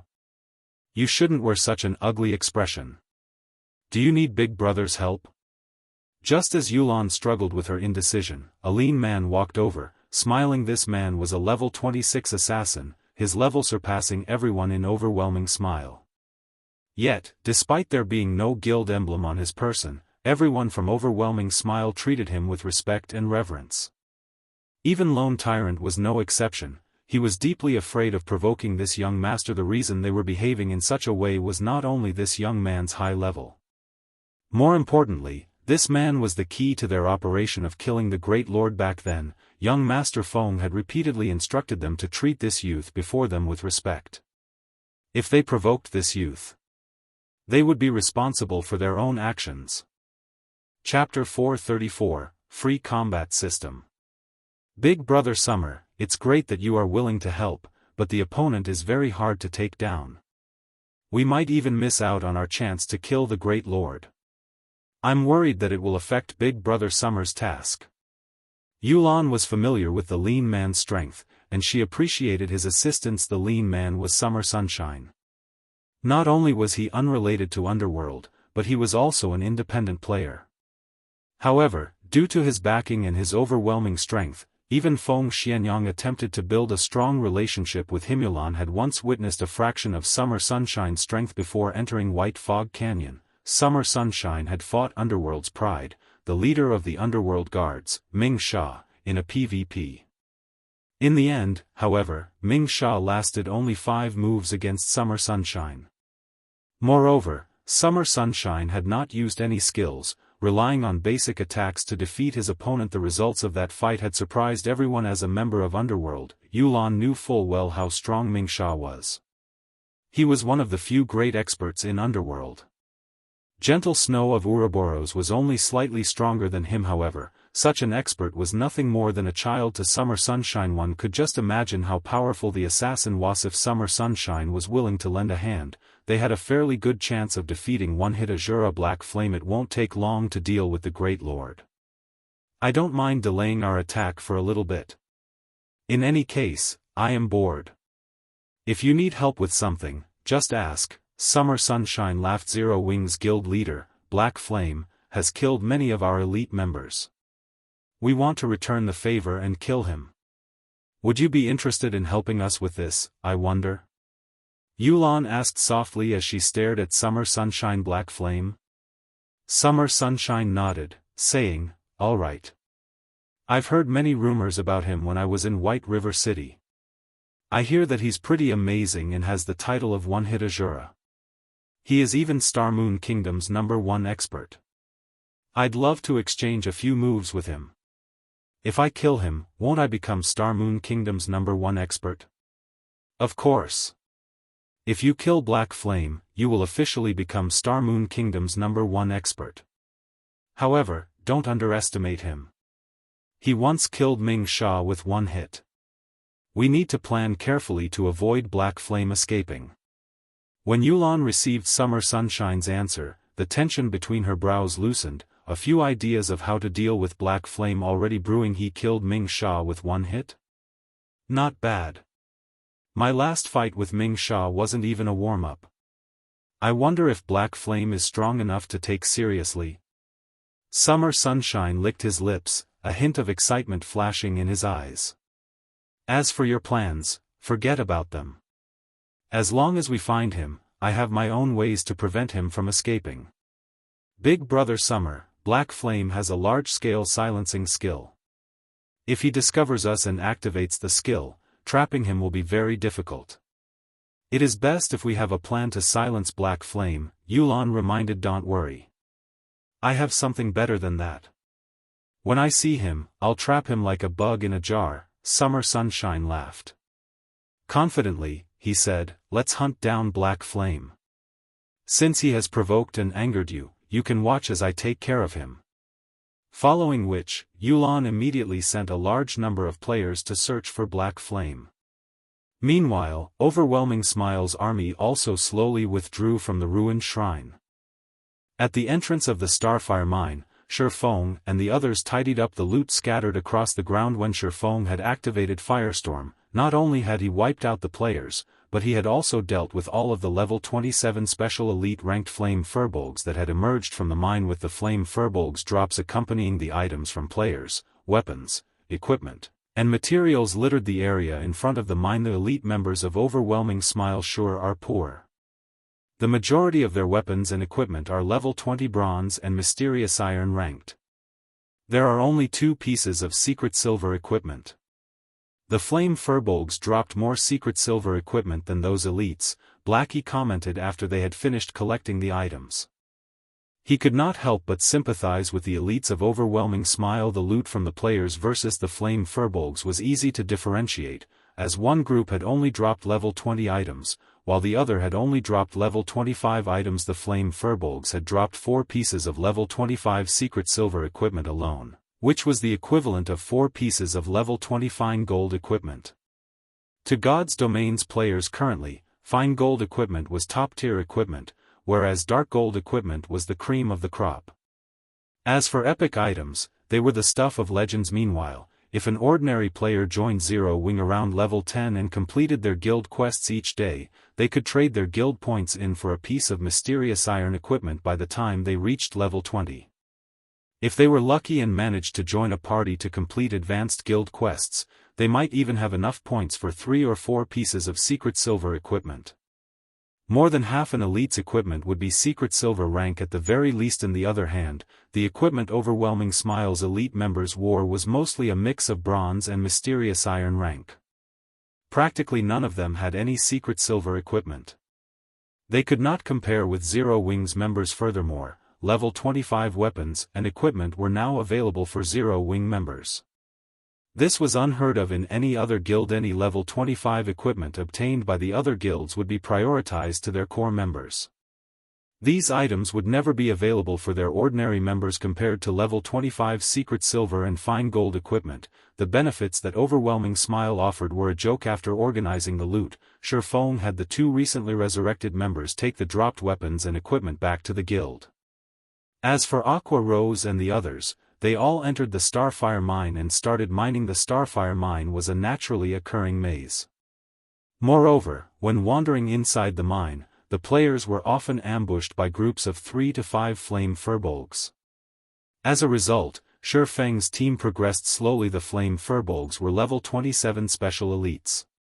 Their strength was frighteningly high, and they could send a berserker of the same level flying with a single hit. Although they were somewhat slow, the Flame Furbolgs also had an AoE control skill called War Stomp. When activated, all enemies within a radius of 8 yards would be placed in a fainted state for 4 seconds. In this narrow cave, avoiding this skill was not easy normally. A party had no chance against these Flame Furbolgs.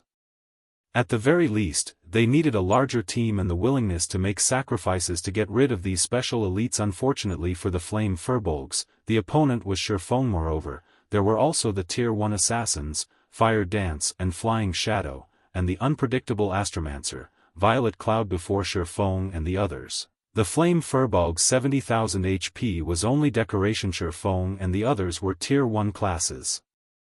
They were only slightly inferior to the special elites. After activating the Aura of Fire, Shifeng could easily deal over -1000 damage with every attack. When he used the Tier 1 Chop, he could deal over -6000 damage, over -10,000 damage if he achieved a critical hit. As for the Flame Furbolg's War Stomp, the skill was child's play to an expert. Faced with groups of 3 to 5 Flame Furbolgs, Shifeng's party of 6 could either incapacitate the monsters throughout the altercation or kill them swiftly with brute force, preventing them from activating War Stomp. Either way, Shifeng's group continued to delve into the mine, their experience bars rising quickly. The EXP earned from killing a level 27 special elite was already abundant. There was also the bonus EXP due to the level difference and the fact that there were only 6 players in the party to share the EXP.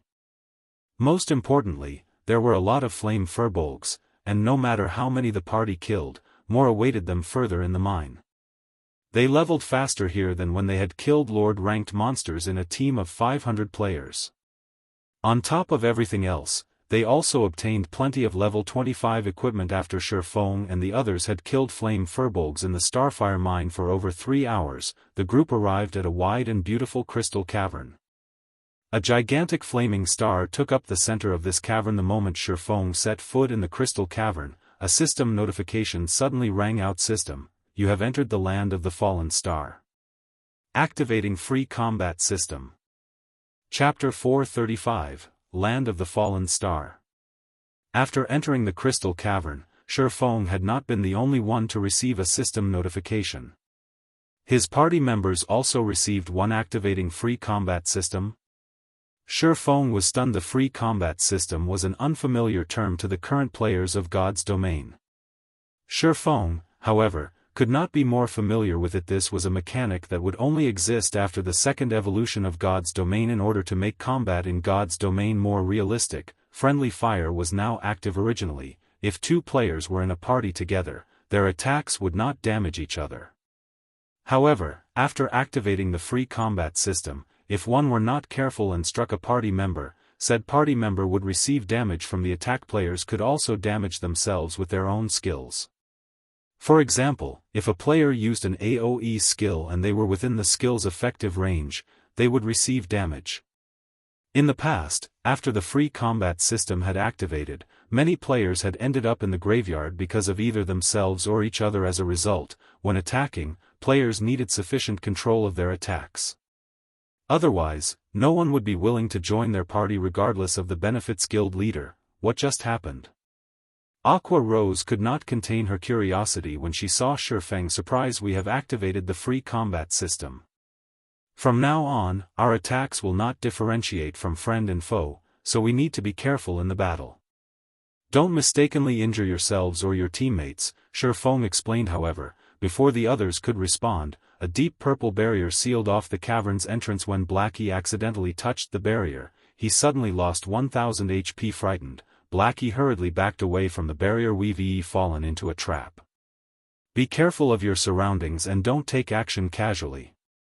Shifeng considered the purple barrier at the cavern's entrance before observing his surroundings. Suddenly, a large group of Wolfman warriors appeared in the land of the fallen star, which had originally been void of any monsters. The Wolfman warriors each carried a shield and a weapon, and they stared at Shifeng's group with fangs bared and smelly drool leaking from their mouths. They treated Shifeng and the others like a meal. Wolfman warrior, elite rank. Level 27. HP 42000/42000. Although the Wolfman warriors were much weaker than the Flame Furbolgs, there were many of them. They moved in groups of a dozen or so, making them far more difficult to deal than the groups of 3 to 5 Furbolgs guild leader. What should we do now? Blackie said, his heart wavering as he watched the hundreds of Wolfman warriors slowly walk towards them. Fight as we look for an exit. Shifeng could not think of any better ideas. With the entrance sealed off and the sudden appearance of so many Wolfman warriors, the only plan he had was to fight as they ran. I'll open a path. Fire Dance and Flying Shadow, cover me. Aqua, focus on controlling those Wolfman warriors. Based on Shifeng's experience, all traps in God's domain gave players a chance of survival. As long as they found the trick to unlock the trap, they could escape with their lives. Meanwhile, the trap before them was clearly directed towards those who were unfamiliar with the free combat system. If everyone randomly used their skills, they would kill themselves before laying a scratch on the monsters before them. Hence, it was safer if only he took action, following which, Shifeng led the party and charged towards the area with the least number of Wolfman warriors. Even so, there were still over a dozen elites ahead of him. Seeing Shifeng's group barreling towards them, these Wolfman warriors opened their mouths and howled. They raised their weapons and charged at Shifeng. At this moment, the other Wolfman warriors had similarly started to surround Shifeng and the others. Don't fight. Just lure them to a single location and then kill them. With that order, Shifeng took the fight to these Wolfman warriors, leading his own band of elites. He then unsheathed the Abyssal Blade and the Purgatory Shadow, brandishing his swords and sending over a dozen swords of light to strike the Wolfman warriors' vital points. Shifeng's attack speed was extremely fast. Although the Wolfman warriors tried to defend themselves, Shifeng's swords of light reached the monsters first. A single sword strike sent a Wolfman warrior that was over 2 meters tall flying backward, a damage of over -1,000 points appearing above its head. Shifeng had no desire to continue fighting. After having sent the dozen or so Wolfman warriors flying, he led the party and moved past the Wolfman warriors. If possible, Shifeng wanted to finish off these Wolfmen. If he did, however, they would end up surrounded by more of these elite monsters. If that happened, they wouldn't escape despite their efforts. In such a way, Shifeng, Fire Dance, and Flying Shadow opened a path for the party, the 6 continuously advancing regarding the Wolfman warriors chasing them relentlessly. Aqua Rose continuously cast ice walls and ice spheres behind her, using the spells to reduce the monsters' speed. Although the Wolfman warriors could not catch up, the number of monsters chasing after Shifeng's party had increased past 1,000. If Shifeng and the others made a single mistake, they would most likely lose their lives. We can use the terrain ahead. Fire Dance, Flying Shadow, and I will block the Wolfman warriors behind us. Blackie, use Stars of Light. It doesn't matter even how far you cast it, just remember not to include us in the spell's effective area. Shifeng had constantly observed the surrounding terrain as he ran, and he caught sight of an elevated area. The path there was also very narrow, 2 or 3 people would be sufficient to block it completely. Hence, he hastened towards that elevated ground. Leave it to me. Watch me get rid of these wolf pups.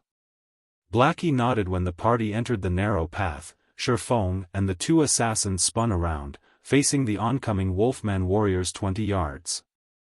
15 yards. 10 yards. Watching the Wolfman warriors come closer and closer. Release. Shifeng shouted. Having prepared, Blackie waved his staff, and in the next moment, a star of light descended from the sky. One after another, the stars of light bombarded the 1,000+ of Wolfman warriors. Those near the epicenter of the crash received over -7,000 damage, while the others in the spell's vicinity received over -3,000 damage. The Wolfman warriors had 42,000 HP.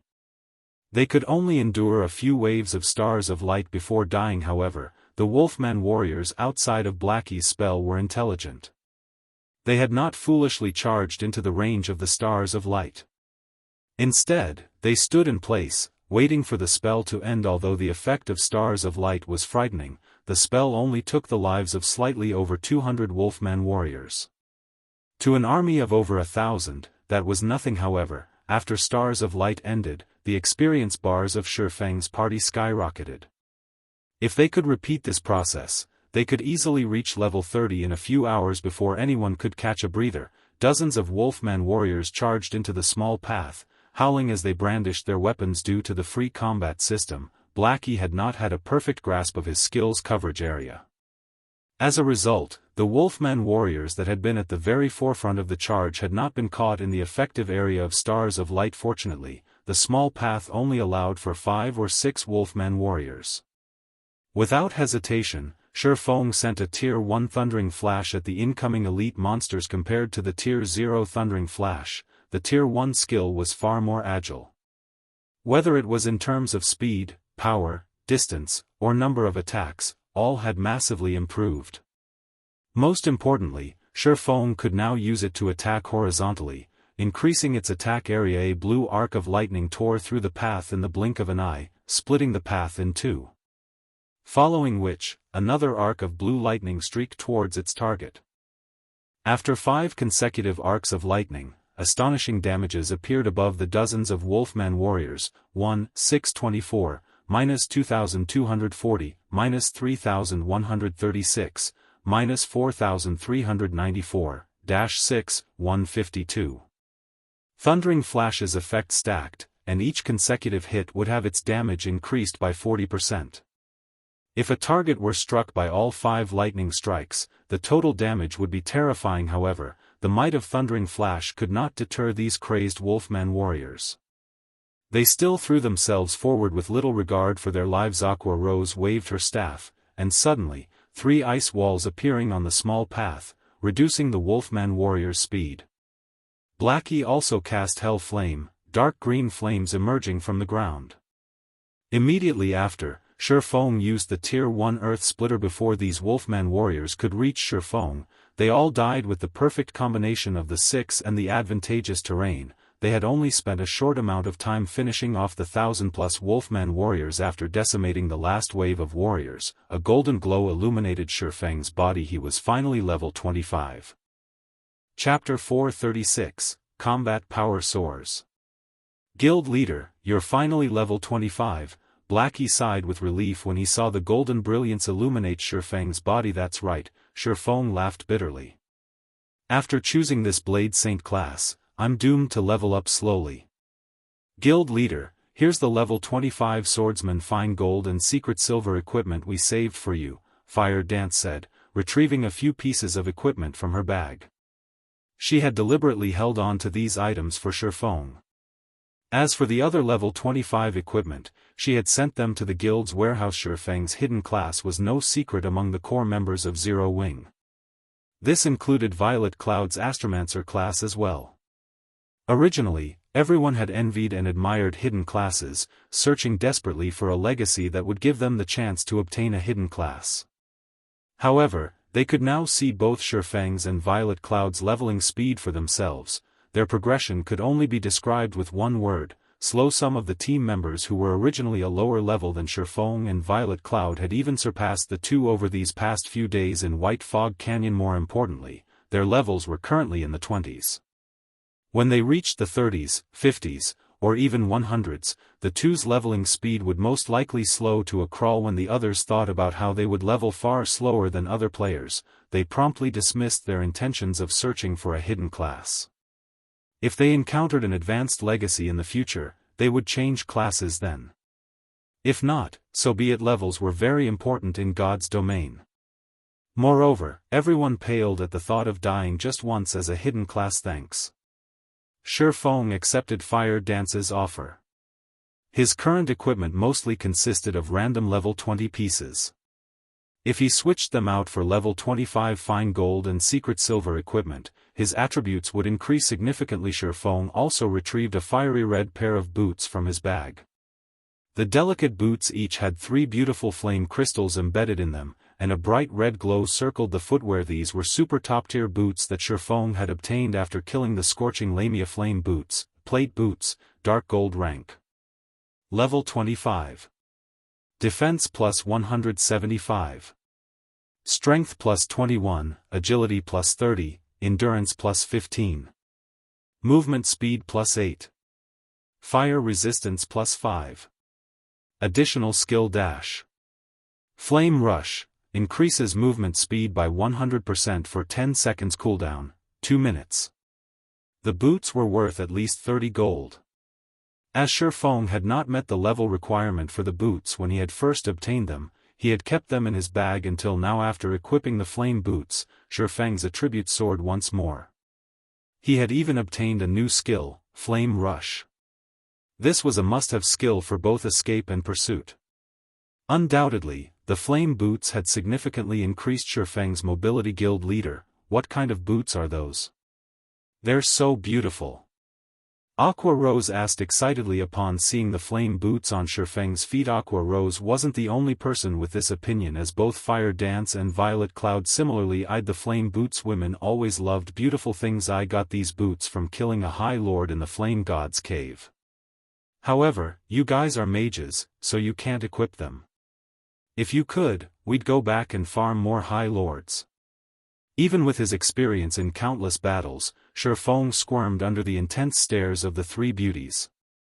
In the end, he had no choice but to display the flame boots data. When everyone saw the boots' attributes, they were stunned. Guild leader, is this a level 25 dark gold item? Flying Shadow's eyes nearly popped out of his sockets in shock. Originally, he had thought the flame boots were level 25 fine gold equipment. After all, ever since they started killing level 25 and above Lord-ranked monsters, the best equipment they had obtained was level 25 fine gold equipment. These attributes are amazing. Blackie said enviously. He was not particularly surprised that the flame boots were dark gold ranked. Guild leader, when did you kill a level 25 or above High Lord?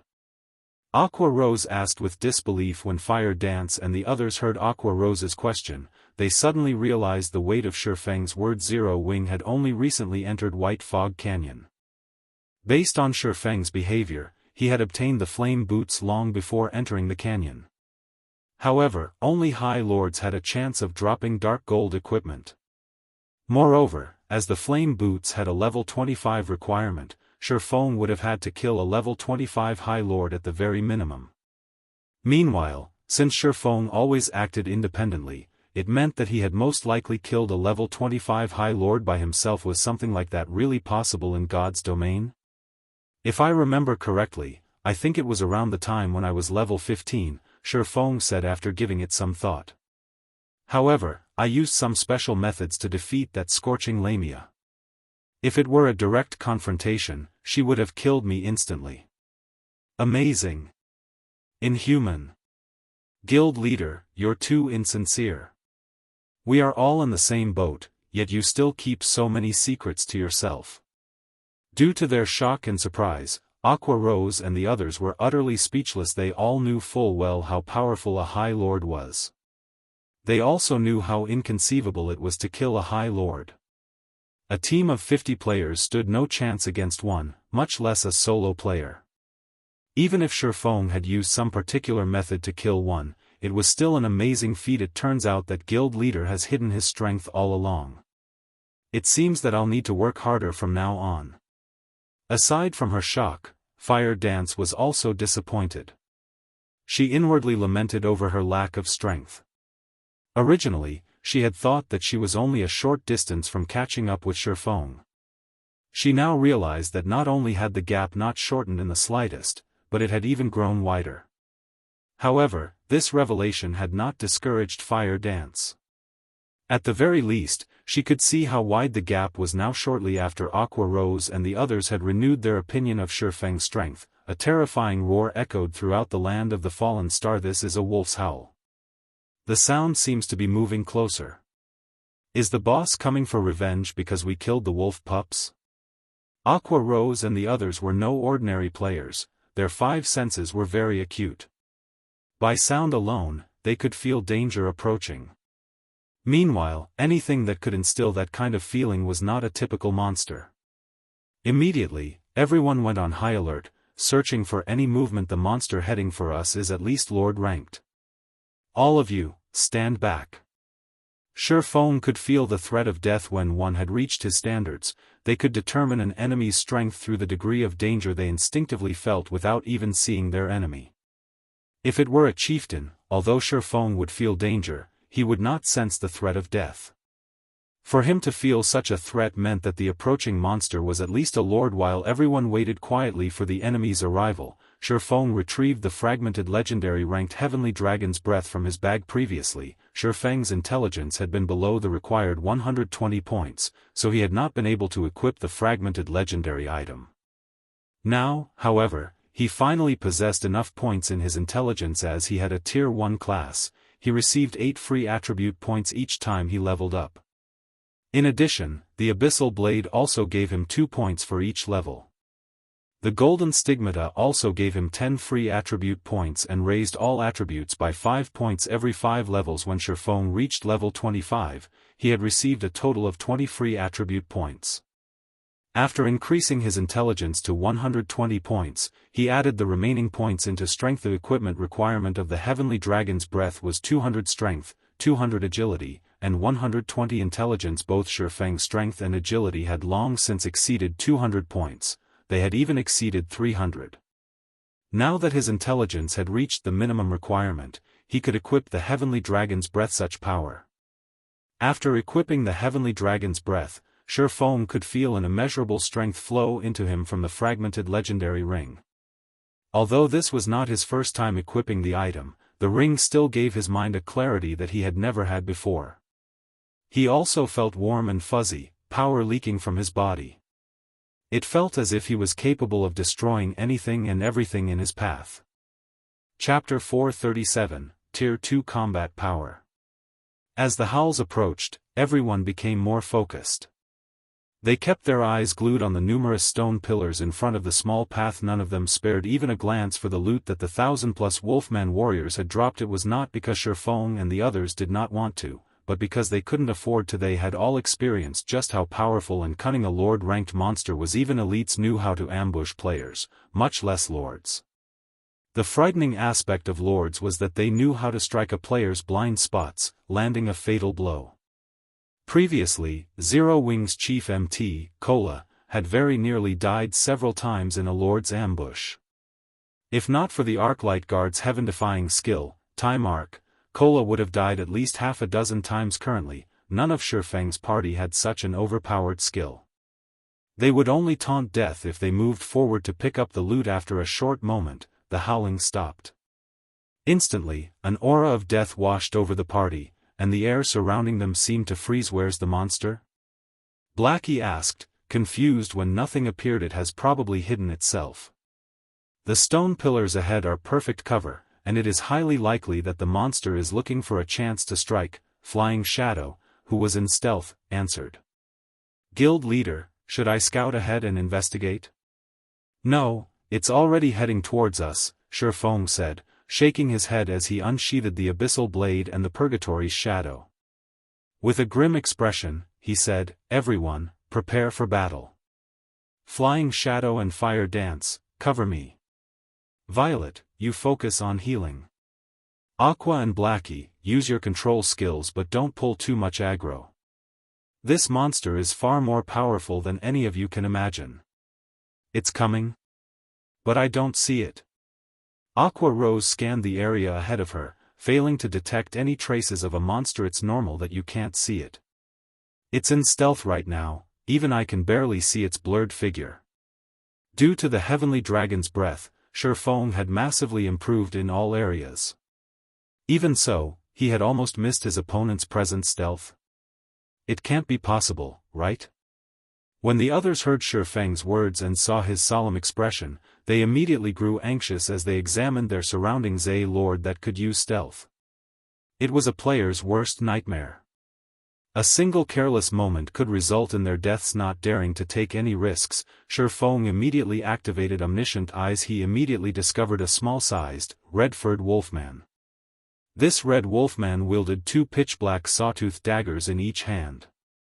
The lord had already reached the small path and was less than 30 yards away, slowly approaching the party. Crimson Shadow Wolf, Rare Lord. Level 28. HP 1000000/1000000. Rare Lords were not as powerful as High Lords, and in terms of attributes, they were the same as ordinary lords. However, rare lords possessed an additional innate skill. It was just like how a player with a hidden class possessed legacy skills unique to their class. Hence, rare lords were significantly more powerful than ordinary lords, and to certain players, that difference might even be fatal. If Shifeng had a team of 500 players, he could kill the Crimson Shadow Wolf with absolute certainty.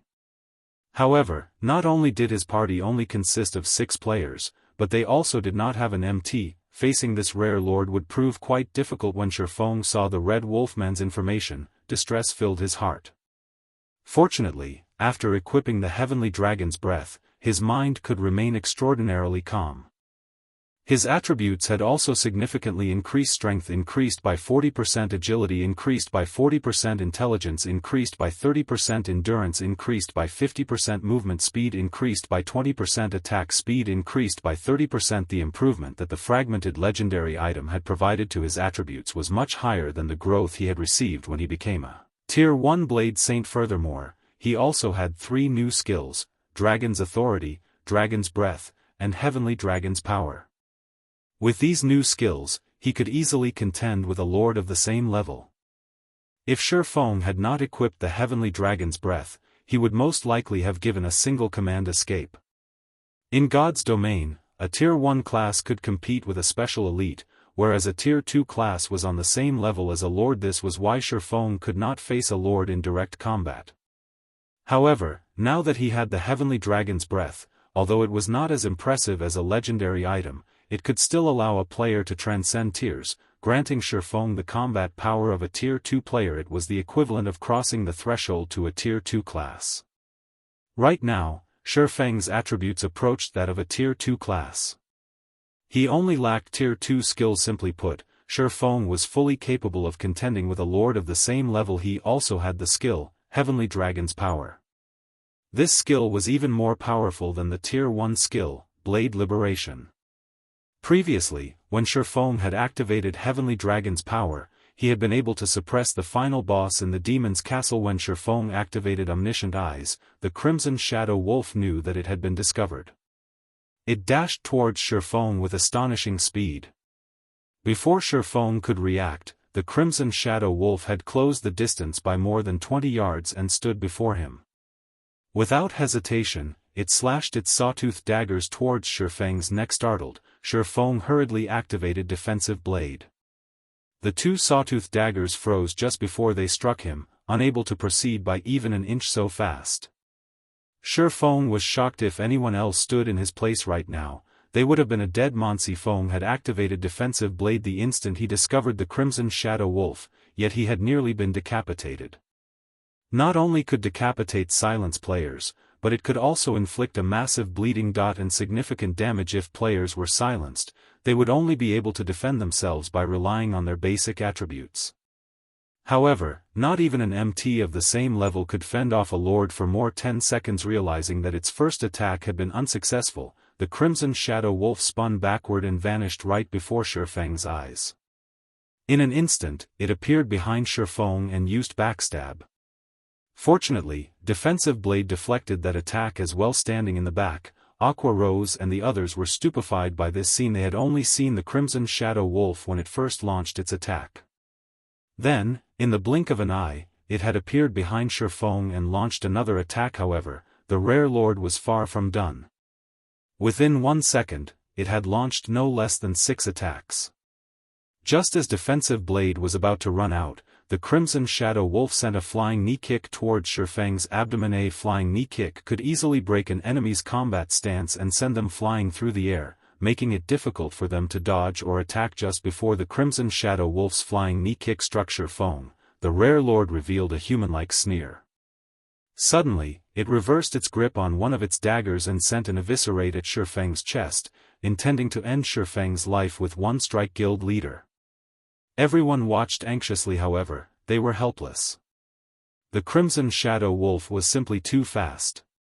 This was the first time they had witnessed such speed since they started playing God's Domain. However, just as the sawtooth daggers were about to slide into Shifeng's heart, the screech of metal against metal reached the team's ears. The Crimson Shadow Wolf was confused when it heard this sound. Looking at his adversary carefully, the wolfman's cold smile suddenly vanished. Now, it wore a grim expression as it bared its fangs and growled. Chapter 438, Twofold Liberation. Aqua Rose and the others noticed the Crimson Shadow Wolf's sudden change immediately. However, the Zero-Wing team was more focused on Shifeng than they were on the Rare Lord's reaction. Despite having been struck by the Crimson Shadow Wolf's flying knee kick, not only had the wolf failed to throw his prey into the air, but Shifeng also managed to block the Rare Lord. How did Guild Leader manage to do that? Flying Shadow was thoroughly confused when he saw the grey abyssal blade block the sawtooth dagger, halting its advance. Was there really a person capable of defending against that kind of speed? The rest of the team was similarly tongue-tied. He should have used some sort of special skill, I think, Fire Dance said with uncertainty. Fire Dance had barely seen the Crimson Shadow Wolf's attack. Although she knew that Shifeng was astonishingly fast, he was still much slower than the Rare Lord. The Crimson Shadow Wolf's attack was just like Shifeng's Void Steps, extremely elusive. However, in the Crimson Shadow Wolf's case, it had not incorporated any techniques into its attack. It had relied solely on its speed compared to Void Steps, where its user would momentarily disappear and reappear shortly after. The Crimson Shadow Wolf's disappearance and reappearance occurred simultaneously. There had been no time between the two occurrences at all. It was like a mage's instantaneous movement skill. However, no mage could use the skill frequently. Moreover, the Crimson Shadow Wolf's attack speed was much faster than its movement speed. In martial arts, only speed was unbreakable. This saying was not baseless. If players could not even see or sense an attack, how were they supposed to block it? Yet, Shifeng had detected such the strike and promptly blocked it. Fire Dance considered herself to be an expert among assassins, and she was slightly more insightful than others. However, she did not understand how Shifeng had managed to block the Crimson Shadow Wolf's attack. However, before anyone could figure it out, the Crimson Shadow Wolf continued its assault shadow strike. Suddenly, the Rare Lord transformed into a streak of black light that pierced through Shifeng's body. Look out! Fire Dance shouted a warning, but she was too late. Shadow Strike was one of most lethal moves an assassin possessed. It could devour almost half the HP of an MT of the same level with a single hit. The attack could even drop a berserker's HP to a critical level. Shadow Strike was also the fastest skill in an assassin's repertoire. One could only defend themselves against this skill with a skill. Fire Dance had never expected that the Crimson Shadow Wolf would know it as well. However, even after the Rare Lord struck Shifeng, its intense expression had not relaxed in the slightest. On the contrary, it had grown even more solemn as it glowered at Shifeng, emitting a low, angry growl. It turned out that the skill had not struck Shifeng, but his afterimage. The Crimson Shadow Wolf was furious. Suddenly, it launched a series of violent attacks at Shifeng, disappearing in one moment and appearing in the next. The pitch-black daggers transformed into countless streaks of light that bombarded the formidable blade saint. However, Shifeng also vanished and reappeared repeatedly, and the abyssal blade and the purgatory's shadow responded with their own streaks of light, blocking every attack sent at their owner. The one-sided situation had suddenly become a stalemate as both sides clashed. Sparks flew into the air around them. The storm that rolled in with every collision frightened Aqua Rose and the other spectators. Just what is this? Fire Dance's eyes widened, her mind unable to keep up with the battle before her. Since when had Shifeng become so fast? Blackie, you know our guild leader better than any of us. Speak. Just how much of his strength is he hiding? Aqua Rose demanded, frustration filling the gaze that pinned Blackie. Originally, when Shifeng had said he had used special methods to solo a High Lord, Aqua Rose could still understand.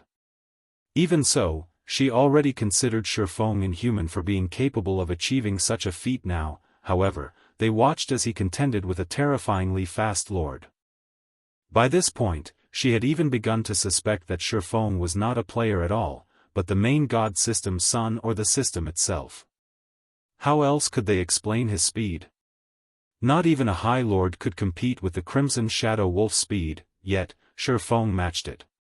Moreover, the player and monster were also matched in terms of strength. Even after exchanging so many attacks, Shifeng had not lost any HP. How was it possible for a player to become so powerful? Even if it were possible, it could not happen at this stage of the game. Me? Very innocently, Blackie said, I really don't know. If he had not known Shifeng, as a brother no less, he might not believe that Shifeng was human at all, but a monster wearing Shifeng's skin. As both parties fought on, Shifeng's HP began to decrease rapidly. Even though Shifeng currently had 8,460 HP, far surpassing Zero Wings number 1 MT, Cola, he could not outlast the Crimson Shadow Wolf. Against the Rare Lord's 1 million HP, Shifeng would grossly overestimate himself if he tried to do so. After roughly 20 seconds, Shifeng's HP fell to around 3,000. Violet, why aren't you healing me yet? Shifeng asked, concerned, through the team chat. Violet Cloud was so mesmerized by Shifeng and the Crimson Shadow Wolf's battle that she had forgotten her responsibilities. She immediately began to wave her staff, sending one heal after another at Shifeng. She also cast a sacred shield on him, granting him some damage mitigation. Violet Cloud's heals were very powerful. Her recover healed close to 600 HP every 2 seconds, whereas her rapid healing recovered over 1,600 HP every second. Her greater healing replenished close to 3,000 HP instantly.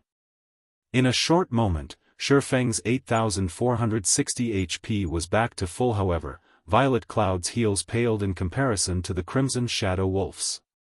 With 1 million HP, the Rare Lord's battle recovery restored 10,000 HP every 5 seconds.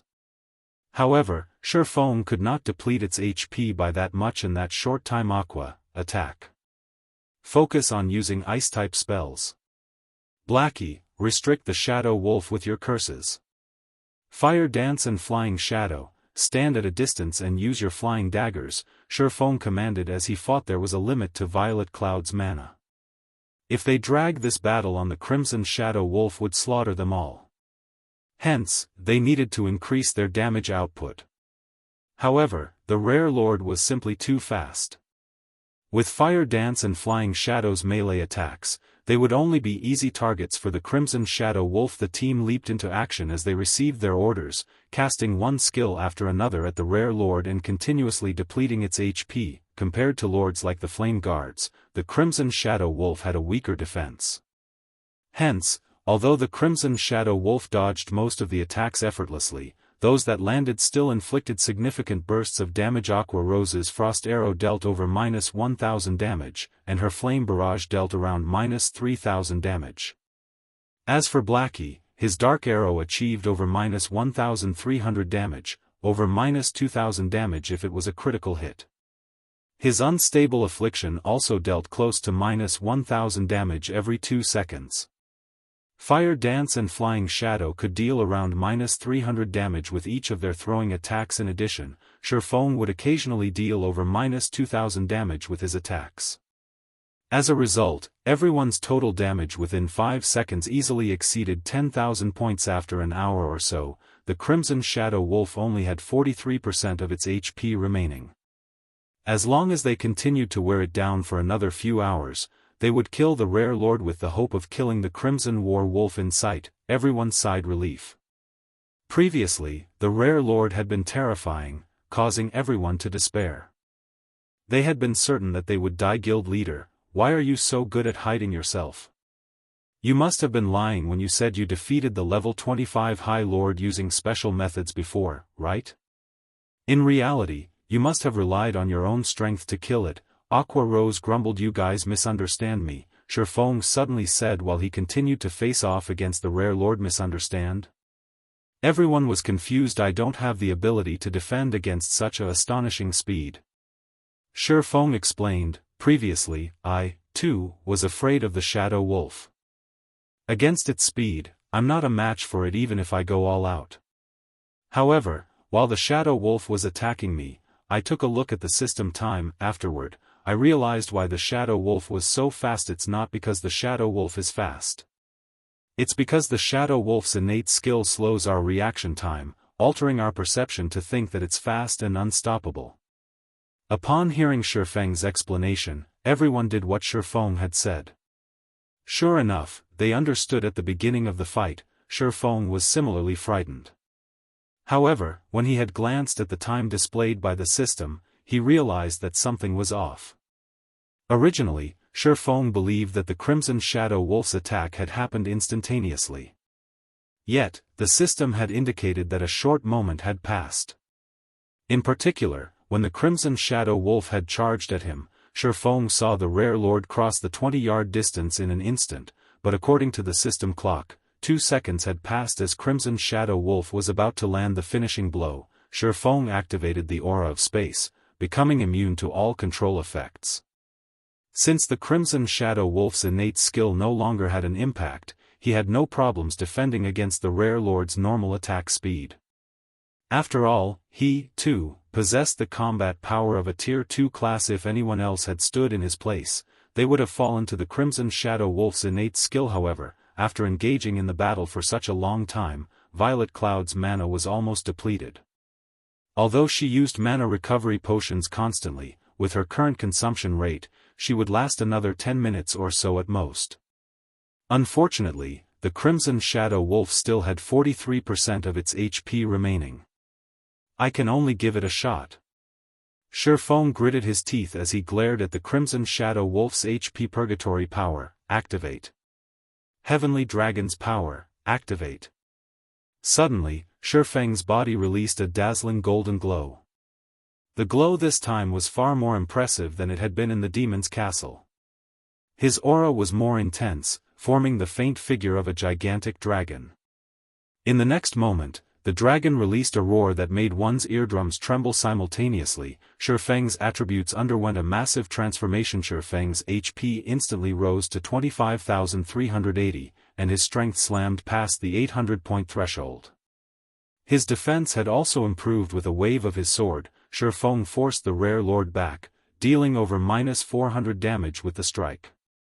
He then took a step forward and used a Tier 1 chop. Due to the attack speed and damage buffs of Purgatory Power, critical double damages of -4,920, -7,312, and -7,324 appeared above the wolf's head. Before it could react, the Crimson Shadow Wolf was sent crashing into a stone pillar by the side of the small path. The rare lord and swordsman's strengths were no longer on the same level. Suddenly, Shifeng's furious roar echoed throughout the cavern. Dragon's Authority. Dragon's Authority. Suppress all enemies in the surroundings with the might of the Heavenly Dragon, inflicting the fear status onto enemies within a 30-yard distance, reducing their attack power by 20%, attack speed by 20%, and movement speed by 20% for 1 minute. After the Crimson Shadow Wolf's speed fell, the rare lord was even less of a match for Shifeng. Within seconds, the Crimson Shadow Wolf's HP plummeted to 30%. As it reached this threshold, the Crimson Shadow Wolf began to change, growing larger. It also tossed its daggers to the side. It was now 4 times larger than it had been, as tall as a 2-story building. The ground trembled as it took a step. By appearances alone, the Zero-Wing team understood how terrifying this monster had just become. However, Shifeng couldn't care less. Gritting his teeth, he activated Blade Liberation. Suddenly, the Abyssal Blade released a dazzling silver light, its power flowing into Shifeng.